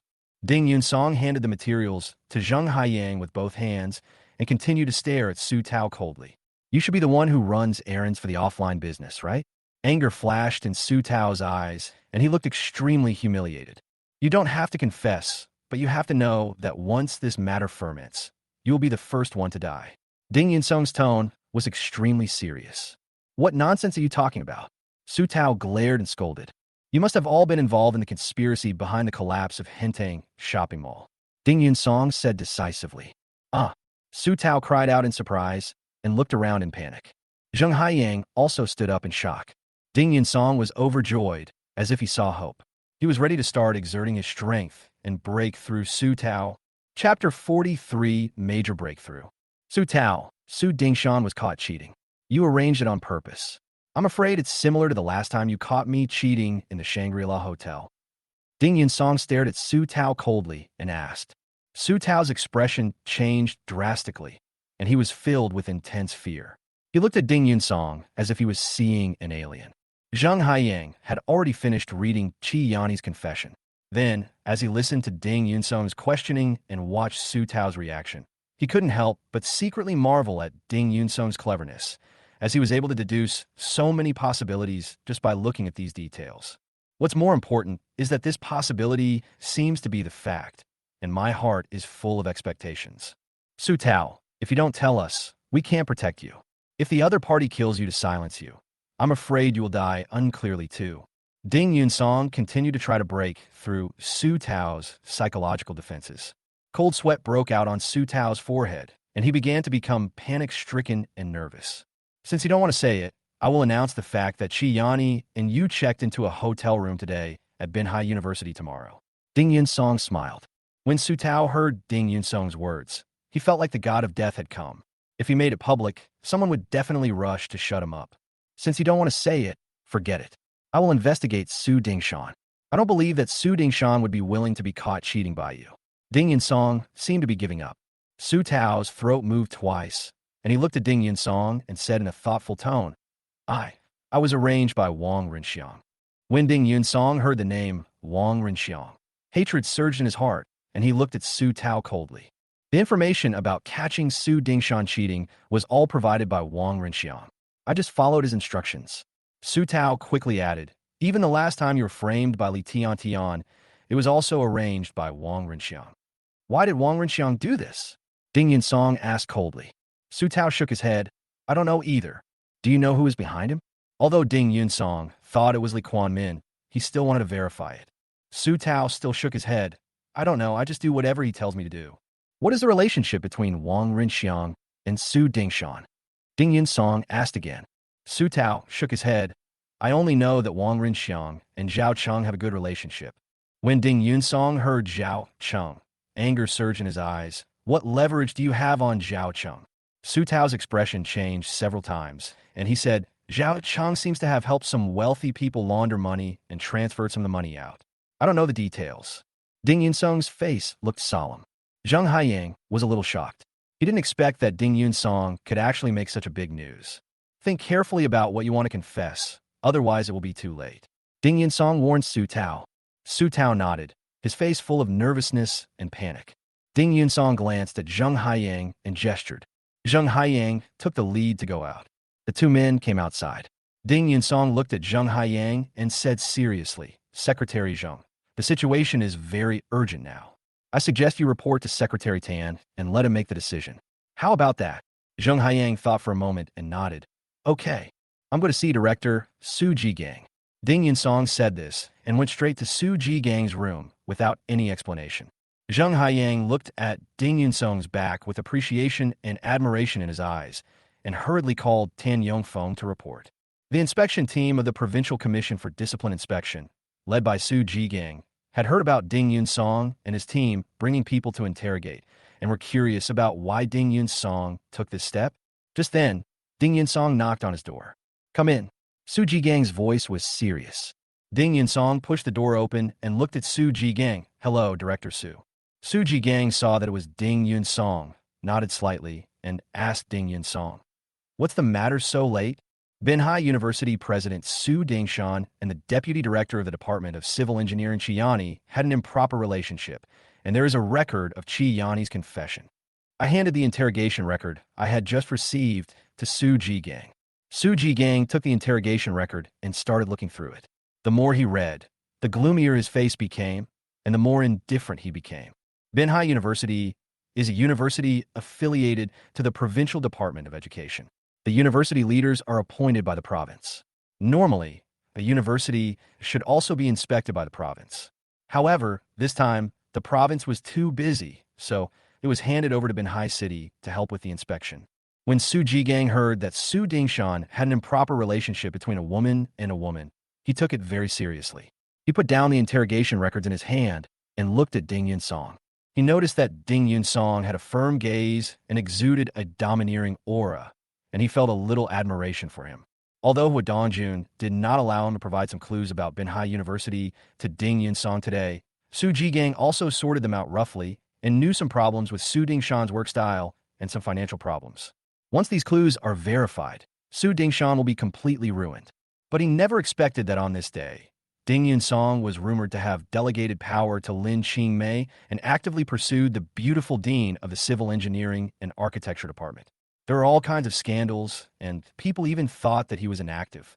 But under such circumstances, he successfully got such a clue. He felt that Ding Yunsong was more suitable to be a member of the Discipline Inspection Commission. "Do you want our provincial disciplinary committee to intervene in the investigation of Su Dingshan?" Su Jigang looked at Ding Yunsong and asked, "I just made a great discovery." "What major achievement?" Su Jigang asked hurriedly. Su Dingshan was framed by someone. Ding Yunsong recounted what Su Tao had just told him. Su Jigang was stunned. Since the 6th Office of the Provincial Commission for Discipline Inspection moved in, their investigation into Hentang Shopping Mall has been fruitless, but they did not expect that Ding Yunsong had discovered such an important clue. "Should we take action now?" Su Jigang asked, suppressing his joy. Ding Yunsong shook his head. "I hope to get your permission to close the net on Su Dingshan later. I will use this time to inspect and collect more questions and evidence about Binhai University, and then follow the clues to dig out Wang Rinxiang and the people behind him." When Su Jigang heard Ding Yunsong's pleading tone, he was shocked, but he didn't dare to agree directly. According to the Division of Labor, the 6th Office of the Provincial Commission for Discipline Inspection is mainly responsible for anti-corruption in Binhai City. Binhai University is located in Binhai City, so it is also assigned to their 6th Office, which is responsible for it. It is completely reasonable and legal, and very proper for Ding Yunsong to hand over this clue to him now. Originally, he hadn't figured out how to deal with this matter. Now that Ding Yunsong was discussing postponing it with him, he hadn't figured out whether it was okay. So he said to Ding Yunsong, "I need to ask for instructions on this matter. I'll wait for Director Su's call." Ding Yunsong was very sensible. He stood up and was about to leave. "You don't have to leave. I'll call you right now." Su Jigang stopped Ding Yunsong and picked up his phone to call the Discipline Inspection Commission Secretary Hua Dongjun. The call went through to Su Jigang, who politely called out, "Hello, Secretary Hua. I am Su Jigang." Hua Dongjun asked Su Jigang in a serious voice, "Are there any important breakthroughs?" Su Jigang could hear the pressure on Hua Dongjun and said quickly, "Ding Yunsong made an important breakthrough during his inspection at Binhai University." "Oh." Hua Dongjun's voice was full of doubts.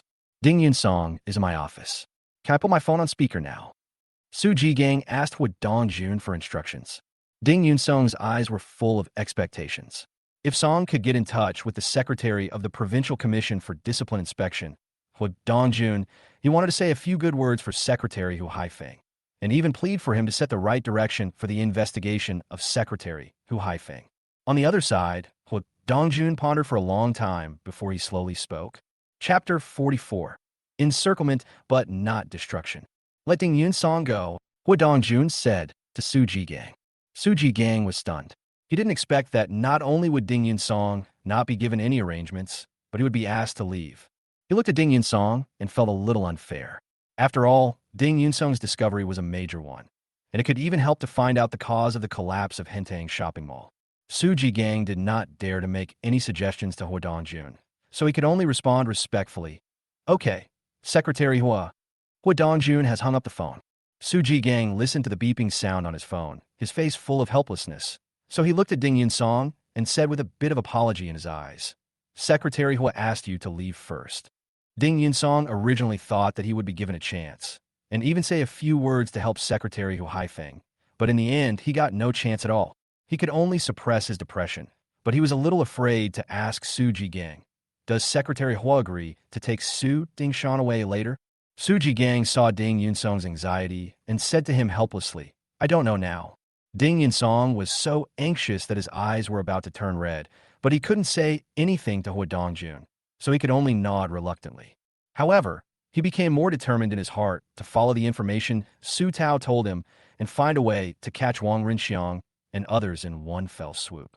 After thinking it through, he made his own decision. He no longer cared about Hua Dongjun's arrangements. He nodded to Su Jigang and said, I'm sorry, Director Su, for disturbing you. When Su Jigang heard Ding Yunsong's apology, he felt a little embarrassed. He didn't say anything, but just nodded seriously. Goodbye, Director Su. After politely greeting, Ding Yunsong came out of Su Jigang's office with a hesitant look on his face, wondering whether to call Tan Yongfeng. Thinking about the division of labor between herself and Zheng Haiyang. If there were any arrangements for her, he would call her, but finally decided not to call for the time being. So he walked quietly towards the Shangri-La Hotel and called Zhang Mengxiang. Ding Yunsong, what's the situation? Zhang Mengxiang asked anxiously after answering the phone. I can't explain it. Ding Yunsong really didn't know how to respond. Zhang Mengxiang also seemed to be poured with a bucket of cold water and fell silent. Director Zhang, can you secretly investigate who burned down Secretary Hu Haifeng's villa? Ding Yunsong pleaded. Okay, I'll arrange someone to investigate immediately. Ding Yunsong agreed decisively. Thank you, Director Zhang. Ding Yunsong said this and hung up the phone. He was full of determination to work hard to break the current situation and fight his way out. Su Jigang was pacing back and forth in the office at this moment. At this moment, the phone rang. He saw that it was Hua Dongjun calling. He was delighted. Thinking that Hua Dongjun was going to change his mind, he hurriedly answered the phone and shouted respectfully, Hello, Secretary Hua. Has Ding Yunsong left? Hua Dongjun asked calmly. Already gone.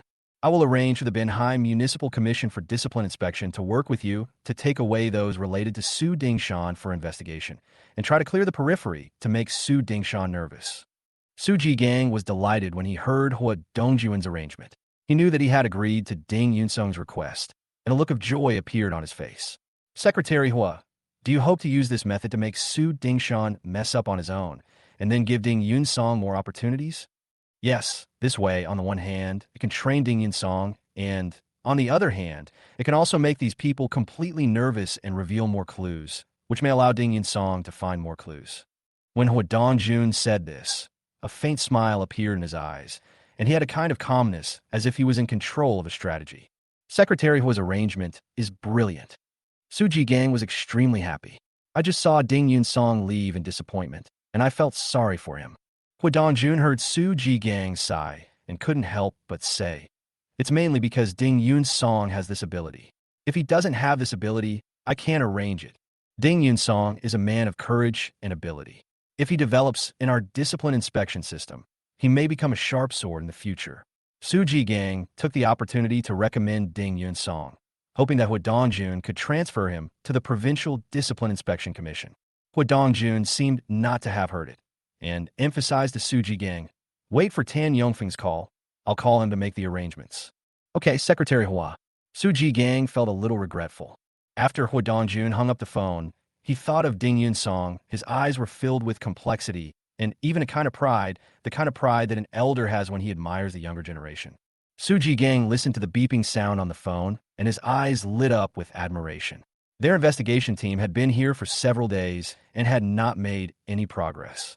Ding Yunsong had just started his inspection of Benhai University and had made such a discovery. He was truly capable. Hua Dongjun has already dialed Tan Yongfeng's number at this moment. Tan Yongfeng was discussing with Zheng Haiyang in the office how to deal with the problem raised by Su Tao. Tan Yongfeng had already returned home, but after receiving a report from Zheng Haiyang and learning that the situation was serious, he rushed here. Seeing Hua Dongjun calling, Tan Yongfeng answered the phone and called out respectfully and politely. Hello, Secretary Hua. Yongfeng, Ding Yun Song just want to find Su Jigang. I already know about the situation in Binhai. What are your plans now? Hua Dongjun asked. I was just about to report to Secretary Wang and wanted to take the relevant personnel away for investigation to prevent them from destroying the evidence. Tan Yongfeng reported his thoughts to Hua Dongjun. Hua Dongjun was very satisfied. He nodded at the other end of the phone and said in a thoughtful tone, I have just contacted Su Jigang. My plan is to have you take away the people related to Su Dingshan's periphery for investigation and leave Su Dingshan behind to create more investigation opportunities for Ding Yunsong and find new clues. Tan Yongfeng was shocked. He did not expect Hua Dongjun to attach so much importance to and trust Ding Yunsong. He was very happy in his heart and said to Hua Dongjun, Secretary Hua's arrangement is very smart. I agree with it. Then we will start implementing the strategy of encircling but not annihilating, and finally target Su Dingshan and the more powerful forces behind him. Hua Dongjun hung up the phone. With Hua Dongjun's instructions, Tan Yongfeng was obviously confident. He looked at Zheng Haiyang and said, The Provincial Commission for Discipline Inspection has made its attitude very clear. We need to take the relevant people away for investigation first. We will not touch Su Dingshan for the time being. We will create an opportunity for Ding Yunsong to find more clues. After hearing this, Zheng Haiyang's face was serious and his expression was firm. Okay, Secretary Tan. Tan Yongfeng pondered for a moment, picked up the landline, found Wang Wanli's number, and called him. Wang Wanli was still at home, reading a book in his study. When he saw the call from Tan Yongfeng, he raised his eyebrows and knew something serious was going on. He picked up the phone and asked, Secretary Tan, what's the matter? Ding Yunsong discovered important clues during his inspection. Now the Provincial Commission for Discipline Inspection has issued an instruction. I would like to report to Secretary Wang and await your final instruction and decision. Tan Yongfeng was very respectful and polite. Wang Wanli had become highly alert and even asked with a gleam in his eyes, Did Ding Yunsong find any clues? Tan Yongfeng then told Wang Wanli all of Ding Yunsong's discoveries today. When Wang Wanli heard the news on the other end of the phone, his brows were twisted into a Sichuan character. He didn't expect that Binhai University actually hid such a secret, and he didn't expect that Su Dingshan was blackmailed into obedience by a trap.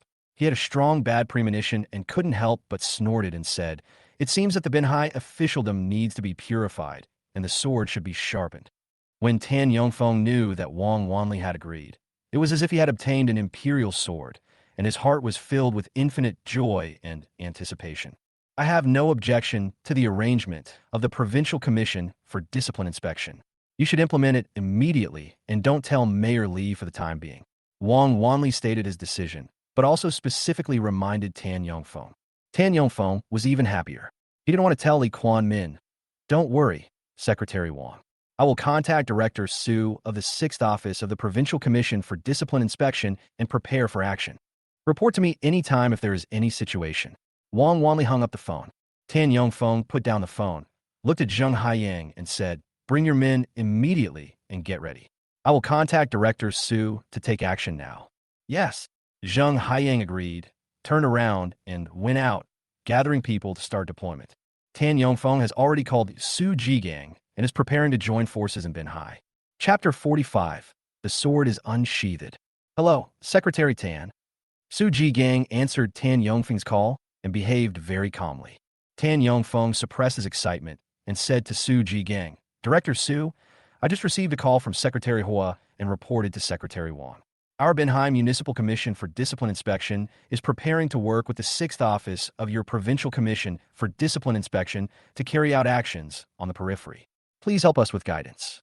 Su Jigang secretly praised Tan Yongfeng's respectful and polite attitude, which was very principled. After all, he represented the Provincial Commission for Discipline Inspection. With Binhai City as the main body, our Provincial Commission for Discipline Inspection will fully cooperate.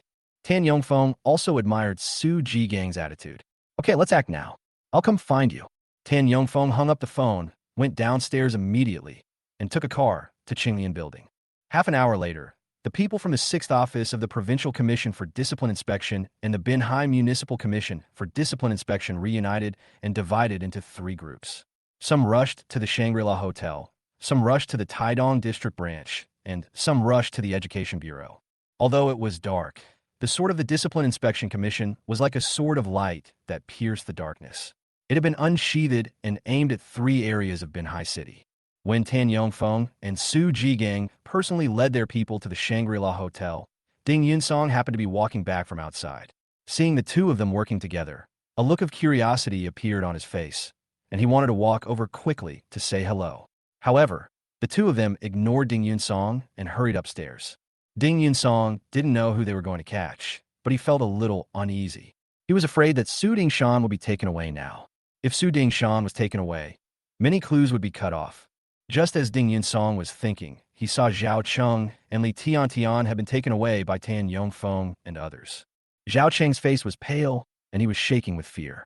When he saw Ding Yunsong, a pitiful and pleading look subconsciously appeared in his eyes. Ding Yunsong still had no chance to talk to Tan Yongfeng and others. He just watched them take Zhao Cheng and Li Tiantian into the car and leave the hotel. Ding Yunsong returned to the room with a solemn look on his face. He began to think about how the Discipline Inspection Commission should show its sword. Soon, he heard that some relevant personnel had been taken away, but Wang Rinxiang and Su Dingshan were not among them. When Ding Yunsong heard that the two people were not taken away, he breathed a sigh of relief, clenched his fists, and secretly decided to find more clues through these two people. At this moment, he didn't know that this was a deliberate arrangement by Huo Dongjun, and he deliberately wanted to give him such an opportunity. Ding Yunsong was very tired after a day of work, so he simply washed up and lay down to sleep.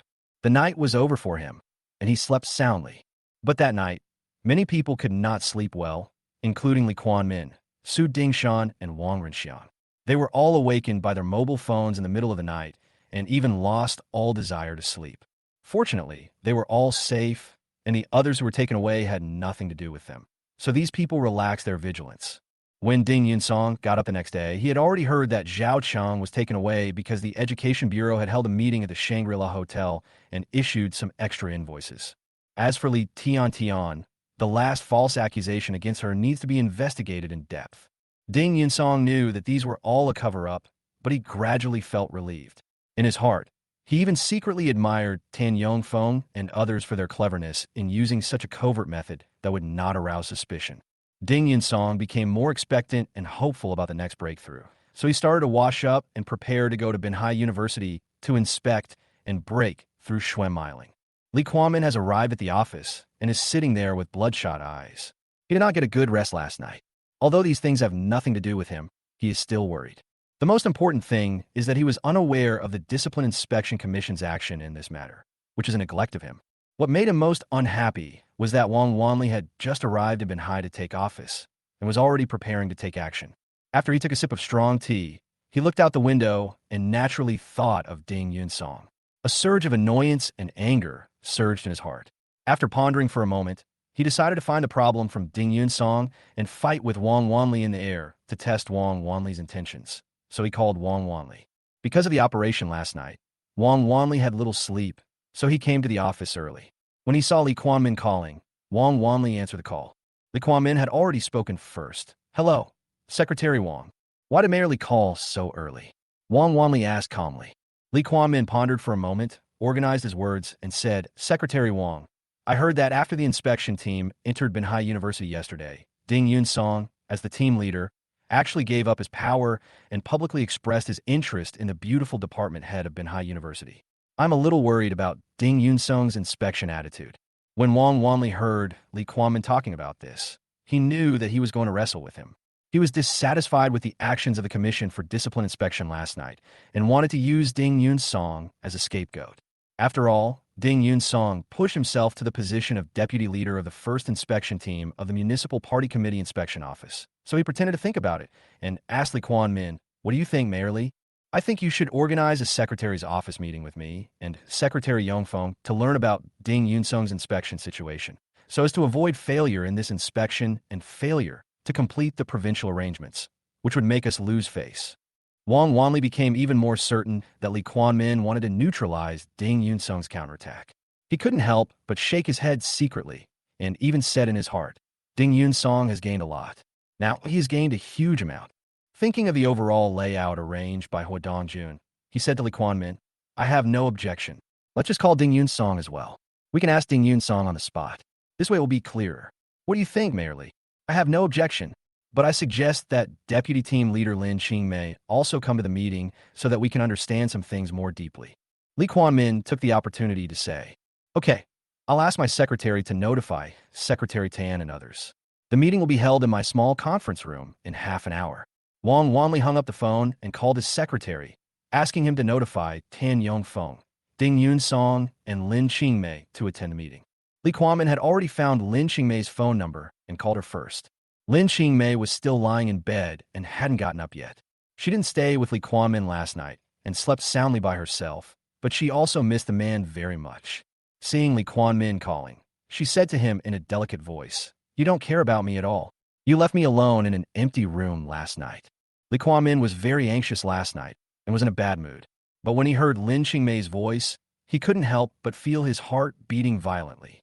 He quickly suppressed the evil thoughts in his heart and said, "Get up immediately, pack up, and rush to the municipal party committee. Secretary Wang will hold a secretary's office meeting to listen to the situation of your inspection team. You and Ding Yun-song will attend." What happened? Lin Qingmei's tone was full of vigilance. She didn't know what happened last night. Lee Kuan-min thought that the people taken away yesterday had nothing to do with this inspection, so he did not feel alert.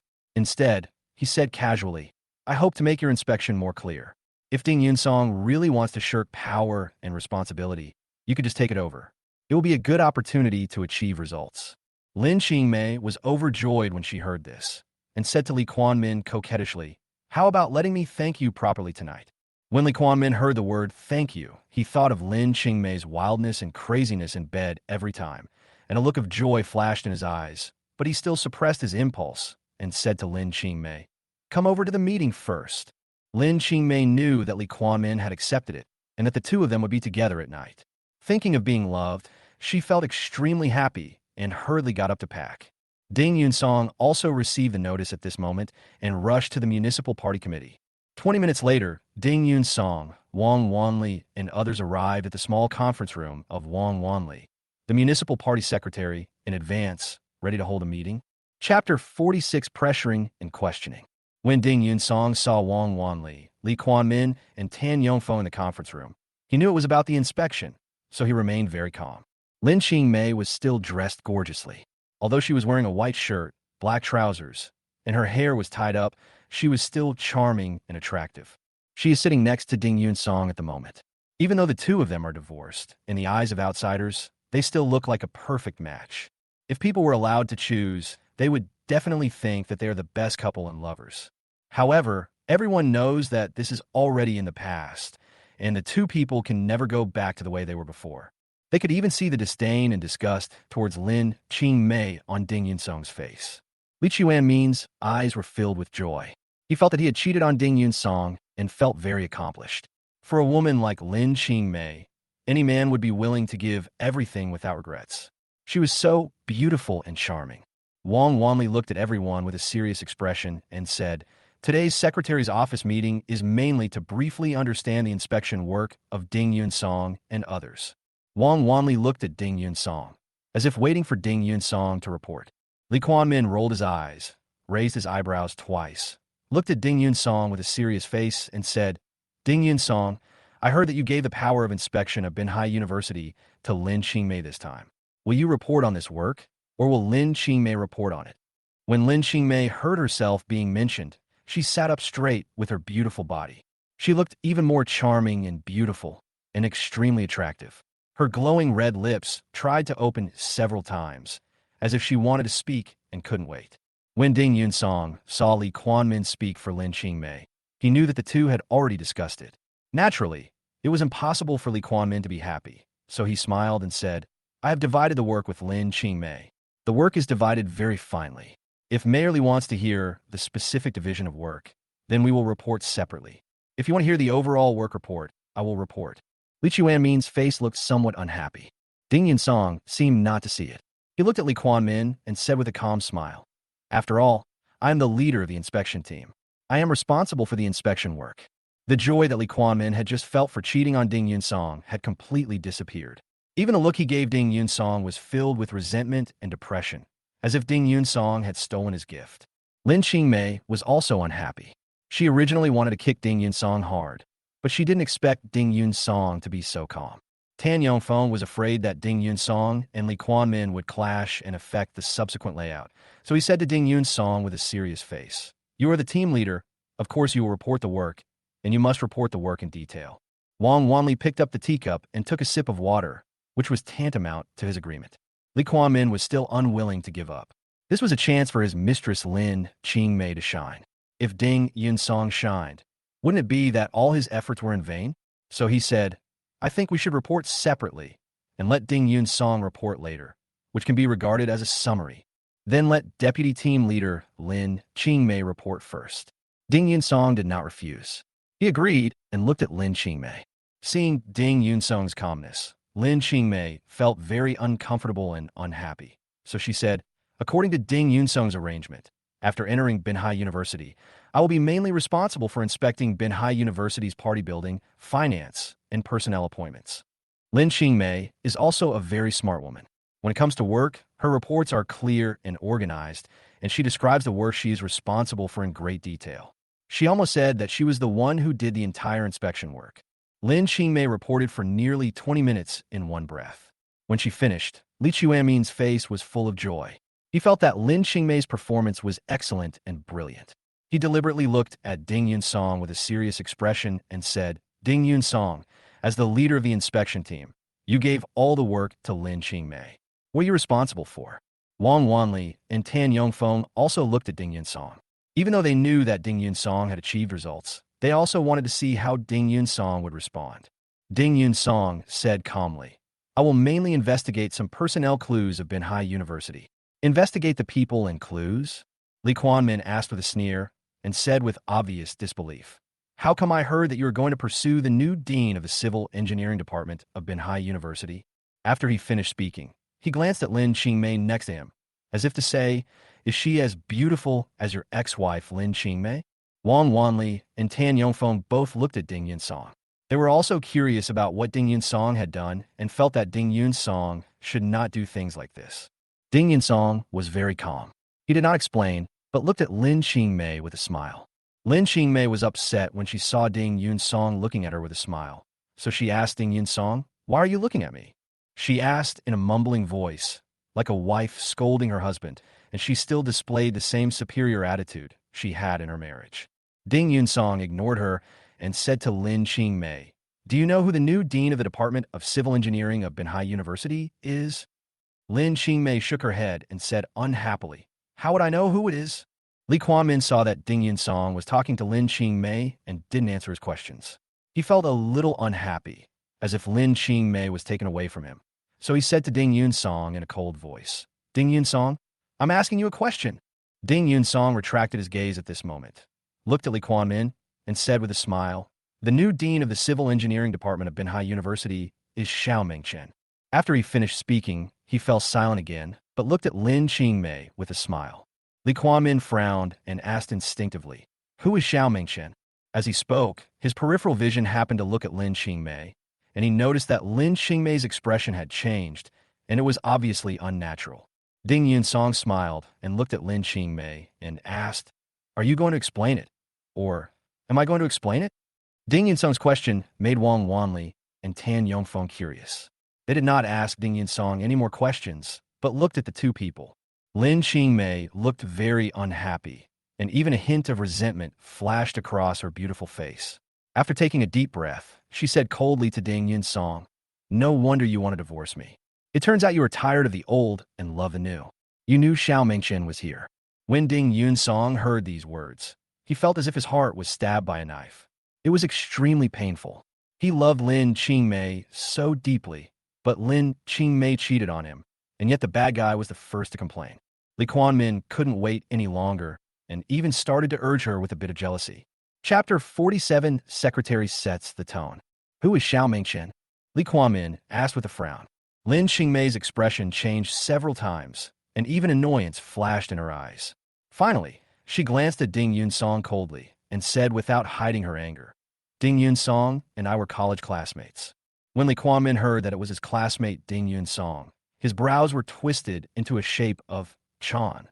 He was from the Department of Civil Engineering of Binhai University, so he was particularly sensitive and his face was full of thought. Seeing Lee Kwon-min deep in thought, thinking about cheating on him, Ding Yun-song deliberately emphasized in a seductive way, Xiao Mengchen is very beautiful. Ding Yun-song also deliberately said to Lin Qingmei, when I saw Xiao Mengchen, I really felt that she was prettier than you. She can still call herself a genius without shame, which is worthy of the reputation. Genius? Lin Qingmei was deeply stimulated by these two words. She was once known as the two beauties together with Xiao Mengchen. Ding Yun-song's words were not only stimulating her, but also humiliating herself, especially the humiliation of her cheating, which made her a little irritable and frowned. If it wasn't in front of Wang Wanli and Tan Yongfeng at this moment, he would definitely not be able to hold back his anger. Li Chuanmin's face became even uglier. He knew that Ding Yun-song was teasing him, but he couldn't help but think of how beautiful Tian Jiao must be. Li Kwon-min, who had experienced Lin Qingmei before him, knew very well how beautiful she was and how charming she was in bed. Naturally, he was also very interested in the legendary Xiao Mengchen. Lin Qingmei is a woman and is extremely sensitive. When she saw Li Chuanmin's reaction, her heart skipped a beat and she felt a strong sense of uneasiness. Both of them seemed to have forgotten that they were in Wang Wanli's conference room. Ding Yun-song saw the greed and vulgarity of Li Kwon-min and felt very sad. He despised him even more and said deliberately, I'm divorced now, and I am a free man. Naturally, I can pursue love at will. He also looked at Lin Qingmei and emphasized, I forgot to tell you that Xiao Mengchen is still single. He can still cook a table of delicious Western food, accompanied by candlelight, which is very romantic. Lin Qingmei was deeply stimulated by Ding Yun-song. Her beautiful eyes were so cold that they seemed to be dripping with water. She kept looking at Ding Yun-song, but did not dare to get angry. Li Chuanmin's heart seemed to be moved, and his greed and possessiveness for women made him surge continuously. Ahem! Tan Yongfeng couldn't stand it anymore, so he pretended to cough twice and reminded Ding Yun-song and the others. Ding Yun-song sat up straight and pretended to have just reacted and said, My pursuit of love won't conflict with my work, right? Li Kwon-min was so angry that he gritted his teeth. He never dreamed that arranging such a good inspection for Ding Yun-song would also help Ding Yun-song find love. It felt like the joy of cheating on Ding Yun-song and the happiness of destroying Hu Haifeng disappeared a little in an instant, and I felt inexplicably annoyed. Lin Qingmei was also feeling very aggrieved and depressed. She didn't say anything, but she did not hide her anger towards Ding Yun-song at all. She was gritting her teeth. However, an idea came to her mind. Why should she really give Ding Yun-song to Xiao Mengchen? Although she cheated on Ding Yun-song and divorced him, she was very clear about how outstanding Ding Yun-song was at the beginning. In order to get Ding Yun-song, she tried her best and used all means to successfully get him. Ding Yun-song still loves her, which is something Lin Qingmei herself is very clear about. She is also thinking about how to separate Ding Yun-song and Xiao Mengchen. Ding Yun-song, when you are inspecting Binhai University, you must pay attention to your image and not let any scandal spread, lest it affect the effectiveness of the inspection. Tan Yongfeng reminded Ding Yun-song. Ding Yun-song knew of Tan Yongfeng's kind reminder, so he nodded and assured, Secretary Tan, don't worry, I know how to balance my work and my feelings. Tan Yongfeng nodded slightly and stopped talking. Instead, he looked at Wang Wanli with a look that showed he was asking for instructions. Li Kwon-min was quite depressed. He wanted to hold a meeting to suppress Ding Yun-song, but he didn't expect that Ding Yun-song would have a successful career and love life. Naturally, it was impossible for him to do the same. So he said to Wang Wanli, Secretary Wang, I think that arranging Ding Yun-song as the leader of the inspection team may be mixed with personal feelings, which may affect the quality of the inspection. Lin Qingmei's face instantly showed anticipation. She really hoped to drive Ding Yun-song out of the inspection team and become the leader of the inspection team. Wang Wanli frowned slightly at this moment and said, if feelings would affect the inspection work, Ding Yun-song should not have been assigned to the same group as Lin Qingmei. The hope that Li Kwon-min had just ignited disappeared in an instant. This was his conspiracy. Zhao Guobin realized that if he continued, he would be betraying himself, and he felt a little embarrassed. What does Secretary Tan think? Wang Wanli seemed not to notice Li Chuanmin's embarrassment and turned to Tan Yongfeng and asked. Tan Yongfeng thought about the people he took away last night and thought to himself, what impact is there? He pretended to frown and said, I don't think it will have any impact. He also looked at Lin Qingmei and said, you and Ding Yun-song just divorced, and you are working together well, aren't you? Lin Qingmei really wanted to say that the job was not good, but she didn't dare to say it, so she could only nod depressedly. Li Quanmin felt that his plan could not be realized, so he turned to look at Ding Yun Song and asked, "What are your specific arrangements for the inspection?" "I will inspect all the issues that need to be inspected within a month, compile a special report, and submit it to the Discipline Inspection Commission." Ding Yun Song responded to Li Quanmin calmly. Li Quanmin felt that the question was irrelevant and said unhappily, "I am asking you what specific measures you have. You can't just be muddle-headed and give away all your power every day and then fail to get things done, right?" When Ding Yun Song heard that Li Quanmin had accused him of several crimes, he did not get angry at all. He just said to Li Quanmin very calmly, "I will remember Mayor Li's reminder." Li Chuanmin's face became even gloomier, and he felt like he was playing the lute to a cow. Ding Yun Song turned his head to look at Lin Qingmei next to him and said, "Mayor Li attaches great importance to our work.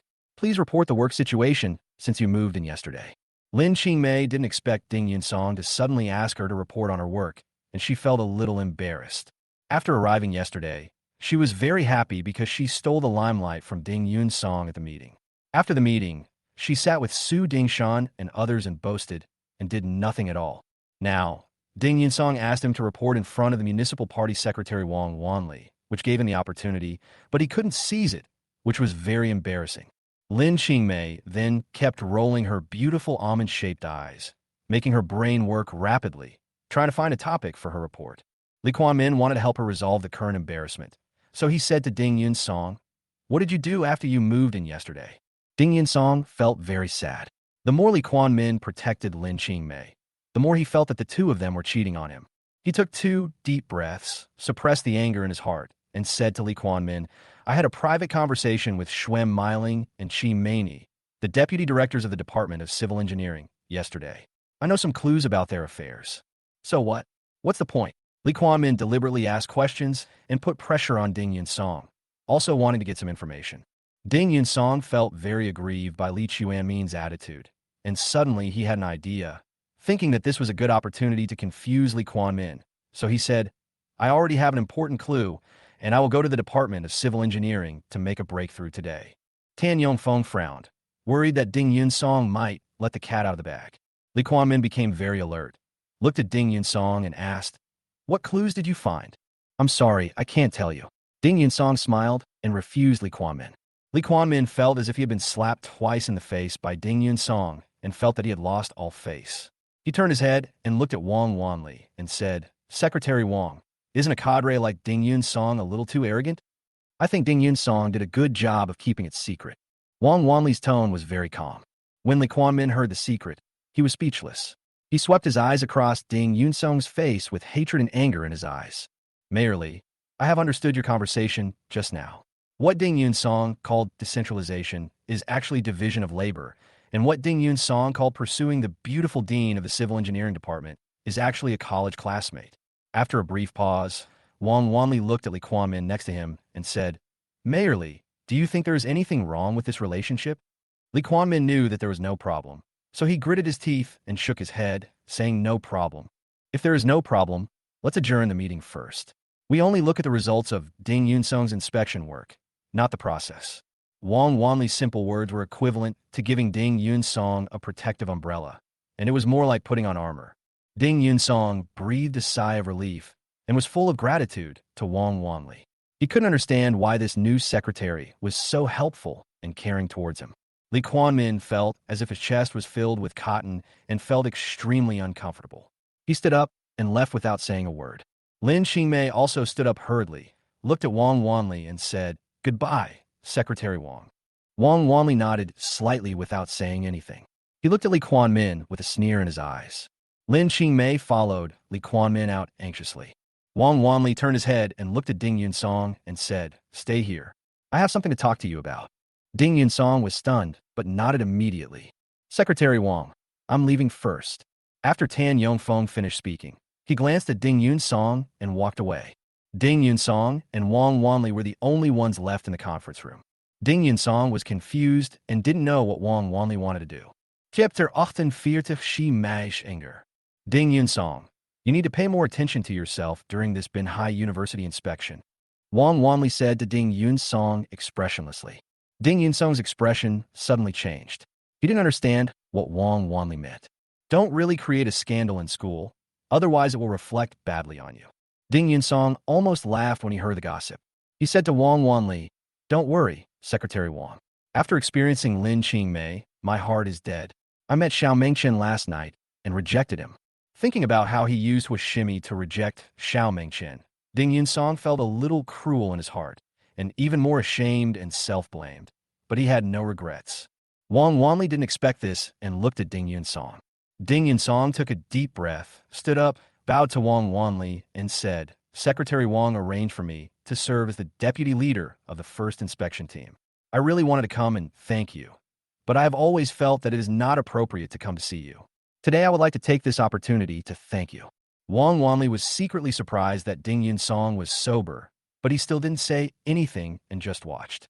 Ding Yunsong adjusted his mood slightly and said to Wang Wanli, "Secretary Wang, for me, all my dreams now are to help Secretary Hu Haifeng clear his name and restore his reputation. As for my affairs, whether it is promotion or emotion, they are no longer important." Wang Wanli shocked Ding Yunsong again. His frank words showed his character, and his admiration for him became even stronger. Over the years, he has been promoted all the way, and his secretaries have changed one after another, but none of them is as loyal and emotional as Ding Yunsong. His emotions were slightly moved. "I hope you can prove it all with your actions, and I hope your dream can come true." Ding Yunsong nodded vigorously, his eyes firm. "I will make some people pay the price and be punished, and Binhai City will be clear again." Wang Wanli was equally delighted. "Just get busy. As long as there are no rumors, everything else will be easy to handle. Goodbye, Secretary Wang." Ding Yunsong turned and walked out of Wang Wanli's conference room. He thought Wang Wanli would ask about the people who were taken away last night, or even about the clues about Su Dingshan, but he didn't expect that he would just remind him. Unexpectedly, he was slightly moved when Wang Wanli saw the door closed. A solemn and complicated expression appeared on his face, and the image of his daughter Wang Meiqi appeared in his mind. The incident of Wang Meiqi jumping off the building has passed, but he and his wife were surprised to find that Wang Meiqi now seems to focus a lot of her attention on Ding Yunsong. When he heard the name Xiao Mengchen just now, as Wang Meiqi's father, his heart was full of worries for his daughter. He was afraid that she would fall into the emotion of loving Ding Yunsong, but not being able to get him. So he specifically called Ding Yunsong and reminded him about the scandal. But he didn't know whether it would really work, and he was also very conflicted. When Ding Yunsong walked to the gate of the Municipal Party Committee compound, he happened to see Lin Qingmei driving out. Lin Qingmei parked the car beside Ding Yunsong, looked at him, and said with a smile, "Do you want me to drive you to Binhai University?" Ding Yunsong looked at the white Mercedes-Benz. He bought this car with the money he earned from a private job a year ago and gave it to Lin Qingmei as a birthday present. He didn't expect it to be her last birthday present, and also a farewell gift for the two of them. Now, seeing Lin Qingmei sitting in the white Mercedes-Benz, dressed up and beautiful, but he and she have become someone who will never meet again, an inexplicable sadness wells up in his heart, and there is an indescribable pain. Seeing that Ding Yunsong didn't say anything, Huashimi felt even more proud and said to Ding Yunsong jokingly, "Although we are divorced, I am still a man of friendship. If you want to take a ride, just get on." Ding Yunsong turned his head and looked to the side. He didn't want to pay any more attention to this woman. He really didn't want to have any interaction with Lin Qingmei again. Every interaction with her caused him deep hurt in his heart. "You are so ungraceful." Lin Qingmei rebuked Ding Yunsong coquettishly, started the car, and left. Ding Yunsong's heart felt like it was filled with sea water, bitter and astringent. He clenched his fists and secretly swore that Li Quanmin and others would be brought to justice. He straightened his back, strode to the roadside, and prepared to take a taxi to Binhai University. As soon as he arrived at the roadside, Ding Yunsong saw a red sports car parked next to him. Ding Yunsong saw clearly that it was Huashimi at a glance. Thinking of last night, he wanted to turn his gaze to the side and pretend not to see it. Beep. Huashimi in the sports car had already honked the horn hard. Her skin looked very fair as she wore brown sunglasses. She looked at Ding Yunsong, but her eyes were full of indifference and anger. Thinking about last night, Ding Yunsong kept asking for sleep with her in front of Xiao Mengchen at her home, and described herself as a cheap woman.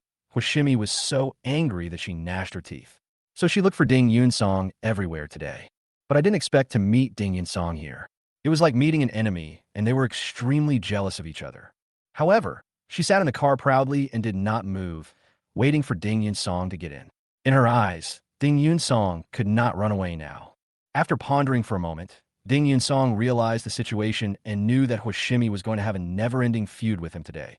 So he opened the car door and got in. When Hoshimi saw Ding Yun-song get into the car, she ignored him. Thinking about what she had just seen Ding Yun-song talking to Lin Qingmei, she wanted to rub salt into Ding Yun-song's wounds. So she stepped on the accelerator, and with a hum, the car sped away. Ding Yun-song didn't expect the sports car to suddenly accelerate wildly.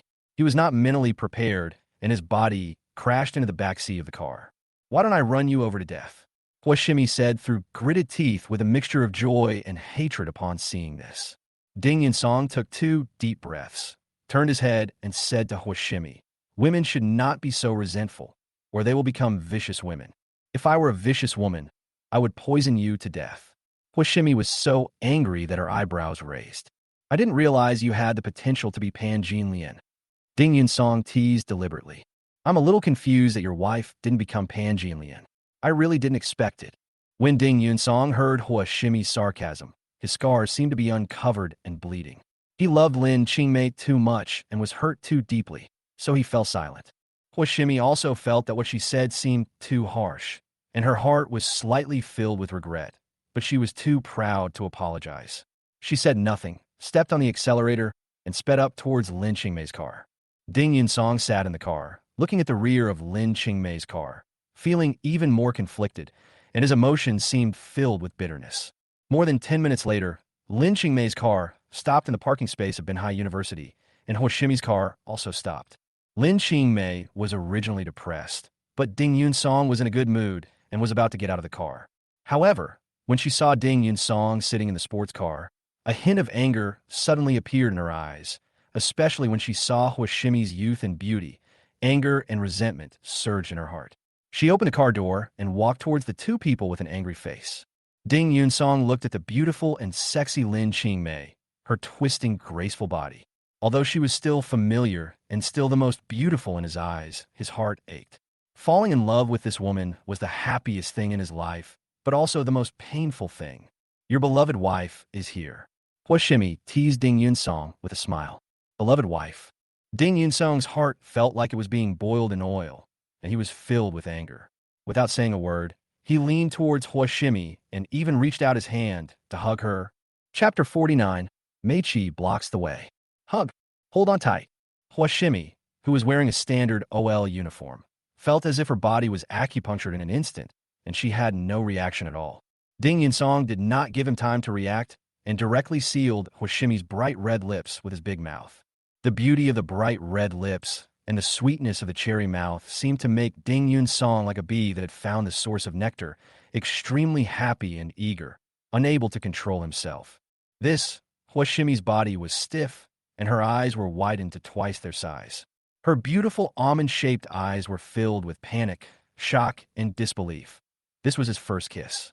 Lin Qingmei came over, her anger already filled with teasing and pride, and she wanted to mock and provoke Ding Yun-song, but she didn't expect that Ding Yun-song and Hoshimi would hug and kiss each other. This made him feel like he was dreaming, and it was deeply stimulating and unimaginable, just like a dream. In Lin Qingmei's heart, she always felt that she was everything to Ding Yun-song in his life. Even if she cheated on Ding Yun-song, or even if Ding Yun-song divorced her, she firmly felt that Ding Yun-song could not forget her, and she was still Ding Yun-song's emotional concern. But she never expected that Ding Yun-song put her down and now kissed Hoshimi in front of her. Hoshimi is young. Hoshimi is beautiful. Hoshimi was equally stunning and had a cool temperament, not inferior to herself. This was a deep stimulation to Lin Qingmei. Ding Yun-song kissed Hoshimi, but his heart felt like it was being cut by a knife. He was also heartbroken now, but he really didn't want Lin Qingmei to continue to be so arrogant, nor did he want Lin Qingmei to disturb him again. After all, every time Lin Qingmei talked about their relationship in front of him, it was like opening a scar with blood dripping. Ding Yun-song saw Lin Qingmei stopped in anger and was still in shock. He didn't want to make a big deal out of it, so he let go of Hoshimi and raised his hand to pat her shoulders twice, deliberately saying tenderly, "I'll sleep with you tonight." Without waiting for Hoshimi to react, He opened the car door and walked quickly towards the academic affairs building of Binhai University, like a thief. Hua Shimi was so stunned by the kiss that she sat in the car without any reaction. Lin Qingmei was filled with resentment, but she did not react. Hua Shimi's body felt weak, and her hands subconsciously held the steering wheel. She had finally reacted, and anger instantly surged in her heart. She started the car and rushed towards Ding Yunsong, thinking that her first kiss had been taken away by Ding Yunsong in this way. She wished she could run Ding Yunsong over to death. When Ding Yunsong heard the roar of the engine behind him, he realized that something was wrong. Without turning back, he quickened his pace and waved to Hoshimi's car behind him, saying, "See you in bed tonight." When Hoshimi heard Ding Yunsong use these words to provoke and mock her, she was so angry that her legs were shaking. She forced herself to brake when she was about to hit the steps, slapped the steering wheel angrily, turned the steering wheel, and left with a face full of shame and anger. However, her eyes were full of anger. She must take revenge on Ding Yunsong, who dared to play tricks on her and take advantage of her. In fact, Ding Yunsong's heart was also confused, with an indescribable tension and uneasiness. He had indeed angered Lin Qingmei just now, but he was sorry for Hoshimi. Ding Yunsong shook his head secretly, his heart in turmoil. He was trying to collect his thoughts and walking quickly into the building when he suddenly saw a familiar young and beautiful figure appear in front of him. It was Wang Meiqi. Wang Meiqi's pretty face was filled with complacency at this moment as she stared at Ding Yunsong. Wang Meiqi didn't see Ding Yunsong kissing Hoshimi just now. Otherwise, she wouldn't have such an expression now. Ding Yunsong's eyes swept across Wang Meiqi's face, and he was slightly shocked by the little girl's pure beauty, as if he saw Lin Qingmei, whom he first met in college. However, he deliberately pretended not to see her and wanted to walk away. Ahem! Wang Meiqi pretended to cough twice, put her hands behind her back, raised her proud, oval face, and said to Ding Yunsong in a complacent manner, "Ding Yunsong, I have something to talk to you about." Ding Yunsong looked at Wang Meiqi and was a little surprised that this little beauty didn't make a scene when she saw him like she did in the past. So he asked Wang Meiqi, "What's the matter?" "There are a lot of things to do." Wang Meiqi saw that Ding Yunsong didn't care much about her emotions, and there was some dissatisfaction on her happy face. Ding Yunsong was actually too lazy to pay attention to Wang Meiqi because he knew that this woman was not easy to deal with. So he said indifferently, "I'm very busy with work now. I don't have time." "What do you mean?" Wang Meiqi was immediately displeased and looked at Ding Yunsong and said, "Your inspection team posted an inspection notice and asked us to report if we have anything to report. Why didn't you let me report? Isn't this just a formality?" Ding Yunsong didn't expect Wang Meiqi to come to him to report something, so he asked in surprise, "What do you want to report?" "I have a lot of things to report. Do you want to hear them?" Wang Meiqi pretended not to tell Ding Yunsong. Ding Yunsong was confused by Wang Meiqi, so he frowned and said to Wang Meiqi, "If there is nothing specific, you are just disturbing our work." When Wang Meiqi heard the word harassment, she felt that Ding Yunsong was annoyed with her. She was like a kitten whose tail was stepped on. She glared at Ding Yunsong and said, "What do you mean? I have a meeting and I'm in a hurry." Ding Yunsong felt that Wang Meiqi was deliberately making trouble. "I'm reporting you for harassing me." Wang Meiqi looked at Ding Yunsong and said angrily, "Puff." Ding Yunsong couldn't help but laugh and said to Wang Meiqi, "No one will believe you if you say this." Wang Meiqi was a little depressed. It was indeed she who wanted to jump off the building that day, and it was Ding Yunsong who saved her. Ding Yunsong no longer paid attention to her. He waved his hand to Wang Meiqi and said, "I have to get busy." The moment he was about to leave, he remembered that Wang Meiqi was a student of the Department of Civil Engineering. So he suddenly had an idea and said, "If you have any problems in the Department of Civil Engineering that you want to report, you can come to me." Wang Meiqi was a little disappointed and angry when she saw Ding Yunsong was leaving, and she didn't know how to stop him. When she heard Ding Yunsong's words, she suddenly became motivated. "You want me to help you provide clues? I just told you that you can come and report it." Ding Yunsong's heart was filled with anticipation, and he deliberately said, "You won't be able to find anything, and you are not someone who can report any useful information." After he finished speaking, he shook his head deliberately, looking unconvinced and even full of sighs.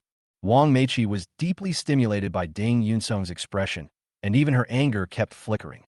She stamped her feet and said, "Just wait, I will provide you with clues that you can't handle. Let's see what you will do." After all, Wang Meiqi is still young, and she's like a child in front of Ding Yunsong, and is easily stimulated by Ding Yunsong. Ding Yunsong ignored Wang Meiqi and just wanted to leave as soon as possible. So he quickly entered the building and prepared to hold a simple working group meeting. He was going to find Xuan Meiling to get more information about Qi Yuba from her. However, Ding Yunsong never dreamed that Wang Meiqi would actually bring him a surprise. Chapter 50, Shocking Women. Binhai University, inside the temporary working meeting room of the inspection team. Ding Yunsong sat in the middle of the conference table, looking at the other 7 people, his eyes full of calmness and composure. Lin Qingmei, who was sitting on his left, still had a hint of pride on her face. Thinking of the ambiguous kiss between Ding Yunsong and Huashimi just now, she felt angry, but she didn't want to show it, lest Ding Yunsong think she cared about her. As for the other 5 women, they were dressed up beautifully, each with their own unique style, like 5 blooming flowers. Zhang Yi sat on Ding Yunsong's right-hand side. He didn't dare to speak, and even didn't dare to look at the other 6 women. He thought these women were too beautiful, and he was afraid that he would not be able to look away if he took one look.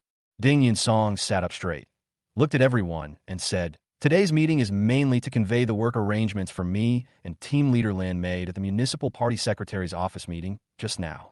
As soon as he finished speaking, Lin Qingmei stretched out her fair jade hand, picked up the water cup, took a sip of water, and put the cup down calmly. There were still water droplets remaining on her red lips, making her glowing red lips sparkle and sparkle, especially beautiful and dazzling. The other women seemed to have a tacit understanding. Wang Siki from the Personnel Bureau gently raised her right hand, glanced at the time on her wrist, and put her hand down gracefully. The remaining women also try to make themselves appear equally charming in various ways. These 6 women seemed to be silently competing with each other, or rather, they seemed to be showing off their own style and charm to each other. Lin Qingmei was delighted and hoped that Ding Yunsong would lose control and go crazy. When she thought about not being able to control herself, she thought about Ding Yunsong kissing Huashimi, and she felt depressed again. In her eyes, Ding Yunsong should only love her and love her like a dog. Ding Yunsong seemed to turn a blind eye to the women's behavior and continued. "Yesterday, I said that we should establish a daily work reporting system. Starting today, it will be officially implemented. We will hold a meeting in this conference room at 5 o'clock every evening, and everyone will report on the day's work." Is every day too often? Zhou Yuhan from the Municipal Working Committee giggled and looked at Ding Yunsong, gently shaking her mature body, letting her feminine charm naturally emanate. It's just that this charm, when seen in the eyes, looks like romance or even debauchery. The other women also looked at Ding Yunsong coquettishly on purpose, as if they were waiting for Ding Yunsong to be seduced and then change his mind. The purpose of our inspection this month is not only to find problems, but also to find more problems. If we fail to do so, it will be our failure. Ding Yunsong continued to emphasize this to everyone as if he turned a blind eye. These women felt unhappy when they saw Ding Yunsong, who was like a blockhead, had no reaction and ignored them. Wang Siki and others looked at Lin Qingmei, as if asking Lin Qingmei what made her choose such an ex-husband. Lin Qingmei felt everyone's gazes and felt annoyed. She thought of Ding Yunsong's past obsession with her, but now he seemed to have no feelings for her. She felt that it was because he was with Huashimi that she felt annoyed. Thinking about how she had been slept with for 3 years, Ding Yunsong divorced and found a young girl, and the former school beauty Xiao Mengchen was waiting there. She felt aggrieved and felt that Ding Yunsong had let her down, so she said to Ding Yunsong, "Team leader Ding, your request is very high. When you made this request, I think you, as the team leader, should set an example for us first." After Lin Qingmei finished speaking, she deliberately looked back at the other women, her eyes full of arrogance, indicating that she had no fear of Ding Yunsong. Wang Siki smiled naturally and said to Ding Yunsong, "Team leader Ding, I also agree with team leader Lin's opinion. You can't just push all the responsibility onto us, right?" Zhou Yuhan looked at Ding Yunsong and said with a smile, "Team leader Lin is going to pursue the new dean of the Department of Civil Engineering. Everyone knows this." She even smiled brightly on her mature and charming face and said to the others with a reminder, "If we have a chance, we should go and see how pretty the new head of the Civil and Architectural Engineering Department is. Will she be as pretty as our team leader, Lin?" "I agree." Wang Siki immediately followed suit. The other people also nodded, not taking Ding Yunsong, the team leader, seriously at all. Ding Yunsong saw that the women were deliberately disrupting the situation and sneered in his heart, so he said to Zhou Yuhan, If you want to know how beautiful she is, just ask team leader Lin. Lin Qingmei knows best. After he finished speaking, he looked at Lin Qingmei calmly, as if waiting for Lin Qingmei's reply. Lin Qingmei was in a dilemma. If she said that Xiao Mengqian was not pretty, it would be like smearing Xiao Mengqian in public. But if she said that Xiao Mengqian was pretty, it would be like slapping herself in the face. Lin Qingmei pretended to be angry on her beautiful face and said to Ding Yunsong unhappily, "Do you think everyone is as boring as you, focusing on whether a woman is pretty or not every day?" Ding Yunsong thought that he was seduced by Lin Qingmei's beauty, and his heart was filled with self-blame and regret. So he smiled calmly and replied to Lin Qingmei, "From now on, I will only pay attention to whether a woman is kind-hearted. This will become the basis for me to choose a woman." Lin Qingmei's anger was not expressed, as if a huge rock was pressing down on her. Her chest heaved, as if Ding Yunsong had publicly accused her of being unkind. Ding Yunsong also took the opportunity to look at the other 5 women, smiling without saying anything, and his words implied that he was kind-hearted. Originally, the 5 women thought they were very beautiful and wanted to deliberately show off their looks to interfere with and influence Ding Yunsong. But now, when they heard Ding Yunsong mention kindness, they didn't dare to speak easily, as they didn't want to be called evil women. These are the 2 points I want to talk about in the meeting today. The daily meetings must check the results. If you fail to do this, don't blame me for not being able to write the appraisal truthfully for you. Ding Yunsong's voice became particularly serious when he saw that the women had become honest. The women didn't say anything, rolled their eyes, and looked at Lin Qingmei, the deputy team leader, hoping that Lin Qingmei could come forward. Lin Qingmei felt the pressure, but she was unwilling to give in, so she said to Ding Yunsong, "As long as you can find the problem, we can definitely find it out." Ding Yunsong nodded slightly, looked at Wang Siki, and said, "You used to work in the Personnel Bureau. You have a lot of experience. Today, we will focus on the Civil Engineering Department to check their personnel-related work and try to find out the problems." When Wang Siki heard Ding Yunsong assign her a task, she was somewhat reluctant, so she snorted coldly and nodded unhappily. Ding Yunsong didn't care about his reaction at all. He looked at the others and said, "Today, Wang Siki and I will mainly go to the Department of Civil Engineering to inspect the personnel work. Later, I will cooperate with the rest of you to inspect related work. I hope that you can gain something before my inspection, otherwise it will be your dereliction of duty." He looked at Lin Qingmei and emphasized, "I don't care who's behind you. As long as you don't perform well here, I will report your situation to the Municipal Party Committee and let everyone know your work situation." Lin Qingmei rolled her eyes in annoyance. She didn't expect Ding Yunsong to suddenly become so domineering and fierce. When the other 5 women saw that Lin Qingmei didn't say anything, they all shut up. Ding Yunsong finally took control of the situation. He no longer cared about Lin Qingmei's reaction. After making a show of force, he looked at Wang Siki and said, "Let's go to the Department of Civil Engineering and Architecture to check it out now." He stood up and walked toward the door, his eyes full of determination, and the first knife was aimed at Xuem Meiling and Chi Yuba. Chapter 51. Show Your Dominance. Although Wang Siki was reluctant, she still followed Ding Yunsong and walked towards the Department of Civil Engineering. Wang Siki felt somewhat depressed. She thought she was a mature and beautiful woman, but she found that Ding Yunsong seemed to ignore her. This made Wang Siki somewhat annoyed. She felt like a peacock with its tail spread out, but Ding Yunsong saw her ugly but mocked and ignored her. The more she thought about it, the angrier she became. So she looked at Ding Yunsong and said with a half-smile, "Team Leader Ding wants to investigate personnel issues. He should investigate from the university. How the university's personnel department appoints cadres is the key. Why are you going to the department to investigate?" When Ding Yunsong heard Wang Siki's question, he deliberately attacked Wang Siki and asked back, "Chief Wang, as the person in charge of personnel work in the Personnel Bureau, don't you know that the appointment of personnel work also has feedback from the grassroots?" Wang Siki was speechless after being asked back by Ding Yunsong and made herself look like an idiot who knew nothing about personnel work. Ding Yunsong ignored Wang Siki's depression and said, "The personnel issues discussed at the Binhai University Party Committee meeting are normally already studied by all departments at the grassroots level. We should now check whether the research of each department complies with the regulations." Wang Siki heard Ding Yunsong's clear goal, but didn't care. She said to Ding Yunsong with disdain, "Team Leader Ding, as the former secretary of Secretary Hu Haifeng, don't you know that many times if you want to use someone, isn't it just a matter of a word from the leader? Leaders also need to listen to the opinions of the grassroots, right? They also need to follow the necessary procedures, right? Ding Yunsong said to Wang Siki in a very serious tone. During your inspection, you must find out all the problems in personnel use and evaluation and commendation. Seeing Ding Yunsong's serious look, Wang Siki curled her lips and said, "Don't worry, I can do it. I hope that Section Chief Wang can find something this time. After all, this is our second day of inspection, and I came to the Department of Civil Engineering with great fanfare to inspect personnel issues. If I can't find any problems, I'm afraid you won't be able to report to the department." Team Leader Ding, why do I feel like you are deliberately harming me and making me suffer with you? Wang Siki said resentfully. Ding Yunsong looked at Wang Siki, who was unhappy, but said to her calmly, "If we find a big problem, isn't it your achievement?" Wang Siki opened her mouth, but didn't say anything. She was worried that if she said no, Ding Yunsong would not give it to her. There is no such thing as pie in the sky in this world. Everything still depends on hard work.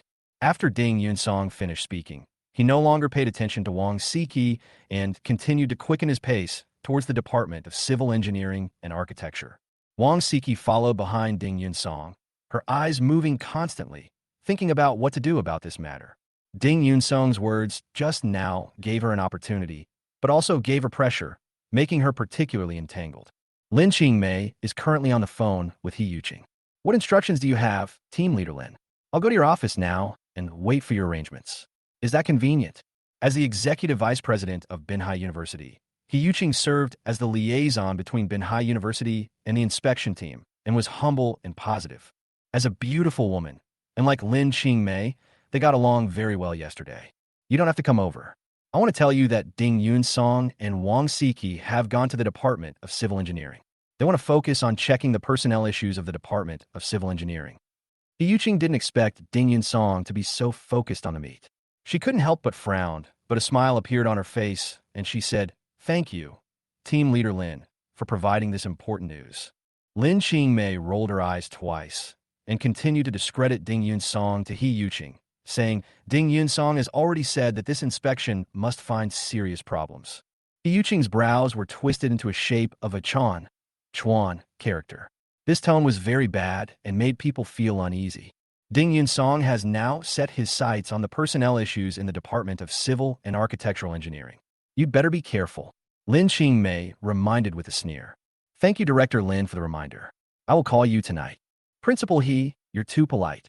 Lin Qingmei knew that He Yuqing wanted to thank her. We are all friends. We will contact each other by phone when the time comes.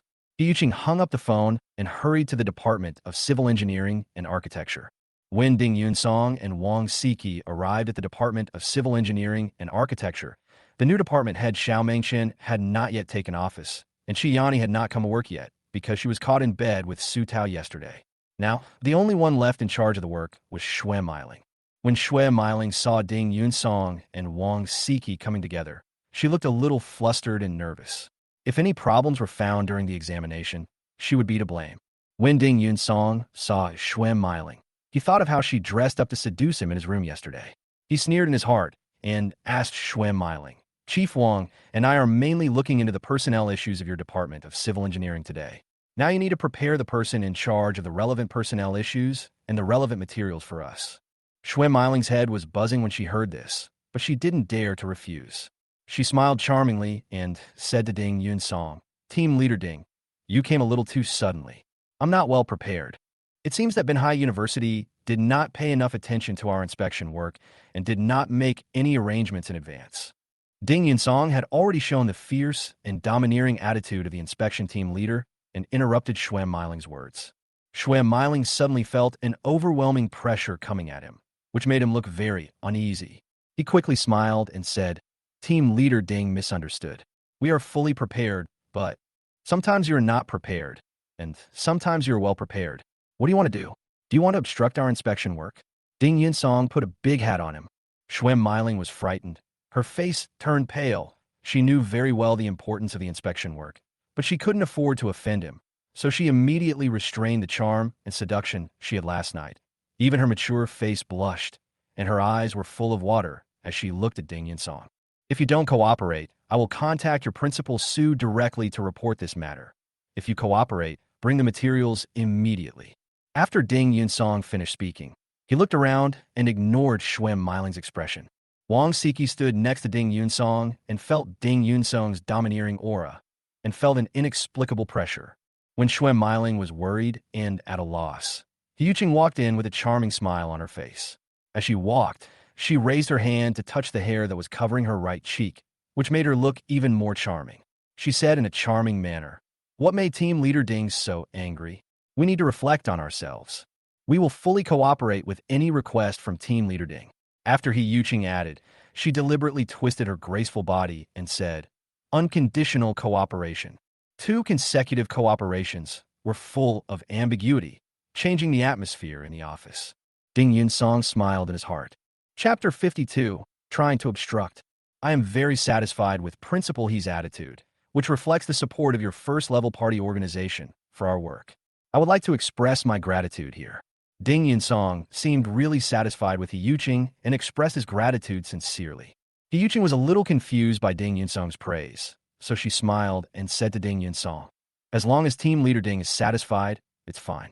Whether your cooperation will satisfy me or not depends on Section Chief Wang's evaluation." Ding Yunsong kicked the ball to Wang Siki and said to her, "Section Chief Wang, the inspection will also be a test of your personnel workability. I hope you can demonstrate your ability." Wang Siki was in a dilemma because of Ding Yunsong. She could only nod helplessly and said, "Don't worry, Team Leader Ding." Ding Yunsong turned to look at Schwem Meiling and said, "Yesterday, Director Xue told me that a large amount of funds in your department of civil engineering are controlled by certain people. We can also check through personnel issues and try to find clues about the use of relevant funds."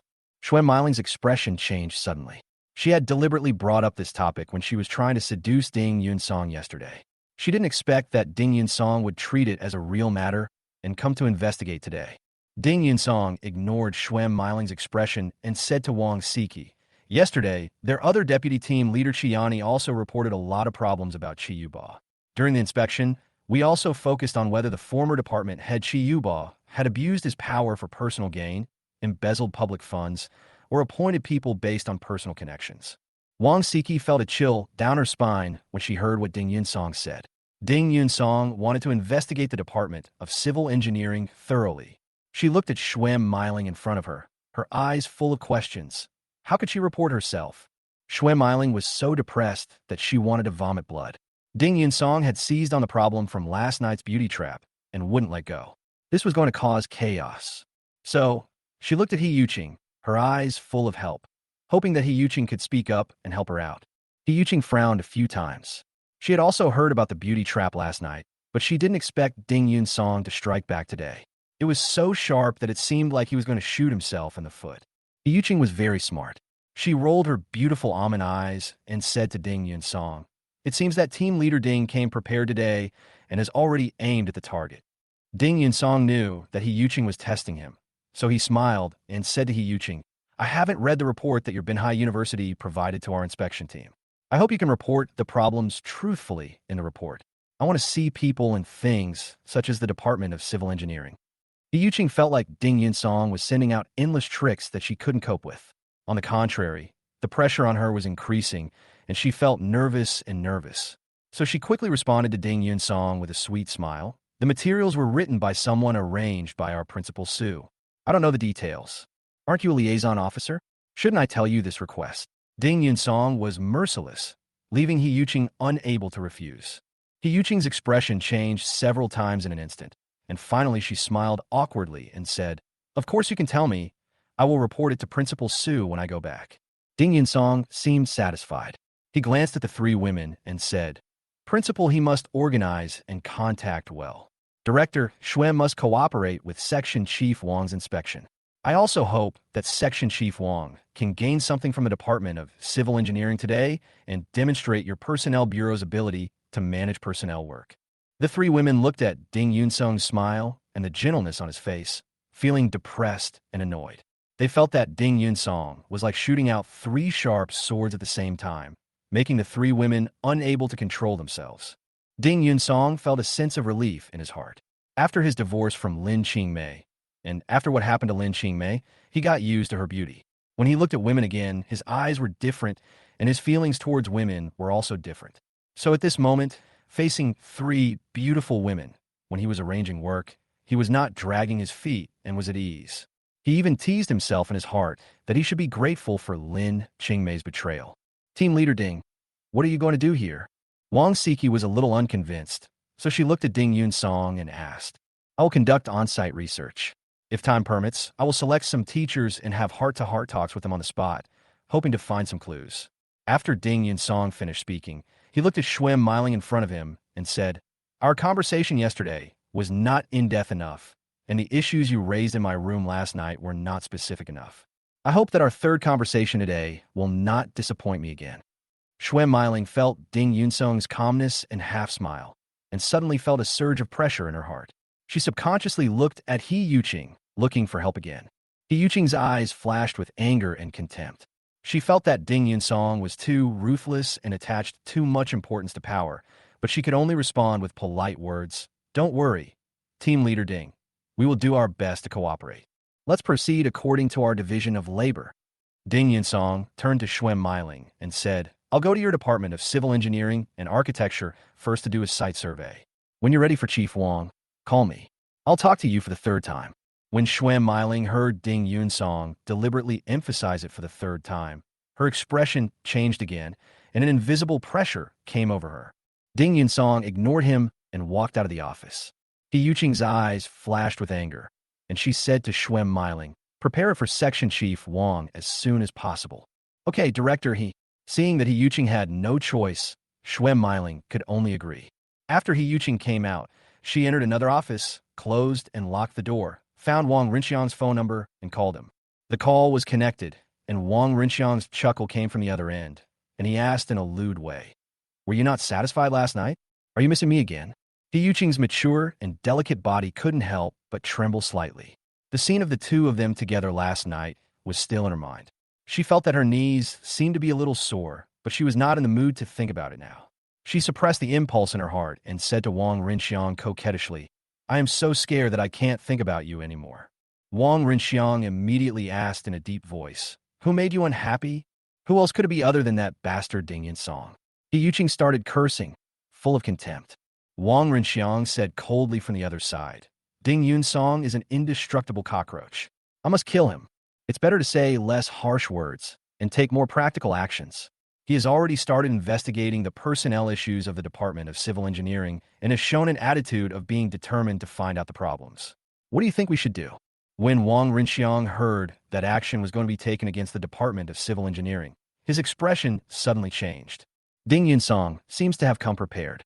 Not only did his seduction plot yesterday fail, but it now seems to be a breakthrough point in his investigation. He Yuqing emphasized in a serious tone. Wang Rinxiang had become somewhat flustered and said thoughtfully, Don't worry about this matter. I'll ask Su Dingshan to handle it. He Yuqing breathed a sigh of relief. As Wang Rinxiang's mistress, it was Wang Rinxiang who promoted her to the position of executive vice president. She didn't want to take the responsibility and couldn't bear it. She pretended to be happy and said, You are still good to me. I want you to love me tonight. Boo. He Yuqing kissed Wang Rinxiang through the phone and hung up. Wang Rinxiang seemed to be filled with strength and desire. He could not wait to find Su Dingshan's phone number and call him, hoping that Su Dingshan would make a plan to stop Ding Yunsong's investigation into the Department of Civil Engineering. Chapter 53, Stimulating Maggie. Hello, Director Wang. Su Dingshan answered Wang Rinxiang's call and was very respectful and polite. Wang Rinxiang showed a very accomplished smile on his face. Although he was just a small division-level cadre, and Su Dingshan was a deputy department-level cadre, he was obedient in front of him. Principal Su, Ding Yunsong has now arrived at the Department of Civil Engineering and wants to investigate the personnel issues. This mad dog is starting to go crazy. Su Dingshan had not received He Yuqing's report yet, so he didn't know about this. After hearing this, his face changed drastically, and he couldn't help asking, What does Ding Yunsong want to do? I guess it was because you arranged for Schwem Miling and Chiyani to talk to him last night, and it backfired. Damn Ding Yunsong. He is so insidious and cunning. Sudin-san Matev. It's useless to say these things. The key is to ensure that there are no problems with the use of personnel in the Department of Civil and Architectural Engineering. Don't worry. I have great confidence in Chi Yuba. This guy's been very well behaved since he listened to us. Su Dingshan seemed very confident. I hope there is no problem. I will wait for your good news.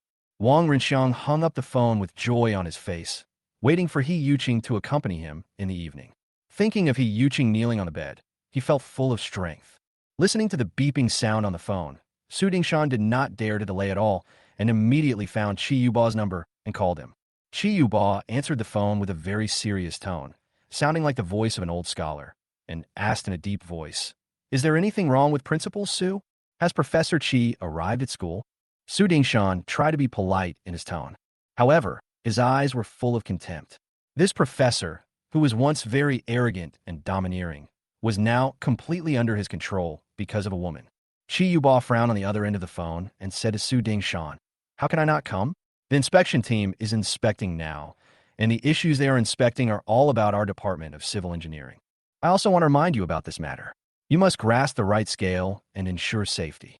Su Dingshan took the opportunity to say, "You are good leaders, but you only talk. We have to implement the specific things." Su Dingshan was not angry when he heard Qi Yuba's complaint. He smiled and said, "I believe Professor Qi can handle it." Snort. Qi Yuba snorted coldly and hung up Su Dingshan's phone, appearing very arrogant. Su Dingshan curled his lips with disdain in his eyes and found Su Feifei's phone number and called her. As soon as the call was connected, Su Feifei's sweet voice came from the other end. "Principal Su, I miss you." When Su Dingshan heard this, he seemed to have goosebumps all over his body, but his heart was filled with sweet happiness. He was full of desire and joy for this young beauty who claimed to be his cousin. He couldn't help but say, "I miss you, little goblin, too." "I'm not a goblin. I'm Feifei who loves you." Su Dingshan was amused by Su Feifei's coquettishness and said to her happily, "The inspection team, led by Ding Yunsong, focuses on inspecting the Department of Civil Engineering. You should be very clear about his focus and know how to guard against it, right? Don't worry, they won't find any problems." Su Feifei's eyes were full of smiles and confidence. "If you do things well and understand them, I will reward you." Su Dingshan pantida pie for Su Feifei. "I just hope to give birth to a child for you." Su Feifei finished speaking and then added with some resentment, "If possible, I hope you can stop me from accompanying that old guy Qi Yuba. Every time I accompany him, it's neither soup nor water, which makes people feel very uncomfortable. I don't have the passion and happiness that Principal Su gives me." Su Dingshan listened to the crazy words and provoked her, and he felt even happier. He smiled and said to Su Feifei, "I didn't expect you to have such a strong desire. I will definitely satisfy you next time. Tonight, please." Su Feifei hurriedly tried to confirm it. "Let's just deal with the inspection first. We should keep our distance for a while." After all, seeing that Su Dingshan didn't say the rest, Su Feifei already understood what Su Dingshan was referring to. Thinking of that incident, she calmed down and even said with worry and fear in her heart, "Okay, I will be obedient and be your good little woman." When Su Dingshan heard the phrase "good little woman," he thought of Su Feifei's charm in bed, as well as her crazy dressing and playing styles. This filled him with anticipation, and he said with reason overcoming his desire, "Don't call me if there's nothing wrong." After he finished speaking, he hung up the phone. After Su Dingshan finished calling Qi Yuba and Su Feifei, he felt relaxed. In his eyes, everything had been arranged without any problems. Su Feifei listened to the beeping sound on the phone, her eyes full of joy. She picked up the makeup mirror and took a look at her beautiful oval face in the mirror. She had fair skin, a pointed chin, a cherry mouth, and big watery eyes. She was definitely a vixen who could drive men crazy.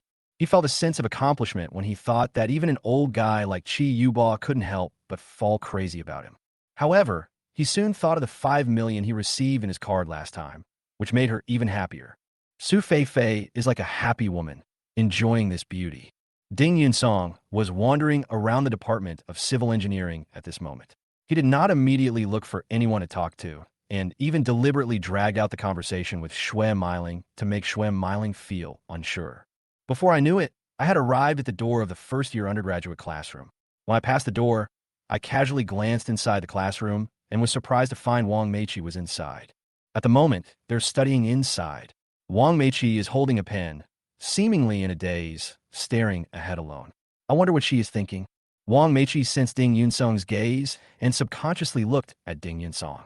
The next second, Wang Meiqi immediately stood up and almost ran back outside, completely ignoring the shock and reactions of other students.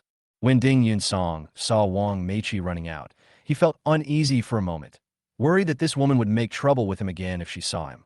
So he quickened his pace and wanted to leave. Wang Meiqi was very angry when she saw Ding Yunsong was about to leave. She ran out and said to Ding Yunsong, "If you dare to run, I will yell that you molested me." When Ding Yunsong heard this, his head buzzed. He naturally thought of Wang Wanli's reminder to him that he must not have any scandals. He could only stop and turn his head to look at Wang Meiqi and deliberately said in a cold voice, "You little girl, why are you looking for trouble with me here for no reason?" Wang Meiqi was originally quite happy to see Ding Yunsong stop, but when she heard Ding Yunsong blaming her, she immediately became angry and asked with wide eyes, "You said I'm causing you trouble?" She said this with anger in her eyes and said to Ding Yunsong, "You kissed me and took advantage of me. Shouldn't you be responsible?" When Ding Yunsong heard the word kiss, he naturally thought of kissing Huashimi. He thought to himself, if he were asked to take responsibility for everything, would he be able to do it? So he looked at Wang Meiqi and said, "If you can do something that makes me feel like an adult, then come and ask me to take responsibility." Wang Meiqi thought about what he said about her today, and now he is saying this to her again. She was angry and stamped her feet and said, You're not even an adult yet." Ding Yunsong responded first, turned around, and left. Wang Meiqi was so angry that her eyes were about to spit fire. She said to Ding Yunsong's back, "Just wait, I will make you responsible." Wang Meiqi was so angry that she was not in the mood to study, so she just walked around the teaching building. As she turned around, she found Su Feifei walking towards Qi Yuba's office. She didn't know who Su Feifei was, but seeing how beautiful Su Feifei was, especially her well-developed breasts, she subconsciously looked at herself and followed her curiously. Unexpectedly, Chapter 54, Breaking the Door. When Wang Meiqi saw Su Feifei enter the office, she followed her. When she arrived at the office door, she saw that Su Feifei had already gone in and felt a little disappointed. Wang Meiqi looked up at the door and knew it was Qi Yuba's office.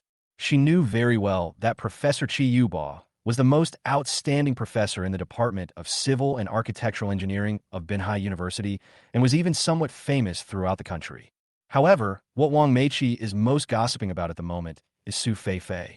This woman is very charming and beautiful, and more importantly, why is her breasts so well developed?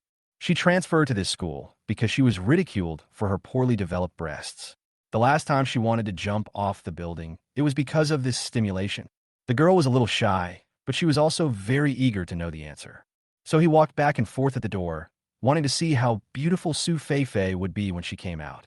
Su Feifei never thought that she would be targeted by Wang Meiqi because of this. When she came to Qi Yuba's office, she saw Qi Yuba sitting on a chair smoking with a frown on his face. So she pretended to be angry and blamed him. "Why are you smoking again? Smoking is not good for your health." When Qi Yuba heard Su Feifei's rebuke, he was not angry. Instead, he smiled and said to Su Feifei, "I was thinking about something just now, so I smoked." "What are you thinking about?" So focused.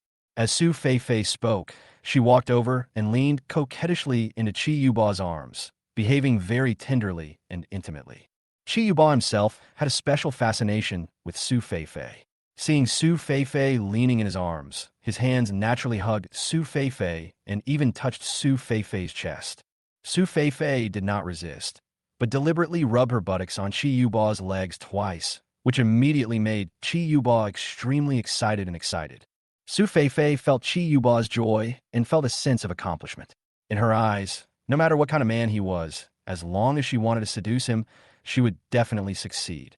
The happier Su Feifei thought about it, the happier she became. She turned around, hooked her arms around Qi Yuba's neck, and said, "Professor Qi, I miss you so much." Qi Yuba was originally in a very upset mood because the inspection team was inspecting the Department of Civil Engineering. But now, after hearing Su Feifei's soft and sweet words, he felt particularly comfortable inside, and even the feeling of depression disappeared a lot. He was already addicted to masturbation, and now he became even bolder and more eager, and reached his hand inside the skirt. "Professor Qi, you are so bad." Su Feifei's voice seemed to have changed a little, but it was also more charming and attractive, and particularly seductive. Qi Yuba seemed to be deeply stimulated by Su Feifei's words. He became somewhat uncontrollable and even started to go crazy. His hands became exaggeratedly dishonest. Su Feifei felt a little annoyed, but she acted particularly fond of him and even deliberately said to Chi Yuba, "I missed you so much today." Chi Yuba was feeling irritable, but when he heard the voice of thinking about himself, his irritability seemed to disappear completely, and he boldly untied his belt. Su Feifei didn't expect Chi Yuba to have such an idea at this moment. She was reluctant, but didn't refuse, so she half-heartedly went along with Chi Yuba. The two people made a blushing noise in the house. Wang Meiqi was waiting outside for Su Feifei to come out. She wanted to see how beautiful this girl was. It would be great if she could know how she managed to develop so well. But after waiting for a long time and still nothing happened, I became a little anxious, so I went back to the door. As soon as she reached the door, she heard a voice coming from inside. When she heard the voice, her face turned red all the way to her neck. Even though Wang Meiqi had just reached adulthood, she knew what was happening inside. Her eyes instantly widened, as if they were about to spit fire. She thought the two people were so shameless. Especially when she saw Chi Yuba's name written on the doorplate. She thought that Chi Yuba was so famous, but he actually did such a thing. How could he be a role model? The more she thought about it, the angrier she became. She took out her phone and clicked on the video. Then with a bang, he raised his foot and kicked the door open. When Su Feifei just went in, she did not lock the door. At that time, she did not expect that Chi Yuba would really dare to go crazy with her. As a result, the two of them tempted each other and went crazy together. But they never expected that Wang Meiqi would be so bold as to kick the door open and come in. Huh? Su Feifei screamed in fright and quickly stood up from Chi Yuba's legs. Her face was full of tension, and she hurriedly adjusted her skirt. Chi Yuba was also busy adjusting his pants, staring at Wang Meiqi with eyes that were about to spit fire. Wang Meiqi started recording the video as soon as she came in, and it is now recorded clearly. However, the little girl did not leave, but continued recording the video, as if she wanted to record more and more clearly. "Who are you?" Chi Yuba scolded and questioned Wang Meiqi angrily. "The one who discovered your illicit relationship." Wang Meiqi responded to Chi Yuba with a cold snort. "Delete the video from your phone immediately, or I will fire you." Chi Yuba threatened Wang Meiqi. Wang Meiqi was not afraid at all. She sneered at Chi Yuba and said, "I'm not afraid. Do you think I was scared?" After she finished speaking, she shook her phone twice and said to Chi Yuba, "I recorded it clearly. Let's see what you guys do. You damn girl, if you don't delete it, I'll kill you." Su Feifei flew into a rage and yelled at Wang Meiqi. Wang Meiqi thought that Su Feifei was so beautiful, but she actually did such a thing, so she pouted and mocked Su Feifei. "Chi Yuba looks like your grandfather. You are really not ashamed." Su Feifei was choked by Wang Meiqi's words and rolled her eyes, but she also rushed over angrily. Wang Meiqi was very agile and turned around and ran out quickly. Because Wang Meiqi was wearing flat leather shoes, she ran particularly fast. Su Feifei was wearing high heels and couldn't catch up with her after running a few steps. After Wang Meiqi ran out, her face was also red. After all, she was a young girl who didn't know much about the world, and holding this video at this moment was like a hot potato. Thinking about what Ding Yunsong had just said about her being small, she became angrier and angrier. So she prepared to show this video to Ding Yunsong to see if Ding Yunsong still said that she was small. After figuring all this out, Wang Meiqi immediately went downstairs and went outside, calling Ding Yunsong as she walked. Ding Yunsong had returned to the office where Wang Siki had been examining. He had just finished asking about Wang Siki's examination, but it turned out that no problems were found. This made him feel bad, and his expression became very serious. He was about to criticize Wang Siki when his cell phone rang. Seeing that it was Wang Meiqi calling, he frowned and hung up the phone. Wang Meiqi called again, and Ding Yunsong hung up again. The little girl Wang Meiqi was angry. After rolling her eyes twice, she sent a message to Ding Yunsong. "Someone wants to kill me to silence me." Chapter 55, Unexpected Action. Ding Yunsong was just about to put down his phone when he heard the sound of a message. He clicked on the message, and when he saw the message, his head buzzed, and he quickly called Wang Meiqi back. When Wang Meiqi saw Ding Yunsong calling her, she knew that Ding Yunsong still cared about her. The little girl's mischievousness came up again, and she deliberately didn't answer Ding Yunsong's call, trying to make Ding Yunsong anxious. Ding Yunsong was really anxious. He called once, but no one answered, so he called again. But still no one answered the call, and Ding Yunsong became extremely anxious. Just when he was about to call the police, Wang Meiqi called him again. Ding Yunsong quickly answered the phone and asked Wang Meiqi, "Who wants to kill you and silence you? It's too late to tell you. Tell me where you are." Ding Yunsong had no doubts and said quickly, I'm in room 302 on the third floor of the Academic Affairs building. Wait for me. Wang Meiqi hung up the phone. Ding Yunsong was worried as he listened to the beeping on the phone. Although he was not familiar with Wang Meiqi, he was afraid of getting into trouble and being retaliated against because he thought that this little girl had a very violent temper and even dared to jump off a building to commit suicide. Wang Siki saw the change in Ding Yunsong's expression, so she deliberately said to Ding Yunsong sarcastically, Team leader Ding has a lot of acquaintances in Manhwa University. Could it be that he has a new girlfriend? Ding Yunsong looked at Wang Siki and said seriously, You'd better hurry up and find out the problem. Don't find out any personnel problems after checking it once. It would be embarrassing. Wang Siki was so angry when she heard the bad comments about herself that she threw the materials in her hands on the table with a bang. She crossed her arms in front of her and said to Ding Yunsong, There was no problem in the first place. What did you ask me to check? Aren't you deliberately making things difficult for me? Are you trying to cause trouble for the Department of Civil Engineering? I don't believe there are no problems. Ding Yunsong thought of Qi Yanni's explanation. He knew that there were many problems here, but the matter between Qi Yuba and Su Feifei was big enough. I don't know what problem you were talking about. Anyway, I haven't found any problem at the moment. Otherwise, you can investigate it yourself. Wang Siki leaned back in the chair and ignored Ding Yunsong without any respect. Xuan Meiling was standing nearby, her heart blossoming with joy. She rolled her eyes and deliberately said to Ding Yunsong, Team leader Ding, do you think you have any problem with our Department of Civil Engineering? Why is he so insistent that there is something wrong with us? It's making us all nervous and uneasy. After she finished speaking, she raised her hand and gently patted her chest. This made Xuan Meiling, who already had a lot of capital, instantly become agitated and attracted special attention. Wang Siki sneered, and even imagined whether Ding Yunsong would be unable to control himself when seeing such a scene, or even be deeply attracted to it. Ding Yunsong seemed to have seen nothing at all. His eyes were always solemn. Although he was talking about Wang Siki's examination, he was concerned about Wang Meiqi in his heart.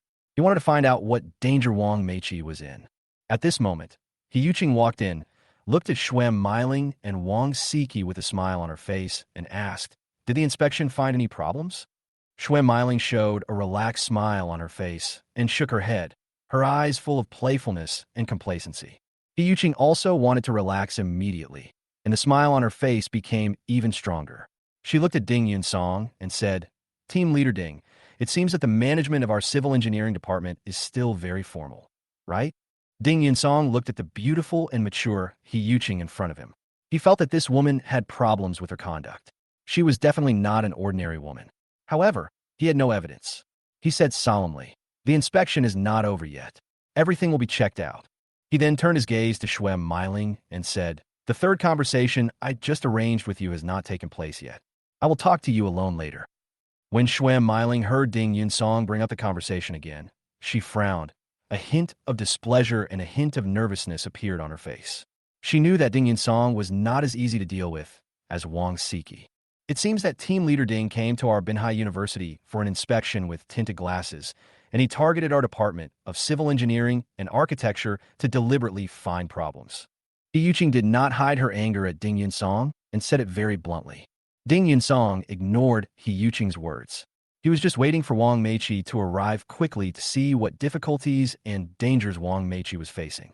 Team leader Ding refuses to admit it, right? Seeing that Ding Yunsong didn't say anything, He Yuqing began to ask step by step. I believe there must be problems in your Department of Civil Engineering at Manhwa University, and there are quite a few of them. Ding Yunsong said deliberately, preparing to make a show of force. Team leader Ding, please be careful with your words. You are the leader, and what you say now represents the characterization of our Manhwa University. He Yuqing looked at Ding Yunsong, expressing strong dissatisfaction and deliberately putting pressure on Ding Yunsong. We in the Department of Civil Engineering have already asked you to check, and there are no problems. Why are you still talking about us like this? Are you deliberately framing us? Or are you even being emotional? Xuan Meiling also began to get angry at Ding Yunsong. I'm so sorry, Team Leader Ding. Maybe I'm too incompetent and didn't notice the problem. Wang Siki also took the opportunity to speak, pretending to blame herself and deliberately embarrassing Ding Yunsong. The three women seemed to have a tacit understanding and started to play badly towards Ding Yunsong, even wanting to make Ding Yunsong helpless. How can there be no problems? The problems are embarrassing. Just then, Wang Meiqi's voice sounded at the door, her tone full of sarcasm and ridicule. Ding Yunsong looked towards the door and saw that Wang Meiqi's face was nervous, but there was pride in her eyes. He was a little curious. Who would want to kill someone to silence them? Who are you? Why are you here? He Yuqing didn't know Wang Meiqi and questioned her with a frown. Xuan Meiling also frowned. As the deputy director of the department, she knew that Wang Meiqi was a new student, so she said to Wang Meiqi, this is not the place for you. Get out immediately. Wang Meiqi said to Xue Meiling calmly, I'm here to see Ding Yunsong. Swish. The three women all looked at Ding Yunsong with curiosity in their eyes. Ding Yunsong had already stepped forward and looked at Wang Meiqi and asked, just now you said someone wanted to kill you to silence you? Who is it? When Wang Meiqi heard Ding Yunsong's concern, her face was full of pride and happiness. Thinking of Yi Yuqing and the others' attack on Ding Yunsong just now, she was very annoyed and said to Ding Yunsong, it's Chi Yuba from the Department of Civil Engineering. Chi Yuba wants to kill you to silence you? Ding Yunsong asked coldly. Wang Meiqi nodded vigorously and said to Ding Yunsong, I just found out that Chi Yuba was having an affair with a woman. I even recorded it on video. They were so angry that they wanted to kill me to silence me. What did you say? Yi Yuqing asked in surprise first, with shock in her eyes. Ding Yunsong was extremely happy.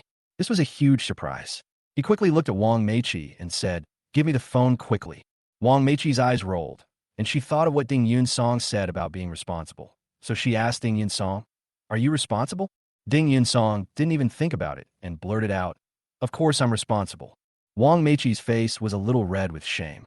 Her responsibility was not what Ding Yunsong thought, so she said to Ding Yunsong, I'll give it to you, and you are responsible. Ding Yunsong nodded repeatedly, looking at Wang Meiqi impatiently, without realizing the trap in Wang Meiqi's painting. Wang Meiqi happily took out her cell phone and quickly opened it to look for the video. At this moment, Xuan Meiling suddenly came forward without warning, snatched the phone, and threw it to the ground with a loud bang. Chapter 56, Shocking Women. The phone fell to the ground and broke into countless pieces. Ding Yunsong and the others looked as if their glasses had been broken into pieces. They could not imagine what was happening as they looked at the shattered mobile phone in front of them. Wang Meiqi was the first to react. She looked at Xuan Meiling, her pretty oval face darkened with anger, and asked angrily, are you crazy? Why did you smash my phone? Ding Yunsong also looked at Xuan Meiling with a cold gaze and said, you are destroying the evidence and seriously obstructing our inspection work. Xuan Meiling also calmed down a little, rolled her eyes, and said to Ding Yunsong, I am educating the student and letting her know the basic rules.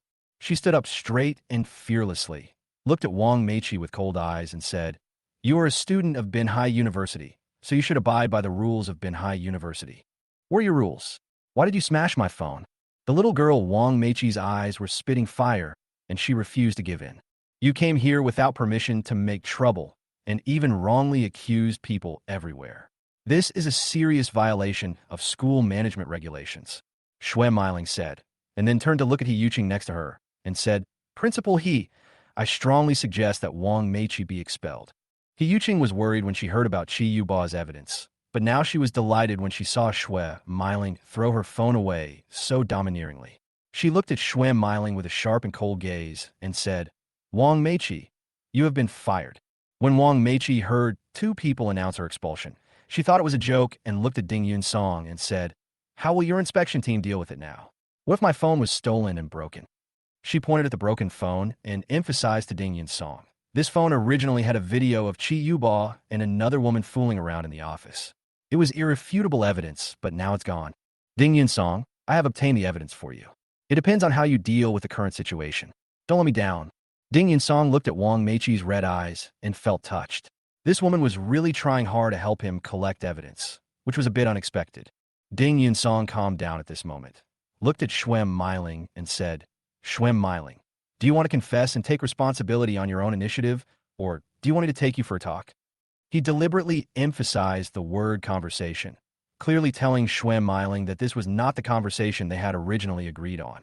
Xuan Meiling looked a little flustered, but she looked at Ding Yunsong and said with a half smile, Team Leader Ding, I don't know what to talk about. I don't know what to talk about. Ding Yunsong saw that Xuan Meiling was still so calm and didn't take it seriously. Thinking of Xuan Meiling and Chi Yuba's mistress relationship, he was no longer anxious. He looked at Schwem Meiling and said, "You think there's nothing to talk about, right?" "Yes, there's just nothing to talk about." Schwem Meiling responded coldly. Ding Yunsong nodded with a serious expression. "Then tell me about the relationship between you and Chi Yuba, and why you want to protect Chi Yuba so much." Schwem Meiling said proudly, "I didn't mean to protect Chi Yuba. I was just angry at the student Wang Meiqi." Ding Yunsong raised his hand to interrupt, looked at Schwem Meiling, and said, "I am giving you one last chance. If you take the initiative to explain now, I can handle the matter according to your initiative.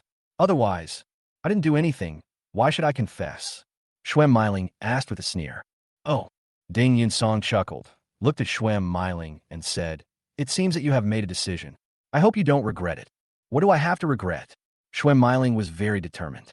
She looked at He Yuqing and said, "Principal, he must go through the procedures to expel Wang Meiqi from our school. We absolutely cannot have such a student." He Yuqing was very happy at the moment. She felt that Ding Yunsong was depressed, so she nodded firmly and said, "I support Director Shue's attitude. Don't worry, I will ask the school to expel Wang Meiqi immediately." After she finished speaking, she deliberately looked at Wang Meiqi, her eyes full of indifference and even warning. Although Wang Meiqi was angry, she was not afraid at all. Instead, she looked back at He Yuqing and Schwem Meiling coldly with an extremely firm expression. He Yuqing was angered by Wang Meiqi's determination. In her eyes, Wang Meiqi wanted to use Ding Yunsong to cause trouble. So how could she stay? She was even more determined to expel Wang Meiqi. Ding Yunsong ignored the idea of expelling Wang Meiqi and thought it was just a pipe dream. He looked at Schwem Meiling and put pressure on her, saying, "Since you don't want to say anything, just go to the Discipline Inspection Commission and explain yourself." "Oh." Schwem Meiling, on the contrary, sneered and was full of disdain for Ding Yunsong. She didn't believe that Ding Yunsong could send her to the Discipline Inspection Commission, nor did she believe that he could do anything to her. After all, smashing a mobile phone was not a violation of discipline or law. As for the charge of destroying evidence, no one could produce evidence. Ding Yunsong could actually call Tan Yongfeng or Zheng Haiyang directly, but he deliberately found the contact person Zhang Ye's phone number and called him. Zhang Yi answered the call quickly. Ding Yunsong deliberately put the phone on speaker and said to Zhang Yi on the other end, "Contact the Discipline Inspection Commission and ask them to arrange for someone to go to Office 303 of the Department of Civil Engineering and Architecture and take Schwem Meiling, who destroyed the evidence of violations of discipline and law, away for investigation." "Okay, Team Leader Ding, I'll call right away." Zhang Yi responded readily and hung up the phone. Schwem Meiling didn't know that Ding Yunsong already had evidence of her relationship with Chi Yuba's mistress. Her facial expression only changed slightly, and she was somewhat uneasy about handing herself over to the Discipline Inspection Commission. But she soon calmed down again. She felt that even if Ding Yunsong handed her over to the Discipline Inspection Commission, the commission could not do anything to her. Schwem Meiling became very arrogant again, staring at Ding Yunsong with disdain in her eyes. When Wang Meiqi saw Ding Yunsong calling the people from the Discipline Inspection Commission, she calmed down and waited for Ding Yunsong to deal with the matter. The office, on the contrary, fell into silence. 10 minutes later, Zhang Yi came to the office with 2 staff members from the Discipline Inspection Commission. Team Leader Ding. This is Director He Yong and Ding Chong from the Discipline Inspection Commission's 3rd office. They are here to take Schwem Meiling away. Zhang Yi looked at Ding Yunsong and introduced him. Ding Yunsong smiled and looked at He Yong, holding out his hand and said, "Director He, please take Schwem Meiling away." She deliberately smashed the cell phone that had recorded Chi Yuba cheating with another woman. He Yong was a man in his 40s with a serious face and a burly build. At this moment, there was a coldness in his eyes. He nodded vigorously, his eyes fixed on Schwem Meiling's face, as if he was sentencing her to death. Even though Schwem Meiling was calm and proud in her heart, she still felt uneasy when facing the people from the Discipline Inspection Commission, and she couldn't help but feel a little hesitant in her heart. He Yuqing stood by and didn't dare to say a word. No one knows whether the tea produced by the Discipline Inspection Commission is good or not. But everyone knows that going to the Commission for Discipline Inspection for tea is not a good thing, and only a fool would want to go. Seeing that she had no one to rely on, Schwem Meiling's expression changed slightly. She looked at Ding Yunsong and said, "Ding Yunsong, even if you want to send me to the Commission for Discipline Inspection, you must have evidence. I smashed my phone. What does it have to do with the Commission for Discipline Inspection? You are abusing your power." He even looked at the phone on the ground with a haughty look and said to Ding Yun-song, "Does it mean that I broke the law just because I dropped my phone?" Ding Yun-song actually wanted to take Shui Miling away for investigation in this way, so as not to arouse suspicion from Su Dingshan and Chi Yuba and alert the enemy. So he pretended to be very angry and said to Wang Siki next to him, "Immediately pull out all of Shui Miling's resumes and see how she performed her duties. Just watch it if you want." Shui Miling was very disdainful. The focus is on checking whether the promotion complies with regulations and appointment procedures. Ding Yun-song specifically emphasized. Shui Miling's expression changed twice. Ding Yun-song saw it clearly, sneered in his heart, and said to Wang Siki, "There must be something wrong with Shui Miling. Whether you can find a problem is the time to test your ability." Shui Miling was confused for a moment and felt that Ding Yun-song was very convinced, so she looked at Ding Yun-song and said angrily, "Ding Yun-song, you are playing a trick on me." Ding Yun-song was not afraid of Shui Miling's big hat. He looked at He-Yong and said, "We can take Shui Miling back for investigation." "Okay, team leader Ding." He-Yong responded in a deep voice. His face was serious after all. He had specifically asked Zheng Haiyang for instructions, and Zheng Haiyang told him to fully cooperate with Ding Yun-song, so he was so polite. Shui Miling was just being arrogant with Ding Yun-song. She thought they would not really take her away. After all, the Discipline Inspection Commission was not an inspection team, and Ding Yun-song did not have the ability to give orders. She was still waiting for He-Yong to object. Now that she was really going to be taken away, she was so scared that her legs went weak. She originally wanted to scream and even provoke Ding Yun-song, but she was too scared to do so. He-Yuching looked a little unnatural as she stared at Ding Yun-song. Ding Yun-song looked back at He-Yuching and said, "Call Chi Yuba here immediately. I want to talk to her. Who wants to see me?" Just then, Chi Yuba's angry voice sounded at the door. Chapter 57 Character Issues. Ding Yun-song looked over and saw Chi Yuba, a man wearing glasses and with gray hair and an angry look on his face, walking in angrily. After Chi Yuba came in, his eyes first fell on Wang Meiqi.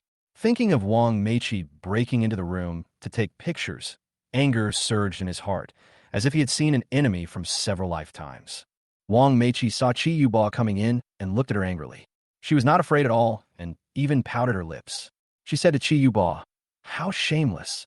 You actually slept with a woman who is almost the same age as your granddaughter. You're talking nonsense. When did I sleep with a woman?" Chi Yuba angrily denied Wang Meiqi. Seeing Chi Yuba denying it, Wang Meiqi asked, "When you were sleeping with that woman, did you ever think that your granddaughter might be sleeping with an old man like you?" Chi Yuba was deeply provoked by Wang Meiqi, and his anger seemed to burst out instantly. He looked at Wang Meiqi and shouted angrily, "What the hell are you talking about? I will fire you from here now.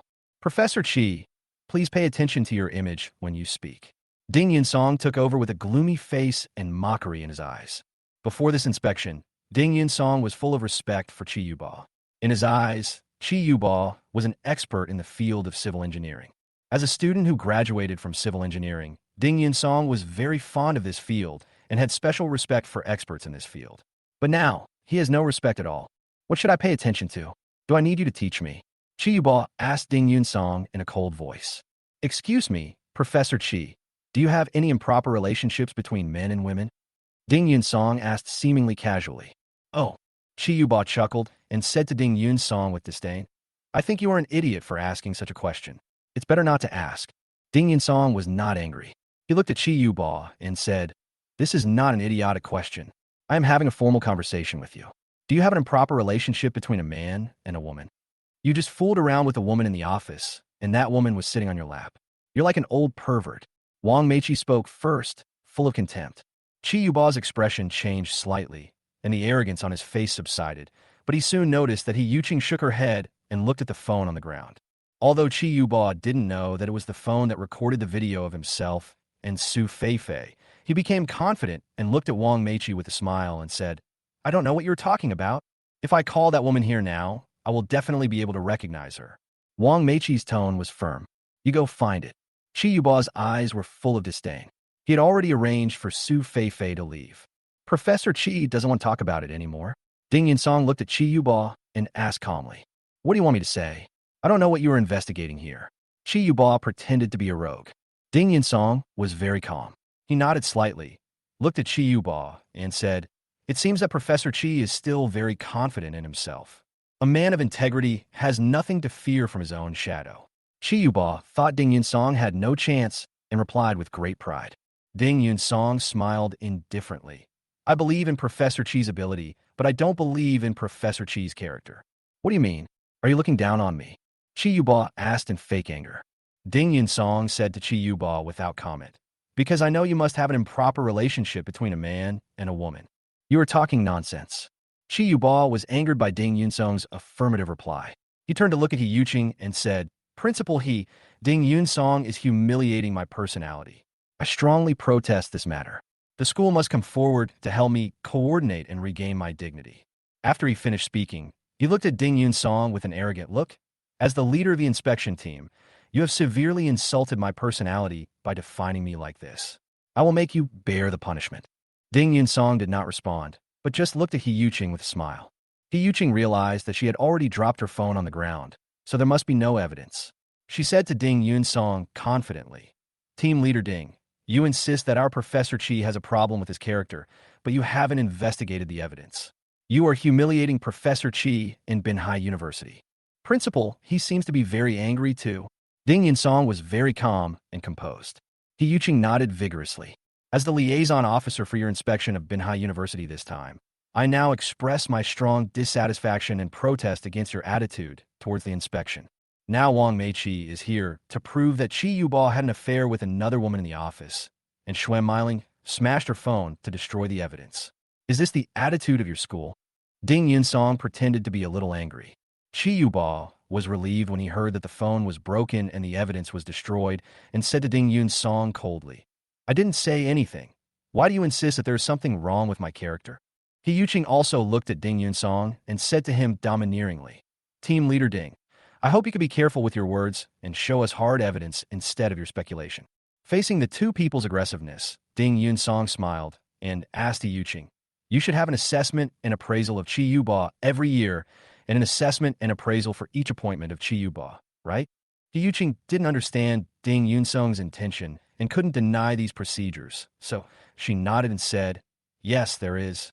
Ding Yunsong turned his head and looked at Wang Siki and said, find out all of this, and then write down the names of all the people responsible for the assessment. Wang Siki didn't understand what Ding Yunsong meant now, so she could only nod mechanically without saying anything. He Yuqing frowned, stared at Ding Yunsong, and said, inspection work also needs to be based on evidence. You have no evidence now, just based on a student's crazy report, and you just define Professor Chi like this. Our school will not accept it. If Principal He feels that we have framed Professor Chi, can you give an assessment of Professor Chi in the name of your school? Ding Yunsong said with a smile. What kind of appraisal is given? He Yuqing asked in a cold voice. There is no problem in judging Professor Chi's character. Of course you can. He Yuqing responded immediately. Go and get ready. Ding Yunsong looked at Chi Yuba and said, Professor Chi, please stay here. We need to talk. Chi Yuba's eyes flashed with indifference and frustration, but he turned to look at He Yuqing and said, give them this appraisal and make them shut up completely. He Yuqing also wanted to slap Ding Yunsong in the face, so she immediately made a phone call and deliberately made arrangements in front of Ding Yunsong. Ding Yunsong looked at He Yuqing's arrogant look and sneered in his heart. The more they do now, the more problems will arise in the future. Let's see how Binhai University will make up for it. In Ding Yunsong's eyes, Chi Yuba, He Yuqing, and others would be caught in one fell swoop, and the entire Binhai University would collapse. Ding Yunsong suppressed his desire, looked at Chi Yuba, and said, come with me to the inner room now, and we'll start talking. He turned to look at Zhang Yi and said, you are responsible for recording. Zhang Yi nodded. Okay, Team Leader Ding. Ding Yunsong turned and walked towards the inner room, forgetting to pay attention to Wang Meiqi. Wang Meiqi wanted to speak, but couldn't. Finally, she picked up the broken phone and left the office, waiting for Ding Yunsong outside. The matter of the phone was not over yet, and Ding Yunsong was responsible for compensation. The little girl's heart was already full of calculations and pride towards Ding Yunsong. Chi Yuba followed into the house with full confidence. Ding Yunsong saw Chi Yuba coming in, and the smile on his face changed again. Professor Chi, what do you think about the collapse of Hentei Mall? Chi Yuba was stunned by Ding Yunsong's question. Chapter 58, Patience. Chi Yuba quickly remembered that Ding Yunsong was Hu Haifeng's former secretary, so he sneered and looked at Ding Yunsong and said, you are making things difficult for me. So you want me to help you analyze the cause of the collapse of Hentang Shopping Center? The more Chi Yu-ba spoke, the more confident he became. He walked proudly to the table, pulled out a chair, and sat down, with a smug look in his eyes. He looked at Ding Yun-song, as if waiting for Ding Yun-song to surrender and beg for mercy. He even regretted arranging for Su Fei-fei to leave. If she didn't leave, nothing would probably happen. After all, Ding Yun-song asked for his help. Ding Yun-song was very calm and composed. He looked at Chi Yu-ba in front of him and said, "Professor Chi, don't you have some basic inferences about the collapse of Hentang Shopping Center?" Chi Yu-ba saw that Ding Yun-song did not ask for help from him and thought that he was being reserved, so he said with a half-smile, "Isn't Hentang Mall a political achievement project built because Hu Haifeng pursued political achievements? In the final analysis, it was because of Hu Haifeng's pursuit of political achievements and the poor construction quality of Tangyun Group that led to the collapse." Ding Yun-song nodded slightly and asked Chi Yu-ba thoughtfully, "According to your analysis, it is only related to Secretary Hu Haifeng and Tangyun Group?" "That's right. If it weren't for the quality issues of Tangyun Group's construction, there wouldn't have been a collapse." Ding Yun-song frowned and asked Chi Yu-ba, "I remember that Professor Chi was once a member of the safety supervision team. Since you felt that there was a problem with the quality of this building, why didn't you raise it in advance?" Chi Yu-ba's heart suddenly tightened. He didn't expect Ding Yun-song to ask calmly. He was just talking nonsense with Ding Yun-song, deliberately angering Ding Yun-song and wanting Ding Yun-song to ask for help from him and humiliate Ding Yun-song.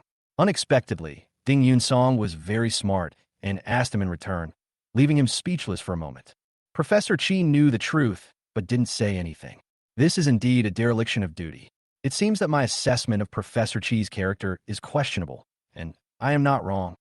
Ding Yun-song looked at Chi Yu-ba in front of him and asked.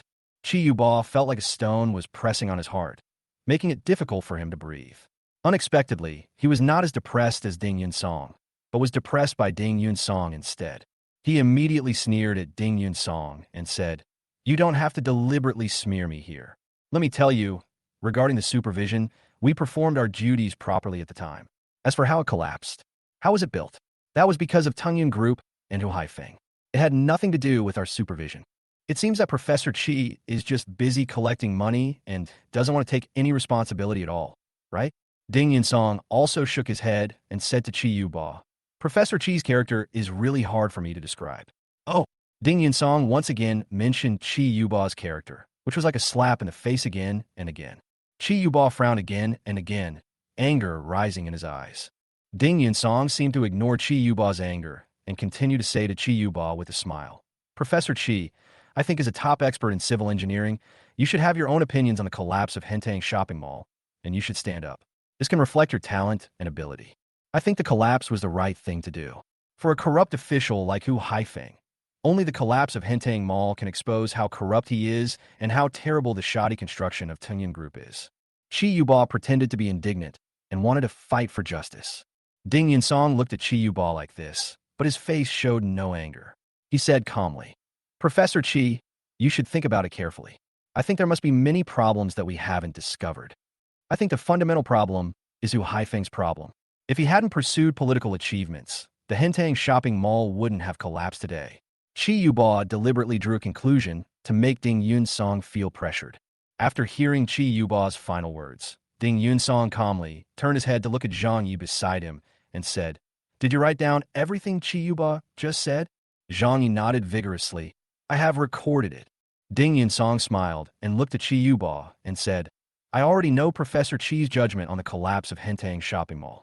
I believe that your judgment will resonate with many people in the civil engineering industry. I want to see how many people will agree with you." Chi Yu-ba's expression changed suddenly. He looked at Ding Yun-song and asked, "Ding Yun-song, what do you mean?" "I believe that after everyone knows your evaluation of Hentang Shopping Mall, many people will look at you differently as an expert who collected safety supervision fees but gave such an evaluation in the end." Ding Yun-song's eyes were full of mockery. Chi Yu-ba's expression changed several times, and finally he said to Ding Yun-song with anger in his eyes, "Ding Yun-song, you are too insidious. Are you trying to cut off my source of income?" Ding Yun-song smiled at Chi Yu-ba and said, "A person who doesn't want to take responsibility and only wants to collect money. Do you think there will be such a good thing in the world? Is there such a good free lunch? You Chi Yubal looked at Ding Yun Song with cold eyes, feeling very aggrieved, knowing that Ding Yun Song had tricked him. Ding Yun Song was secretly happy when he saw Chi Yubal's anger. Isn't this what Chi Yani meant by the expert making extra money? This time he wants to cut off Chi Yubal's way of making extra money. Let's see what Chi Yubal will do then. This was just Ding Yun Song's first move. He looked at Zhang Yi and said, "Go contact He Yuqing now to see if their appraisals have come out. Then find Wang Siki and call all the assessors who recommended Chi Yubal for employment." Zhang Yi had just finished listening to the conversation between Ding Yun Song and Chi Yubal and was still a little confused, but now he understood how ruthless Ding Yun Song's move was, which was simply to cut off the source of the problem. He looked at Ding Yun Song with respect in his eyes and immediately nodded and said, "Team Leader Ding, wait a moment. I'll go ask now." Ding Yun Song nodded slightly, looked at Chi Yubal in front of him, and said, "Professor Chi, don't worry. We can talk slowly. There is still a lot to discuss." Chi Yubal's expression became increasingly ugly, and there was no longer the calmness in his eyes. Instead, there was even a hint of nervousness. In Chi Yubal's eyes, Ding Yun Song in front of him was initially like a child who was easily deceived, but now he knew that this was a little fox, and a very cunning little fox. Chi Yubal looked serious and fell silent, responding coldly to Ding Yun Song. Zhang Yi went out for more than 10 minutes and came back with a character appraisal certificate from Binhai University on Chi Yubal. Ding Yun Song saw Su Dingshan seal on it and smiled even more. However, he first took out the list of all the people who had assessed Chi Yubal and found that it was strange that there were only 2 people on it, and they were fixed people, Zhao Mei and Yu Yuting. Ding Yun Song looked at the assessment list and couldn't help laughing. He said to Chi Yubal, "Your assessment is really weird."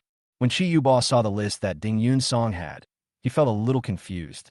Of course, he knew the trick behind it. "Zhang Yi, go call these 2 people over. I want to talk to them." "Okay, Team Leader Ding." Zhang Yi stood up immediately, his face full of joy and anticipation. Ding Yun Song was ready to pick up the sword and use his second move against Chi Yubal. Chapter 59 Zhao Mei surrenders. In the office, Ding Yun Song has already called Zhao Mei over and is ready to talk to her. Of course, Chi Yubal left before Zhao Mei came, but when he left, Chi Yubal was still very arrogant, still full of disdain for Ding Yun Song, and still looked like he was wronged. Ding Yun Song was very calm in the face of the pressure caused by Chi Yubal's departure. He looked at Zhao Mei in front of him, a middle-aged woman in her 50s who was dressed quite seductively, especially with her long wavy hair. Even the clothes she wore were slightly sexy. The black gauze skirt was translucent, adding a hazy temptation. What shocked Ding Yun Song the most was that this woman had a manicure and painted her fingernails bright red. If he didn't know that she was a staff member of the personnel department of Binhai University, he would have thought she was a wanton streetwalker. Zhao Mei looked at Ding Yun Song in front of her, but she was not nervous at all. Instead, she smiled and said to Ding Yun Song, "Team Leader Ding is really young and promising. He has become the deputy leader of the inspection team at such a young age. His future is limitless." Ding Yun Song heard Zhao Mei's praise, but he was not in the mood at all. He looked at Zhao Mei and said, "Zhao Mei, I want to know how many years you have worked in the cadre department?" When Zhao Mei heard Ding Yun Song's question, she showed a thoughtful look on her face. After about half a minute, she seemed to have figured it out and said to Ding Yun Song, "I have been working for about 20 years, right?" Ding Yun Song's heart skipped a beat. The management of Binhai University was very chaotic, but he remained calm and asked Zhao Mei, "Have you been working in the cadre department?" Zhao Mei didn't think much about it and nodded to Ding Yun Song and said, "Yes, I have worked in the cadre department most of the time. During this period, I saw off many leaders, including the principal and the director of our cadre department. Seeing them promoted one by one, I was very happy in my heart, just like I was promoted." Zhao Mei seemed to be a little emotional when she spoke, and she raised her hand to gently touch her hair, making herself look more charming. No rotation in 20 years. Ding Yun Song's eyes became sharp. Zhao Mei became alert instantly, and suddenly remembered that according to regulations, one cannot work in the same important position for many years without changing the position. The maximum number of positions is 10 years, and normally one has to be replaced every 5 years. However, she has already worked there for 20 years, which is obviously not in compliance with the regulations. Zhao Mei then quickly said to Ding Yun Song, "I also worked in other departments in the meantime, but it was only for a short period of time, and I came back because of work needs." "Which departments did you work for? Tell me about these departments. Tell me your working hours and also tell me your detailed resume. Faced with Ding Yunsung's pressing questioning, Zhao Mei felt a little confused and even nervous. Ding Yunsong did not give Zhao Mei a chance to think and continued to say to Zhao Mei, "Let's talk about your matter next. Now, talk to me about your annual assessment of Qi Yuba." Zhao Mei heaved a sigh of relief when she heard about the assessment of Qi Yuba and said casually, "I am just following the arrangements of the cadre department to assess Qi Yuba and perform the normal procedures." Ding Yunsong nodded slightly, looked at Zhao Mei to verify, and asked, "Is it the normal procedure?" "Yes. Why have you been evaluating him for so many years in a row? Why don't you change him to someone else? Why do you have to come forward every time? Is it such a coincidence?" Ding Yunsong suddenly asked seriously. When faced with Ding Yunsong's question, Zhao Mei looked a little flustered. She raised her hand and gently clasped both hands, as if she was thinking and pondering. "During our inspection this time, we have discovered some problems with Qi Yuba. If you can point out the problems with Qi Yuba now, it will be an opportunity for you to make a contribution. Otherwise, you will remain in your position for the next 20 years. Ding Yunsong stopped here and looked at Zhao Mei, feeling an invisible pressure sweeping over him. Zhao Mei felt this pressure and an inexplicable tension, so she looked at Ding Yunsong and asked, "Team Leader Ding, is it that serious? What's wrong with Qi Yuba?" Seeing that Zhao Mei was gossiping, Ding Yunsong sneered and asked Zhao Mei, "Does he have any problems? Don't you know it yourself?" Zhao Mei was somewhat speechless after being questioned by Ding Yunsong. After raising her eyebrows a few times, she said with a puzzled look, "I don't know what his problem is. You may not know that our conversation today is your only chance." Ding Yunsong raised his hand and pointed to the door. "You can leave now. You don't need to come and talk to me again." Zhao Mei sat there. Her expression suddenly changed. Panic flashed in her eyes, and she even kept rolling her eyes, thinking about the situation in front of her. "Go ahead. I need to talk to you Yuding right now." Ding Yunsong continued to urge Zhao Mei. Zhao Mei was completely scared now, especially when she thought that she still had a few years before retirement. If something really went wrong, her life would be in vain. So she looked at Ding Yunsong and said, "Every year when I go for the assessment, it's actually specially arranged by Qi Yuba." Ding Yunsong didn't say anything, but just glanced at Zhang Yi, who was in charge of recording next to him. Zhang Yi was still recording, but he was becoming more and more shocked. Ding Yunsong was so domineering and powerful. Zhao Mei also saw Zhang Yi taking notes, and she was a little hesitant. When she saw the unquestionable expression in Ding Yunsong's eyes, she knew she had to tell the truth. So she looked at Ding Yunsong and said, "I actually have some improper relationship with Qi Yuba. Every year he gives me some money, and when I evaluate him, I also write some of his comments especially well, praise him better, and establish his image better." Ding Yunsong was relieved to hear Zhao Mei start talking, but he deliberately said to Zhao Mei with a cold face, "Is the improper relationship a financial relationship or a relationship between a man and a woman?" "Both." The moment Zhao Mei finished speaking, her face turned red and she looked embarrassed. Ding Yunsong was somewhat shocked. He had never expected Qi Yuba to lead such a dissolute life. He was full of contempt for Qi Yuba. How could he be a professor who taught and educated people? He was simply a beast.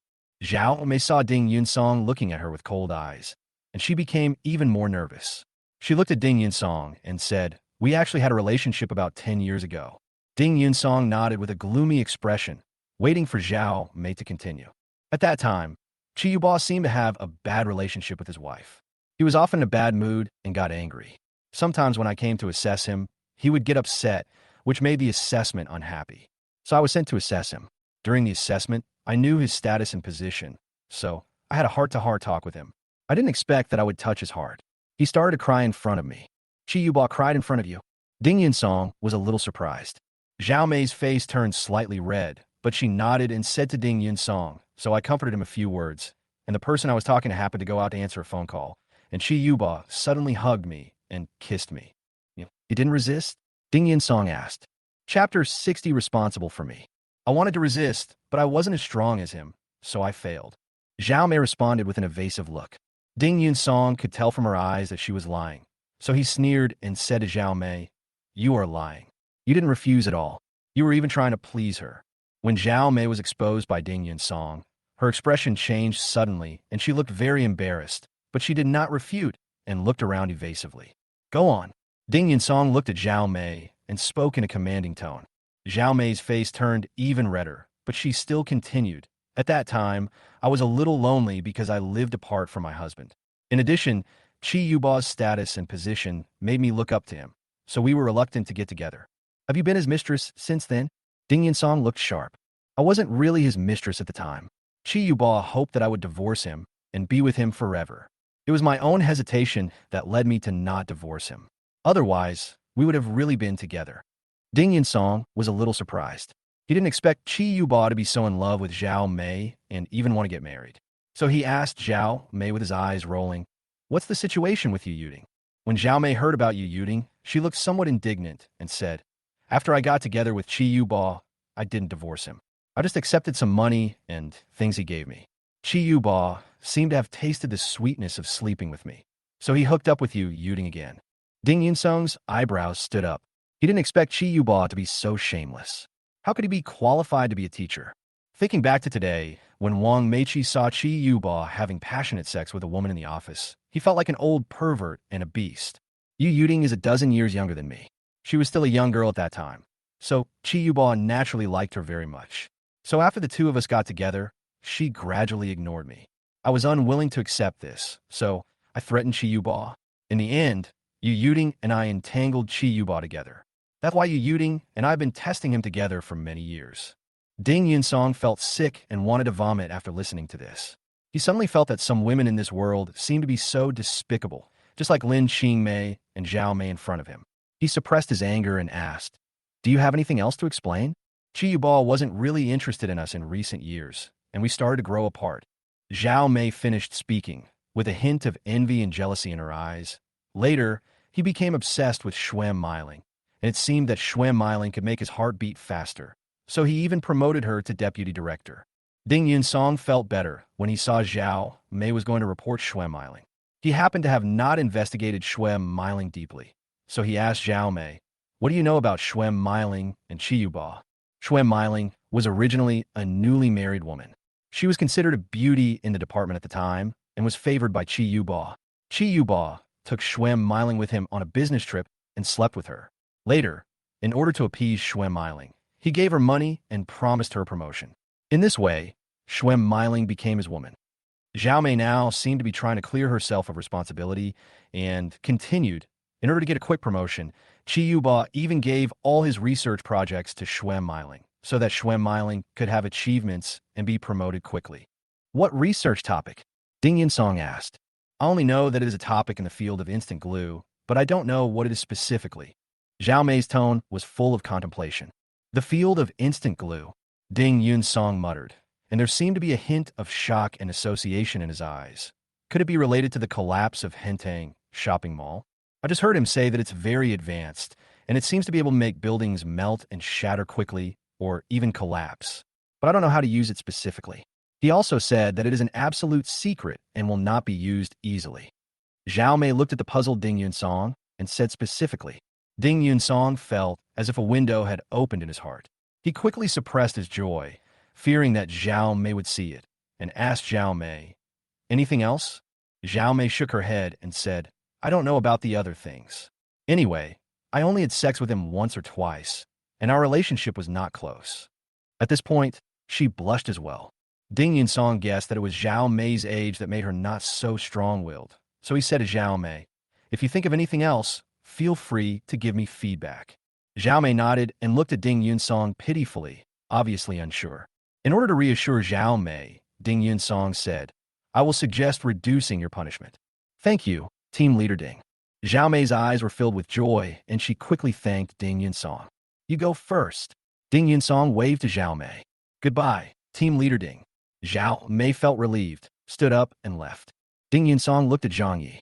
Zhang Yi thought Ding Yin-song asked him to find Yu Yuding, so he stood up and said, "I'll go get Yu Yuding now."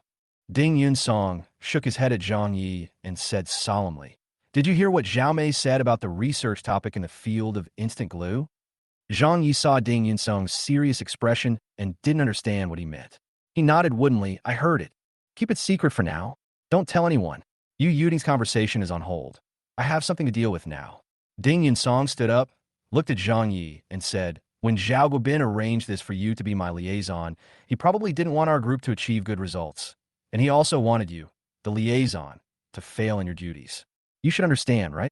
Zhang Yi didn't expect Ding Yunsong to say it directly. He certainly knew Zhao Guobin's intention.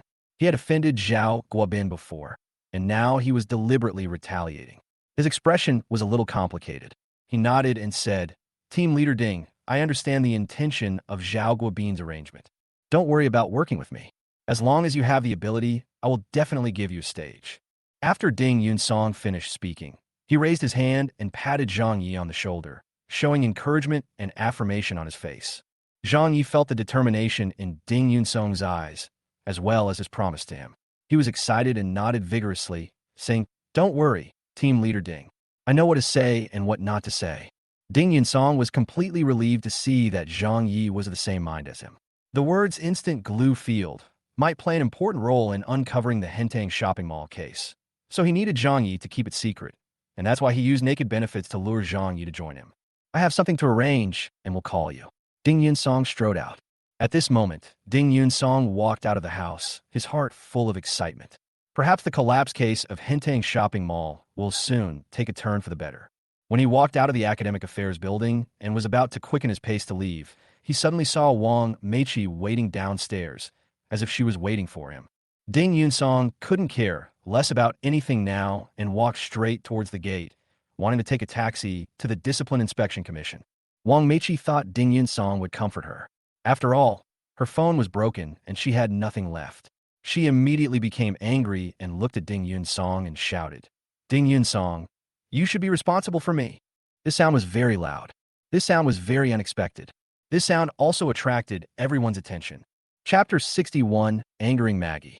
Ding Yunsong saw that many people were looking at him, so he could only stop and look at Wang Meiqi and said, I will compensate you for your phone. I have something urgent to deal with. He thought that this response would satisfy Wang Meiqi, so he waved to her and quickened his pace to leave.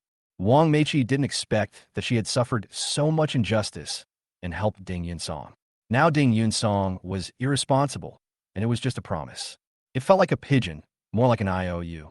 She held the broken phone, annoyed, and shouted loudly, Ding Yunsong, you are not allowed to leave. You just said you would be responsible.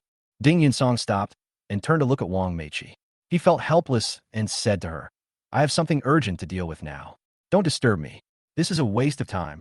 Wang Meiqi was immediately angry. Disturbing? Waste time? Every word was particularly irritating to him, and even made her a little angry.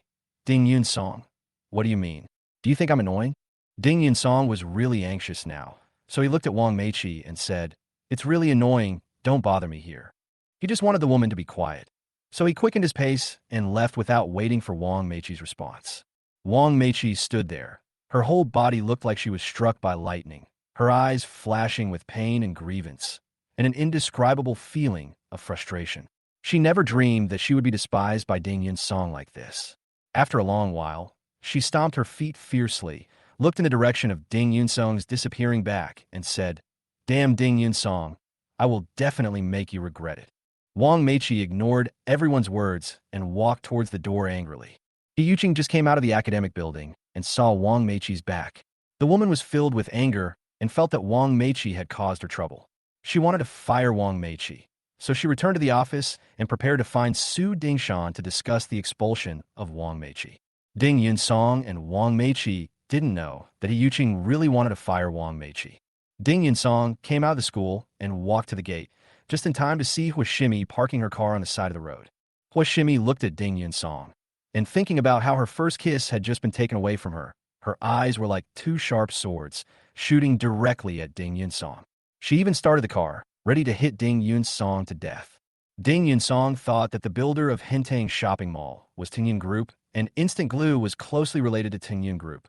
So he hurried to Huashimi's car, raised his hand, and pulled the car door hard, but the door was locked and could not be opened.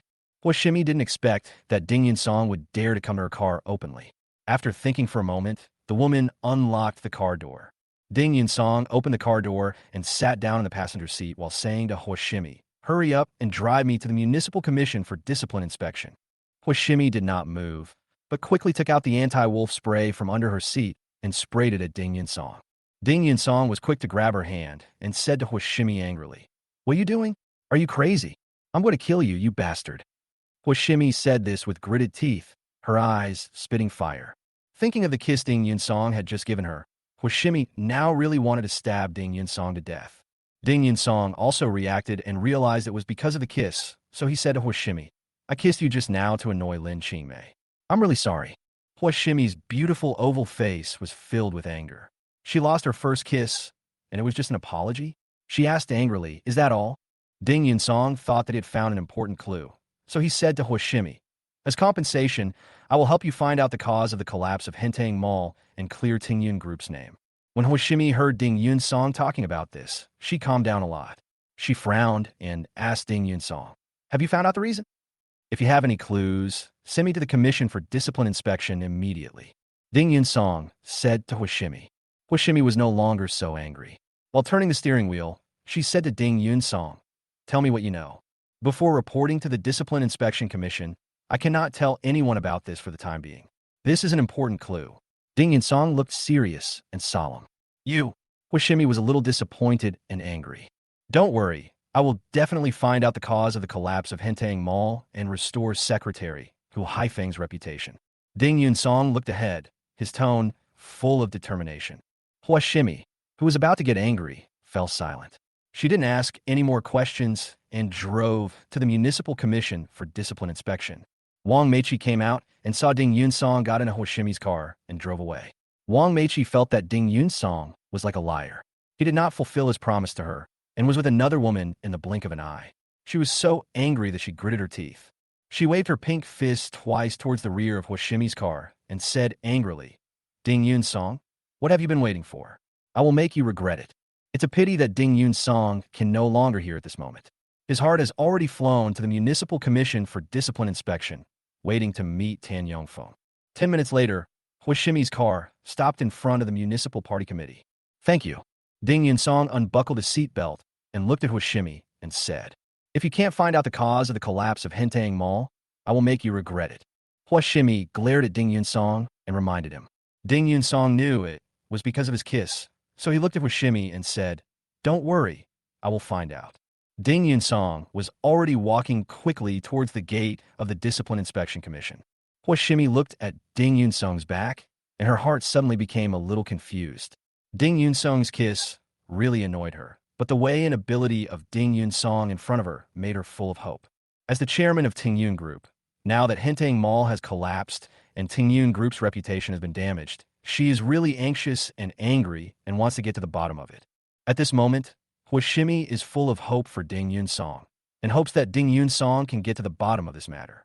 After Ding Yun-song entered the Municipal Party Committee, he went directly to the office building of the Municipal Commission for Discipline Inspection.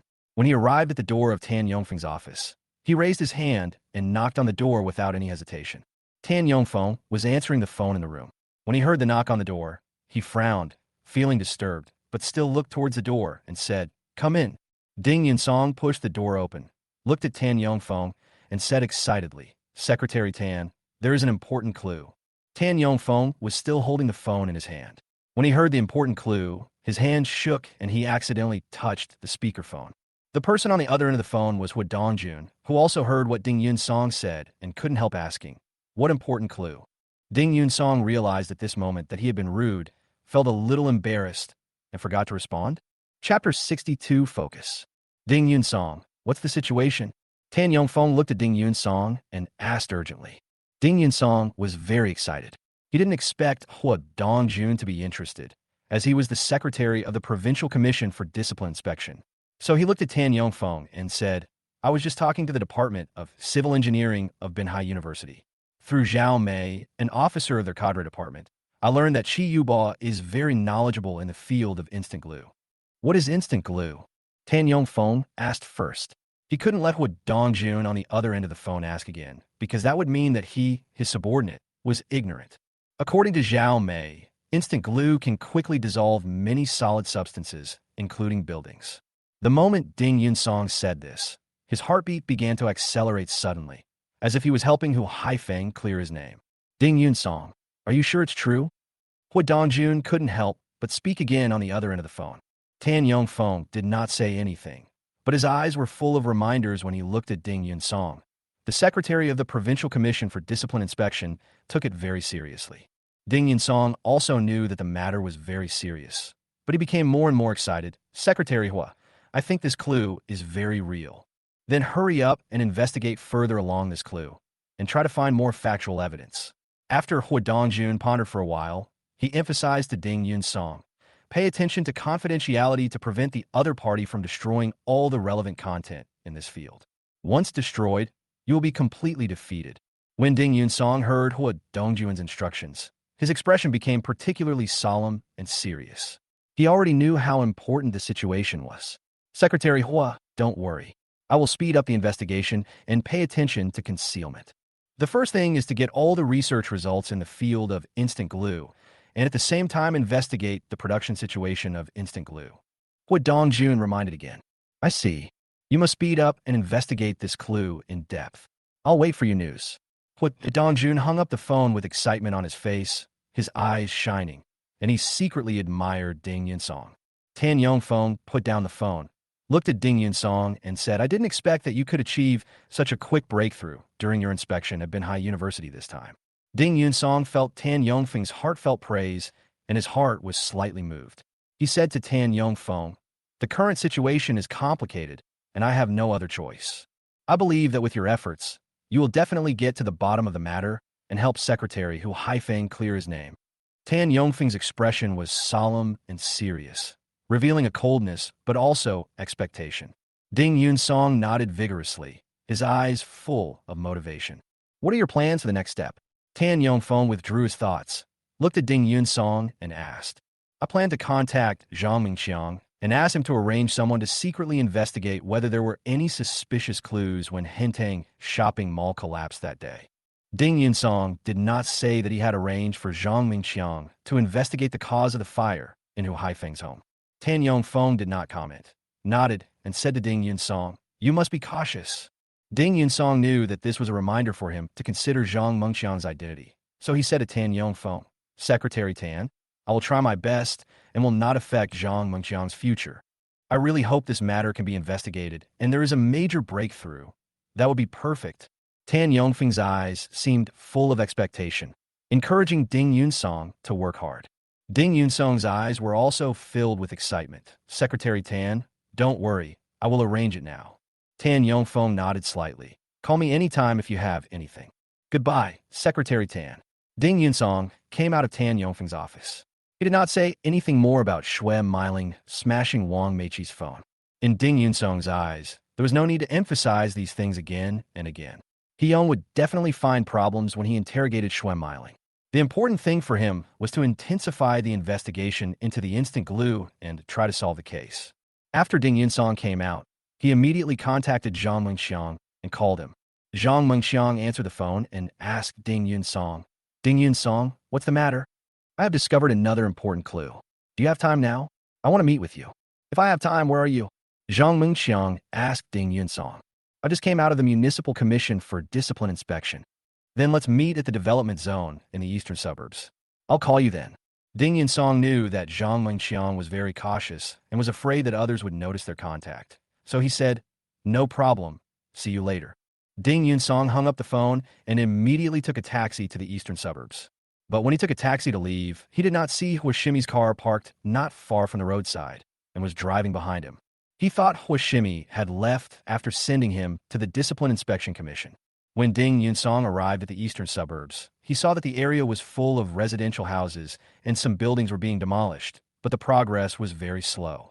Seeing all this, Ding Yun-song felt particularly depressed.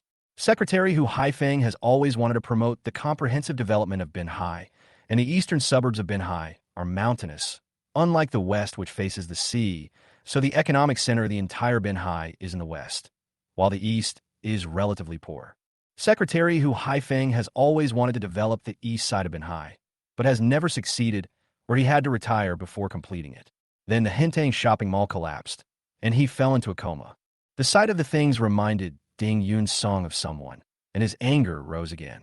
He wanted to solve the case quickly and find out the cause. Didi. Just then, Ding Yun-song's cell phone rang. It was Zhang Mengqiang calling. I'm at the gate of the Yunfu community in the eastern suburbs. Ding Yun-song said to Zhang Mengqiang on the other side, while looking at the community under construction. Just stay there and don't move. I'll be there soon. After Zhang Mengxiang finished speaking, he hung up the phone and drove over at a faster speed. A few minutes later, Zhang Mengxiang stopped the car, got out, and walked towards Ding Yunsong. Ding Yunsong had been watching the construction progress of Yunfu home for the past few minutes. He felt that the workers seemed a little bored, even absent-minded.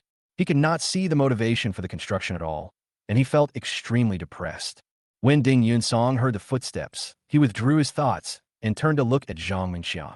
Zhang Mengxiang's face was still serious. He nodded vigorously to Ding Yunsong and said, "I'm here. Do you have any clues? Have we made any progress in investigating the cause of the fire at Secretary Hu Haifeng's home?" Zhang Mengxiang shook his head and said with a look of self-blame, "There's been no progress so far." Ding Yunsong nodded to show that he understood, but his expression was particularly serious. "When I was inspecting Binhai University today, I heard about instant glue. I'm not sure what it is, but I think it is very likely related to the collapse of Hentang Shopping Center." Zhang Mengxiang immediately became highly alert, looked at Ding Yunsong and said, "Do you want me to investigate the incident from the perspective of instant glue? I suspect that it was because of the use of instant glue that the Hentang shopping mall collapsed without anyone noticing." Ding Yunsong made his judgment with a frown. Zhang Mengxiang did not respond to Ding Yunsong. His expression became more serious, as if he was in deep thought. Ding Yunsong looked at the buildings in the distance, waiting for Zhang Mengxiang's response. Zhang Mengxiang was silent for 3 minutes before he looked at Ding Yunsong and boldly asked, Chapter 63, talking about Mei. Can we raid Chi Yuba's laboratory or office and directly look for materials related to instant glue? After Zhang Mengxiang finished speaking, he looked at Ding Yunsong with a firm look in his eyes. Ding Yunsong was stunned for a moment. He didn't expect Zhang Mengxiang to be even more impatient. He said to Zhang Mengxiang thoughtfully, "I think this is a bit too sudden. If we find nothing, we will leave a handle. Then you will lose your position as the Executive Deputy Director of the Public Security Bureau. It will have a great impact on our next investigation. I don't think it's suitable for the time being." Zhang Mengxiang knew what Ding Yunsong meant. He frowned a few times, and his eyes were filled with inexplicable annoyance and depression. "I really hope to find out these things quickly." Ding Yunsong nodded slightly and said to Zhang Mengxiang, "Now, I am in the open, collecting evidence about them everywhere, and you slowly investigate the clues in the dark. If the two of us cooperate well, we can also find a lot of problems." Zhang Mengxiang's expression eased a little, and he said to Ding Yunsong, "I understand. I will fully cooperate. Please." Ding Yunsong looked at Zhang Mengxiang and stretched out his hand. Zhang Mengxiang held Ding Yunsong's hand with a serious expression and shook it vigorously twice to show his inner determination. "I'm leaving first. Please contact me anytime if you have any clues," Ding Yunsong said as he let go of Zhang Mengxiang's hand. Zhang Mengxiang didn't say anything and walked towards the car first. However, he drove away quickly. Ding Yunsong deliberately wanted to distance himself from Zhang Mengxiang, so he stayed where he was and looked at the Yun mansion for about 5 or 6 minutes. When he estimated that Zhang Mengxiang had gone far away, he decided to leave. However, as soon as he turned around, he saw Huashimi's red sports car parked in the distance. Seeing him turn around, Huashimi turned on the car lights, flashed at Ding Yunsong a few times, and greeted Ding Yunsong. Although it was broad daylight, Ding Yunsong subconsciously covered his eyes with his hands when he was flashed by the car lights, and then walked towards the car. Ding Yunsong came to Huashimi's car, naturally opened the passenger door, and sat in. He looked at Huashimi's beautiful oval face. Her skin was fair and shiny. From the side, she was particularly beautiful, enchanting, sexy, and charming. Huashimi sat in the car in silence, her whole body exuding the aura of a queen who was superior to her, which gave people an overwhelming sense of pressure. Ding Yunsong was relatively calm. He looked at Huashimi and said, "Can you drive me back to the city?" "Okay." Huashimi agreed readily, even with a smile on her face. This was the first time Ding Yunsong saw Huashimi smile after he met her. He felt that Huashimi's smile was like a lotus emerging from the water, or even more like an icy and pure snow lotus, giving people a feeling of nobility, beauty, and grace. In Ding Yunsong's eyes, Huashimi is a queen who is so beautiful that she can topple a country. Huashimi noticed that Ding Yunsong was looking at her infatuatedly. She showed a hint of arrogance on her face and said to Ding Yunsong, "What do you think? I'm very beautiful, right? Am I not inferior to your ex-wife at all?"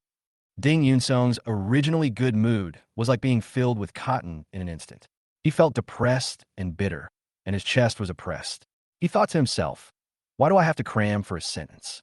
Isn't this an irritation and mockery to myself? Huashimi seemed to be unaware of Ding Yunsung's pain and continued. You have already been released from the Commission for Discipline Inspection. Can you tell me if there are any important clues? As she spoke, she started the car and seemed to be driving away. Ding Yunsong secretly felt that this woman was stubborn enough to wait until now. He couldn't help but ask Huashimi curiously, "You didn't follow me all the way from the Municipal Commission for Discipline Inspection here, did you?" "You're right. I saw you and Zhang Mengqiang chatting here. Although I don't know what you were talking about, I saw that you two looked serious and under a lot of pressure." Ding Yunsong's head buzzed, and he looked at Huashimi in front of him, subconsciously becoming defensive. "I'll tell you clearly that I won't betray you. I'm just like you, looking forward to finding out the cause of the collapse of Hentei Mall." Huashimi seemed to want to reassure Ding Yunsong and emphasized, "You are fighting for the injustice of Secretary Hu Haifeng, and I am fighting for the reputation of Tingyun Group. Our goals should coincide." Ding Yunsong's brain was spinning rapidly as he wondered whether or not to tell Huashimi the truth. Seeing that Ding Yunsong refused to speak, Huashimi said to him, "The cause of the collapse of Henteng Shopping Mall is very important to me. Otherwise, how could I bring it up? At most, I can still sleep with you for one night." When Ding Yunsong heard this condition again, he looked at the beautiful Huashimi and couldn't help but his heart skipped a beat. But he still quickly said to Huashimi, "I didn't think about the condition you mentioned." "Oh." Huashimi chuckled and said to Ding Yunsong, "I was very anxious at the time, but I also tell you, if you weren't known as a genius, I wouldn't have proposed the condition of sleeping with you." Ding Yunsong felt extremely complicated and naturally thought of his ex-wife Lin Qingmei, who had betrayed him. Looking at the beautiful Huashimi in front of him, he even thought, are all beautiful women so unself-respecting? Huashimi seemed to sense Ding Yunsong's suspicion and said with a look of disdain on her face, "I thought very clearly at the time. If you really agreed, I would just treat it as being pushed by a pig once. What if I cheat on her and it doesn't solve the problem?" Ding Yunsong looked at Huashimi and couldn't help but ask curiously, "If you dare to do that, I will make you die miserably." As Huashimi spoke, her face was cold and full of murderous intent. Ding Yunsong felt that Huashimi was like a different person. His heart couldn't help but tremble violently. He didn't expect that this woman had such a strong personality. "I did find some clues, and these clues are very important now. They make the difference between success and failure," Ding Yunsong said to Huashimi, thinking that they had a common goal. Huashimi's eyes showed surprise, and she subconsciously gripped the steering wheel with both hands. She said to Ding Yunsong, "What is the clue? Tell me quickly." Ding Yunsong looked at Huashimi's expectant expression and knew that she was also very anxious. He said to Huashimi, "I can tell you, but you have to agree to one condition of mine." "What are the conditions? Tell me." Huashimi looked at Ding Yunsong, her big watery eyes full of desire. If Ding Yunsong proposed going to bed at this moment, she might really agree. "The incident of me kissing you in the emergency today is written off." Ding Yunsong looked at Huashimi. Huashimi subconsciously gripped the steering wheel tightly with both hands. Thinking that it was her first kiss, she felt a little aggrieved. However, what made her even more aggrieved was that Ding Yunsong seemed to be very annoyed with her, which humiliated her proud heart. "If you don't agree, I can't tell you this clue," Ding Yunsong said again. "Are you a little too narcissistic? I would fall for you." Tisk. Huashimi's tone was deliberately filled with arrogant disdain. Ding Yunsong breathed a sigh of relief. Just as he was about to speak, he suddenly heard a loud bang coming from inside the Yun mansion. Chapter 64. Unexpected Discovery. Huashimi's eyes also subconsciously looked in the direction of the Yun mansion. She didn't even bother to turn off the car. She hurriedly unbuckled her seatbelt, opened the car door, and ran inside. This Yunfu home is also a community developed by their Tingyun Group. 3 years ago, the successful construction of Henteng Shopping Mall opened up a path for her in the Binhai construction market. Therefore, this time when many people were not optimistic about the development of the eastern suburbs, Tingyun Group boldly organized and entered the market in order to drive the development of the eastern suburbs of Binhai City. Yunfu Home is a high-end residential community she built, and it is the starting point for her to push Tingyun Group's influence in Binhai to a higher level. At this moment, Ding Yunsong also saw a building slowly falling toward the ground, and the entire ground was filled with thick smoke, as if a bomb had exploded. He was also stunned. If he had not seen it with his own eyes today, he would never have thought of it in his dreams. He even felt that it was extremely similar to the collapse of Hentang Mountain that day, as if they were carved from the same mold. Ding Yunsong also opened the car door, jumped out, and ran madly into the community.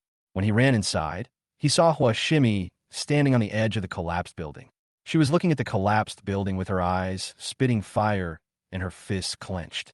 The workers at the construction site had already rushed over, staring blankly at the collapsed building, their eyes filled with surprise and shock. How could it collapse? Hua Shimi asked a man next to her who was wearing a safety helmet, a white shirt and trousers. Mr. Hua, we don't know either. The man's voice trembled. Zhang Xiaoming, as the person in charge of the company here and the construction manager here, you tell me you didn't know about this kind of thing? Hua Shimi was really angry and started questioning Zhang Xiaoming. Zhang Xiaoming looked flustered and nervous, and he didn't even know how to respond. As for the other workers, they just looked at each other and didn't dare to speak. Don't get angry yet. Are there any workers in the collapsed building? Ding Yinsong was very calm. He looked at Hua Shimi and said. Hua Shimi seemed to have just woken up from a dream. She looked at Zhang Xiaoming and said, count the people immediately. Okay, Mr. Hua. Zhang Xiaoming breathed a sigh of relief and immediately looked at the men dressed as foremen next to him and said, check the people in groups. Okay, Manager Zhang. Several foremen agreed and immediately began to count the number of people. Hua Shimi stood there, her face full of panic, and she was even shaking with anger. The collapse of Hentang Shopping Mall had already cast a shadow on her Tengyun group and affected its reputation. Now, unexpectedly, the building under construction in Yunfu Home has collapsed again. If these two things are linked together, it means that there's a problem with the construction quality of their Tengyun group, which is difficult to explain. Ding Yunsong noticed his nervousness, raised his hand, patted Hua Shimi on the shoulder, and said, this may be a good thing. Hua Shimi was originally a little annoyed that Ding Yunsong slapped her, but when she heard good news, she stared at Ding Yunsong with eyes shining, waiting for Ding Yunsong to explain. I believe there will be no problem with the construction quality of Tengyun Group. There seemed to be a light in Ding Yunsong's eyes. He has now linked this incident with the collapse of Hentang Shopping Mall. Hua Shimi seemed to have suddenly realized something. She looked at Ding Yunsong with joy in her eyes and asked, did you find anything? I haven't yet, but I have a feeling that the collapse of this building is very similar to the collapse of Hentang Mall. Hua Shimi was somewhat disappointed when she heard that Ding Yunsong's statement was just an inference without any substantial conclusion. At this moment, Zhang Xiaoming ran over, looked at Hua Shimi and said, Director Hua, we have checked the personnel, and no one is buried there at the moment. Hua Shimi breathed a sigh of relief again, secretly feeling very lucky, and seemed to relax a lot more. Gather everyone together immediately. Ding Yunsong looked at Zhang Xiaoming and gave the order. Zhang Xiaoming was a little confused by Ding Yunsong's repeated orders. He looked at Hua Shimi with a look of asking for instructions. After all, Hua Shimi was the chairman, and they knew better that this arrogant chairman was very strict in her daily requirements. Why did Ding Yunsong, an outsider, come here to order them around? Hua Shimi had already looked at Zhang Xiaoming. Her face returned to seriousness, and she said, do as Ding Yunsong ordered. Yes. Zhang Xiaoming reluctantly agreed, and immediately looked at the foreman and said, gather people immediately. Yes. Several foremen responded, picked up the walkie-talkie, and started calling people. 5 minutes later, these talents arrived one after another. Ding Yunsong kept his eyes on the people who came over and even scanned each of them, just like a scanner scanning the diseased parts of a person's body.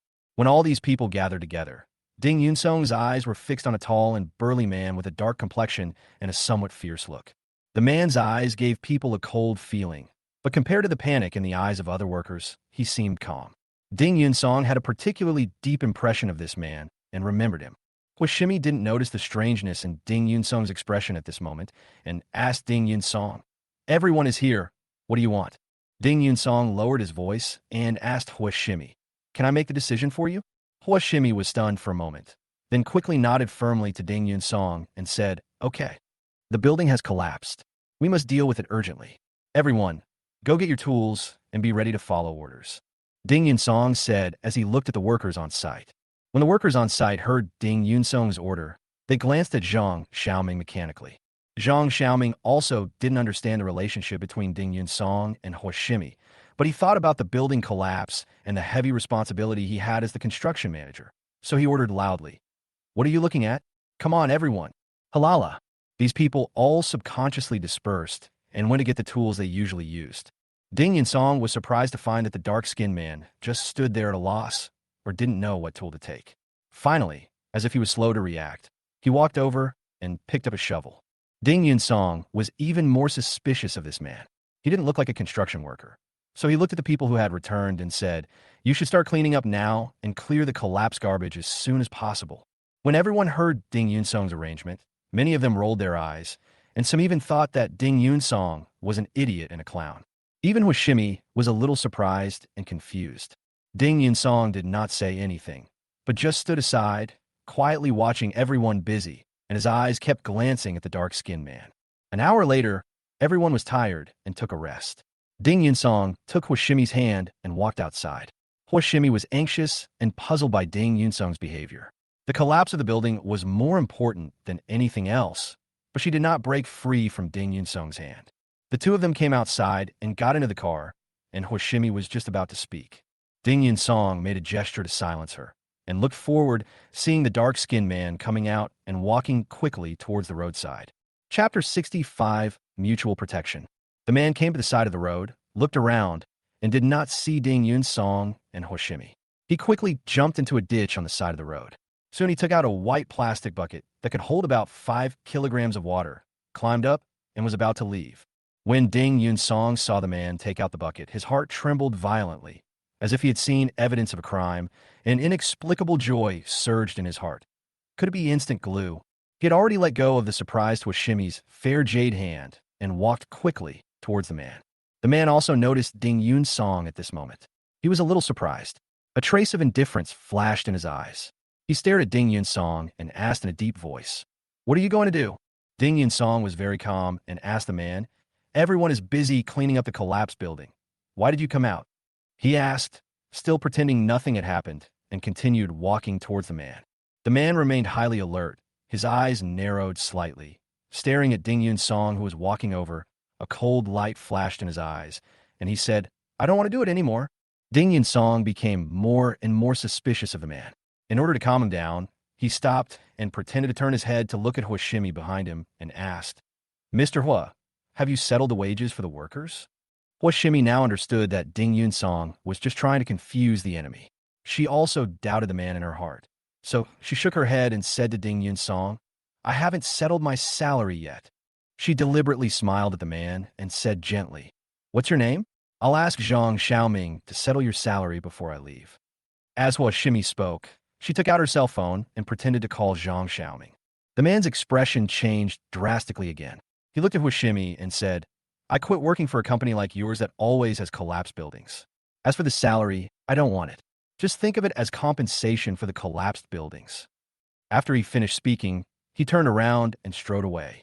Seeing the man was about to leave, Ding Yunsong got anxious and quickened his pace to run over. He stretched out his hand to stop the man and said, "You can't work without getting paid. Mr. Hua has plenty of money, so your salary is not a problem." As he spoke, he looked at Hoshimi and said, "Boss Hua, you must not be short of money." Hoshimi understood the situation very well.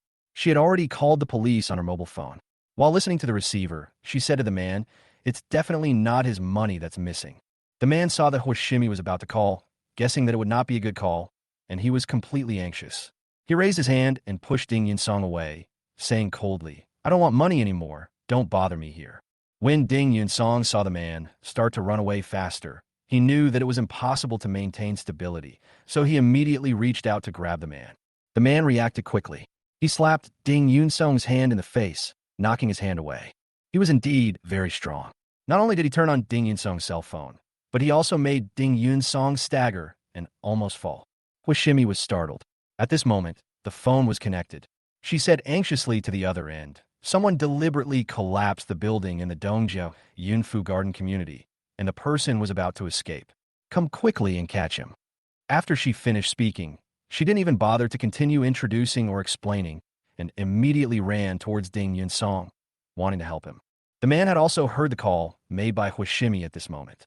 Anger flashed in his eyes. He swung the bucket in his hand and used it as a weapon, smashing it at Ding Yunsong again. Although Ding Yunsong knew that it would be very painful to be hit, he thought that this bucket was most likely a bucket of instant glue, so he did not care about the danger, took a step forward, and reached out to grab the bucket. Boom! The bucket hit Ding Yunsong's left shoulder. Ding Yunsong's body shook and his eyes blinked slightly in pain, but he endured the pain. He grabbed the bucket tightly with both hands and pulled it hard into his arms. The man didn't expect that Ding Yunsong would endure the pain and desperately grab the bucket.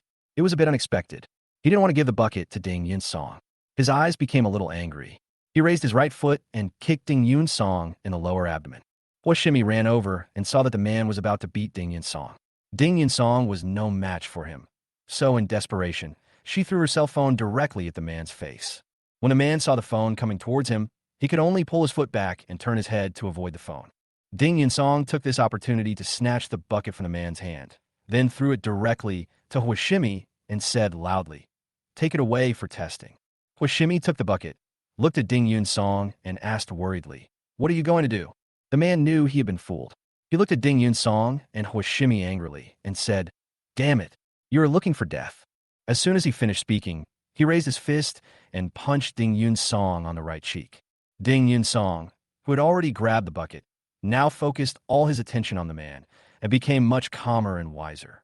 He moved his body gently to the right, avoiding the man's fist, and at the same time raised his left foot and kicked towards the man's lower abdomen. The man was strong and agile, and he easily dodged Ding Yunsong's kick. He ignored Ding Yunsong and chased after Huashimi. Ding Yunsong naturally couldn't let Huashimi be in danger, so he quickened his pace and pounced on the man. Huashimi heard the man chasing after her. It was very difficult for her to run in her high heels, and she almost sprained her ankle several times. In a panic, she bent down, took off her right shoe, and threw it towards the man. The man saw the high heels coming towards him like a sword and subconsciously turned his head to avoid it. Huashimi took advantage of this opportunity to take off her left shoe and threw it at the man. The man slowed down and paused for a moment because he was dodging. Ding Yunsong also took advantage of this opportunity, came to the man's side, and hit the man's right shoulder. The man was attacked from both sides, and he dodged instinctively, but he was still a little slow and was hit on the right shoulder by Huashimi's high heels. The stiletto heels were like sharp swords. Huh? The man groaned in pain.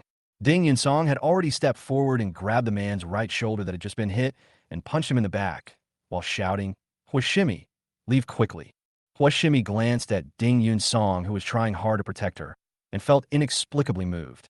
She nodded, quickened her pace, and continued to run towards the car. The man was hit by the high heels and then punched by Ding Yunsong. He was completely furious. He turned around with his eyes spitting fire and yelled at Ding Yunsong, "You are looking for death."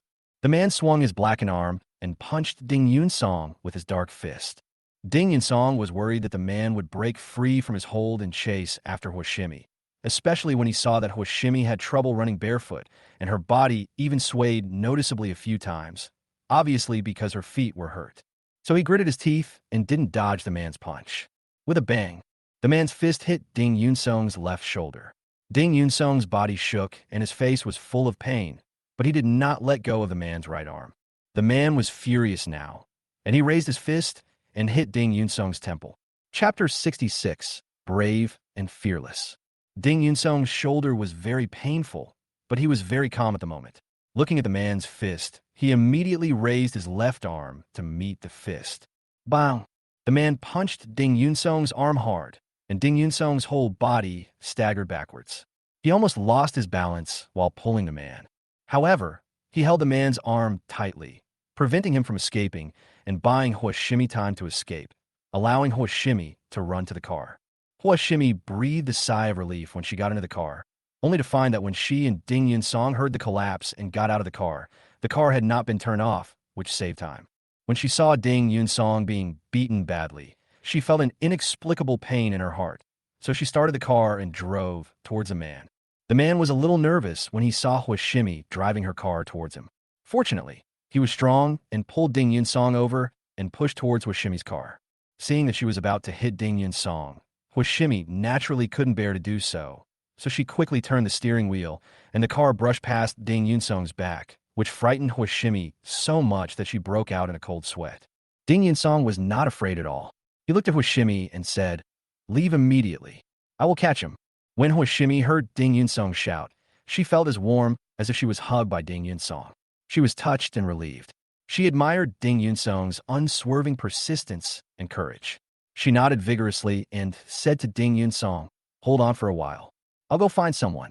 Hua Shimi was very clear-headed and knew that she could not help Ding Yunsong, so she decisively turned the steering wheel and drove towards the construction site, wanting to find Zhang Mingqiang and others there. The man saw that Hua Shimi was about to call for help, and he became anxious. If Zhang Mengqiang and others were really called, he would not be able to escape. So he looked at Ding Yunsong, who had caught him, and while cursing angrily, he swung his right fist and hit Ding Yunsong's head. Ding Yunsong was almost out of strength at this moment, seeing the man's fist coming at him. In order to prevent the man from escaping, he still held on and did not let go. He just twisted his body and turned his back towards the man. Bang! The man punched Ding Yunsong hard on the back. Ding Yunsong felt as if he had a stitch in the side. His chest felt sweet and stuffy, and he almost vomited blood. Fortunately, he held on, looked at the man, and threw a backhand punch, trying to threaten the man. But he was much weaker than the man. The man had already grabbed Ding Yunsong's fist and raised his leg to kick Ding Yunsong's leg from below. Ding Yunsong was completely unprepared and was kicked in the right leg. He felt pain, soreness, and numbness in his leg, and his body became unstable, and he fell to the right. "Damn it, you bastard!" The man cursed angrily and pushed Ding Yunsong to the ground with force. He regained his freedom and turned around and ran away. Ding Yunsong fell to the ground and felt very painful, but he didn't even scream. He got up and chased after the man, shouting to him, "You can't run away." The man ignored her and walked faster. "Zhang Xiaoming and the others all know your identity. You can't escape even if you want to." Ding Yunsong began to put pressure on the man, try to make him nervous. The man was indeed a little flustered and paused for a moment, but his steps became faster and he ran more determinedly. Ding Yunsong felt somewhat regretful when he saw the man's determination to escape, but there was nothing he could do but to quicken his pace and follow behind him. The man saw Ding Yunsong running towards him frantically, and his eyes were filled with anger. As he ran, he cursed at Ding Yunsong. "Damn it! If you dare to come over again, I will kill you." Ding Yunsong was naturally not afraid and continued to quicken his pace to catch up with the man. At this moment, Hua Shimi had already called out Zhang Xiaoming and others, and a group of people ran towards Ding Yunsong and the man. As Zhang Xiaoming ran, he shouted to the man, "Fong, if you run again, it will be a serious crime." Ding Yunsong only found out the man's name was Fong at this moment, and he also shouted to Fong, "If you take the initiative to confess, your crime will be much less serious." When Fong heard Zhang Mingqiang and Ding Yunsong shouting out his crimes, he became so angry that he turned around, pulled out a switchblade, and stabbed Ding Yunsong, who was rushing towards him. Ding Yunsong didn't expect Fong to suddenly stop, and he didn't expect that the shiny fruit knife was pointed at him. His head buzzed, and if he hit him, he would be asking for his death. He quickly braked and twisted his body. But even so, it was still a little slow, and Fong's dagger stabbed towards Ding Yunsong's body fiercely. Fong had originally aimed at Ding Yunsong's heart and was ready to stab him directly in the heart with the knife, killing him. Fortunately, Ding Yunsong reacted quickly and twisted his body to avoid the heart, but Fong stabbed him hard in the right arm, and the tip of the knife went straight through his arm. "Huh?" Ding Yunsong screamed. Fong's eyes turned bloodshot. He pulled out the knife and wanted to stab Ding Yunsong again. Despite the pain, Ding Yunsong remained calm and raised his foot to kick Fong. Fong was caught off guard and was kicked on the leg by Ding Yunsong. His body retreated backwards, and he fell on his butt with a thud. This fight bought time for Zhang Xiaoming and others, who rushed over like a swarm of bees. Fong climbed up with the dagger in his hand, looked at Zhang Xiaoming and the others, and shouted angrily, "Damn it! I will kill anyone who dares to come up to me." Zhang Mingqiang thought that he, as the construction manager, had failed to supervise the work, which led to the collapse of the building. He was now eager to make a contribution, so he said to everyone, "Don't be afraid. He is just one person with a knife. What can he do?" Zhang Xiaoming was the first to take the lead and pounce on the man. The others were also moved by Zhang Xiaoming and rushed forward together. Fong was dumbfounded. Even if he had a knife, he was helpless facing so many people. He didn't know who to stab, so he stabbed Zhang Xiaoming viciously. Zhang Xiaoming suddenly stepped back to avoid the attack, causing Fong to miss and his body to become unstable. The others took the opportunity to grab his arms from both sides, forcefully subdued Fong, and even knocked the dagger to the ground. "You let me go, or I will kill you. I will kill your whole family." After being subdued, Fong was still unwilling to give up and angrily cursed and yelled at everyone. Keep an eye on him. The police will be here soon. Ding Yun Song still spoke to everyone calmly. At this moment, everyone admired Ding Yun Song from the bottom of their hearts. He was so brave. Zhang Xiaoming looked at Ding Yun Song and asked loudly, "How is your injury?" Just as Ding Yun Song was about to answer, Huashimi ran over, grabbed his arm, and said to him with distress in her eyes, "Hold on, I'll take you to the hospital right away." Ding Yun Song saw that Huashimi was so anxious that she was about to cry, but he shook his head and said to her, "Don't worry about me. Go and check what was in the bucket right away." "But what about your injury?" Huashimi was worried. "Stop talking nonsense. Go and identify it yourself." Ding Yun Song pushed Huashimi away. Huashimi knew how important this bucket was. Seeing Ding Yun Song's angry eyes, her heart was filled with inexplicable complexity. She nodded with tears in her eyes, turned around, and walked towards the car without saying a word. Ding Yun Song was sweating from the pain. He felt that the sun above his head was like the sun in the desert, very scorching and hot. His eyes went dark. He swayed twice and fell backwards. Chapter 67, Confession of Love. He's about to faint. Someone saw Ding Yun Song about to faint and shouted. Everyone rushed forward to support Ding Yun Song and prevented him from falling to the ground. When Huashimi heard the shouting, her heart felt like it was stabbed by needles, but she did not look back. She knew that Ding Yun Song was very concerned about the situation in the bucket, and it was also related to the truth of the matter. So she got into the car with tears in her eyes, started the car, and left. However, she had already taken out her other mobile phone in the car and called Xiao Mingchen. Xiao Mingchen answered the phone and asked Huashimi with a smile, "Why are you calling me at this time?" "Ding Yun Song was injured while helping me just now. Please find a way to contact Ding Yun Song and ask him to take care of me. I have an urgent matter here." After Huashimi finished speaking, she hung up the phone without any detailed explanation. When Xiao Mingchen heard that Ding Yun Song was injured, she was frightened and her face was full of tension. She hurriedly took off her nightgown and started to change clothes. At the same time, she called Ding Yun Song to ask about the situation. Unfortunately, Ding Yun Song was in a coma and everyone was frantically calling for help, and no one had time to help Ding Yun Song answer the phone. Xiao Mingchen became even more anxious. After driving out, he was like a headless fly.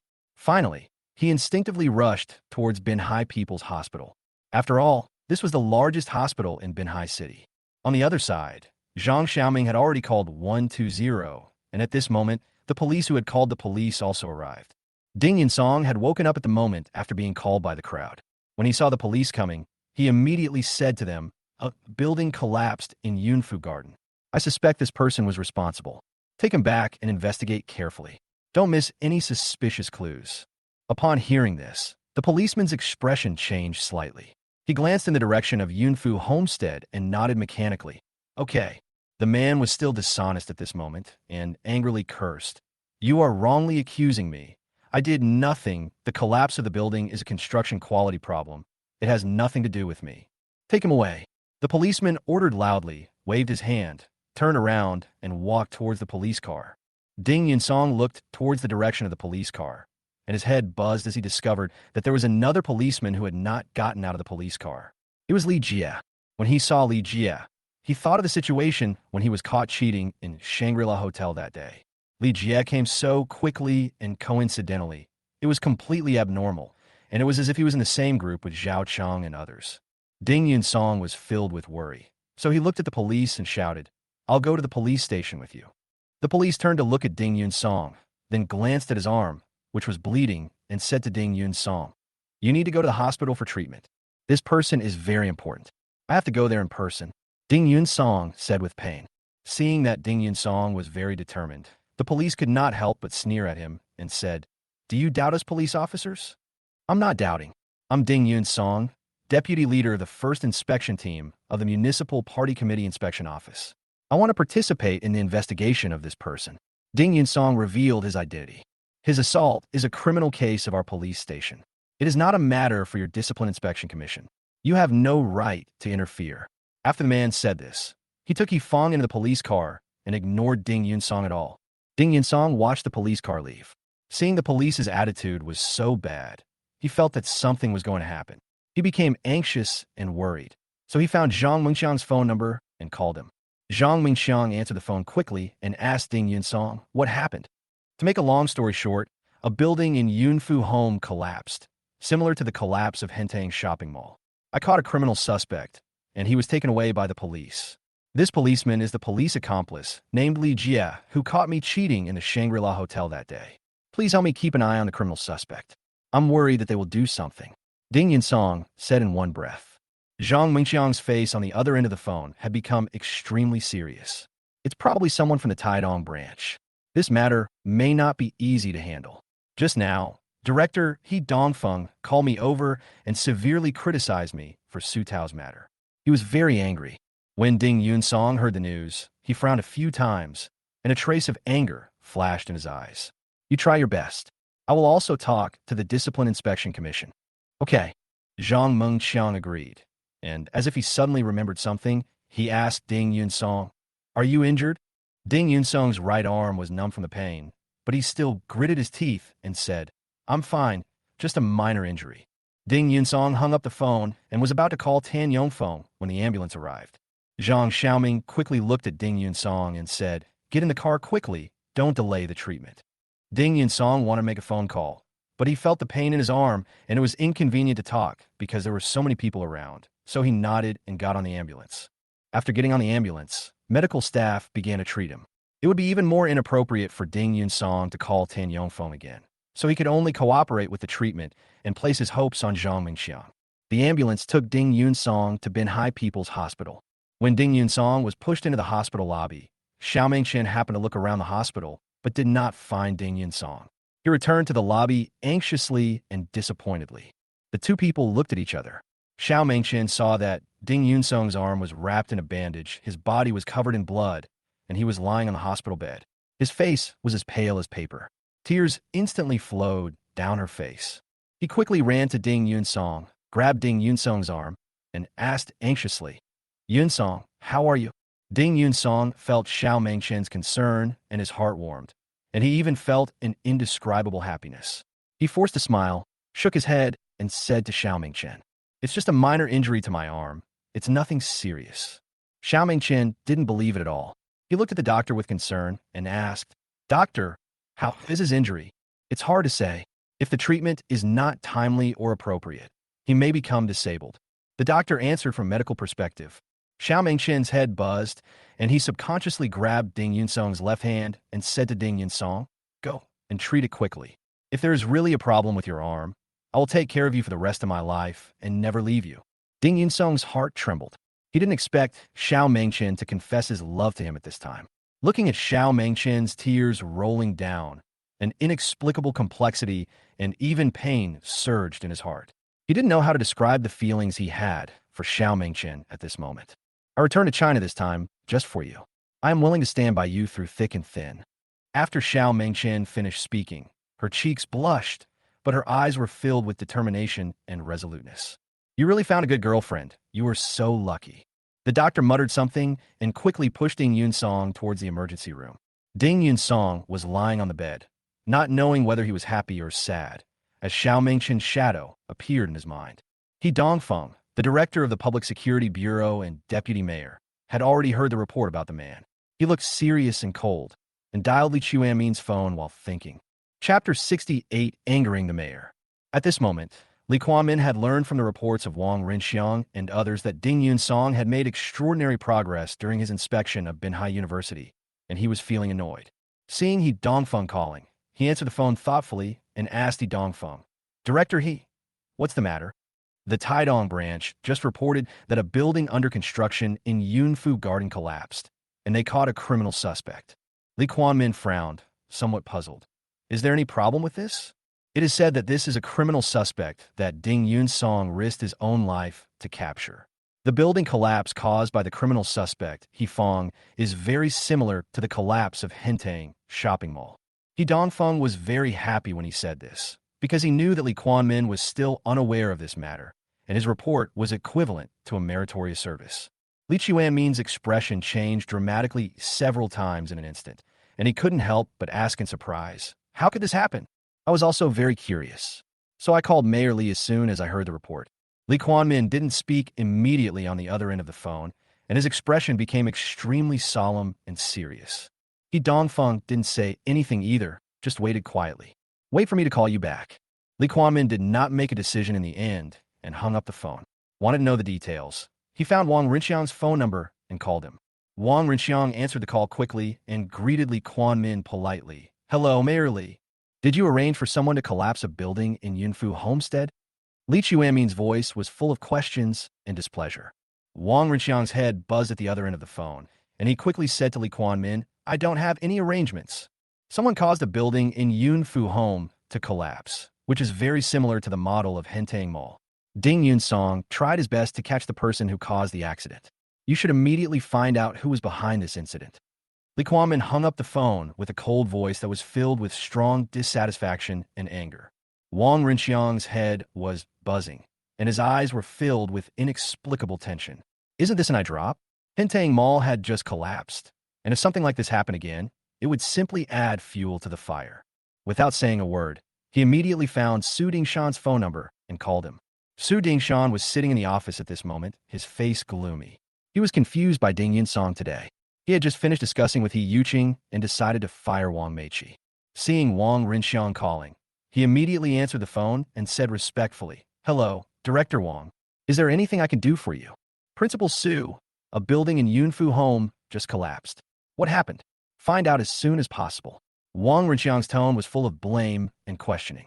Su Dingshan's expression changed instantly. His eyes were full of panic, and he said to Wang Rinxiang, How could this happen? I have no idea. If you don't know, hurry up and investigate. The suspects have been caught by Ding Yunsong and sent to the police station. Be careful not to cause a chain reaction.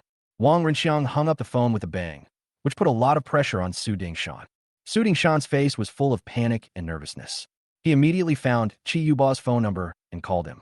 Chi Yuba was sitting in the office at this moment, still full of anger.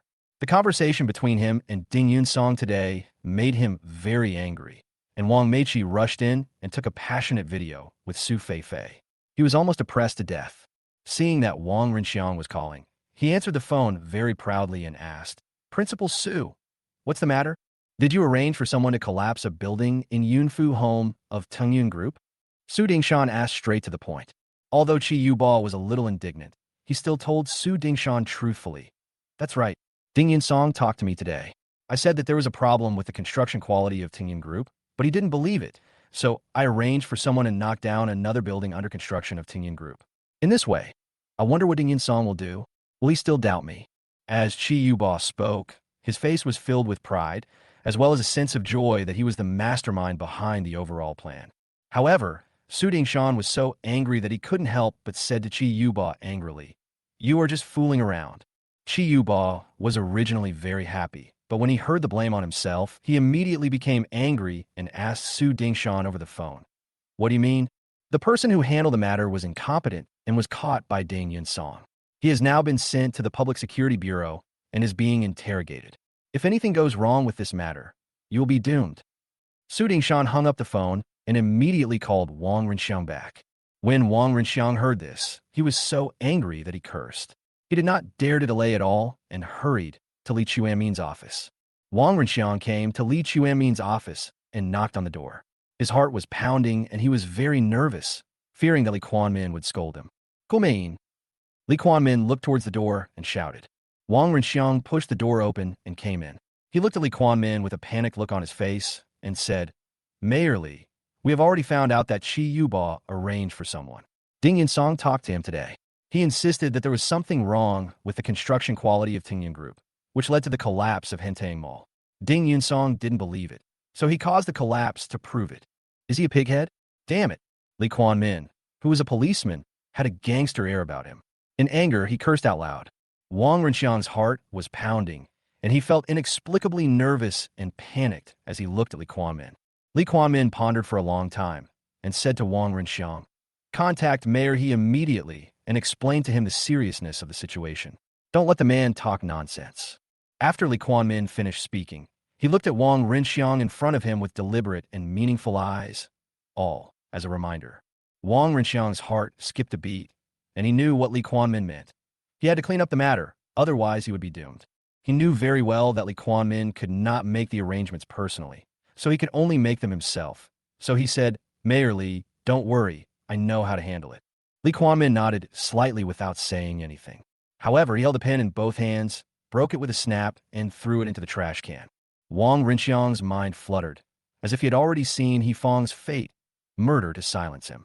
Without saying a word, he turned around and walked out of Li Chuanmin's office and hurried to the Public Security Bureau. Chapter 69 Smile Game. Inside He Dongfeng's office, Wang Rinxiang looked at He Dongfeng with a smile on his face. Even though he was the director of the Municipal Party Committee office, he did not dare to be arrogant in front of He Dongfeng, the deputy mayor and director of the Public Security Bureau. He Dongfeng looked at Wang Rinxiang with a calm expression and asked, "What's the situation?" A trace of anger flashed in Wang Rinxiang's eyes, and he deliberately defined, "It's all Qi Yuba's fault." He Dongfeng raised his eyebrows. "Did he arrange it?" Wang Rinxiang nodded. "Qi Yuba arranged He Fang to do this." He Dongfeng's brows were tightly furrowed, and his eyes were sharp. Wang Rinxiang saw He Dongfeng's expression and knew that He Dongfeng was very angry. He looked at He Dongfeng and took the opportunity to say, "I'm afraid this matter will cause trouble for Mayor He." He Dongfeng glanced at Wang Rinxiang, but didn't say anything. Instead, he picked up the cup and took a sip of water. Wang Rinxiang felt somewhat depressed. He had thought that He Dongfeng would express his opinion in anger, but he did not expect that He Dongfeng did not express his opinion. The best way at the moment is to kill and silence the witnesses. After all, the collapse of Hentang Mall is too serious. Wang Rinxiang hoped that He Dongfeng would propose killing to silence the witnesses. In that case, He Dongfeng would be the mastermind. However, He Dongfeng, like Li Kuan-min, did not express his opinion. "Mayor He, please tell me if you have any difficulties." Wang Rinxiang looked at He Dongfeng and asked tentatively. He Dongfeng put down the cup, smiled and looked at Wang Rinxiang and said, "I don't have any difficulties. I just know about He Fang's matter, and I'm telling you now that I understand it." After he finished speaking, he looked towards the door, pretending not to care, indicating that Wang Rinxiang could leave. Wang Rinxiang's heart skipped a beat. He realized that He Dongfeng didn't want to get involved in dealing with He Fang and wanted him to handle it. Wang Rinxiang was a little depressed, as if he had been stained by the evil, but after all, his position was much lower than others, so he could only stand up with a smile and said flatteringly, "Goodbye, Mayor He." He Dongfeng nodded slightly. Wang Rinxiang came out of He Dongfeng's office in a sullen mood. His heart felt like it was filled with cotton. He was depressed and under great pressure.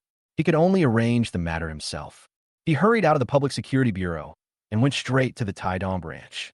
When he arrived at the Taidong branch, Zhang Mengqiang also arrived. When Wang Rinxiang and Zhang Mengqiang saw each other, they both smiled and stretched out their hands. "Hello, Director Wang." "Hello, Director Zhang." The two people held hands together, with smiles on their faces, just like old friends meeting each other for many years. However, a hint of panic flashed in Wang Rinxiang's eyes. He had worked in the Municipal Party Committee office for a long time, so he certainly knew the personalities of some people in the Binhai City officialdom, and he was even more aware that Zhang Mengqiang and He Dongfeng could not see eye to eye. He Dongfeng has been trying every means to drive Zhang Mengqiang away. Now that he has to deal with He Fang's affairs, Zhang Mengqiang's arrival will definitely be a hindrance. When Zhang Mengqiang saw Wang Rinxiang, he thought of Ding Yunsong's experience at the Shangri-La Hotel. Naturally, he didn't have a good impression of Wang Rinxiang, but he smiled and asked Wang Rinxiang, "Why did Director Wang come to the Taidong branch? Is there something wrong?" Wang Rinxiang was not mentally prepared and was stunned by Zhang Mengqiang's sudden question. Zhang Mengqiang was even more certain that there was a purpose or even who it was for, so he looked at Wang Rinxiang and said, "Director Wang, if you have anything to say, just tell me. You don't have to come here in person." Wang Rinxiang had already adjusted himself, looked at Zhang Mengqiang, and said with a smile, "I was just passing by here and wanted to come in and have some tea with a friend." It seems that Director Wang's work in the Municipal Party Committee office is leisurely, and he still has time to drink tea. Wang Rinxiang snorted in his heart and quickly said with a smile, "I was just passing by and was thirsty." "Then please come in." Zhang Mengqiang made a gesture of invitation like the host and led the way inside. "What's the matter, Director Zhang?" Wang Rinxiang asked deliberately, worried that Zhang Mengqiang was concerned about something. "I heard that a building in Tingyun Group's Yunfu Garden collapsed and the suspect was caught, so I rushed here to see the suspect situation," Zhang Mengqiang said, and deliberately said to Wang Rinxiang in a thoughtful and stressed tone, "Hentang Mall collapsed. The Provincial Commission for Discipline Inspection moved in, and the investigation into the cause of the collapse is also putting a lot of pressure on our Public Security Bureau. Wang Renxiang looked at the pressured expression on Zhang Mingxiang's face and felt depressed. He was still a step late. Zhang Mingxiang knew that he had arrived and felt anxious and regretful, but he couldn't say anything. He nodded and pretended to sigh. Director Zhang really has good intentions. Zhang Mingxiang shook his head and said to Wang Renxiang, I have a hard life. Wang Renxiang looked at Zhang Mingxiang, who was usually serious, and felt that the joke was particularly funny and inappropriate. He was even more worried about how Fong would handle the situation, so he followed Zhang Mengqiang into the Taidong branch. Xia Bin, deputy director of the Taidong branch, had already heard the report that Zhang Mengqiang had arrived and was standing at the door to greet him. He saw Zhang Mengqiang and Wang Renxiang coming at the same time. Xia Bin couldn't help but frown slightly. While thinking, he quickened his pace to greet them. Hello, Director Zhang and Director Wang. Zhang Mengqiang said to Xia Bin, we are family. We should focus on entertaining Director Wang. He wants to come here for tea. Xia Bin knew that Wang Renxiang and Su Tao had a good relationship, but now Su Tao had been taken away by the Commission for Discipline Inspection. He did not dare to treat Wang Renxiang badly. After all, he was the director of the Municipal Party Committee office and could speak to the Municipal Party Committee secretary. He smiled and said, Director Wang, please come in. Wang Renxiang looked at Xia Bin's enthusiasm, but was thinking about how to start the conversation. He nodded silently. Zhang Mingqiang looked at Xia Bin and said, Where is Fong? I want to go and see for myself. Fong is being interrogated in the interrogation room. Xia Bin responded quickly. Zhang Mingqiang looked at Wang Renxiang and said with a smile, Director Wang, I will go to see the suspect Fong first, and Director Xia will accompany you to have tea. Wang Renxiang really wanted to ask if they could go together, but he quickly held himself back because he knew very well that he was not qualified to go, and if he really went, it would arouse suspicion. He could only suppress his depression and anxiety, nodded and said, Director Zhang, please get busy first. Director Xia, please entertain Director Wang. Zhang Mingqiang seemed not to notice Wang Renxiang's confusion. He gave a special order to Xia Bin and walked towards the interrogation room. Wang Renxiang looked at Zhang Mengqiang's back and frowned, knowing that the situation was getting out of control. Dongfeng refused to come forward and order Fong to be silenced. If Zhang Mengqiang interrogated Fong, the clues would be in trouble. Wang Renxiang became more and more anxious, so he raised his hand and slapped his forehead, looked at Xia Bin and said, I forgot something urgent that needs to be dealt with urgently, so I won't drink the tea today. Without waiting for Xia Bin to react, he turned around and quickly walked out of the Taidong branch and hurriedly took out his cell phone to call Li Kuan-min. Chapter 70, Pressing Forward. Is the matter settled? Li Kuan-min asked Wang Renxiang as soon as he answered the phone. Wang Renxiang could tell that Li Kuan-min was paying attention to him, and he became even more nervous and anxious. He quickly responded to Li Kuan-min, Mayor Li, there is a problem now. What's the problem? Li Chuanmin's voice was as gloomy as water, and he was obviously unhappy. Wang Renxiang felt a chill on his back and quickly responded, I went to see Mayor He, but Mayor He didn't arrange this. Li Kuan-min raised his eyebrows twice on the other end of the phone. He already understood that Dongfeng didn't want to take this responsibility. He was helpless. After all, no one in the officialdom was willing to take responsibility. Everyone was used to picking peaches. Few people were willing to take responsibility and work. So he asked, How did you do it? I wanted to come to the Taidong branch to handle this matter in person, but I met Zhang Mengqiang again at the gate of the branch. He now seems to be going to interrogate Fong in person. When Li Kuan-min heard the name Zhang Mengqiang, he clenched the pen in his hand. This was the executive deputy director promoted by Hu Haifeng for the purpose of fighting against Dongfeng. He knew Zhang Mengqiang very well. He was very serious about his work and very rigid in his principles. Most importantly, the people appointed by Hu Haifeng were grateful to Hu Haifeng, so they would naturally attach great importance to the clue of Fong. With a cold light flashing in his eyes, he said to Wang Renxiang, It can't be solved at the end now, right? Yes. Wang Renxiang responded quickly, with some worry on his face, and he also hoped that Li Kuan-min would come forward in person to coordinate with Dongfeng. The roots of the clivia in my office rotted, and the pot of clivia died because of the root rot. It's such a pity. I liked it very much. Li Kuan-min hung up the phone as if talking to himself. Wang Renxiang was on the other side of the phone, listening to the beeping sound from the phone. His expression kept changing, and various thoughts kept flashing through his eyes. He had already understood that Li Kuan-min was going to give up on Fong and wanted to silence the person who hired Fong to kill Chi Yuba. thinking of Chi Yuba's importance in the whole incident. He was the instigator of the matter. Ding Yunsung's current inspection target was the Department of Civil Engineering, so he would naturally focus on Chi Yuba. Now Chi Yuba has been exposed, so it's better? Wang Renxiang pondered for a moment, found Su Dingshan's phone number, and called him. Su Dingshan answered the phone and said politely on the other end of the line, "Hello, Director Wang. Principal Su, I have encountered a problem.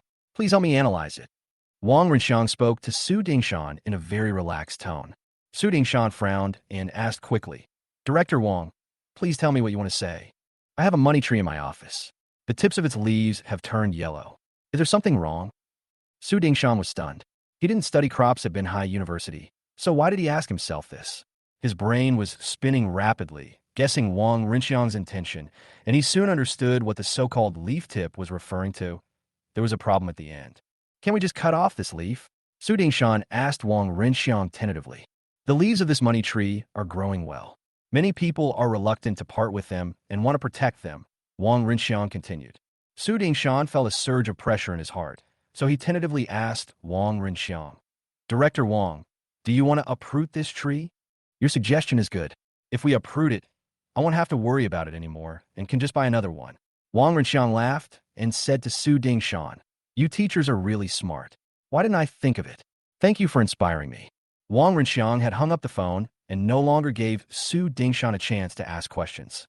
Su Dingshan held the mobile phone as if it were a hot potato. This was a difficult question. It was better to live a miserable life than to die. Besides, Chi Yuba was an authentic expert in the field of civil engineering. This was the time when he had the most money, women, and fame. Su Dingshan knew that Wang Renxiang had already given the death order, and he felt a little worried. He held his mobile phone, his heart full of worry, afraid that he would not be able to complete the task, and he fell into hesitation. Wang Renxiang was also unsure, so he found He Yuqing's phone number and called her. He Yuqing didn't know what happened to He Fang yet. She answered the phone and said to Wang Renxiang in a coquettish tone, "I'm so busy."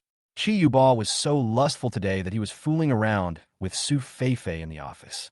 A student rushed in and filmed them. I was so mad.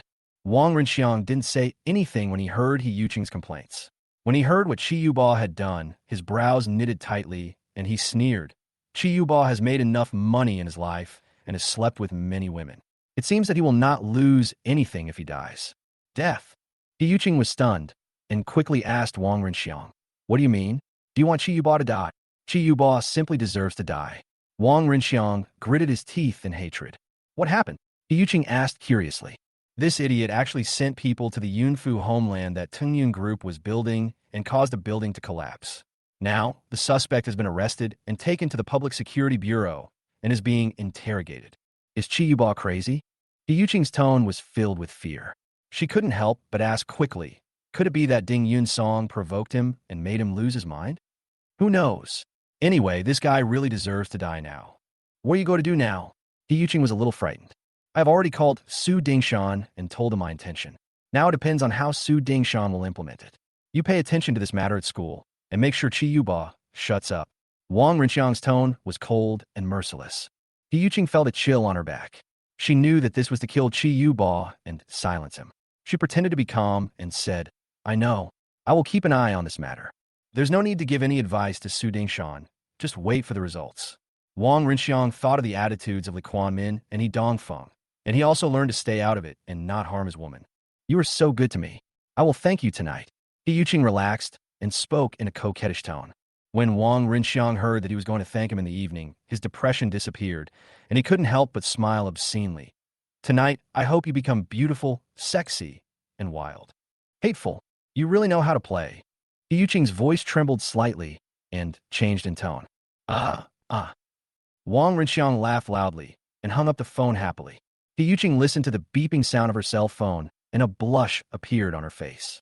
She then opened her office door and wanted to pay attention to how Su Dingshan arranged Chi Yuba's affairs.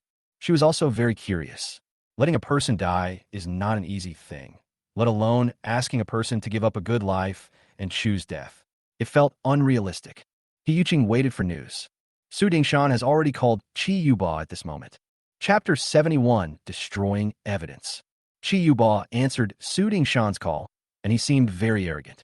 He asked Su Dingshan with disdain in his voice, "You call me again. What's the matter?"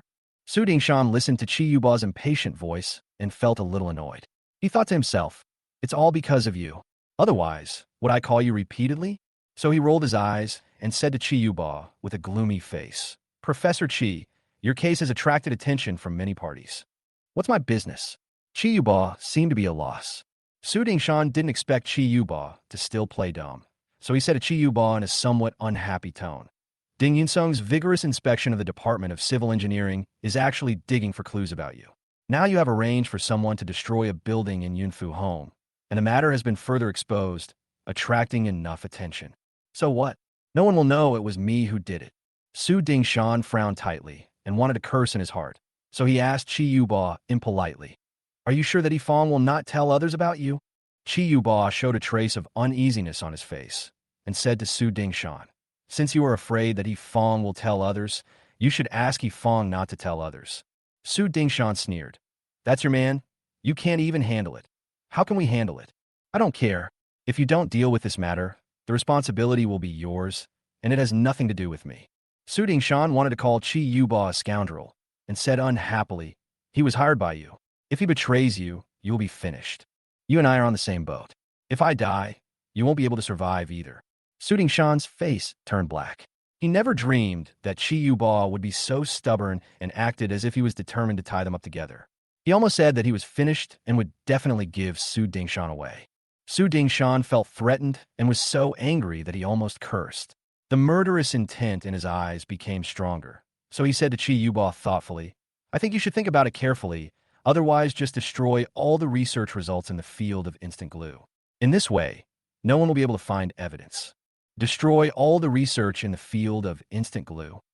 Chi Yuba's voice was full of excitement. He said with strong dissatisfaction and heartache, That is the result of my life's research. Isn't it all wasted? This is my suggestion. Think about it carefully. If Yifang confesses everything to the Public Security Bureau and they investigate you, you will be completely finished. All your research will become someone else's property. Chi Yuba fell into silence. He understood what Su Dingshan meant, but there was still a hint of annoyance and unwillingness in his eyes. If you don't make a decision when you should, there will be trouble in the future. You must understand that some things cannot be brought into this world and cannot be taken away from this world when you die. Su Dingshan knew that the silent Chi Yuba was moved, so he continued to persuade him. But I won't give up. This is the result of my lifelong hard work. Chi Yuba's voice was excited. Aren't these achievements in your mind? As long as you still have them in your mind, you can turn them into physical objects at any time. Su Dingshan almost suppressed his anger and persuaded. If you are arrested, you know very well what is waiting for you. You will have nothing. Su Dingshan felt that his patience was exhausted, so he hung up the phone directly, not wanting to waste any more words. He now knew clearly what Wang Renxiang meant, that is, to let Chi Yuba die. He also wanted Chi Yuba to die, but how could it be so easy? So the first step he took now was to let Chi Yuba destroy the scientific research results and let Chi Yuba collapse little by little. If Yifang's confession was not concrete and substantial, he could let Chi Yuba live again and then find a way to kill him. Chi Yuba didn't know what Su Dingshan meant. After thinking about it, he felt that the scientific research results in front of him were indeed hot potatoes. The use of instant glue could be said to have exposed the problem of instant glue. If the problem of instant glue is exposed, he will spend the rest of his life in prison. Why? Chi Yuba sighed, his eyes full of reluctance and unwillingness, but he still entered the laboratory very quickly, turned on the computer to process data, and began to destroy the experimental equipment. Seeing these experimental equipment and the things I had researched bit by bit, and now having to destroy them with my own hands and turning them to ashes, my heart was filled with sorrow and inexplicable sadness. But thinking of his own safety and the development of the whole thing, he could no longer care about it. Every time he handled an experimental item, it was like a knife cutting his heart. He hated Ding Yunsong even more and wished that Ding Yunsong would die immediately. Ding Yunsong didn't know at this moment that Chi Yuba had already started destroying the evidence. He had been given anesthesia and was lying on the hospital bed, quietly watching the doctors help him treat his wounds. His mind was still somewhat clear, and he was thinking. He was even more looking forward to the plastic bucket that Huashimi took away, hoping to find out some surprises. 2 hours later, Ding Yunsong was pushed out of the emergency room. When Xiao Mengqian saw Ding Yunsong being pushed out, she immediately went forward and hugged Ding Yunsong's neck. Her beautiful almond eyes were full of tenderness and infinite concern. How do you feel? Ding Yunsong was only given local anesthesia during the treatment, and his overall condition was okay. He pretended to be relaxed and said, "I'm fine, give me my phone. You're in such a hurry to work." Xiao Mingqian asked coquettishly, worry in her eyes. Ding Yunsong didn't care about Xiao Mingqian's expression and said to him, "I'm fine. I have something urgent to deal with now." Xiao Mingqian shook his head helplessly at Ding Yunsong, pushed the bed into the ward, and handed the phone to Ding Yunsong. Ding Yunsong turned on his cell phone and saw that there were missed calls. Some of the phone numbers did not have names. He did not bother to answer these calls and first found Tan Yongfeng's number to call. At this moment, Lin Qingmei called his cell phone first. When Ding Yunsong saw Lin Qingmei's name, he still felt sad and anger flashed in his eyes. He hung up the call directly and wanted to continue calling Tan Yongfeng. But Lin Qingmei called again.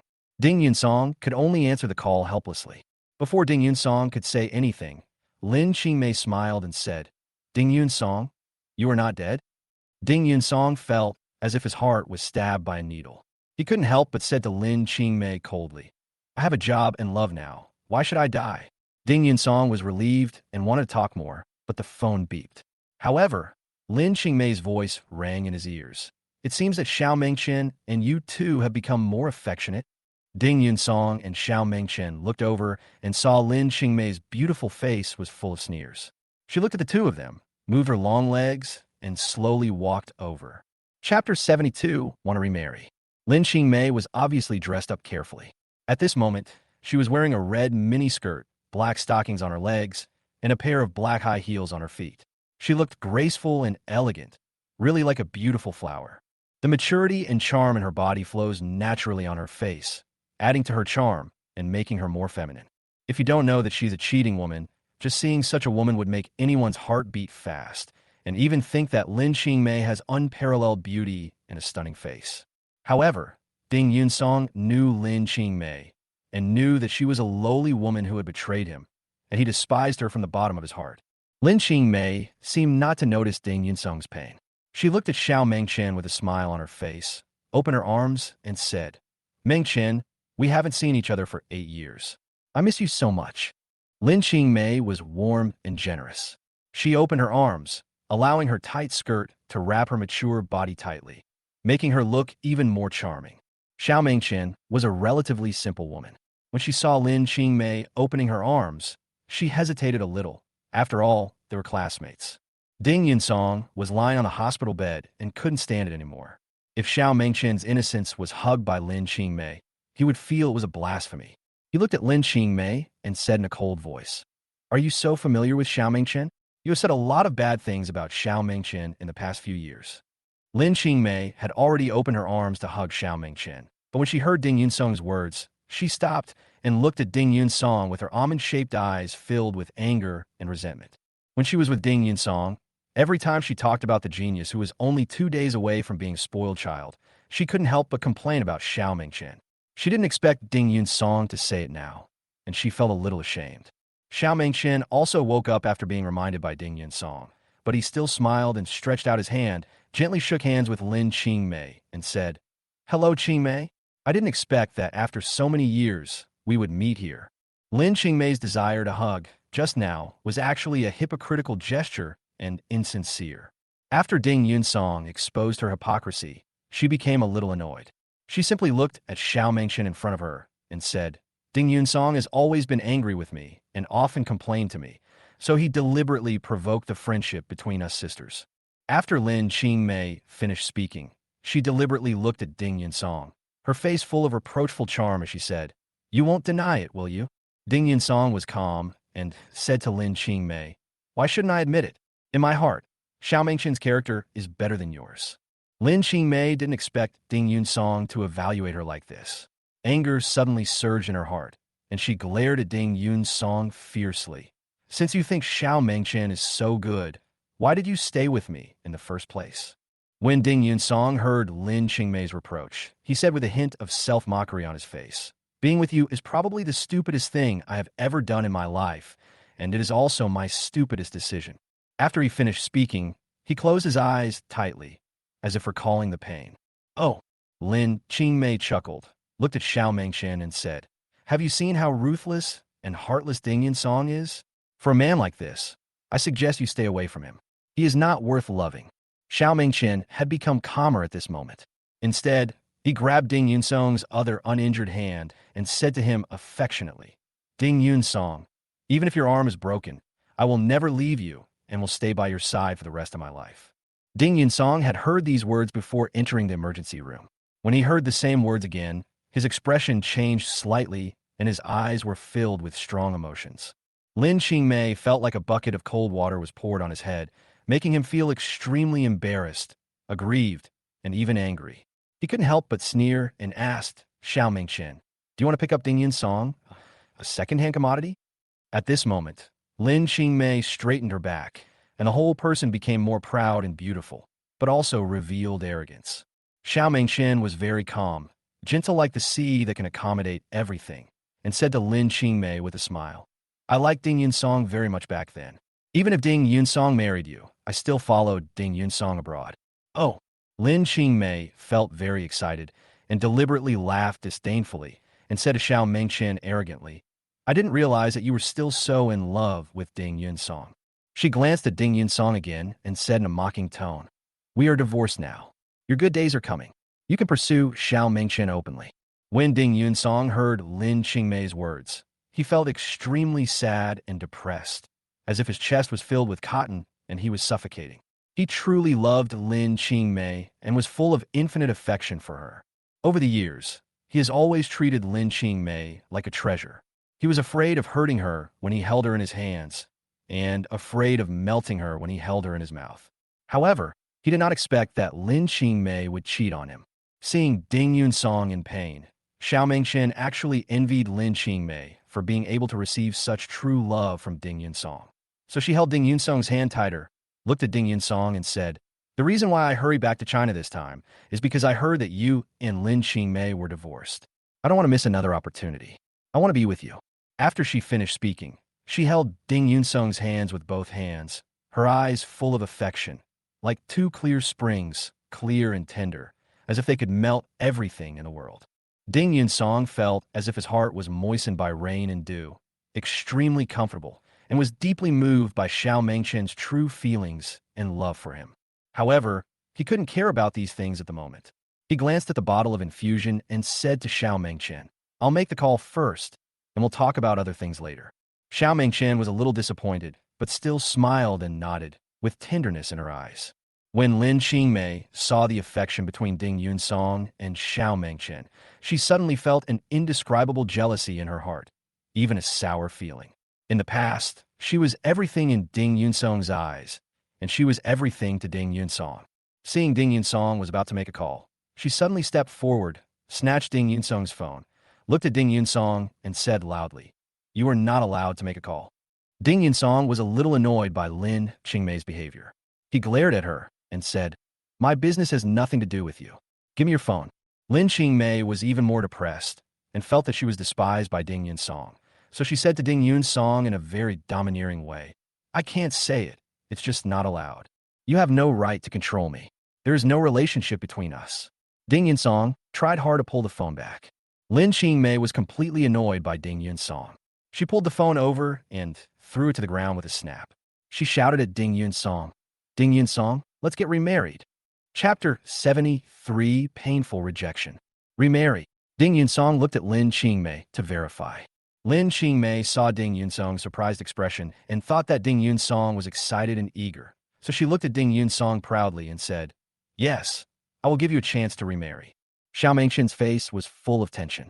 She looked at Ding Yun-song with her red lips slightly parted. Her breathing was a little rapid, and she was full of worry. She wondered if Ding Yun-song would really choose to remarry. Oh, this time it was Ding Yun-song's turn to chuckle. He looked at Lin Qingmei in front of him, and his heart seemed to be strongly stimulated. He said to Lin Qingmei, Do you think I will remarry? Lin Qingmei said to Ding Yun-song very proudly, Don't think I don't know that you love me very much. In your heart, you can't lose me at all. Ding Yun-song looked at Lin Qingmei, whose face was full of arrogance and even contempt, and his heart was indeed in pain. He truly loved this woman and liked her from the bottom of his heart, but this love and like were gone. It was no longer the love he once had. nor was it the deep affection he once had. From the moment I chose to divorce you, everything between us is over. There will be no beginning, and there will be no possibility of starting over. Ding Yunsong's eyes were full of determination. He stared at Lin Qingmei and even showed a bitter smile and said, "If it weren't for the fact that I saw you cheating, I'm afraid I would never have thought of divorcing you in my life. I didn't want to love you for the rest of my life, but now." Lin Qingmei's eyes flashed with annoyance and anger, staring at Ding Yunsong. "Don't you want this opportunity? This is not a chance." "What is that?" Lin Qingmei was too embarrassed to bear the question angrily. "This is a fire pit." "Fire pit?" Lin Qingmei's face was grim. "Yes, I won't jump into this fire pit again." After Ding Yunsong said that, he got up and went to get his cell phone. Lin Qingmei was completely furious. He raised his hand and pushed Ding Yunsong hard, saying angrily, "How dare you be so cruel to me?" Ding Yunsong laughed in anger. "It's all because of Xiao Mengqian. It's because Xiao Mengqian has never been slept with by anyone, so you want to be with Xiao Mengqian and don't want to remarry me. You're not a good person either." Lin Qingmei turned her head and looked at Xiao Mengqian, saying angrily, "Be careful. One day after he sleeps with you, he will dislike you as much as he dislikes me." Xiao Mengqian looked at Lin Qingmei, feeling very disappointed. He didn't expect Lin Qingmei to blame Ding Yunsong in return. She said, "Ding Yunsong just said it very clearly. He has never thought of divorcing you. It was you who cheated on him. He's talking nonsense." Lin Qingmei's originally beautiful, even stunning face became somewhat ferocious and angry, and she yelled at Ding Yunsong, "Ding Yunsong, I will make it impossible for you to be with any woman." Lin Qingmei turned around and stomped on Ding Yunsong's cell phone on the ground several times, very hard and very angrily, as if she was stepping on Ding Yunsong. Finally, she turned around and walked away angrily. Ding Yunsong looked at Lin Qingmei's back. Anger flashed in his eyes again and again, and the urge to beat this woman up kept rising, but he finally held back. When he was with Lin Qingmei, he had secretly vowed to hold her hand and grow old with her. He had also made up his mind to love this woman all his life and not to hurt her in any way. But in the end, it is yourself who gets hurt. Ding Yunsong and Xiao Mengqian were the only ones left in the room. Xiao Mengqian's cheeks flushed. Thinking about her confession to Ding Yunsong just now, she was worried that Ding Yunsong would refuse. Ding Yunsong also calmed down at this moment, looked at Xiao Mengqian and said, "Give me your phone." "Oh." Xiao Mengqian responded somewhat mechanically, then took out his cell phone and handed it to Ding Yunsong. When Ding Yunsong took Xiao Mengqian's phone, his hand accidentally touched Xiao Mengqian's fair jade hand. The smooth and delicate feeling made his heart fluctuate slightly. Xiao Mengqian's face was also slightly red, but she seemed very brave. She looked at Ding Yunsong affectionately without any retreat, and helped Ding Yunsong pull the quilt to cover his body. Ding Yunsong looked at Xiao Mengqian, who was gentle and considerate, and felt complicated inside. But he was very determined that he would never believe in love again in his life, nor would he marry a woman again. He couldn't afford to be hurt. It hurts. He can't bear the pain anymore. Ding Yunsong suppressed the fluctuations in his heart, entered Zhang Mengxiang's phone number, and called him. Zhang Mengxiang was at the Taidong branch at the moment. He had just come out of the interrogation room, where He Fong was being interrogated. His face was as gloomy as water. He got nothing and was very disappointed and angry. Seeing Ding Yunsong's call, Molly answered and asked Ding Yunsong, "How are you now?" "I just came out of the emergency room." "Did you get any results from your interrogation of He Fong?" Zhang Mengxiang heard that Ding Yunsong had just come out of the emergency room and called him. He felt even more ashamed and said with regret, "He Fong is a stubborn guy and refuses to confess anything. Fortunately, he has criminal responsibility for hurting you, so he has to wait for trial."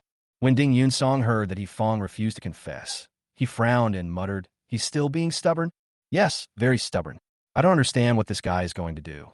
I'll get in 4-drip first and think about it calmly. I'll contact you after I figure out a solution." Ding Yunsong said, "I have a situation here." Zhang Mengqiang frowned. "What's going on?" "Today, when I came to Taidong branch and wanted to interrogate He Fong, Wang Rinxiang also came to Taidong branch and lied that he wanted to have tea." When Ding Yunsong heard that Wang Rinxiang was going to the Taidong branch for tea, his brows immediately furrowed. His eyes were sharp. It seems that he wants to kill He Fong to silence him. Zhang Mengqiang's expression changed suddenly, and he said to Ding Yunsong, "It seems that I was careless. You must find a way to protect He Fong. I will think about it calmly." Ding Yunsong hung up the phone. He was lying on the hospital bed, holding his cell phone, his eyes full of thought. Xiao Mingqian stood beside him, not saying a word, staring at Ding Yunsong with tenderness and affection in his eyes. Thinking that Xiao Mingqian was about to take up the post of director of the Department of Civil Engineering of Binhai University, Ding Yunsong asked Xiao Mingqian, "When will you take up the post?" "I could have taken up my post tomorrow, but I want to postpone it for a few days." "Why postpone it for a few days?" Xiao Mingqian looked at Ding Yunsong, who was full of surprise, without saying a word, but there was a hint of resentment in his eyes. Ding Yunsong instantly understood that this was because he wanted to take care of himself, and he said to Xiao Mingqian, "Don't take care of me. I'm fine." Xiao Mingqian looked at Ding Yunsong and said in a coquettish tone, "Are you very annoyed with me? Do you want me to leave?" Ding Yunsong saw Xiao Mingqian's eyes full of grievance, and he shook his head quickly. "There are too many issues in the Department of Civil Engineering that need to be investigated urgently. I hope you can become the department head. Maybe you can provide more cooperation and support for our inspection work." Xiao Mingqian was delighted when he heard this. "I will listen to you and take up the position tomorrow." "Thank you," Ding Yunsong said sincerely, picked up his phone, and called the Municipal Commission for Discipline Inspection Secretary Tan Yongfeng. "The current situation is very urgent and complicated." Chapter 74, Tenderness. "Hello, Secretary Tan." Ding Yunsong shouted first when the call was connected. "Yunsong, I heard that you were injured by criminals. How are you doing now? Your phone was turned off when I called you." Tan Yongfeng asked anxiously on the other end of the phone. Ding Yunsong felt Tan Yongfeng's concern, and his face was filled with excitement. He quickly said to Tan Yongfeng, "Secretary Tan, I'm fine. I'm in the hospital. I've come out of the emergency room and am receiving intravenous treatment. I'm fine. My phone was broken, so I used someone else's phone to call." "That's good. I'll go see you now." "Secretary Tan, no need. I have 3 situations that I would like to report to you." "You say." "First of all, the collapsed building of Yunfu Homes was probably caused by the same reason as the collapse of Hentang Mall, and the same quick-dissolving agent was used. Based on preliminary observation, they are indeed very similar," Tan Yongfeng affirmed. "I have asked Huashimi to test the barrel that we snatched away and try to get some results. I'll wait for your news." Tan Yongfeng seemed very encouraging and continued to ask, "Anything else?" "The interrogation of Jia Miling and Qi Yani must be accelerated, and we must try to find more clues from them. I will arrange for a breakthrough as soon as possible." Tan Yongfeng agreed and asked, "What is the third one?" "I think we should take Qi Yubao away for investigation now, and the secrets on him should be revealed." Ding Yunsong's tone was full of anticipation and urgency. Tan Yongfeng did not respond immediately, but fell into deep thought. "Secretary Tan is afraid that we will gain nothing and it will affect our inspection, right?" "Yes. Qi Yubao is a well-known professor after all. If we take him away for investigation and find nothing, people will question the work of our Commission for Discipline Inspection. Now, there is a woman who has admitted to having an improper relationship with him." Tan Yongfeng sensed Ding Yunsong's urgency and sighed. "These improper relationships between men and women are indeed some clues and problems, but you have to know that it is still difficult to thoroughly investigate him based on these problems." Ding Yunsong was lying on a hospital bed, his eyes full of depression and annoyance. "Secretary Tan, I will think of a way to break through Qi Yubao as soon as possible. You should focus on recuperating for the time being. Your health is important. I'm Fina." At this moment, Ding Yunsong became more determined and motivated. "Call me anytime if you need anything." After Tan Yongfeng hung up the phone, he was full of admiration for Ding Yunsong, but he was also worried about his anxiety. Ding Yunsong held the phone in his hand. His eyes were sharp and cold, and filled with unspeakable annoyance. He couldn't do anything about Qi Yubao's improper relationship with a man and a woman. Could he really let him get away with it? Xiao Mingqian looked at Ding Yunsong's painful expression and felt pain in his heart. He raised his hand and gently stroked Ding Yunsong's forehead twice and said, "Don't be so angry. Maybe there will be a new turn of events." Ding Yunsong nodded and returned Xiao Mingqian's phone to Xiao Mingqian. "I'll leave my phone here with you. You can call me if anything comes," Xiao Mingqian said considerately. Ding Yunsong thought about the many things going on right now. He glanced at the phone that was smashed and stepped on by Lin Qingmei. His heart was filled with frustration and grief again. He put Xiao Mingqian's phone next to the pillow. Seeing that Ding Yunsong was a little depressed, Xiao Mingqian said to him, "I'm going to go out for a while. Take care of yourself. I'll be back soon." Ding Yunsong nodded slightly and said nothing. Xiao Mingqian turned around and walked out, her eyes filled with a determination to stick together with Ding Yun's song through thick and thin. She rushed to Binhai University to prepare for her employment and take up the position of head of the Department of Civil Engineering to help Ding Yun's song with his inspections. Xiao Mingchen had just left when the phone placed next to Ding Yunsong's pillow suddenly rang. Ding Yunsong saw that the name displayed was Huoshimi, so he quickly answered the call. Mingchen, how is Ding Yunsong's condition now? Is his life in danger? As soon as the call was connected, Huoshimi's concerned and anxious voice came from the other end. Ding Yunsong could feel the concern for him even through the phone. Thinking of how hard he had tried to protect her just now, his heart warmed. He asked Huoshimi, "Are the test results out?" Ding Yunsong. Huoshimi's tone was full of shock and astonishment. She obviously didn't expect that Xiao Mingchen's cell phone would be in Ding Yunsong's hands. "My cell phone was broken, so Xiao Mingchen lent me hers for the time being." Ding Yunsong knew that Huoshimi cared about him, so he continued, "I'm receiving in 4 in the hospital. My injury is not serious anymore, and the wound has been treated. Call." Huoshimi exhaled, as if she was relieved, and said to Ding Yunsong, "I'm glad you're okay. I was so worried." Ding Yunsong asked again, "Are the test results out?" Huoshimi's face flushed. Ding Yunsong had already asked her once, but she didn't respond because she was worried about him. At that time, all she could think about was Ding Yunsong. She felt as if she was immersed in a love affair, so she quickly said to Ding Yunsong, "The test is still in progress. Extracting some from the remaining liquid can easily dissolve the stone." "Great. That must be the fast-dissolving agent." Ding Yunsong sounded relieved, his tone full of excitement. Huoshimi was also very excited and said to Ding Yunsong, "I will return immediately after I find out the results of my investigation. Thank you for your hard work." Ding Yunsong hung up the phone with excitement on his face. Huoshimi was on the other end of the line, her eyes full of affection. After hesitating for a moment, she made a call and asked her secretary to prepare 2 mobile phones. Just now, when she was fighting with Yifeng at the gate of Yun Mansion, her cell phone was broken in order to help Ding Yunsong.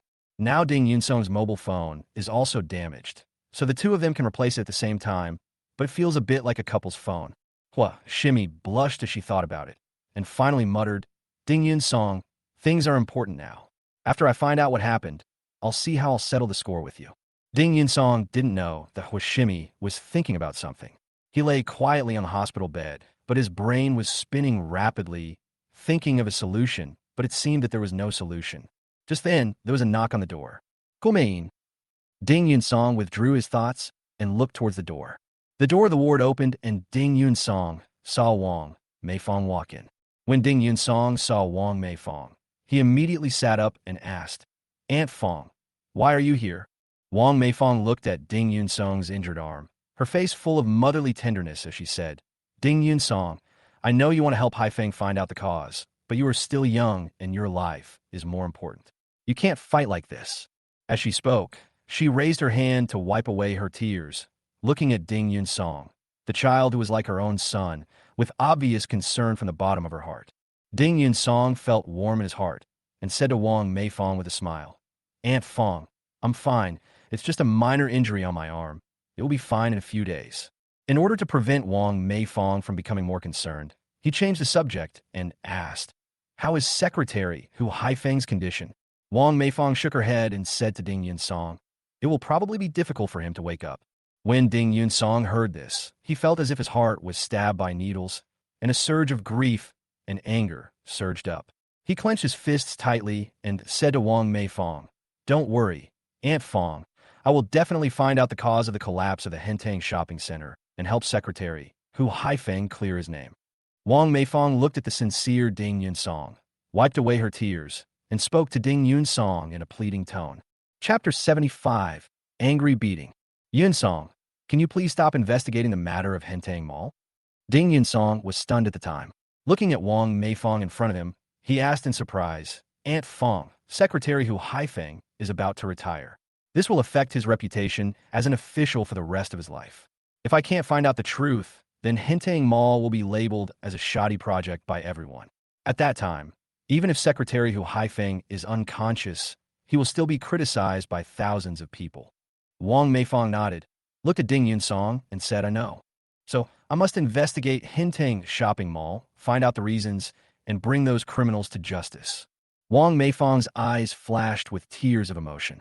She walked to Ding Yunsong's side, looked at him, and said, Yunsong, if you have to choose between finding out the cause and your life's safety, Haifeng, and I hope you can be safe. Ding Yunsong's heart felt warm, and he felt that Wang Meifang in front of him cared about him like a mother. Wang Meifang raised her hand and gently touched Ding Yunsong's face, and said to him, Actually, Haifeng and I have always hoped that you could be with Humeru, but you are married to Lin Qingmei. Ding Yunsong's head buzzed, and the image of Humeru immediately appeared in his mind. Tall figure, beautiful oval face, cheerful, cute, and generous. She has always been like a little sister in his eyes, and he has never thought about love. Wang Meifang saw Ding Yunsong's surprise, raised her hand and touched Ding Yunsong's face, and said to him, I am telling the truth. If Haifeng is sober now and hears that you are divorced, he will definitely hope that you can be with Humeru. Ding Yunsong showed an awkward smile on his face and said to Wang Meifang, Aunt Fong, ever since Lin Qingmei and I divorced, my heart has died. I don't want to have love again, and I don't want to get married again. Wang Meifang looked at Ding Yunsong and could feel the sincerity in Ding Yunsong's heart, and even more so, she could feel the pain in Ding Yunsong's heart for love. With a look of regret on his face, he said to Ding Yunsong, Even if you can't be with Humeru, I hope you can live in peace. Ding Yunsong felt warm in his heart, as if he was being cared for by an elder or family member. He nodded vigorously and said to Wang Meifang, Aunt Fong, thank you and Secretary Hu Haifeng for your attention to me. I will take good care of myself and will not let you down. Why? Wang Meifang sighed, looked at Ding Yunsong and said, If you can be with Meru, you will not let us down, and it will be the best explanation for us. Ding Yunsong didn't know how to respond to this sentence and chose to remain silent. In Haifeng and I's eyes, you are just a child, so you have to remember that even if the day comes when nothing can be changed, you have to keep yourself safe. She looked out the window and said to Ding Yunsong, One day, if Haifeng and I are really gone, you have to take good care of Meru. Even if you two can't be together, you have to take good care of her like a sister. Ding Yunsong's heart seemed to be filled with cotton, suppressing the pain particularly, and said firmly, Aunt Fong, don't worry, I will definitely take good care of Humeru. You should have good rest. Wang Meifang turned and left. Ding Yunsong felt irritated. Lin Qingmei had already annoyed him to death, and Xiao Mengxin's return was even more affectionate towards him. Now, there was the matter of Humeru. He felt that his current emotional problems seemed more annoying than facing the investigation of Hentei Mall. He took a deep breath, suppressed it all, pulled out the needle that was infusing the infusion, stood up and got down, ready to continue his inspection at Binhai University. Because Ding Yunsong's arm was injured and it was inconvenient for him to change clothes, he came out wearing a hospital gown. The medical staff did not notice Ding Yunsong leaving. In this way, Ding Yunsong was discharged from the hospital smoothly and returned to Binhai University. He stood out because he was wearing a hospital gown. So many people would point and talk when they saw him. But Ding Yunsong ignored all this and went straight to the Department of Civil and Architectural Engineering. This time he wanted to have a face-to-face talk with Chi Yuba again, hoping to achieve a breakthrough from Chi Yuba. Chi Yuba is currently destroying all his scientific research results in a laboratory. The experimental equipment was almost destroyed, and he was destroying the files and data in the computer. Seeing these files and data being deleted one by one was like a knife cutting into his body, or even more like his flesh being cut off. It was painful, and he was reluctant to let it go. But all this made him realize that nothing could be changed, and only by staying alive could he solve all of this. And just at this moment, Ding Yunsong walked in. Chi Yuba was stunned for a moment when he saw Ding Yunsong suddenly come in. Then he shouted at Ding Yunsong angrily, Ding Yunsong, who let you in? Get out immediately. Ding Yunsong's eyes were already fixed on Chi Yuba's computer screen. He saw that the files were being deleted, and among the flashing names of the files, the 3 words instant glue kept flashing by. Ding Yunsong's eyes suddenly widened, and he looked at Chi Yuba and said, You are deleting the materials of the instant glue. The moment the words fell, he quickly walked over and tried to stop the deletion. Chi Yuba hated Ding Yunsong to the core. Now that he saw Ding Yunsong coming over and saying the word instant glue, he became even angrier. He raised his hand and pushed Ding Yunsong hard, shouting, Get out. As the head of the inspection team, I now order you to stop deleting files immediately. While talking, Ding Yunsong took out his mobile phone, clicked on the recording, and continued. Chi Yuba, If you continue to delete the files related to Instant Glue now, you are destroying the evidence.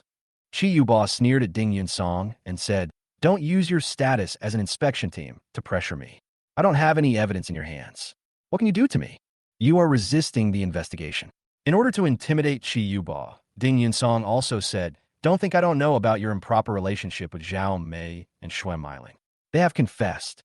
Ding Yun-song, you are talking nonsense." Chi Yuba was angry, picked up a water cup on the table, and hit Ding Yun-song. "Chi Yuba, you actually beat up the inspectors? You're adding insult to injury. I'm going to fucking beat you to death, you bastard." Chi Yuba became even angrier. He picked up an iron folder next to the table and hit him again. Ding Yun-song dodged quickly, but he was still a little slow, and the folder hit his injured arm. "Huh?" Ding Yun-song screamed. Because Chi Yuba exerted too much strength, his body rushed forward with a bang. He was already an old man in his 70s, and because he was going too fast, his head hit the wall with a bang. "Ouch!" Chi Yuba screamed. Blood immediately flowed from his head, and his body fell backward with his face up. Chapter 76, Painful Rejection. "Chi Yuba, what's wrong with you?" Ding Yun-song quickly stepped forward and supported Chi Yuba with his uninjured hand. However, he saw that Chi Yuba's body had begun to twitch, and his face had turned pale, as if he was about to die at any time. Ding Yun-song's head was buzzing. Realizing that something was wrong, he took out Xiao Mengqian's cell phone and immediately dialed 120. When the call was connected, he shouted to the other end, "Come to the teaching building of the Department of Civil Engineering of Manhwa University as soon as possible. Someone has hit his head against the wall and is unconscious. His life is in danger." Ding Yun-song hung up the phone without waiting for the other party to ask and shouted to the outside, "Hurry up and help me." He shouted so loudly that his voice became distorted due to his anxiety. Some teachers in the teaching and research room next door heard the shout and ran over. What happened to Professor Chi? Someone had seen Chi Yuba unconscious and asked anxiously. Someone also saw that Ding Yun-song's arm was injured and came over to support Chi Yuba. Professor Chi's head hit the wall. "I have called 120. Everyone, give him emergency treatment immediately." Ding Yun-song was relatively calm and had already started issuing instructions to these people. These teachers now know that Ding Yun-song is the leader of the inspection team. When they saw him wearing a hospital gown, they were surprised, but no one dared to ask, so they began to frantically rescue Chi Yuba. It was a pity that Chi Yuba's body seemed to be getting weaker and weaker.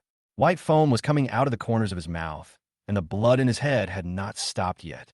He soon died. Professor Chi is dead. A teacher looked at Ding Yun-song with fear on his face and said. Ding Yun-song's expression also became extremely solemn. He never dreamed that Chi Yuba would crash into the wall like this and die inexplicably like this. The news about Chi Yuba getting injured by hitting the wall quickly spread in the Department of Civil Engineering, and many students and teachers came to watch. He Yuqing, vice president of Binhai University, had also arrived. Seeing Ding Yun-song with an injured arm wrapped around his waist, covered in blood, and Chi Yuba lying on the ground dead, she was overjoyed. However, his beautiful young woman's face was filled with shock and confusion at the moment. He looked at Ding Yun-song and asked, "Ding Yun-song, did you kill Professor Chi?"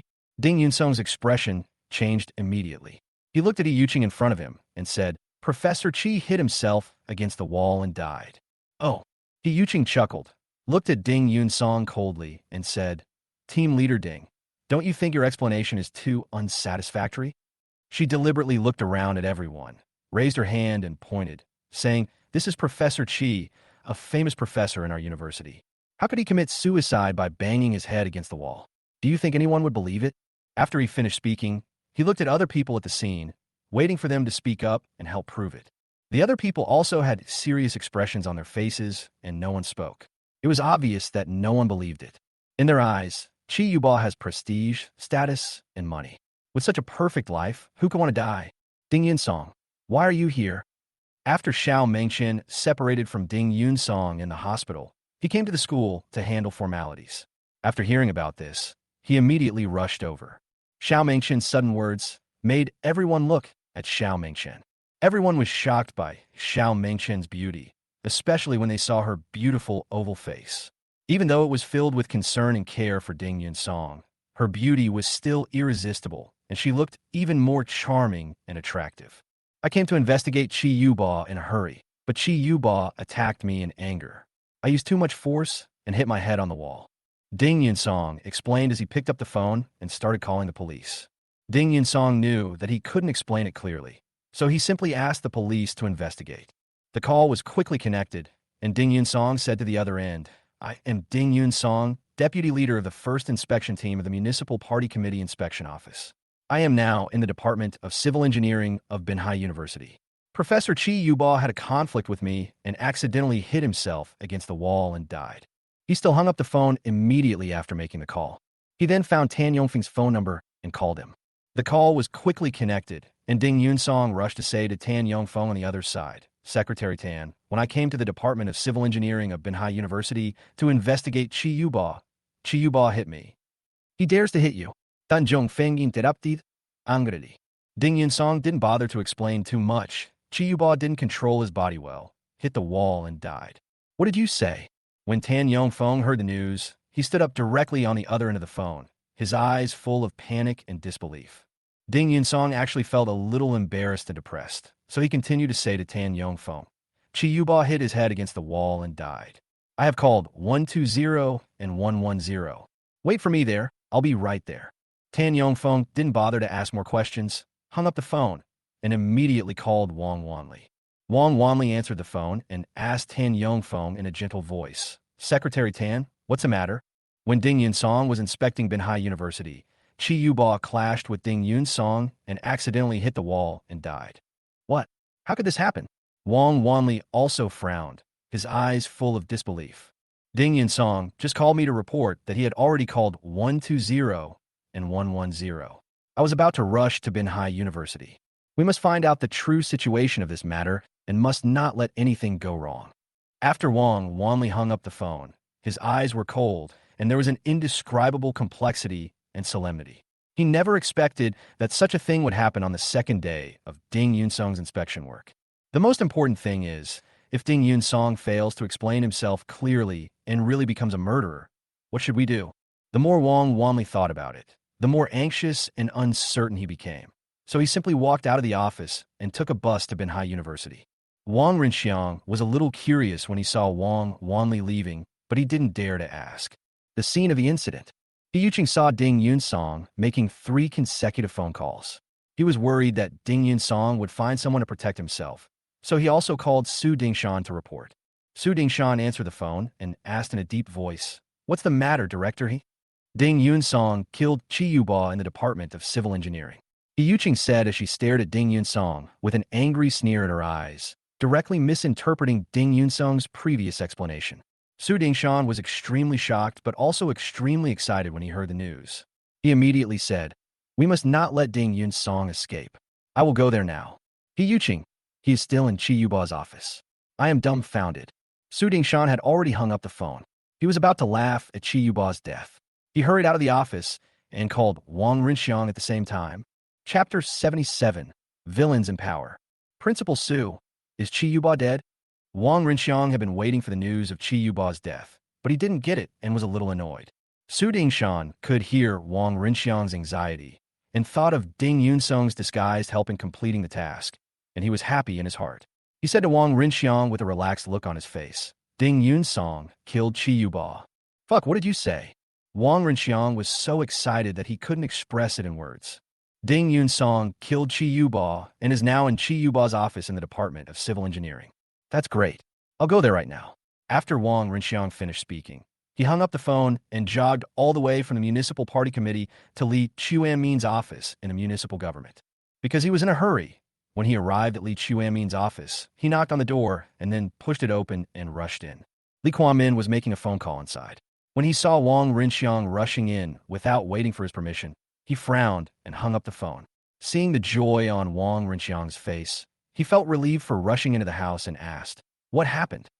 "Mayor Li, Ding Yunsong killed Chi Yuba." Wang Rinxiang could hardly hide his inner ecstasy when he spoke. "What did you say?" Li Kuan-min stood up suddenly, his eyes filled with joy. "Did Ding Yunsong kill Chi Yuba?"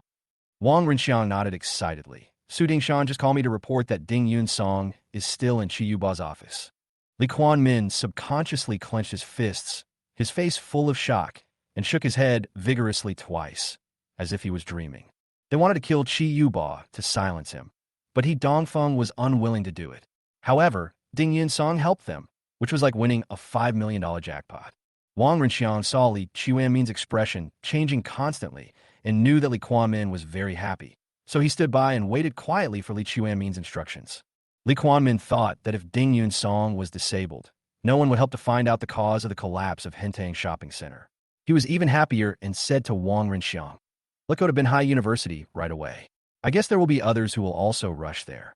As he spoke, he glanced towards the west side of the office, as if to say that someone from the municipal party committee would definitely go there. Wang Renxiang also understood and said to Li Quanmin, "I saw Wang Wanli hurried out. I don't know where he went. We are leaving now."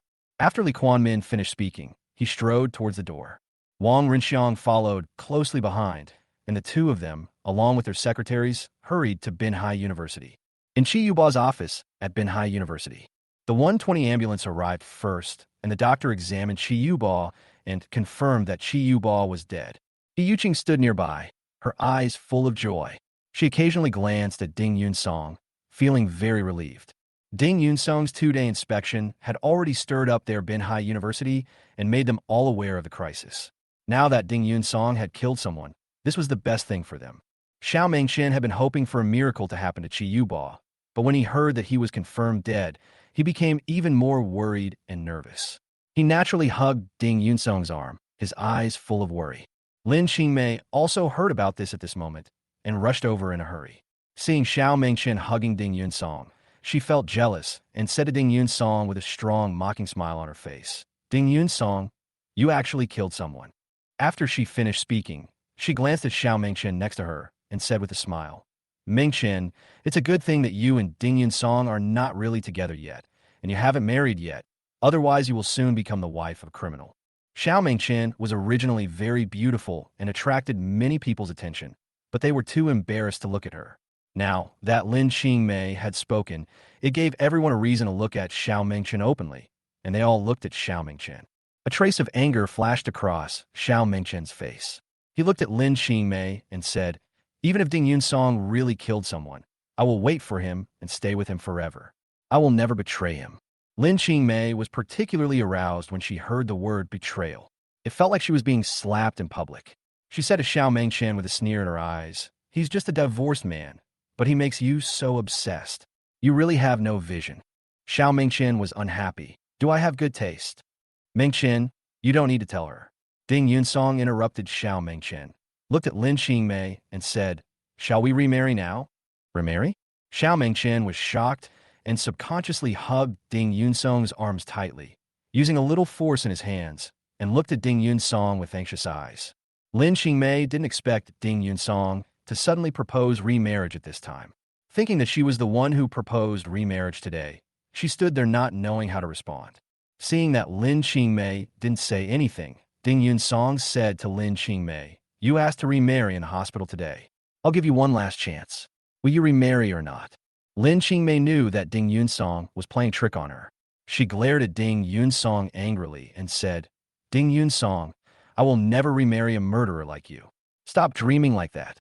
Xiao Mengqian looked at Lin Qingmei's beautiful face, and he finally understood what it meant to be a beautiful woman who was as vicious as a snake. So he hugged Ding Yunsong's arm and said, "Ding Yunsong, even if you really become a murderer, I will definitely get married with you." Xiao Mengqian is determined, passionate, and has no regrets. Xiao Mengqian and Lin Qingmei are the two most beautiful women in the crowd, but everyone can see clearly that one is as vicious as a snake, and the other is kind and intelligent. Two women, two extremes, are more like two worlds. Ding Yunsong was deeply moved by Xiao Mengqian and felt even more sad that he loved Lin Qingmei so much, but Lin Qingmei cheated on him. Now he just had an accident, but he was gloating over it. "Lin Qingmei, you proposed to remarry today, I agreed, and you refused again. From now on, there is no relationship between the two of us. I hope you will not propose remarriage again in the future." Lin Qingmei felt ashamed, as if she was the one who wanted to remarry. Anger flashed in her eyes, so she said to Ding Yunsong in a cold voice, "I want to remarry you today, just to tease you and to deliberately annoy Xiao Mengqian. Do you think I will really remarry you? You are just dreaming." I really hope that everything from the day we met until now has been a dream. After Ding Yunsong finished speaking, he no longer paid attention to Lin Qingmei, but looked at the policeman who was walking over. Among the policemen who came in, there was Li Jie. Li Jie's face was filled with excitement at this moment. He had heard that the murderer was Ding Yunsong, so there was a sense of relief in his eyes when he looked at Ding Yunsong. When Ding Yunsong saw Li Jie's face and the smile on his face, he knew that Li Jie wanted to capture him immediately. Li Jie had already walked quickly to Ding Yunsong, straightened his back deliberately, and said to Ding Yunsong arrogantly, "Ding Yunsong, you tried to rape a woman last time, but failed. I didn't expect you to kill someone this time." He also glanced at Chi Yuba's body on the ground, sneered, and said to Ding Yunsong, "Are you interested in old men too?" Swish. Li Jie's words attracted everyone's attention, and they all looked at Ding Yunsong. When Ding Yunsong heard Li Jie's mocking voice, anger rose on his face, and he felt that this was a villain trying to take advantage of his misfortune. "You're a criminal suspect now." After Li Jie said that, he took out handcuffs and put them on Ding Yunsong with a click. His face was full of pride. He stared at Ding Yunsong and seemed to be eager for Ding Yunsong to be angry. He even wanted Ding Yunsong to beat him up and make Ding Yunsong more guilty. Chapter 78 is Secondhand Goods. Xiao Mengchen saw that Ding Yunsong was angry and was afraid that he would really act impulsively. So he quickly reached out and hugged Ding Yunsong's waist and the uninjured arm and said to Ding Yunsong in a negotiating tone, "You must stay calm and don't act impulsively." "Xiao Mengchen, as the future director of the Civil Engineering Department, don't you feel ashamed that you were so affectionate with Ding Yunsong?" Lin Qingmei felt upset when she saw Xiao Mengchen caring so much about Ding Yunsong. She spoke in a strange tone and revealed Xiao Mengchen's identity. Originally, many people didn't know that Xiao Mengchen was the future department head. Now that they heard about it, they became even more curious and gossipy. They all looked at Xiao Mengchen with unbelievable expressions in their eyes. Ding Yunsong didn't want Xiao Mengchen to embarrass himself, so he said to Xiao Mengchen, "Don't worry, Mengchen, I won't be impulsive." Xiao Mengchen nodded, with happiness and trust in his eyes. Ding Yunsong looked at Li Jie and said, "Li Jie, we are really destined to be together. I hope our fate has just begun." Li Jie saw that Ding Yunsong's eyes were calm, and he was disappointed and particularly annoyed. He sneered and said to Ding Yunsong, "The fate between us will definitely be long and will definitely last a long time, because one day I will let you go in and you will never come out dash. You are a murderer now." When Li Jie said this, he was extremely happy and gloating. "I am just a criminal suspect at best." Ding Yunsong responded to Li Jie calmly. Li Jie knew that he had just said something wrong due to excessive excitement, so he said to Ding Yunsong in a cold voice, "It doesn't matter who you are. I will definitely investigate the case and make the truth known to the public." After he finished speaking, he walked forward and was about to take Ding Yunsong away. "I will go to the Public Security Bureau with you, but you need to wait a few minutes. I have some things to explain clearly." Ding Yunsong looked at Li Jie, who was walking over with his eyes wide open. Li Jie was originally full of pride, but when he saw Ding Yunsong's angry look, a sense of fear surged in his heart, and he subconsciously took a step back. At this moment, Su Dingshan happened to walk in. He first looked at Chi Yuba's body lying on the ground. After confirming that he was dead, he was overjoyed, but pretended to be very sad and angry, and said, "Professor Chi is our Binhai University, and even a nationally renowned expert professor in the Department of Civil Engineering. I didn't expect that he would be killed by you like this." After he finished speaking, he looked at Ding Yunsong with an angry and regretful expression and said, "Ding Yunsong, you came to our Binhai University for an inspection. We worked with you with all our strength. How could you do something like killing Professor Chi?" Ding Yunsong looked at Su Dingshan, who seemed to be very disappointed and sad, and sneered in his heart. He hadn't stirred up the dirty water of Binhai University yet, but these people became so arrogant, even gloating. He Yuqing looked at Su Dingshan and also pretended to be very sad and angry, and said, "President Su, I am also very sad about Professor Chi's death. I never thought that Ding Yunsong would do such a thing as killing Professor Chi." After she finished speaking, she deliberately raised her hand and wiped away her tears twice, as if she was very sad, and even more as if she was filled with grief over Chi Yuba's death. Su Dingshan was overjoyed at He Yuqing's cooperation and acting, so he said to her, "Go and prepare a memorial service for Professor Chi right now. Let everyone know that Professor Chi was killed by the inspection team." He Yuqing nodded immediately and even smiled. She looked at Li Jie and emphasized, You police officers must deal with Ding Yun's song seriously. You must not let him go unpunished. This will comfort Professor Chi's spirit in heaven. Li Jie regained his composure, nodded vigorously, and said to He Yuqing, "Don't worry, we will definitely interrogate all the charges against Ding Yun's song and clear Professor Chi's name." After several people finished speaking, they had described Ding Yun's song as a real murderer and even an unforgivable murderer. Ding Yun's song stood there, remaining very calm. He was just waiting for Tan Yongfeng to arrive. As the deputy leader of the inspection team, although many tasks should be reported to Zhao Guobin, he simply bypassed him because he knew that he was also a villain, so he went directly to find Tan Yongfeng. Tan Yongfeng is his support. At least he can uphold fairness and justice. Li Jie became even more angry when he saw that Ding Yun's song didn't seem to be afraid. He pulled Ding Yun's song and said, "Come back to the police station with us now to be investigated." Ding Yun's song was suddenly grabbed by Li Jie and staggered. A trace of anger appeared on his face. He looked at Li Jie and said, "I will go with you, but I still have some unfinished business." Li Jie was annoyed when he saw Ding Yun's song being so arrogant and domineering. He said to Ding Yun's song, "Ding Yun's song, you are not cherishing the rare free time outside, are you?" Ding Yun's song stared at Li Jie with eyes as sharp as torches, a sneer of contempt flashing in his eyes. Lin Qingmei, who was standing nearby, also looked at Ding Yun's song and said, "Ding Yun's song, shouldn't you and Xiao Mengqian go get a marriage certificate now? Otherwise, once you're sentenced, if you're sentenced to death, you won't have a chance to get out." After she finished speaking, she looked at Xiao Mengqian, her eyes full of ridicule and contempt. Xiao Mengqian looked back at Lin Qingmei and said very firmly, "If Ding Yun's song is willing to get married with me now, I will go with him now." Oh, Lin Qingmei was very stimulated. After she chuckled, she looked at Su Dingshan and said, "President Su, the new dean of your civil engineering department is going to be the wife of a murderer." Su Dingshan frowned and looked at Xiao Mengqian with indifference in his eyes. Xiao Mengqian was not afraid at all.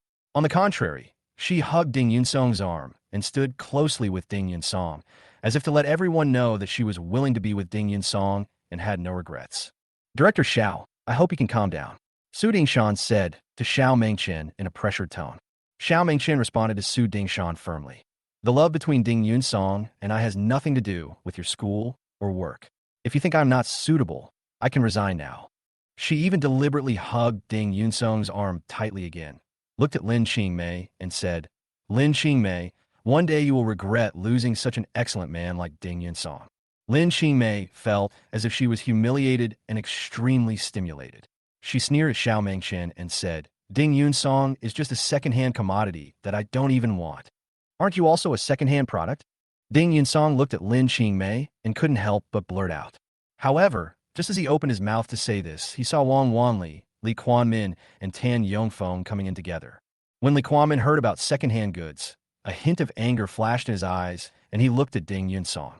Ding Yunsong's anger was instantly aroused, and he looked at Lin Qingmei and deliberately provoked her. Chapter 79, Angry Out of Shame. For a second-hand cheating person like you, I'm afraid only some people who are not picky would be interested in you. Ding Yunsong ignored the arrival of Wang Wanli and others at this moment, and even deliberately glanced at Li Quanmin's face, as if inadvertently. Li Quanmin felt as if Ding Yunsong was scolding him, as if he had been slapped in public. His face was burning hot, and he gnashed his teeth in hatred towards Ding Yunsong. Lin Qingmei felt ashamed. She clenched her fists in anger and looked at Ding Yunsong, her eyes filled with anger and hatred. "Lin Qingmei, you are a vicious woman with a pretty face. Women like you can never compare to Xiao Mengqian. I was blind when I fell in love with you. I feel lucky to be divorcing you now, because there's already another blind man who likes you. I believe that man is not only blind, but also has the same character as you. He is not a good person at all." Ding Yunsong's 3 sarcastic remarks made her sound like a shrew. Wang Wanli couldn't help but frown, not understanding Ding Yunsong. Li Quanmin's face turned black, and he felt like he had been slapped in the face 3 more times. Only Tan Yongfeng's eyes showed contemplation.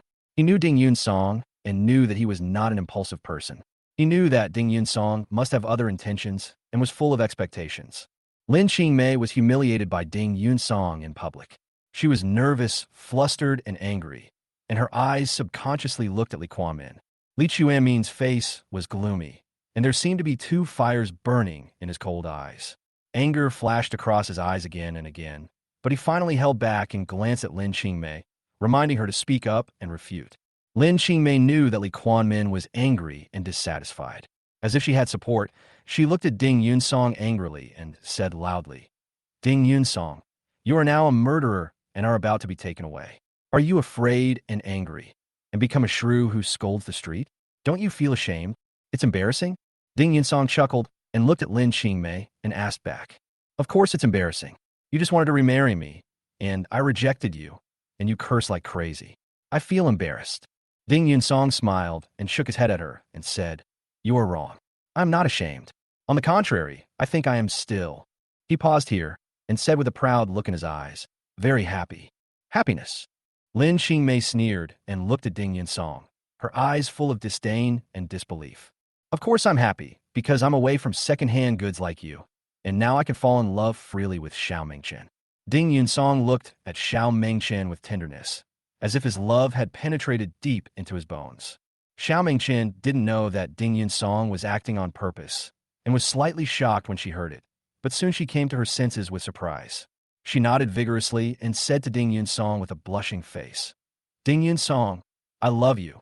I am willing to stand by you through thick and thin, and I am willing to wait for you. Ding Yunsong held Xiao Mengchen in his arms, looked at Lin Qingmei with joy on his face, his eyes full of ridicule and happiness. Lin Qing's pretty face turned pale with envy, and he felt that the two people were just showing off their love to him. Not only was she very angry, but Li Quanmin next to her also had an angry look on his face. When Li Quanmin just arrived, he saw Xiao Mengchen at first sight and was amazed by her beauty. Now seeing that Xiao Mengchen loves Ding Yunsong so deeply, he is even more envious of Ding Yunsong for being surrounded by so many beautiful women. Xiao Mengchen felt the change in Li Quanmin. Thinking that Xiao Mengchen looked purer and more beautiful than she did, a hint of nervousness and panic flashed in her eyes. She sneered at Ding Yunsong and said, Don't comfort yourself. If you two want to love, then go for it. The love between a murderer and a university professor may become a laughing stock in the future. Thank you for your blessing. Ding Yunsong seemed to really think that she was blessing him sincerely, and his face was full of pride. Lin Qingmei rolled her eyes in annoyance and said nothing more. The scene fell silent. Seeing that Ding Yunsong's performance was about to come to an end, Tin Yongfeng deliberately frowned and looked at Wang Wanli with a look of asking for instructions in his eyes. Wang Wanli's face was also very gloomy, but at this moment he looked at Ding Yunsong and asked, Ding Yunsong, why did Shi Yuba die? When Li Quanmin saw Wang Wanli speak, his eyes instantly fixed sharply on Ding Yunsong's face, and an invisible pressure surged down upon him. Ding Yunsong was very calm. He looked at Chi Yuba and said, Hello, Secretary Wang. I was just irritated by Lin Qingmei and forgot to greet you. I'm so sorry. It's not important. Wang Wanli didn't understand Ding Yunsong's intention. He just nodded slightly and looked at Ding Yunsong seriously.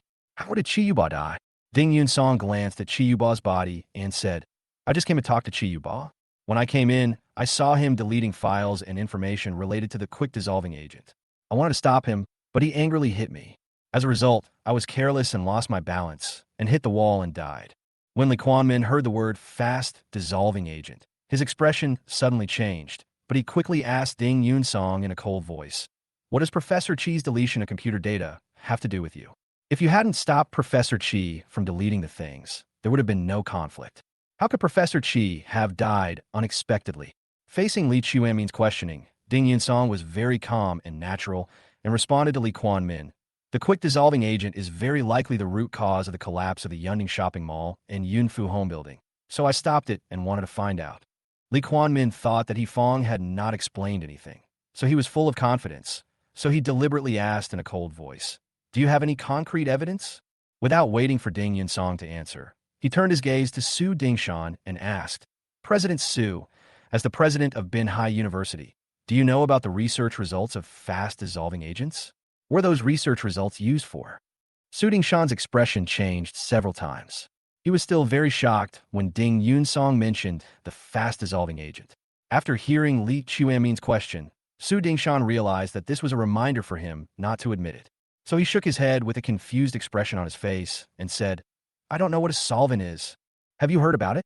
In order to make his acting more realistic, Su Dingshan deliberately looked at other people with a questioning look. Yuqing was the first to shake her head. I don't know. The other teachers shook their heads and indicated they didn't know. Ding Yun Song, no one knows what a fast-dissolving agent is now, but you're talking about it here. Are you making it up and trying to use it to deny the charge of murder? Li Kuan-min stared at Ding Yun Song. Ding Yun Song sneered in his heart. Li Kuan-min was really guilty. The dignified municipal party secretary Wang Wanli just asked a question, but he kept asking questions. Too much talk leads to mistakes. Ding Yun Song became calmer and more confident. So he said to Li Kuan-min, I suggest that we arrange for someone to recover the data on Chi Yuba's computer now. When Li Kuan-min and Su Dingshan heard that the data had been restored, their faces changed instantly and panic flashed in their eyes. A hint of surprise flashed across Tan Yongfeng and Wang Wanli's faces. Ding Yun Song was very careful. Now, even if Li Kuan-min wanted to stop him, he couldn't. Tan Yongfeng looked at Wang Wanli and asked, Secretary Wang, could I arrange for someone to recover the data on Chi Yuba's computer now? Okay. Wang Wanli nodded, his expression becoming more serious. Tan Yongfeng had already gone to the side to make a phone call. Li Kuan-min was filled with anxiety and tension, fearing that he would really recover. So he directed his anger at Ding Yun Song. Police, take Ding Yun Song away. Chapter 80, who will be abolished first? When Li Jie heard Li Chuanmin's instructions, he immediately straightened his back and took a step forward, wanting to perform well to satisfy Li Kuan-min. Ding Yun Song knew that Li Kuan-min was afraid and panicked. So he looked at Li Kuan-min calmly and said, Mayor Li, I just said that Professor Chi accidentally hit his head against the wall and died. Who can help you prove it? Li Kuan-min asked Ding Yun Song with a cold look. Who can help me prove it? Ding Yun Song pretended to be thoughtful. Li Kuan-min had a sneer on his face, and his eyes could not hide the joy. How come I don't need you to prove it for me? Ding Yun Song suddenly asked in a very disrespectful manner. Li Kuan-min was asked the question as if he was almost choked to death. It seemed as if his chest was stuffed with cotton. The words came to his lips, but he swallowed them back forcefully. Ding Yun Song looked at Li Kuan-min and continued proudly, Secretary Wang is here. Mayor Li, you are so excited and keep giving orders. Aren't you overstepping your authority? Ding Yun Song also deliberately looked at everyone and said, Everyone can see that I didn't intend to escape, and I called the police on my own initiative. Is there any need to rush to take me away? Li Kuan-min rolled his eyes at Ding Yun Song's question, his expression changing again and again, feeling a little embarrassed.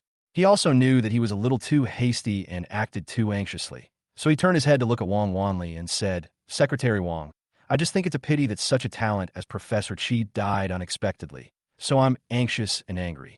Wang Wanli nodded slightly, his face showing no signs of change, and said, We are deeply sorry, but until this matter is fully investigated, we cannot be sure that Ding Yun Song is the criminal. After he finished speaking, he deliberately looked at Li Jie, as if to remind Li Jie. Li Jie immediately felt the pressure surging, as if countless tides were sweeping towards him. He quickly nodded with a smile on his face, but his face looked a little flustered and uneasy. Regarding the investigation into Chi Yuba's death, I strongly suggest that someone else be in charge. Ding Yun Song looked at Li Jie and took the opportunity to speak to Wang Wanli. Ding Yun Song, what do you mean? Li Kuan-min spoke angrily again. A few days ago, someone arranged a honey trap for me at the Shangri-La Hotel, and I suspect Li Jie was involved. Ding Yun Song looked at Li Kuan-min and responded in an extremely firm tone. Do you have any evidence? Li Kuan-min asked Ding Yun Song. Do you have evidence now that I killed Chi Yuba? Ding Yun Song did not answer Li Chuanmin's question, but instead changed the subject and asked a question in return. Li Kuan-min was stunned for a moment and rolled his eyes in anger. He knew that he had been tricked by Ding Yun Song. So he said to Ding Yun Song coldly, Chi Yuba died, and there were only two of you in this office, and there was a conflict. Who can explain it clearly? Since you can't explain it clearly, you suspect me, and I suspect Li Jie wants to harm me. Shouldn't we find someone else to investigate? Ding Yun Song was firm in his attitude. Anger surged in Li Chuanmin's eyes. I suggest that Zhang Mengxiang from the Public Security Bureau be in charge of the investigation. At this moment, Tan Yongfeng looked at Wang Wanli and made a suggestion. When Li Kuan-min heard that Zhang Mengxiang was to be in charge of the investigation, he immediately panicked and said firmly, I object. What rights do you have to object? Ding Yun Song asked Li Kuan-min with a sneer. As Hu Haifeng's secretary, He witnessed the various bargaining games between Hu Haifeng and Li Quanmin with his own eyes. He was full of fearlessness towards Li Quanmin in his heart. Zhang Mingxiang is the deputy director appointed by Hu Haifeng, and you are Hu Haifeng's secretary. I suspect there is an improper relationship between you two. Li Quanmin explained confidently. Ding Yunsong raised his hand and pointed at Wang Rinxiang and said, Wang Rinxiang is the director of the Municipal Party Committee office and was appointed by Secretary Hu Haifeng. Why do you trust him? Wang Rinxiang shuddered suddenly, his face full of panic, and he subconsciously looked at Wang Wanli. He didn't expect that he would be dragged into this. He felt a little regretful. He had just heard that Ding Yunsong had killed someone, and he was happy, so he came with Li Quanmin. When he met Wang Wanli, he forgot his identity. Now that Ding Yunsong has revealed the truth, he is completely panicked and very worried about what Wang Wanli will ask. Wang Wanli raised his eyebrows, looked at Wang Rinxiang in front of him, and asked, Wang Rinxiang, why are you here? Wang Rinxiang's forehead was suddenly covered with sweat, and he didn't know how to respond. At this moment, even a fool could see that he was just a running dog of Li Quanmin. Director Wang, I think it would be more appropriate for you, as the director of the Municipal Party Committee office, to be the director of the Municipal Government office. Ding Yunsong's just right words put Wang Rinxiang on the spot. Wang Rinxiang's face turned very ugly, embarrassed, nervous, and flustered. Wang Wanli looked at Wang Rinxiang with a serious expression and said, I don't have any work today, so I'll arrange for you to report to Mayor Li.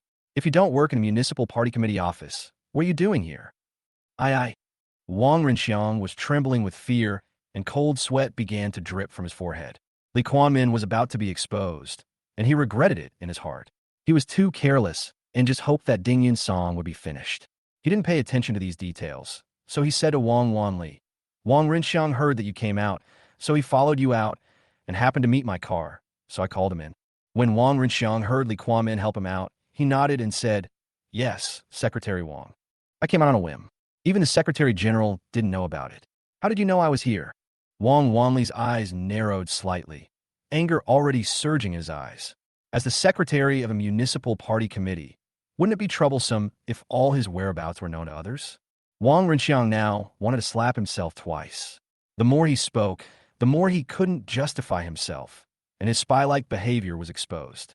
Ding Yunsong had long wanted to get rid of Wang Rinxiang, so he took the opportunity to say to Wang Rinxiang, secretary Hu Haifeng promoted and trained you all the way back then, and transferred you to the position of director of the Municipal Party Committee office. Wang Rinxiang didn't understand why Ding Yunsong said that.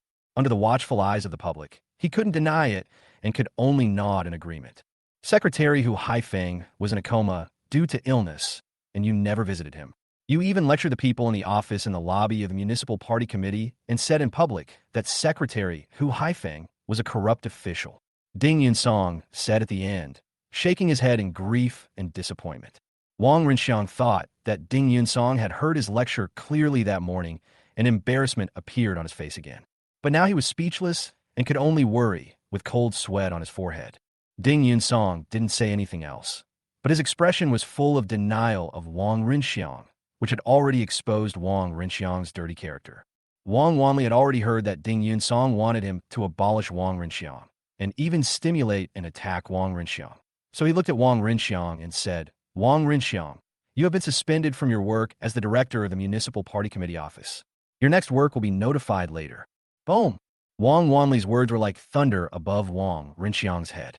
His face was filled with despair and panic. Without power, he was nothing. Both he and Li Quanmin's eyes were filled with anger towards Ding Yunsong. In their eyes, Ding Yunsong was about to become a useless person, but he still spoke up and wanted to destroy them first. Li Quanmin's expression changed several times, but he held back from speaking, fearing that speaking would harm Wang Rinxiang again. Wang Rinxiang stood there in silence, feeling that his official career might be coming to an end. Wang Rinxiang, didn't you hear what Secretary Wang said? Don't you even follow Secretary Wang's words? Ding Yunsong was overjoyed when he saw that Wang Rinxiang was crippled. Li Quanmin's life would be difficult without Wang Rinxiang, this dog. And no one knew what kind of dog this dog would become or whether he would complain. Wang Rinxiang didn't know that Ding Yunsong was looking forward to the internal strife, so he suppressed his grief and panic and said quickly, Secretary Wang, I understand. He said what he said, but Wang Wanli in front of him was even more disappointed and angry with him and ignored him. Wang Renxiang was completely desperate and disheartened. Ding Yunsong saw that he was going to make the situation more and more chaotic before he was crippled, and he hoped that Li Kuan-min would go crazy and lose his mind. Li Kuan-min was indeed going crazy. He looked at Ding Yunsong and spoke angrily again. Chapter 81, Falling Short of Success. Ding Yunsong. Now let's talk about how you killed Qi Yuba. Li Kuan-min gnashed his teeth in hatred. Losing Wang Renxiang, the municipal party committee's spy, was like blinding an eye. How could he not be angry at Ding Yunsong? Wang Wanli was happy that Ding Yunsong helped to eliminate Wang Renxiang, the spy. So he said to Li Kuan-min, I think Ding Yunsong's proposal just now can be considered. We can arrange for Zhang Mingxiang to be the person in charge of the investigation of Qi Yuba's death. When Li Kuan-min heard that Wang Wanli agreed to let Zhang Mingxiang take charge, he felt even more disappointed and angry. But there was nothing he could do but nod. However, he still wanted to hit Ding Yunsong hard. So he said to Ding Yunsong, Ding Yunsong, you should think carefully about how to explain the matter of you killing Qi Yuba. Ding Yunsong knew that Li Kuan-min was determined to destroy him and must hate him to death. So he said to Li Kuan-min very calmly, Mayerly seems to hate me very much. I don't know why Mayerly hates me. Li Chuanmin's expression suddenly changed when asked, and he knew that he had lost his composure. Ding Yunsong pretended not to see it and continued, seeing that Mayerly hates me so much, I feel like I have a grudge against you for killing your wife and taking your child away. Li Chuanmin's face turned red, and he shouted angrily, Ding Yunsong, stop talking nonsense. Why? Ding Yunsong sighed and said, I'm not talking nonsense. I'm just expressing my psychological feelings. He also looked at Lin Qingmei and deliberately said, In fact, I am very interested in the man you had an affair with. That man and I have a grudge against each other for stealing my wife. Lin Qingmei's face turned red all of a sudden. She didn't dare to refute in front of Municipal Party Committee Secretary Wang Wanli, because she knew that her character had been tarnished by Ding Yunsong. Li Kuan-min gnashed his teeth in hatred, feeling like he was being slapped in the face again and again. He hated Ding Yunsong even more in his heart and wanted to take revenge on him even more. Seeing his anger, Ding Yunsong hoped that Li Kuan-min would completely lose his composure and reason. Just then, two people came in from outside. After the two people came in, the man wearing glasses walked quickly towards Tan Yongfeng. He walked up to Tan Yongfeng and shouted with respect on his face, Hello, Secretary Tan. I am Technician Shui Wengang. Tan Yongfeng nodded slightly. Qi Yuba's computer just deleted a lot of data. Can you help restore it immediately and try to recover as much data as possible? Shui Wengang adjusted his glasses, nodded immediately, and said to Tan Yongfeng, Secretary Tan, wait a moment. We will restore the data right away. Tan Yongfeng didn't say anything and looked at the computer. Shui Wengang had already walked quickly to the computer with another person. Another person opened a bag, took out the CD-ROM drive and the CD, sat down, and started working quickly. Li Kuan-min felt unsure. He glanced at Su Dingshan and found that Su Dingshan felt the same way. Li Kuan-min felt a little depressed. He glanced at Ding Yunsong and found that his eyes were full of expectations. He hated Ding Yunsong in his heart. He had just been talking about this and that, which not only made him pass the time and wait for these staff members to come smoothly, but also made himself depressed and caused Wang Renxiang to lose his position as director of the Municipal Party Committee office. What annoyed him the most was that the investigation of this case was given to Zhang Mingxiang. If Zhang Mingxiang was in charge of the investigation, it would be a blatant collaboration with Ding Yunsong, making it even more difficult to take action against Ding Yunsong. Li Kuan-min secretly blamed himself in his heart, thinking that he was too careless. Ding Yunsong was very cunning, as slippery as a loach. The more he wanted to destroy Ding Yunsong, the more he wanted to. Shui Wengang and others recovered the data quickly. Everyone's attention was focused on Shui Wengang, and everyone was looking forward to recovering the data. As Shui Wengang recovered the data and saw the progress bar moving forward, many people were filled with anticipation. Especially Xiao Mengchen. When he saw the progress bar on the computer screen, his face was full of anticipation and excitement. As long as these data could be restored, Qi Yuba's guilt would be verified and he would be made a criminal, and Ding Yunsong's problem would be relatively easy to solve. The progress bar for restoring data progressed very quickly at the beginning, but when it reached 90%, it began to slow down, and sometimes the data did not change for a long time. Everyone at the scene held their breath and watched the recovery data changes before their eyes. For the remaining 10%, it took almost an hour to reach 99%. During this 1 hour, Everyone felt that time was passing by so slowly that many people were sweating due to anxiety. As for what data the computer can recover, no one knows. Some people at the scene were full of expectations, while others were full of worries. The progress bar data finally changed to 100%. Xiao Mengqian was so excited that she subconsciously hugged Ding Yunsong's arm tightly, with tears flashing in her eyes. Wang Wanli and Tan Yongfeng looked at each other and both felt relieved. Li Chuanmin's eyes were filled with anger and annoyance. He didn't expect that the data could be recovered. He really wanted to go forward and smash the computer. Just when everyone was having different thoughts, the computer suddenly made a bang. The hard drive of the computer unexpectedly broke down, and the whole computer gave off a burning smell. This, Ding Yunsong felt like a basin of cold water was poured on his head, making him feel very cold. Wang Wanli and Tan Yongfeng also had looks of surprise and shock on their faces. They didn't expect to fail at the last moment. Li Kuan-min was so excited that he almost shouted out. He glanced at Qi Yuba's body on the ground. He even wanted to say that Qi Yuba's spirit was in heaven. After a brief silence at the scene, the depressing atmosphere became even stronger. Secretary Tan, this computer is installed with a self-destruct program for hard drive protection. Let's set off. Shui Wengang said with regret on his face. Tan Yongfeng nodded with a gloomy expression. After all, he saw it clearly. Li Kuan-min was undoubtedly the happiest now.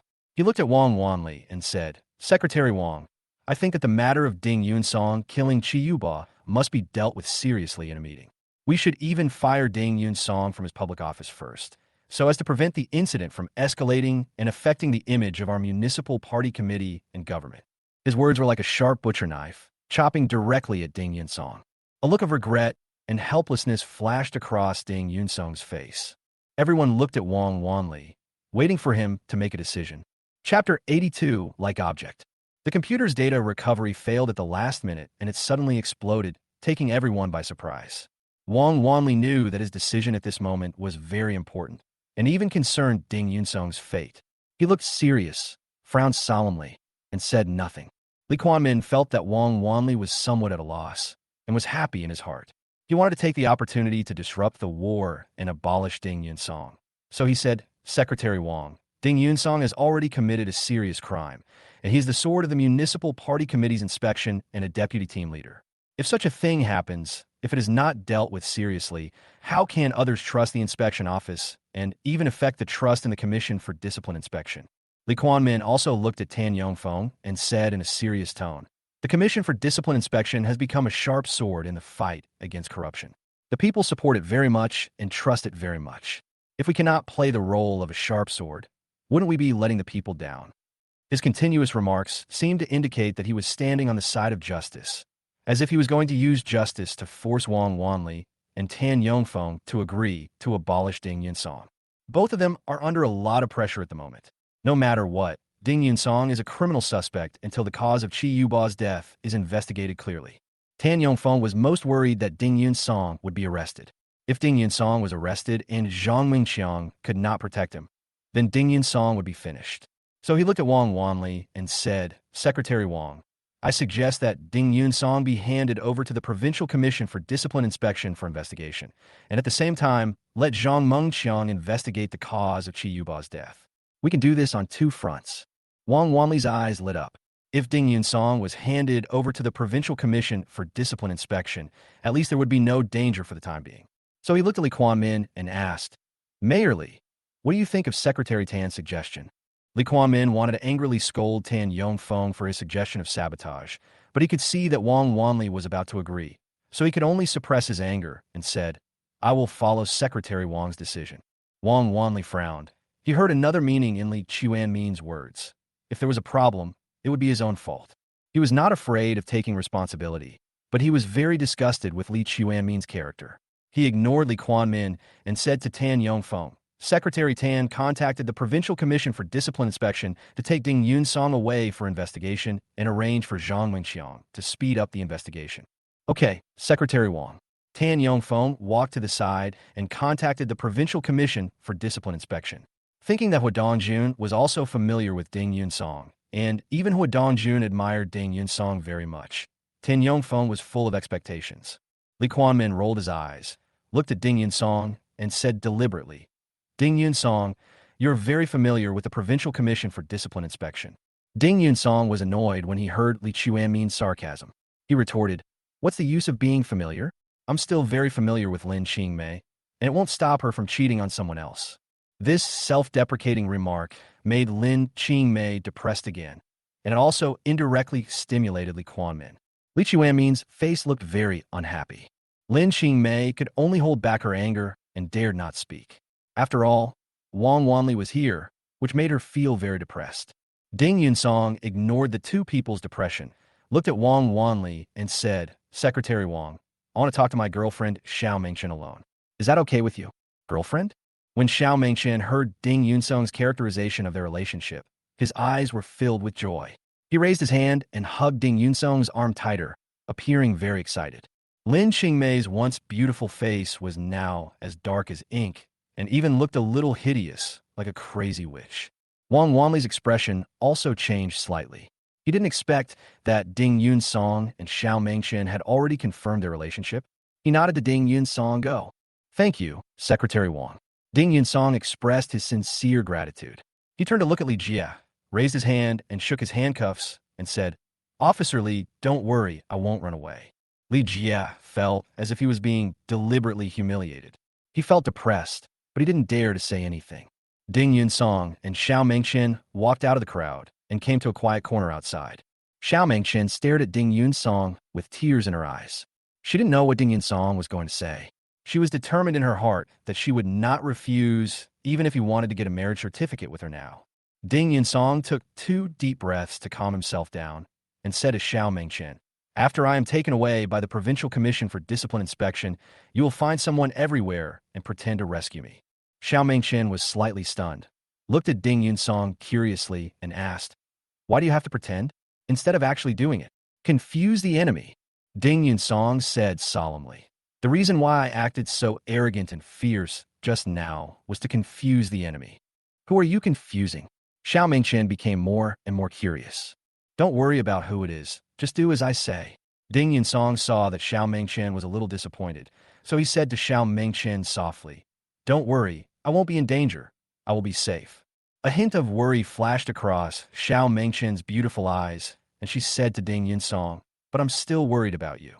I just hope you can come back safely." Ding Yunsong felt Xiao Mengchen's sincerity, and his heart warmed.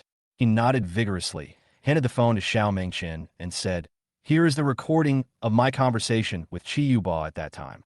You keep this recording. This recording can clarify that I was not the reason for killing Chi Yuba." Xiao Mengchen's eyes widened, and she looked at Ding Yunsong with a gleam in her eyes and asked, "Since you can produce evidence, why don't you prove it now?" Ding Yunsong shook his head at Xiao Mengchen. "I have now proved that if I only save myself, there is no point in using me as bait, and I can't catch more fish. Only when I play a better role as bait can I catch more fish." Xiao Mengchen suddenly realized what was going on, but she was still worried. She said to Ding Yunsong with resentment in her eyes, "But if you go in, what if there is danger?" Ding Yunsong felt Xiao Mengchen's affection and was particularly moved. He raised his hand and gently touched Xiao Mengchen's hair and said to her, "Mengchen, you are a good woman, but I am not worthy of you. Between us." He didn't say anything else, just smiled bitterly with a hint of regret. Xiao Mengchen's body felt like it was being acupunctured. She had just bravely chosen to support Ding Yunsong, but she didn't expect Ding Yunsong to reject her. She looked at Ding Yunsong and said very firmly, "Ding Yunsong, I only want to be with you in this life. I have waited for you for 8 years." Ding Yunsong placed his finger on Xiao Mengchen's red lips and smiled to stop Xiao Mengchen from continuing. Xiao Mengchen's eyes were filled with tears, and she looked at Ding Yunsong, seeming very sad. "After I help Secretary Hu Haifeng clear his name, I don't know what new choices my life will make. You shouldn't be with someone like me who is lost for the future. You should find someone who is right for you." After Ding Yunsong finished speaking, he turned and walked back to Chi Yuba's office. He also felt very uncomfortable in his heart. He knew that Xiao Mengchen truly loved him, but he also knew that some love must be let go. As a divorced person, he was not worthy of Xiao Mengchen. Xiao Mengchen looked at Ding Yunsong's back and couldn't help but burst into tears. Lin Qingmei just saw Ding Yunsong and Xiao Mengchen come out and secretly follow them out. Seeing this scene, although she didn't hear the conversation between the two, her eyes were full of joy.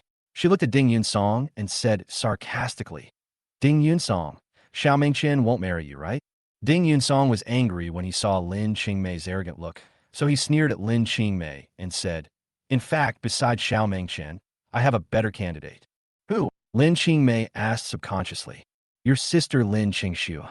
Ding Yunsong smiled and walked away. Lin Qingmei's mind flashed with the beautiful image of her younger sister. Thinking that Ding Yunsong used to be the sister Lin Qingxue's sister-in-law, she was so furious. Ding Yunsong was simply a hooligan who actually liked his sister-in-law. The beauty, kindness, and innocence of Lin Qingxue indeed emerged in Ding Yunsong's mind, and he actually had a slight crush on her. Chapter 83. Maggie is fearless. When Ding Yunsong returned to Qi Yuba's office, someone had already started cleaning up Qi Yuba's body. Zhang Mingxiang had also arrived at this time. When he saw Ding Yunsong, his eyes were serious and solemn, and he also felt an inexplicable pressure. It was obvious that he was worried that the cause of death could not be determined and that Ding Yunsong was afraid that he would be sentenced. Ding Yunsong was very calm and composed, and just smiled at Zhang Mingxiang. Li Kuanmin was filled with depression when he saw the two men like this. He was even more worried that the two would join forces to save Ding Yunsong. He was unwilling to give up and kept thinking. Just then he saw that Qi Yuba's body bag was about to be zipped up. A light flashed in his eyes, and he had an idea. Secretary Wang, Qi Yuba is a well-known professor at Manhwa University. When such a person dies, should we hold a memorial service for him and even give him a posthumous title? At this moment, Wang Wanli was thinking about how Ding Yunsong could prove that he did not kill anyone. He did not expect Li Kuanmin to suddenly come up with such an idea, and his face instantly became more serious. Li Kuanmin had already turned his head to look at Su Dingshan and asked with a serious face, does Manhwa University have any specific arrangements and deployments? Su Dingshan silently praised Li Kuanmin in his heart. The more hype about Qi Yuba's death, the greater the pressure on investigating Ding Yunsong. If things go wrong, Ding Yunsong will be crippled. So he hurriedly said, our school is already preparing to hold memorial service. Li Kuanmin pretended to be very satisfied, looked at Wang Wanli, and said, Qi Yuba was a famous expert professor of civil engineering at Manhwa University and even in the country. His sudden death is not only a loss to Manhwa University, but also to the entire civil engineering major. We should posthumously confer the title on him. Ding Yunsong already understood Li Chuanmin's sinister intentions, so he looked at Li Kuanmin and asked jokingly, Mayor Li, what title do you think should be given to him posthumously? You don't have to worry about it. This is what we need to study. Li Kuanmin was very dissatisfied with Ding Yunsong's interruption. He snorted and said to Ding Yunsong, you are now the suspect of the murder of Qi Yuba. You have no right to speak here. Su Dingshan also pretended to be very angry and said to Ding Yunsong, Ding Yunsong, you have caused our Manhwa University to lose such an excellent professor. It would not be too much even if you were shot to death. He even looked at Wang Wanli, pretending to be very sad and angry, and said, Secretary Wang, I also think that Qi Yuba should be awarded the title of posthumous ribbon. Just call him old pervert. At this moment, Wang Meiqi's voice suddenly rang out mockingly at the door. Posthumously awarded the title of old pervert? Wang Meiqi shocked everyone and attracted everyone's attention. Wang Wanli frowned. He didn't expect Wang Meiqi to come and talk suddenly. He was at a loss as to what to do with his daughter, but he didn't understand why Wang Meiqi came to disrupt the situation at this time. Li Kuanmin was annoyed when he saw that Wang Meiqi was just a young girl. He asked Wang Meiqi coldly, who are you? What are you doing here? Su Dingshan recognized Wang Meiqi and looked at her angrily and said, Wang Meiqi, you disobeyed the school regulations and have been expelled. The moment Su Dingshan announced the expulsion, his face was full of pride and complacency, as if dealing with a student was like crushing a grasshopper. As a result, he didn't notice that Wang Wanli's expression kept changing, especially when he heard about the expulsion. Anger flashed in Wang Wanli's eyes. What is an expelled student shouting here? How dare he blaspheme Professor Qi? This is simply nonsense. Li Kuanmin spoke in a weird tone and signaled Su Dingshan and others to drive Wang Meiqi away. When Wang Meiqi heard that Ding Yunsong was injured, she was anxious and worried. Now that she heard that Ding Yunsong killed Qi Yuba, she became even more upset, so she came here to make trouble. Now, they actually said they wanted to fire her, and they wanted to fire her in front of her father, the municipal party secretary. The little girl was overjoyed. She was simply asking for trouble, so her bad intentions came out. She wanted these people to show their ugly faces in front of her father, so she deliberately looked at Li Kuanmin and said, Why don't you ask me why I was fired? You broke into the office and used your cell phone to record Chi Yuba's passionate sex with another woman in the office, which has already angered the school leaders. Ding Yunsong didn't know that Wang Meiqi was Wang Wanli's daughter, but he felt that Wang Meiqi should be protected from being expelled, so he spoke first. Wang Meiqi felt warm in her heart and thought to herself, "Damn Ding Yunsong, just wait for me to settle the score with you later." The little girl deliberately looked at her father Wang Wanli. When Wang Wanli heard that Chi Yuba was fooling around with a woman in the office, his brows furrowed even more and he was filled with anger about firing his daughter. A look of depression flashed across Li Chuanmin's eyes, and he looked towards Su Dingshan with a look of uncertainty. Su Dingshan thought that Shuem Miling had broken her phone and there was no evidence to check. So he sneered and said to Wang Meiqi, "Everything you said is untraceable and even nonsense." He said with certainty, "Chi Yuba is a well-known professor at Binhai University. How could he do what you did? You, as a student, don't respect your teacher and you falsely accuse him. You have very poor character and must be expelled." Wang Meiqi didn't expect that Su Dingshan, as a principal, would be so indiscriminate. He was completely enraged and said in a very firm attitude, "Chi Yuba is an old pervert. The reason why a man like him banged his head against the wall and died is probably because his legs became weak after having sex with too many women." When Wang Wanli heard his daughter's words, there was helplessness in his eyes. Ding Yinsong was also surprised. He did not expect Wang Meiqi to be so bold. He immediately said to Wang Meiqi, "Wang Meiqi, please watch your words." When Wang Meiqi heard Ding Yinsong stop her, she became even more excited. She looked at Su Dingshan and said, "It's a good thing that Chi Yuba is dead. If he wasn't dead, he should be expelled. He is simply a campus beast. Enough. Students like you simply lack tutoring. Get out of here immediately. You have been expelled." Su Dingshan was annoyed by Wang Meiqi and said angrily, "No tutor?" There was a flash of indifference in Wang Wanli's eyes, and he was dissatisfied with Su Dingshan. "Okay, you want to fire me, right?" Wang Meiqi's beautiful oval face showed a hint of pride. She looked at Su Dingshan and said, "Take out the documents for my dismissal now." Su Dingshan became even more angry when he saw Wang Meiqi's challenge. He looked at He Yuqing beside him and asked, "Are the procedures ready?" "I'm ready." He Yuqing couldn't wait to fire Wang Meiqi, so she took out her cell phone and made a call. Wang Meiqi also took out her phone, shook it at them twice, and said, "Come on, show me my decision to expel you, and then I will broadcast it live. I will make your decision a joke and let everyone know that Chi Yuba is a scumbag. Do you think that using live broadcast threats can stop us from firing you?" He Yuqing thought that the decision of firing would be broadcast live, and she sneered with disdain. Wang Wanli's expression has changed several times. He has heard that his daughter Wang Meiqi is very confident, especially when she said in advance that she would broadcast the live broadcast. In fact, it was just a disguised way of saying that she didn't want to make a big deal out of it. As Wang Meiqi's father, he knew Wang Meiqi and guessed that what Wang Meiqi said must be true. So he looked at Wang Meiqi and said, "What's the matter? Chi Yuba is an old beast." When Wang Meiqi heard her father's question and had a backer, she ignored the anger of Li Kuan-min, Su Dingshan, and others, opened her phone, and pointed the screen at everyone. When everyone saw the video playing on the screen, their eyes widened. Chapter 84, Blame. Playing on the phone was a passionate video of Chi Yuba and Su Feifei in the office. He Yuqing was dumbfounded on the spot. Although she had not seen the video, she saw Shuem Miling smash Wang Meiqi's mobile phone. This was destroying evidence.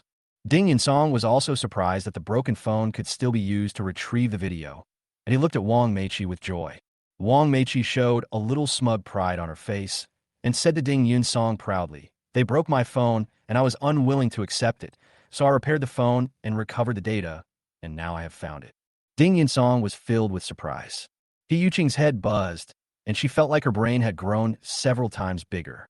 Shuem Miling broke her phone and was taken away by the Discipline Inspection Commission for investigation.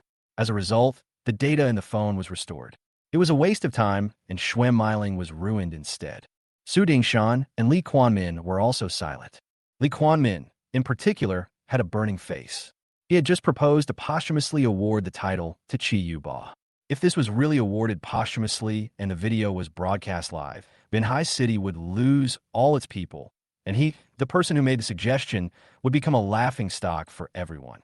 Li Kuan-min hated Wang Meiqi in front of him so much that he gritted his teeth, but he was powerless to do anything. Wang Wanli was not only angry at Chi Yuba's behavior, but also at these people. He looked at Li Kuan-min with a gloomy face and said, Mayor Li, do you think Chi Yuba is worthy of the title of retroactive honor? We shouldn't do that. Li Chuanmin's face turned extremely ugly, and he said to Wang Wanli with gritted teeth, if he is alive, we should investigate him. Ding Yunsong, who was standing nearby, saw that Li Kuan-min was trying to retreat in order to advance and protect himself. So he smiled and said to Li Kuan-min, Mayor Li, this evidence should have been handed over to me for verification, but Schwem Meiling smashed her phone, so when I talked to Chi Yuba, he refused to admit it. I came to look for Chi Yuba a second time, and a conflict occurred. This matter is not Ding Yunsong's fault.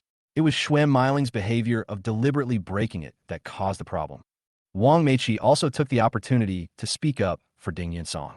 When Wang Wanli saw his daughter anxiously speaking for Ding Yunsong, he frowned slightly. He looked at Ding Yunsong and Wang Meiqi, worried that his daughter might fall in love with Ding Yunsong. When Li Kuan-min heard Ding Yunsong say that it was Schwem Meiling's fault, he sneered at Ding Yunsong and said, Are you trying to quibble and shirk the blame? He did not give Ding Yunsong a chance to explain and continued, Chi Yuba died because of your accident. You are the suspect who killed Chi Yuba. Seeing that she couldn't help Ding Yunsong, Wang Meiqi became very anxious and kept looking at Wang Wanli, hoping that her father could ask for help. Wang Wanli ignored Wang Meiqi and stood there without saying anything. He wanted to see Ding Yunsong's purpose in mentioning Schwem Meiling, and also wanted to see clearly the relationship between his daughter and Ding Yunsong. Ding Yunsong looked at Su Dingshan and said, Schwem Meiling broke Wang Meiqi's phone, but your school didn't investigate and made the decision to expel Wang Meiqi without knowing the facts. Isn't your school negligent in its duty and investigation? Su Dingshan's expression changed instantly, and he felt a chill on his back with a bad feeling. Ding Yunsong continued to say to Su Dingshan, Chiani had long ago told you that Chi Yuba had an improper relationship with Schwem Meiling and Su Feifei, but your school didn't find out for so long. When Schwem Meiling broke Wang Meiqi's phone, you turned a blind eye and even wanted to expel the student. A school like yours is too irresponsible, and leaders like you are totally unqualified. Su Dingshan had cold sweat on his forehead after hearing what Ding Yunsong said. Now, Wang Meiqi's evidence put him under great pressure. If the matter was to be investigated, he would have to bear the responsibility if he could not explain himself clearly. Li Kuan-min did not dare to speak casually. Wang Meiqi's video was too damaging. The situation was becoming increasingly difficult to control. Moreover, Binhai University's handling model had many problems, and it was to blame. Principal Su, how did you come up with the decision to expel Wang Meiqi? Ding Yunsong continued to question Su Dingshan. Su Dingshan's forehead was dripping with sweat. His eyes rolled a few times, thinking that Wang Rinxiang had just been dismissed, and He Yuqing was Wang Rinxiang's lover. So he suddenly had an idea, shirking the responsibility and looking at He Yuqing and said, Principal He, you were there at the time. Why did you decide to expel him without investigating the matter thoroughly? He Yuqing was stunned at the time. She didn't expect Su Dingshan to shift the blame to herself. Ding Yunsong was ecstatic. Su Dingshan wanted He Yuqing to take the blame. This was a good opportunity to get rid of He Yuqing and cause internal strife among these people. There would be more problems in the future. So he said with a gloomy face, Principal, he was at the scene at the time. Not only did he not investigate, but he was gloating and couldn't wait to fire Wang Meiqi. I saw it with my own eyes. He Yuqing felt like she was being pressed down by two huge mountains. It was difficult for her to even breathe. Her face was filled with anxiety and panic, and she was worried about being fired. But she also sadly discovered that no one could help her now, and Wang Rinxiang was already disabled. Principal He, the school has now decided to remove you from your position as principal. You must make it clear about the expulsion of Wang Meiqi. If you don't, you will face expulsion. Su Dingshan was more straightforward and let He Yuqing take the blame. He Yuqing looked at Su Dingshan angrily and said, Principal Su, the final decision to expel Wang Meiqi was also made by you. How can you push the matter to me now? Su Dingshan certainly didn't want to take the blame, so he said to He Yuqing, If you hadn't misled me and made the wrong decision, why would I have proposed to fire Wang Meiqi? He Yuqing was so angry that her teeth were itching, but when she saw Wang Wanli and the others were here, she couldn't say a word and could only stand there gasping for breath. Su Dingshan was completely relieved when he saw He Yuqing accept her fate. He then looked at Wang Meiqi and said with a smile on his face, Student Wang Meiqi, the school has wronged you in this matter. I apologize to you on behalf of the school. When Wang Meiqi heard the apology, a hint of pride appeared on her face, and she glanced at her father Wang Wanli, as if she was bragging. Wang Wanli's expression remained serious. He was not worried about his daughter being expelled for causing trouble, but he was very annoyed and depressed about the rotten problems at Binhai University. However, these problems were of little help to Ding Yunsong in proving that he did not kill Chi Yuba, which made it impossible for him to relax. Wang Meiqi saw her father's expression and knew that he was worried about Ding Yunsong. So she looked at Li Kuan-min and said, if Chi Yuba hadn't had too many women and his legs were weak, he probably wouldn't have hit his head against the wall and died. Don't you think? The corners of Li Chuanmin's mouth twitched twice. He couldn't refute the explanation of his weak legs. As a man, he knew that legs would become weak if he did it too much. Ding Yunsong caused Chi Yuba's death, which was absolutely an accident. So I think you should not punish Ding Yunsong, but punish Chi Yuba and the woman who had an affair with him.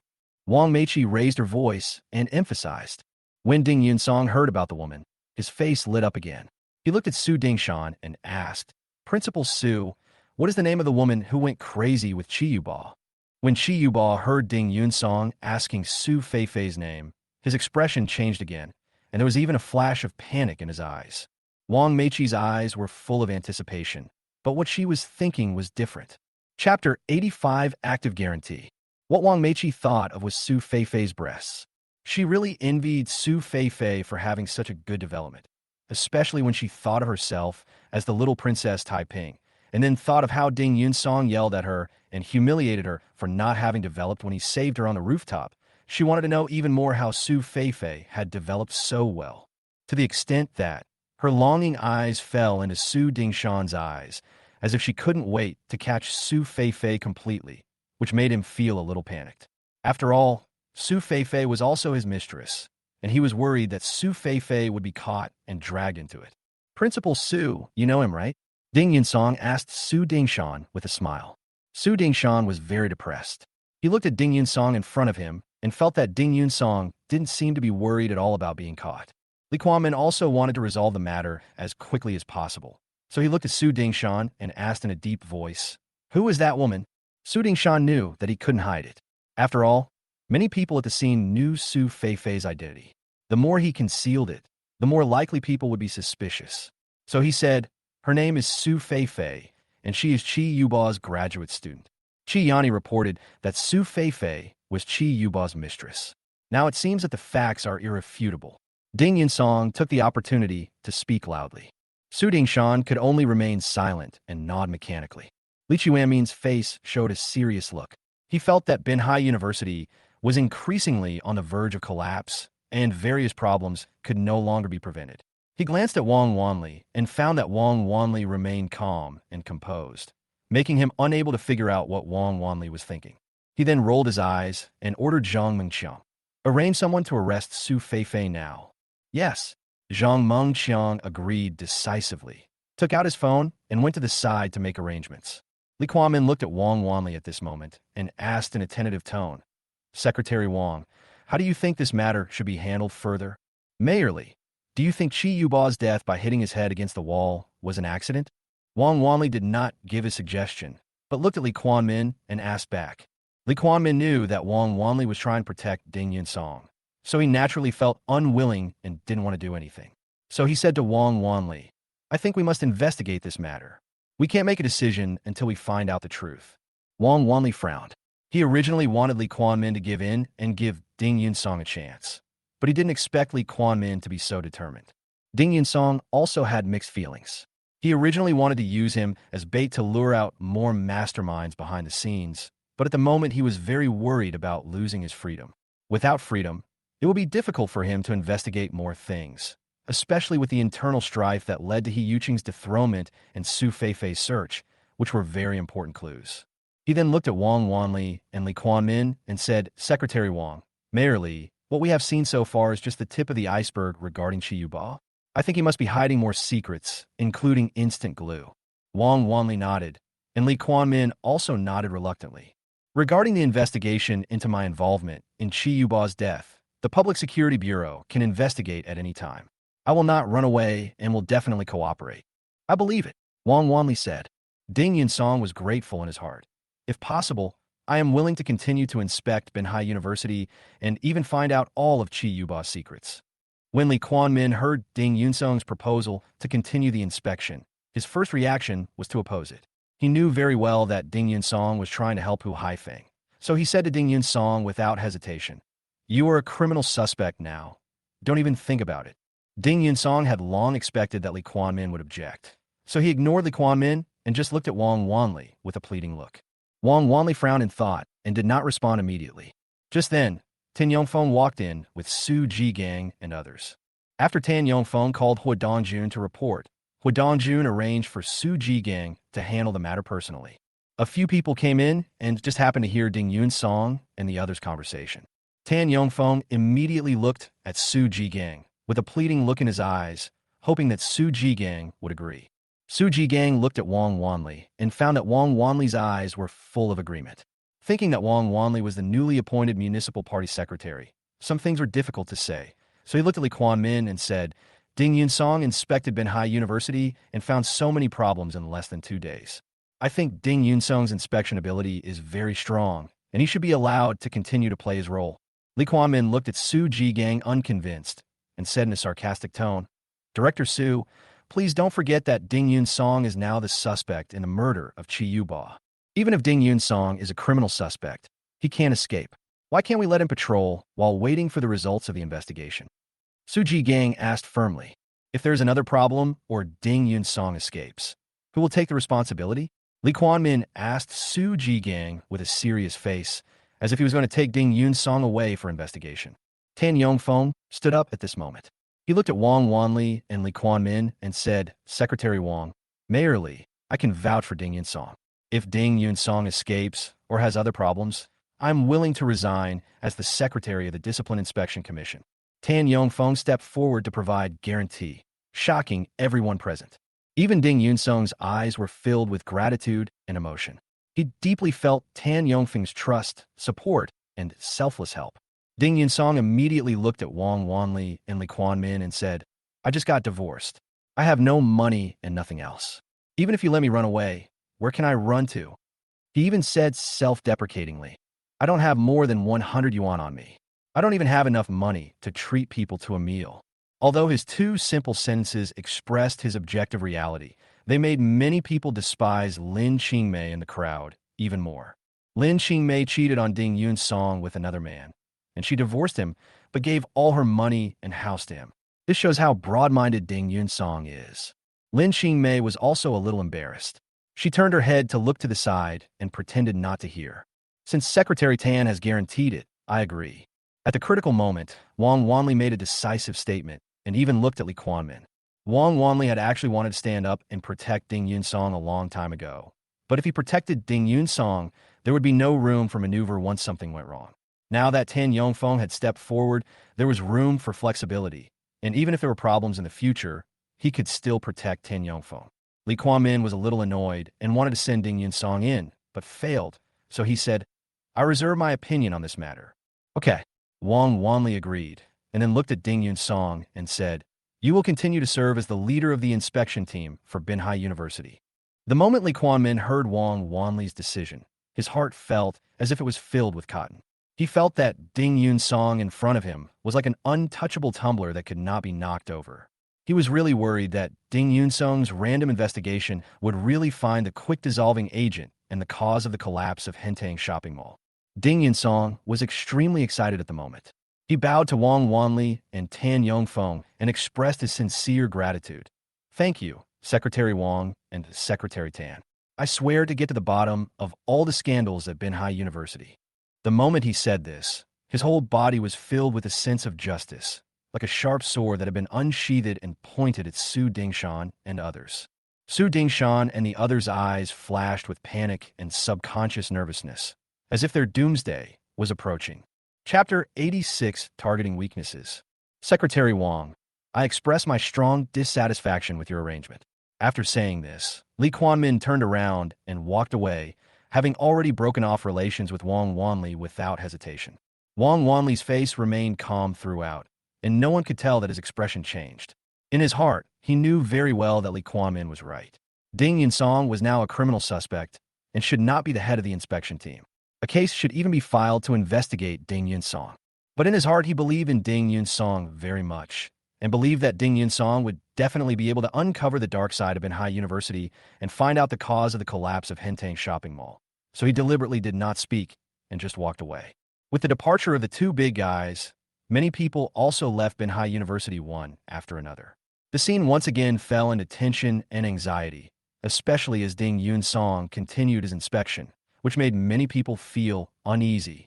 In their opinion, after experiencing these things, Ding Yunsong would definitely make the inspection work more in-depth and solid. Su Dingshan felt uneasy, knowing that Manhwa University was in trouble. Wei glanced at Wang Meiqi. His eyes were full of anger and annoyance. If it weren't for Wang Meiqi, things would not have become so passive. He had secretly made up his mind that even if he didn't fire Wang Meiqi this time, he would think of other ways, even making Wang Meiqi fail the exam and then fire her. Wang Meiqi seemed not to notice Su Dingshan's anger, and she didn't even know that she had become a thorn in Su Dingshan's side. She looked at Ding Yunsong and said in a tone of seeking credit, "Ding Yunsong, I helped you this time. Remember to owe me a favor." After the little girl finished speaking, she pouted at Ding Yunsong proudly, turned around and left triumphantly, but she stole a glance at Xiao Mengchen from the corner of her eyes, with a little panic in her eyes. She was too beautiful. Su Dingshan heard the familiar conversation between Wang Meiqi and Ding Yunsong, and he became even more depressed and angry, but he could only suppress it. He looked at Ding Yunsong and asked tentatively, "Team Leader Ding, which area do you want to inspect next? Please make arrangements. Principal Su, please prepare the inspection materials according to the inspection regulations. We will notify you of other inspection matters as needed." Ding Yunsong has returned to his indifferent and natural self. Su Dingshan was somewhat embarrassed. He had already tried to curry favor with Ding Yunsong in his tone, but now Ding Yunsong didn't buy it at all. He knew that Ding Yunsong would definitely be more ruthless this time, so he could only nod and smile angrily. "Okay, Team Leader Ding." Ding Yunsong no longer paid attention to Su Dingshan, but looked at Xiao Mengchen beside him and said gratefully, "Thank you." When Xiao Mengchen heard Ding Yunsong's thanks, her face turned red and she shook her head. She was extremely happy at the moment. As long as Ding Yunsong was not imprisoned, he would have a chance to clear his name. Su Dingshan saw Ding Yunsong thanking Xiao Mengchen specifically and thought about how he had just used the position of department director to force Xiao Mengchen. He felt worried, so he looked at Xiao Mengchen and said with a smile, "Director Xiao will be the director of the civil engineering department of our Manhwa University in the future." Ding Yunsong turned his head to look at Xiao Mengchen. Thinking that Xiao Mengchen came here to work for him, he asked, "Are you still working here?" When Xiao Mengchen heard Ding Yunsong's question, he knew that Ding Yunsong was trying to vent his anger for him. He felt warm in his heart and immediately shook his head and said to Ding Yunsong, "I don't plan to work at Manhwa University anymore." Su Dingshan originally thought that Xiao Mengchen would be able to forgive him and stay to work, which would also give Ding Yunsong some face during his inspection. However, he did not expect Xiao Mengchen to decisively refuse. "Then you go ahead and do your work.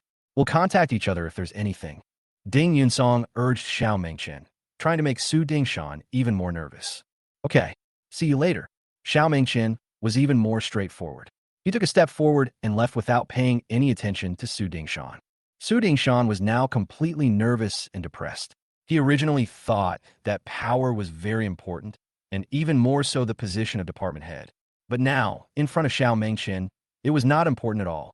Ding Yunsong ignored Su Dingshan and looked at Lin Qingmei, who was standing beside him and looked dumbfounded. He said, "Team Leader Lin, gather the rest of the inspection team now. We need to hold our daily meeting." Lin Qingmei heard Ding Yunsong's call, and then she withdrew her thoughts. She looked at Ding Yunsong with a complicated look in her eyes and responded with some distracted thoughts. "Okay." After Lin Qingmei finished speaking, she turned around and walked away in her high heels. Although she still exuded the aura of a beautiful woman, she obviously no longer had the temperament and arrogance she had at the beginning. Ding Yunsong ignored Su Dingshan and calmly left Qi Yuba's office. The matter of Qi Yuba's death came to an end for the time being, but Ding Yunsong was still very angry and wanted to get to the bottom of the matter thoroughly. Li Kuanmin has returned to his car at this moment, and Wang Rinxiang is also sitting in his car. Wang Rinxiang, who had now been removed from his post as director of the Municipal Party Committee office, became extremely nervous and uneasy. He was the type who would end up losing the rice while trying to gain the chicken.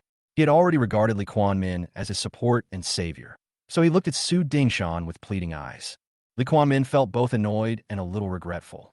After all, Wang Rinxiang was his confidant and had helped him a lot over the years. It was because of Wang Rinxiang that he was calm and composed when confronting Hu Haifeng. I didn't expect that he would be ruined by Wang Wanli this time. What a pity. Thinking that Wang Rinxiang knew a lot about him, he looked at Wang Rinxiang and comforted him. Don't worry, you just lost your real job. As long as there is a chance, you can still get up. What are you afraid of? When Wang Rinxiang heard Li Chuanmin's words, it was like a promise to himself. He felt a little relieved and said to Li Kuan-min with a flattering smile, Mayor Li, I'll ask you to take care of me in the future. Don't worry, my people, I will take good care of them. There was a hint of underworld air in Li Chuanmin's tone, which made people feel particularly comfortable listening to it, and they would believe it naturally. Wang Rinxiang was also very clear about the meaning of Li Chuanmin's words, which was to obey Li Kuan-min. His eyes were full of joy and expectation. Li Kuan-min looked at Wang Rinxiang, pondered for a moment, and said, Although it seems that Wang Wanli and his team have won, they are actually in danger. We have many opportunities. Wang Rinxiang had not thought about it carefully before because he was worried about his future, but now he immediately listened respectfully. Li Kuan-min also became calm and said to Wang Rinxiang, Now if anything happens to Ding Yunsong, we can make him a suspect of killing Qi Yuba and then let Wang Wanli bear the responsibility as well. Wang Rinxiang's eyes lit up instantly, and he asked Li Kuan-min expectantly, What arrangements does Mayor Li have? Li Kuan-min was very satisfied with Wang Rinxiang's attitude, and knowing that he was still very obedient, he said confidently, If you want a man to get into trouble, it's nothing more than money and beauty. As long as any one of them gets into trouble, Ding Yunsong can be crippled. Wang Rinxiang saw the sharpness in Li Chuanmin's eyes, savored his confident tone, and showed joy on his face. He understood Li Chuanmin's intention and immediately nodded firmly to Li Kuan-min and said, Mayor Li is really wise. I will arrange for someone to implement it now. Didn't He Yuqing get fired? I think that woman is pretty, so why not let her ask Ding Yunsong for help? As long as Ding Yunsong. Li Kuan-min stopped talking halfway through his words, but he pointed the way for Wang Rinxiang. Wang Rinxiang was already very excited and said excitedly, Don't worry, Mayor Li, I will go and make sure it is done right now. Li Kuan-min nodded. He hoped that something would happen to Ding Yunsong, and that Wang Wanli would be removed from office, so that he would have a chance to challenge the position of municipal party secretary for the second time. Wang Rinxiang had already opened the car door, left Li Chuanmin's car, took out his cell phone, and called He Yuqing, preparing to ask He Yuqing to seduce Ding Yunsong. Chapter 87 Mutual Planning. Brother Xiang, what should we do? He Yuqing answered Wang Rinxiang's call and asked in a coquettish and pleading tone. Although both of them have been dismissed from their posts, He Yuqing still relies on Wang Rinxiang. After all, the other party has more extensive networks. When Wang Rinxiang heard He Yuqing's pleading voice, he felt a sense of accomplishment on his face, especially when he thought that he had been dismissed from his position, and He Yuqing was still so attached to him, which showed that he had a high status in the woman's heart. So he became confident and said to He Yuqing, Just stay calm, there's nothing to worry about. He Yuqing still looked very flustered, and tentatively said to Wang Rinxiang, Now you have no position. What should we do? What are you afraid of? Wang Rinxiang showed full confidence. He Yuqing felt Wang Rinxiang's confidence and gradually calmed down. She asked Wang Rinxiang tentatively, Brother Xiang, do you have any ideas? The reason why Ding Yunsong is safe and sound now is nothing more than the support of Tan Yongfeng and Wang Wanli. If Ding Yunsong gets into trouble again, Tan Yongfeng and Wang Wanli will be implicated. Wouldn't that mean they will be doomed? That's true, but the key is how did Ding Yunsong get into trouble? He Yuqing asked hurriedly. If nothing happens to him, we can create something. Brother Xiang, do you have any solution? Tell me quickly, I'm so anxious. He Yuqing asked in a tender voice, her tone full of joy and anticipation.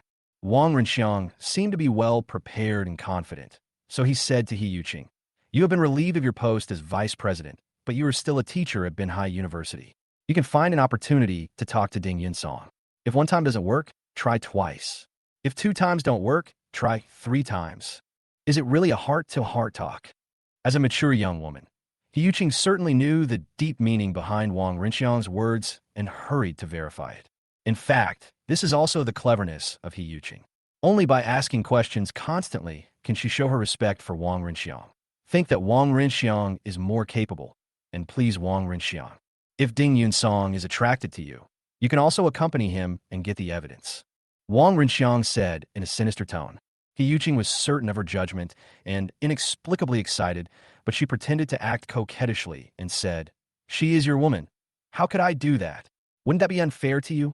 As long as Ding Yun-song gets rid of Tan Yongfeng and Wang Wanli, they will be in trouble. It's not certain who will be the secretary of the Binhai Municipal Party Committee at that time. If Mayor Li can be promoted, won't we have everything?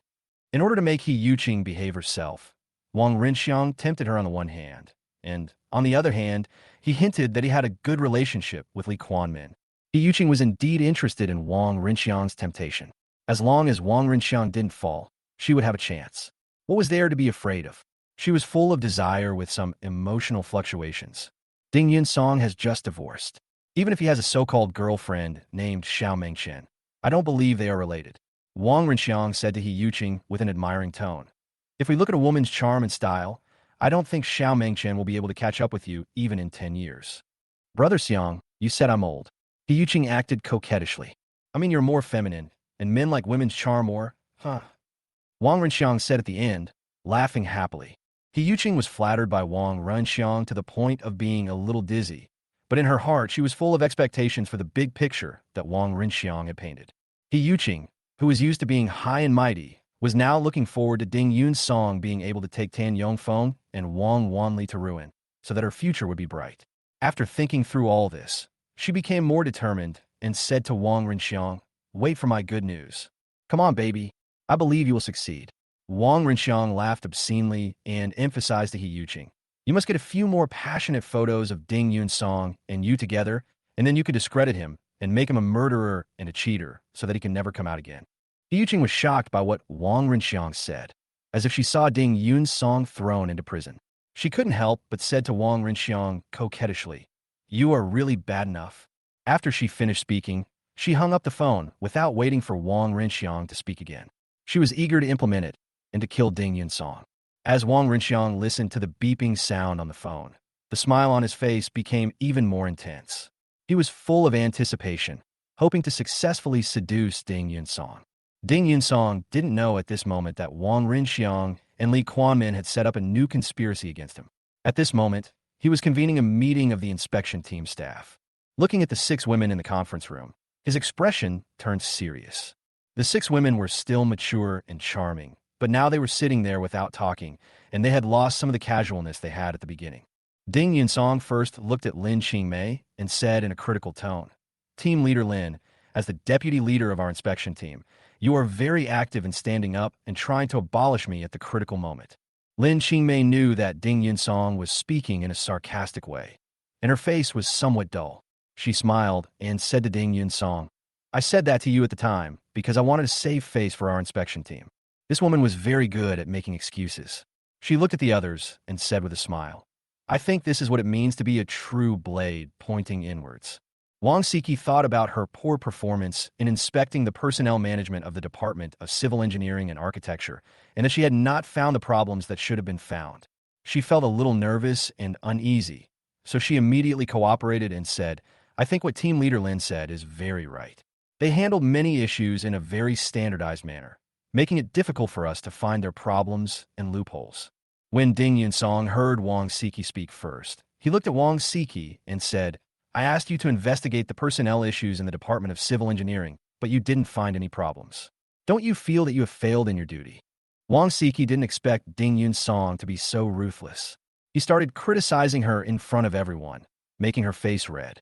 Wang Siki, who was already full of charm, looked even more charming after blushing, but she was even more depressed.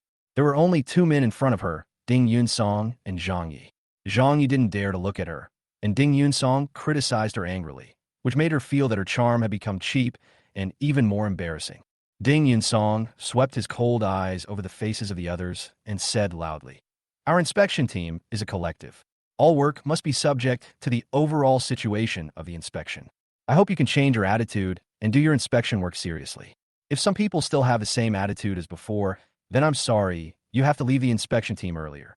After he finished speaking, he looked specifically at Lin Qingmei, as if to say that Lin Qingmei was the first. When everyone saw Ding Yun-song pointing the butcher knife directly at Lin Qingmei, They felt an inexplicable panic in their hearts. Knowing that Ding Yunsong was suspected of killing Chi Yubo, they were completely furious. Ding Yunsong ignored everyone's thoughts and looked at Ding Mengyao and said, "Starting tomorrow, we will focus on inspecting Binhai University's finances. If you can't find any problems, and I have discovered them, I'm sorry, please leave the inspection team, and we will select new people." Ding Mengyao originally wanted to use her status as a relative to say a few words to Ding Yunsong, but she suddenly felt a heavy burden coming down on her. Anger rose on her beautiful face, and she said, "Okay, I will inspect carefully." Ding Yunsong ignored the other party's anger, just nodded, looked at other people, and gave a series of instructions. According to the regular meeting, Ding Yunsong was supposed to listen to their work reports, but now all of that has been canceled. It is obvious that Ding Yunsong has lost confidence and patience in them and doesn't want to listen to their nonsense at all. At this moment, everyone looked at Ding Yunsong, and they no longer had the arrogance they had before. Their eyes were filled with fear of Ding Yunsong, as if a storm was about to come. Lin Qingmei gnashed her teeth in hatred. She could not accept this reality. She stood up and left as soon as the meeting ended, expressing her dissatisfaction with Ding Yunsong. She even went to find Li Quanmin, wanted to have a passionate relationship with Li Quanmin while studying ways to destroy Ding Yunsong. Chapter 88, Fox Temptation. Inside Li Quanmin's office, Li Quanmin sat there with a gloomy face, looking at Lin Qingmei, who was sitting on the sofa. Although she was beautiful, she was in no mood at all. Seeing Li Quanmin like this, Lin Qingmei also felt a little depressed, so she looked at Li Quanmin and asked, "Are we going to let Ding Yunsong continue investigating like this? If he continues to investigate like this, Binhai University will definitely be in trouble." Ding Yunsong is really a man of few words. He investigated the personnel issues thoroughly, and before he could solve them, he wanted to take action on the finance department. Li Quanmin's tone was full of gnashing teeth and deep hatred. As a mayor who has been promoted all the way to where he is today, he knows too well that as a unit, the two key points where problems are most likely to occur are the use of people and the use of money. Ding Yunsong is now focusing on the flesh and exerting force on the weak points. What makes me most oppressed is that these people in the inspection team have gradually developed a fear of him and want to listen to him. Once they all listen to him, it will be even more difficult for me. I won't be able to obstruct the inspection even if I want to. Lin Qingmei said worriedly. Snort. Li Quanmin snorted coldly, his eyes emitting cold, murderous intent. Lin Qingmei looked at Li Quanmin, waiting for him to come up with a solution. "I've already arranged for He Yuqing to find Ding Yunsong. If she can seduce him successfully, we can think of other ways to get rid of Ding Yunsong." After Li Quanmin finished speaking, he looked at Lin Qingmei with a meaningful reminder in his eyes. Lin Qingmei had understood what Li Quanmin meant from his expression, but she frowned tightly and said to Li Quanmin, "I don't think this trick will work." Li Quanmin was stunned for a moment. He didn't expect to be denied by Lin Qingmei. "Why?" Lin Qingmei said to Li Quanmin firmly, "As Ding Yunsong's ex-wife, I know Ding Yunsong's character very well. I also know that Ding Yunsong is picky about women. He would rather be alone than have the wrong woman. So if you want to find a woman who makes his heart beat, it's simply unrealistic to arrange He Yuqing." Li Quanmin's expression turned serious. He stared at Lin Qingmei and asked, "You think He Yuqing is not charming enough?" "That's right." Lin Qingmei responded affirmatively. Seeing that Li Quanmin was a little unconvinced and disappointed, she added, "You see, she will definitely fail." A flash of annoyance crossed Li Quanmin's face. He didn't expect Ding Yunsong to be so picky. In fact, even when he saw He Yuqing, he felt a little moved by this woman, because this woman was very beautiful and charming, and more importantly, this woman had a kind of charm, which was particularly tempting to a man. In his eyes, she was already a very beautiful woman, but he didn't expect Lin Qingmei to be so sure about telling him no. Li Quanmin trusted Lin Qingmei's words immensely.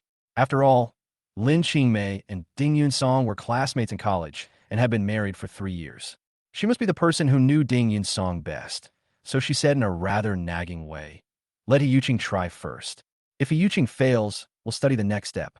Lin Qingmei nodded slightly, looked at Li Quanmin, smiled tenderly and asked, "Mayor Li is so upset right now. Are you in a mood to accompany me and let me help you relax and adjust your mood?" When Li Quanmin heard Lin Qingmei's seductive words, he suddenly showed excitement on his face. Especially when he looked at Lin Qingmei's sexy and charming body, his heart was pounding.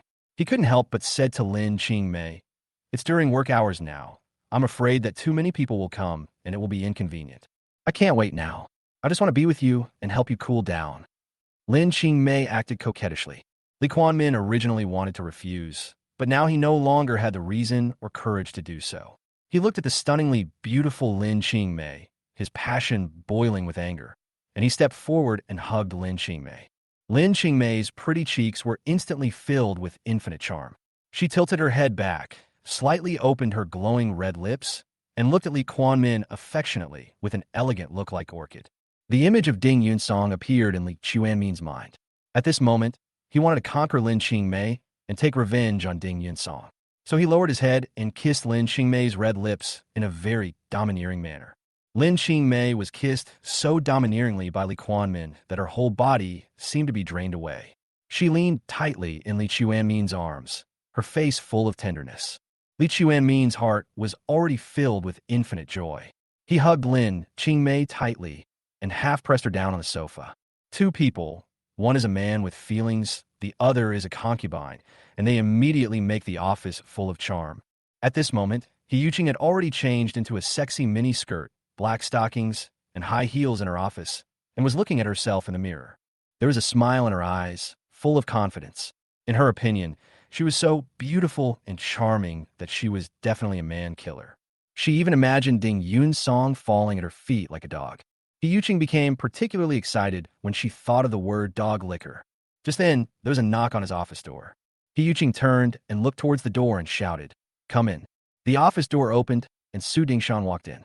Su Dingshan came in with a serious look on his face, but when he saw He-Yuching's expression, his eyes suddenly lit up, as if he had not expected this at all. He-Yuching did not expect Su Dingshan to come to her office. Thinking of the way Su Dingshan fired her, she deliberately showed a hint of anger on her face to express her dissatisfaction. Su Dingshan knew that He-Yuching was angry, so he quickly looked at He-Yuching and said with a smile on his face, "I know that what happened today made you very angry, but the situation was really complicated at the time, and you should have seen that if I didn't deal with you, things would be even more difficult to handle." He-Yuching heard Su Dingshan's explanation and deliberately sneered at him and asked, "Even if that was the case at the time, what should I do now? I have lost my job and may be expelled from school at any time. Is there anyone who will take care of me?" Su Dingshan knew that He-Yuching was playing the victim. After all, he only revoked her position as vice president and did not say that she would be expelled. He looked at He-Yuching and said, "Don't worry, I'm just dealing with the inspection work at hand. As long as they leave, you will have another chance in the future." He-Yuching is a charming young woman. Since she is able to be with Wang Rinxiang, she naturally understands men's minds and has seen through Su Dingshan's little thoughts. So she walked in front of Su Dingshan with her long and beautiful legs, raised her head, and looked at Su Dingshan affectionately. Su Dingshan's eyes met He-Yuching's, and it felt like electric light was emanating from them, making him instantly go crazy. He-Yuching saw that Su Dingshan was attracted to her, but she immediately took a step back as if she wanted to avoid him. Su Dingshan was so seduced by her that he seemed to forget the current situation. He subconsciously took a step forward and hugged He-Yuching tightly. He-Yuching just struggled symbolically, pretending to push him away, but her body kept rubbing against his arms. Su Dingshan would not let He-Yuching push him away. On the contrary, he hugged He-Yuching tightly, lowered his head domineeringly, and kissed He-Yuching's red lips. His hand even lifted up He-Yuching's miniskirt. Chapter 89. Beauty knocks on the door. "You are so mean. You have made me so exhausted." After the two of them had a crazy time in the room, He-Yuching blamed Su Dingshan in a coquettish voice. Su Dingshan looked at the beautiful He-Yuching in front of him, and he still felt a sense of accomplishment in his heart. He had long coveted this former deputy of his, but he had never dared to touch her because he knew that she was Wang Rinxiang's mistress. Now, not only can I move openly, but I can also move freely in this office. At this moment, Su Dingshan wanted to hold on to the power in his hands even more. As long as he had power, he would have women, money, and status. He then patted He-Yuching's shoulders and said to her, "Don't worry, I will definitely help you get through this period of time safely. And when the storm is over, I will promote you again." After Su Dingshan finished speaking, he was full of confidence and had a strong sense of accomplishment. He emphasized to He-Yuching, "I am the president of Binhai University, but I am also a deputy department level position. I don't know how many people envy me. If I didn't have connections, I wouldn't be here today. He Yuqing knew that Su Dingshan was showing off, and he also wanted to use this method to make her completely devoted to him. The woman thought about Wang Rinxiang's plan for her, and she suddenly had an idea. She said to Su Dingshan, I hate Ding Yunsong so much now. I believe you will definitely destroy Ding Yunsong and help me vent my anger. Su Dingshan nodded vigorously, his eyes full of pride and joy as he said, Don't worry, I won't let you down. I will definitely make Ding Yunsong useless. He Yuqing seemed to see herself rising again and immediately showed her happiness.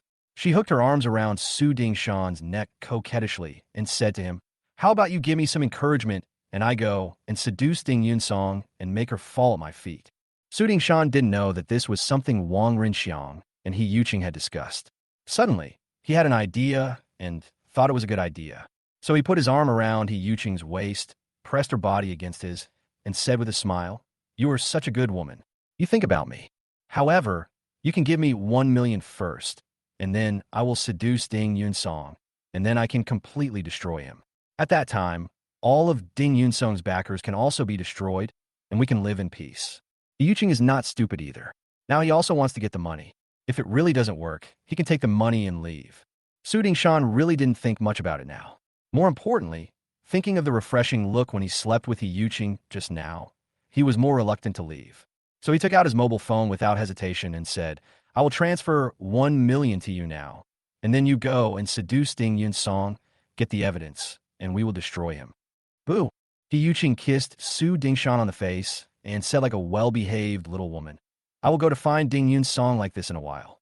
If Ding Yunsong is tempted by me, he will eat your leftovers. Do you think it will be exciting? Ha ha ha. Su Dingshan was amused by He Yuqing's words. His face was full of joy, and he kept nodding his head. His heart was also full of desire. He really hoped to see Ding Yunsong eat his leftovers. He Yuqing also became more confident, and once again flirted with Su Dingshan and said, After Ding Yunsong is crippled, she will be your woman at Benhai University. You can marry her whenever and wherever you want. The words were full of temptation and charm, which made Su Dingshan lose control of himself, and even seemed like he was fed with drugged soup. He quickly transferred the money to the account, and after the two of them conspired for a while, He Yuqing carefully dressed herself up. Su Dingshan looked at He Yuqing in front of him. Because she had just been moisturized by him, she looked more attractive, beautiful, mature, and charming. However, she was many times more beautiful than Qi Yani and Xuan Meiling, who went to seduce Ding Yunsong yesterday. He even secretly sighed in his heart. The charm of a young woman is indeed different from that of a mature woman. After He Yuqing finished her work, she waved her hand elegantly at Su Dingshan and said, Wait for my good news. Su Dingshan nodded vigorously, his eyes filled with excitement. He Yuqing left the office and walked towards Ding Yunsong's office. There were only Ding Yunsong and Zhang Mengqiang in Ding Yunsong's office. Zhang Mengqiang was looking for Ding Yunsong to investigate the cause of Qi Yuba's death. He wanted to find out the cause as soon as possible and remove Ding Yunsong's identity as a criminal suspect. After listening to Ding Yunsong's story, he said to Ding Yunsong with a very serious face, According to what you said, Qi Yuba's death was really an accident. It's a pity that there is only an audio recording and no video recording. This evidence is not very sufficient. It would be better if you had a video recording at the time. Ding Yunsong was also depressed after hearing Zhang Mengqiang's analysis, and his face was somewhat solemn. However, the situation was very special at that time, and he had no time to record the video. So he said with regret, If this is the case, wouldn't it be difficult to clear my name? Zhang Mengqiang nodded, but said seriously, Don't worry, I will definitely help you find a way to clear your name and will never let you be wronged. Ding Yunsong felt Zhang Mengqiang's sincerity and was deeply moved. He looked at Zhang Mengqiang and said sincerely, As long as I can help Secretary Hu Haifeng clear his name, I don't mind being dismissed, even if I have to go to jail. Zhang Mengqiang was deeply moved by the determination in Ding Yunsong's eyes. His face became extremely serious, and he said, Don't worry. I will do my best to find out who caused the collapse of Hentang Mall and help Secretary Hu Haifeng clear his name. Thank you. Ding Yunsong expressed his sincere gratitude and reached out to shake Zhang Mengqiang's hand tightly.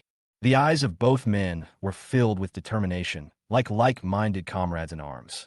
At this moment, it seemed that they could give up everything and abandon everything for a common goal. Ding, ding, ding. Just then, there was a very rhythmic and soft knock on the door. When Ding Yun-song heard the knock on the door, his brows frowned instantly, and he looked at Zhang Mengqiang, implying that it was a woman knocking on the door.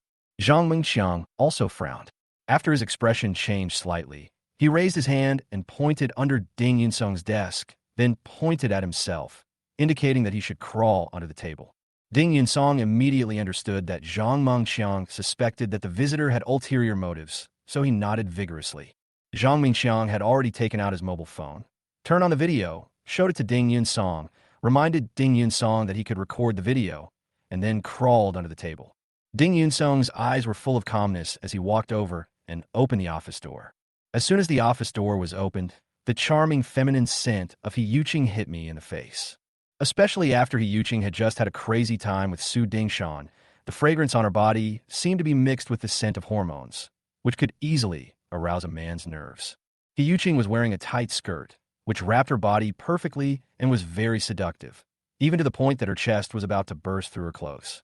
Just one glance, and Ding Yun-song felt as if fire was burning in his body. Ding Yun-song thought of Zhang Mengqiang hiding under the table and recording evidence, and he had an idea to lure He Yuqing into a trap. Chapter 90, Unmoved. Principal He, is there anything I can do for you? Ding Yun-song looked at He Yuqing and asked. Team Leader Ding, I'm not the principal anymore. I've been dismissed, He Yuqing said pitifully. She raised her hand to wipe her eyes, as if she was crying with sadness. Ding Yun-song smiled and said to He Yuqing, Since I can't call you Principal He, then what should I call you? He Yuqing saw that Ding Yun-song's attitude was very good and thought that it had a good influence on her. She deliberately straightened her body wrapped in a miniskirt to make the clothes stretch more and higher, then blinked her big eyes with false eyelashes at Ding Yun-song affectionately and said, Why don't you call me Yuqing? Rain or clear? Ding Yun-song almost vomited on the spot because of nausea. He felt so disgusted that he really wanted to ask, Is it so familiar? But he didn't show it. Instead, he asked He Yuqing, What's the matter with you? He Yuqing didn't expect Ding Yun-song to get straight to the point and asked, feeling frustrated and confused. So she said to Ding Yun-song, Team Leader Ding, I was dismissed from my position as principal unjustly, and I feel very wronged, so I want to talk to you. As she spoke, she deliberately lowered her head and clasped her hands in front of her, appearing very aggrieved, but this also exposed a large area of her snow-white chest to Ding Yun-song. At this moment, if Ding Yun-song looked in the direction, he would be able to see the incredibly wonderful scenery inside. Ding Yun-song smiled secretly in his heart, thinking back to when He Yuqing jumped out today to accuse him of killing Chi Yuba. How could she change her nature in an instant? Just want to seduce yourself? He knew that He Yuqing had bad intentions, so he pretended not to know and asked He Yuqing, Your principal was dismissed from his position. That was Principal Su's decision. You should go to Principal Su to argue.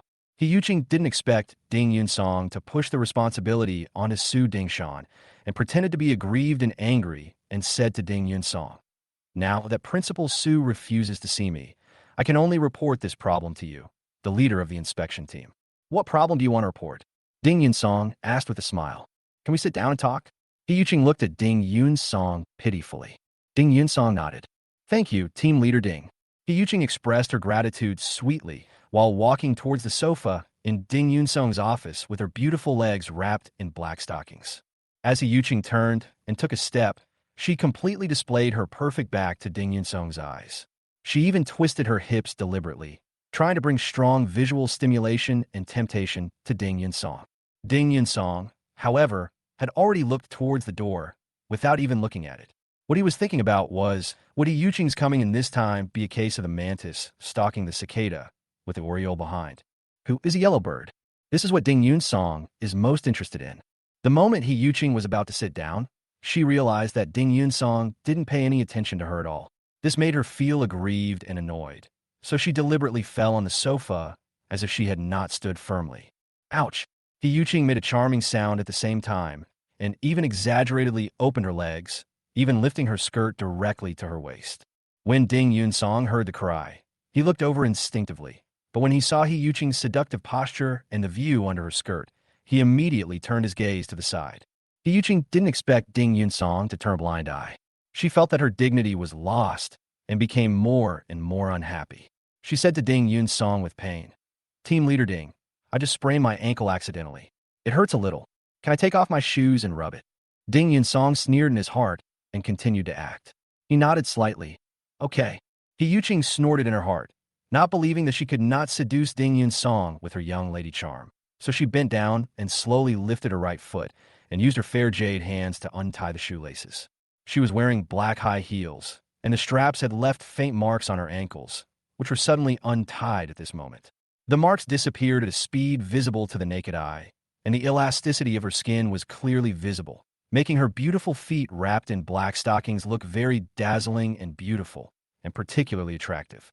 Yuching was very satisfied with herself, and she deliberately lifted her foot gently, wanting to give Ding Yunsong a stronger visual impact and temptation.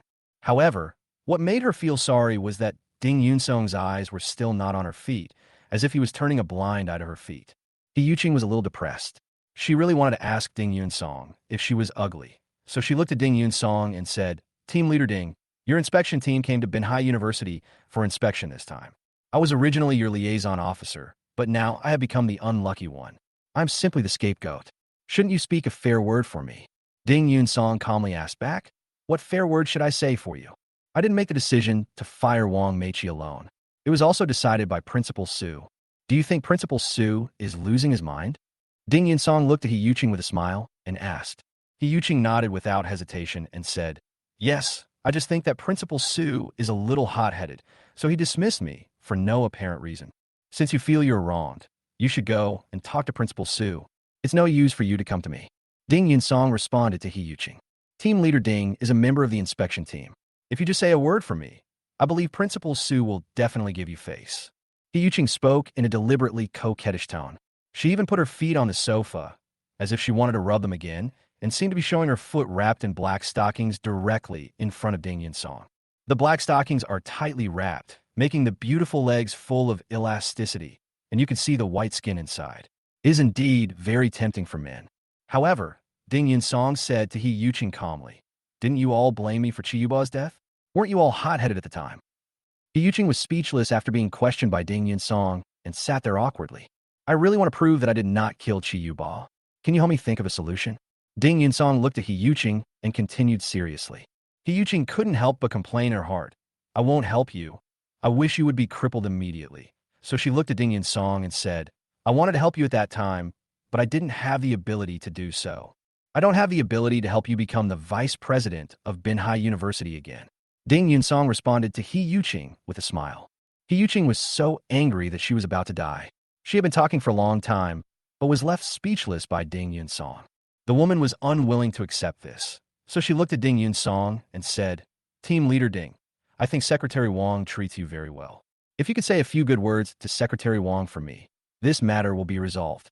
As she spoke, she gently stroked her beautiful leg twice, her red lips slightly parted, and she looked at Ding Yunsong with a smile in her eyes. Ding Yunsong almost laughed out loud when he saw Yuching like this. For him, after experiencing Lin Qingmei, he had long lost hope in his feelings for women. More importantly, after experiencing Lin Qingmei, ordinary women were not even pretty in his eyes. After all, Lin Qingmei was truly beautiful, with an unparalleled beauty. Ding Yunsong didn't want to dirty his eyes, so he looked away, as if he didn't see it. Yuching was a little embarrassed now. She didn't expect that she came to seduce Ding Yunsong, but Ding Yunsong was unmoved. In a hurry, Yuching lifted up her miniskirt and even took it off from her head, jumped to the ground, and rushed towards Ding Yunsong. Chapter 91, Putting the Blame on Someone. Yuching took off her bodycon dress. She was already wearing very cool clothes, and the underwear inside was extremely sexy. The black hollow lace underwear formed a sharp contrast with her white skin, making her look more beautiful and attractive, like a dancing flame, strongly stimulating Ding Yunsong's visual nerves. Yuching, who has been moisturized by men countless times, also exudes the charm and enchantment of a mature woman. At this moment, a woman like this rushing towards Ding Yunsong is indeed full of temptation for a man. However, it made Ding Yunsong even more disgusted, as if he saw the equally despicable Lin Qingmei throwing herself into Li Chuanmin's arms for pleasure. He despised and even more disgusted her. At this moment, he also regarded Yuching as a chess piece delivered to his door. He raised his voice and asked, Yuching, what are you doing? Team Leader Ding, do you think I'm beautiful? Do you think I have a good figure? If you want, I can go to bed with you. I will definitely make you feel comfortable and happy. He Yuqing used shameless and sweet words to seduce Ding Yunsong, and at the same time, she boldly opened her arms and hugged him. Today, He Yuqing's door is wide open, and all the secrets of a woman are exposed. Ding Yunsong looked at her like this and sneered in his heart, but he didn't show it. He just said to him calmly, He Yuqing, I formally warn you that this behavior is illegal. If you continue, I will have a talk with you and even classify your behavior as interfering with the inspection work.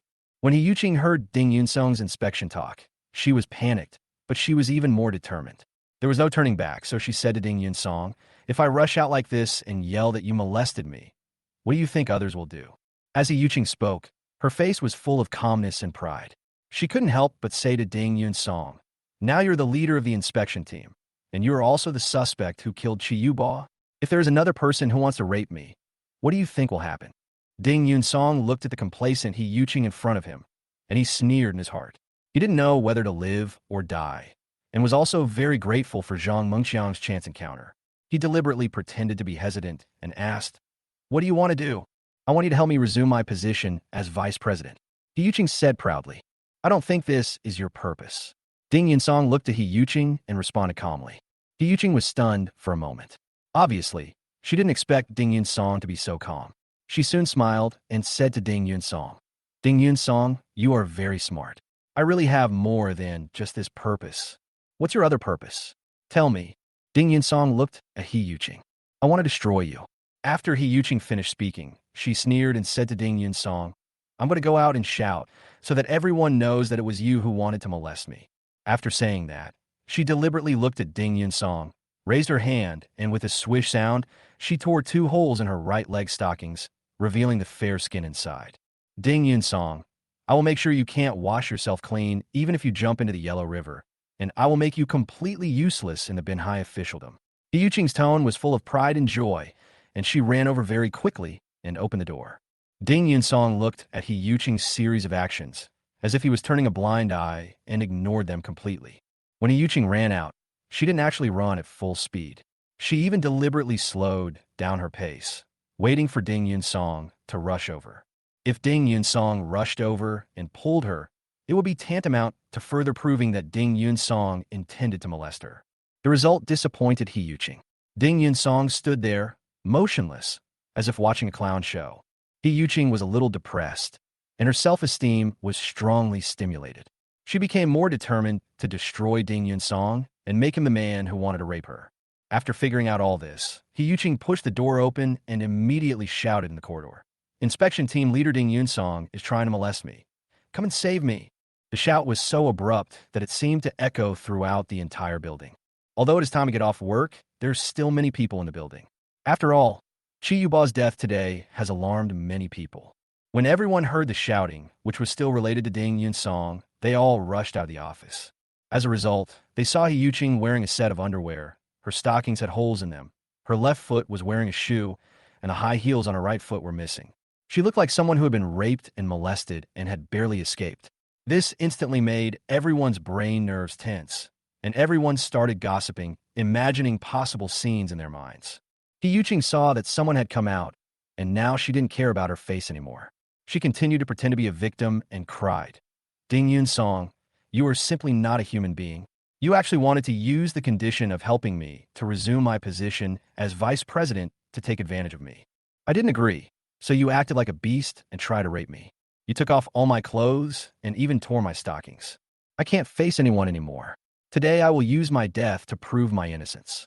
At this moment, He Yuqing was actually performing her green tea bitch performance to the extreme.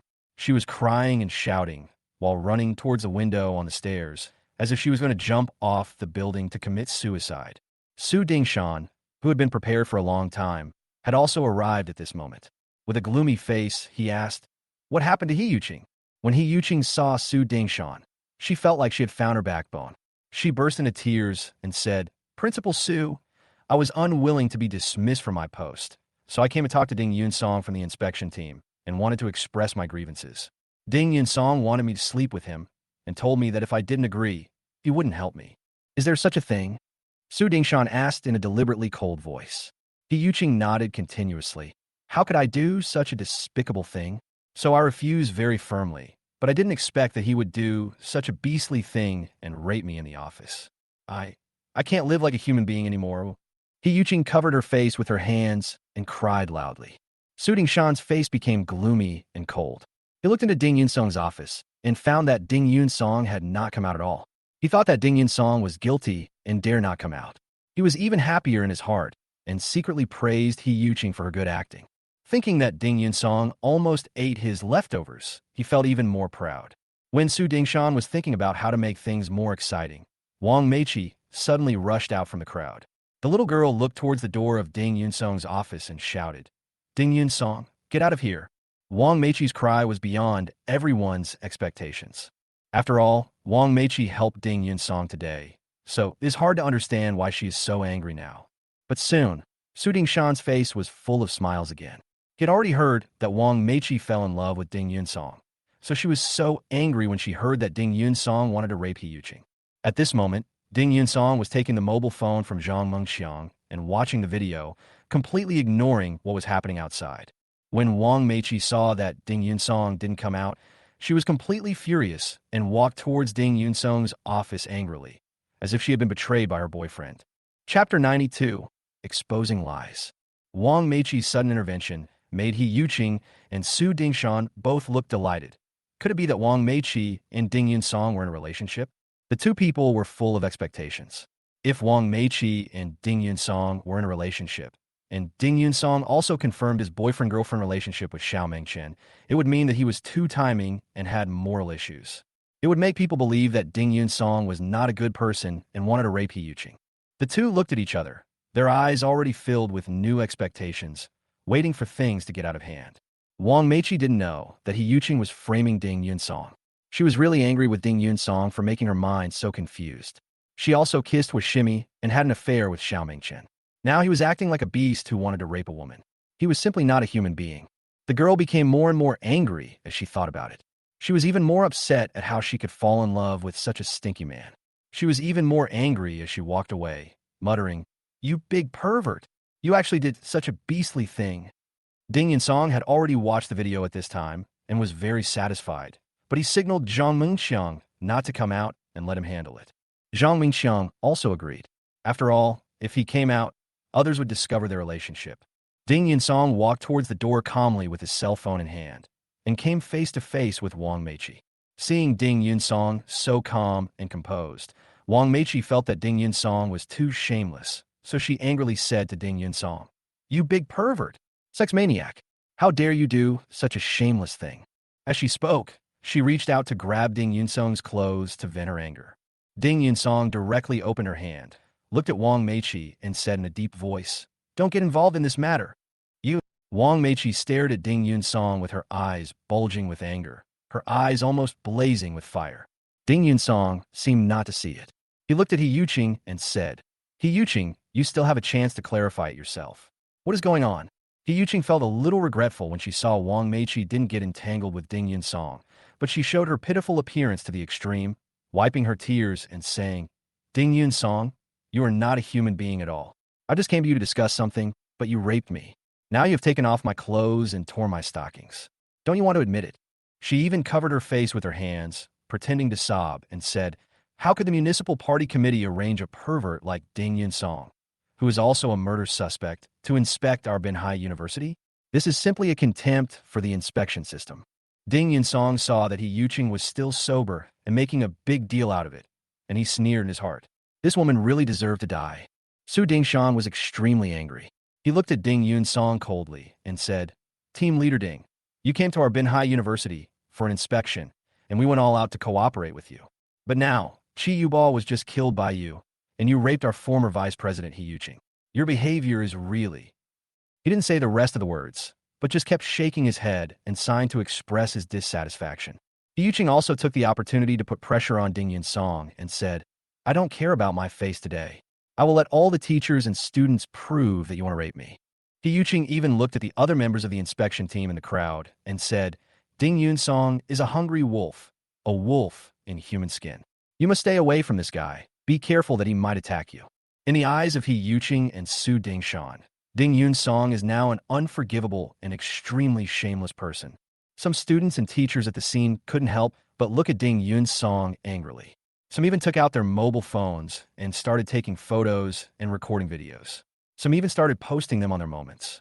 Ding Yun Song remained calm and said to He Yuqing, "Since you insist on it, I'll just call the police." "Call the police?" Su Dingshan asked with a sneer, and then he looked at Ding Yun Song and said, "Team leader Ding is the suspect in the murder of Chi Yuba, but he was not taken away by the police. Now he is still trying to rape He Yuqing in the office, but failed. He was reported and called the police. You're not trying to seek protection through the law, are you?" His words were very inciting and stirred up enough hatred, causing many students and teachers to look at Ding Yun Song with strong dissatisfaction and anger, feeling that it was unfair. Ding Yun Song said to Su Dingshan calmly, "How can you be sure that I wanted to rape He Yuqing, and not that He Yuqing took the initiative to seduce and frame me?" "Ding Yun Song, how could I possibly seduce you and frame you?" He Yuqing looked at Ding Yun Song angrily and said coldly, "You are a cuckold and a murder suspect. How could I possibly seduce you and frame you?" Ding Yun Song was deeply stimulated when he heard the 3 words green-haired turtle. He looked at He Yuqing coldly and said, "Since you don't want the last chance, then it's easy." After he finished speaking, he opened a phone that Zhang Mengqiang had just used to record the video. Soon, he could hear the voice of He Yuqing talking with Ding Yun Song after she came in, as well as the video. Ding Yun Song raised his cell phone and pointed it at all the teachers and students. The teachers and students, who were originally filled with righteous indignation, all widened their eyes after hearing He Yuqing's seductive and even threatening voice. It was even hard to imagine. He Yuqing was shameless. He Yuqing stood there. She was only wearing a set of underwear at the moment. She felt aggrieved and yet was pitted by others. But at this moment, watching the video, she really felt like she was stripped naked and exposed to the world. Not only did people see the filthiness of her body, but also the filthiness of her soul. He Yuqing seemed to be frozen. Her face was as pale as paper. She was at a loss and looked at Su Dingshan in surprise. Su Dingshan was also surprised. He didn't expect that the perfect plan would be easily destroyed by Ding Yun Song. What's more, Ding Yun Song had found out everything clearly. He was also a little dumbfounded and at a loss. After the video finished playing, the entire corridor was silent and no one spoke. However, everyone's eyes were fixed on He Yuqing in front of them, and the words "green tea bitch" came to their minds. He Yuqing could no longer bear the humiliation. She screamed, turned around, and tried to escape. Ding Yun Song had already looked at Su Dingshan and said in a cold voice, "President Su, I am very dissatisfied with your Binhai University's cooperation with the inspection work. You can't talk about what happened before, but you can't turn a blind eye to He Yuqing's naked temptation in front of you, right?" Ding Yun Song's simple words were like invisible pressure gushing towards Su Dingshan. Su Dingshan felt as if the seawater had soaked his chest, and he was already suffocating and having difficulty breathing. He could only quickly step forward to stop He Yuqing from running away, and said in a cold voice, "He Yuqing, how could you do such a thing as to wrongly accuse Team Leader Ding?" As he spoke, he glanced at He Yuqing, signaling her not to betray him. He Yuqing was extremely nervous and flustered at this moment. Wang Sahan, Ding Mingyao, talk to He Yuqing now. After Ding Yun Song finished speaking, he looked at Zhang Yi and said, "Investigate He Yuqing's personal property immediately." Boom! Ding Yun Song's words made He Yuqing feel like she was struck by lightning, and she was stunned on the spot. Chapter 94, Telling Everything. Su Dingshan looked at Ding Yun Song with shock and disbelief in his eyes. He didn't expect that Ding Yun Song not only had a backup plan, but also had the upper hand to make such a sharp move. The two women, Wang Sahan and Ding Mingyao, organized the conversation, which meant investigating both personnel and financial accounts at the same time. This was a ruthless move. In fact, this is also what Ding Yun Song is most suspicious of. For a woman to be so shameless and to be promoted at such a young age, there must be some transactions of power, money, and sex, and there must be some unknown source of income. After a brief moment of shock and bewilderment, He Yuqing looked at Ding Yun Song and said in a pleading tone, "Team Leader Ding, I was wrong. Can you forgive me?" When Ding Yun Song heard her pleading, his face became even gloomier. "When you wronged me, why didn't you know you were wrong? Why didn't you know you were doing something wrong to trick me? If I didn't have evidence, wouldn't I be condemned by thousands of people and doomed forever?"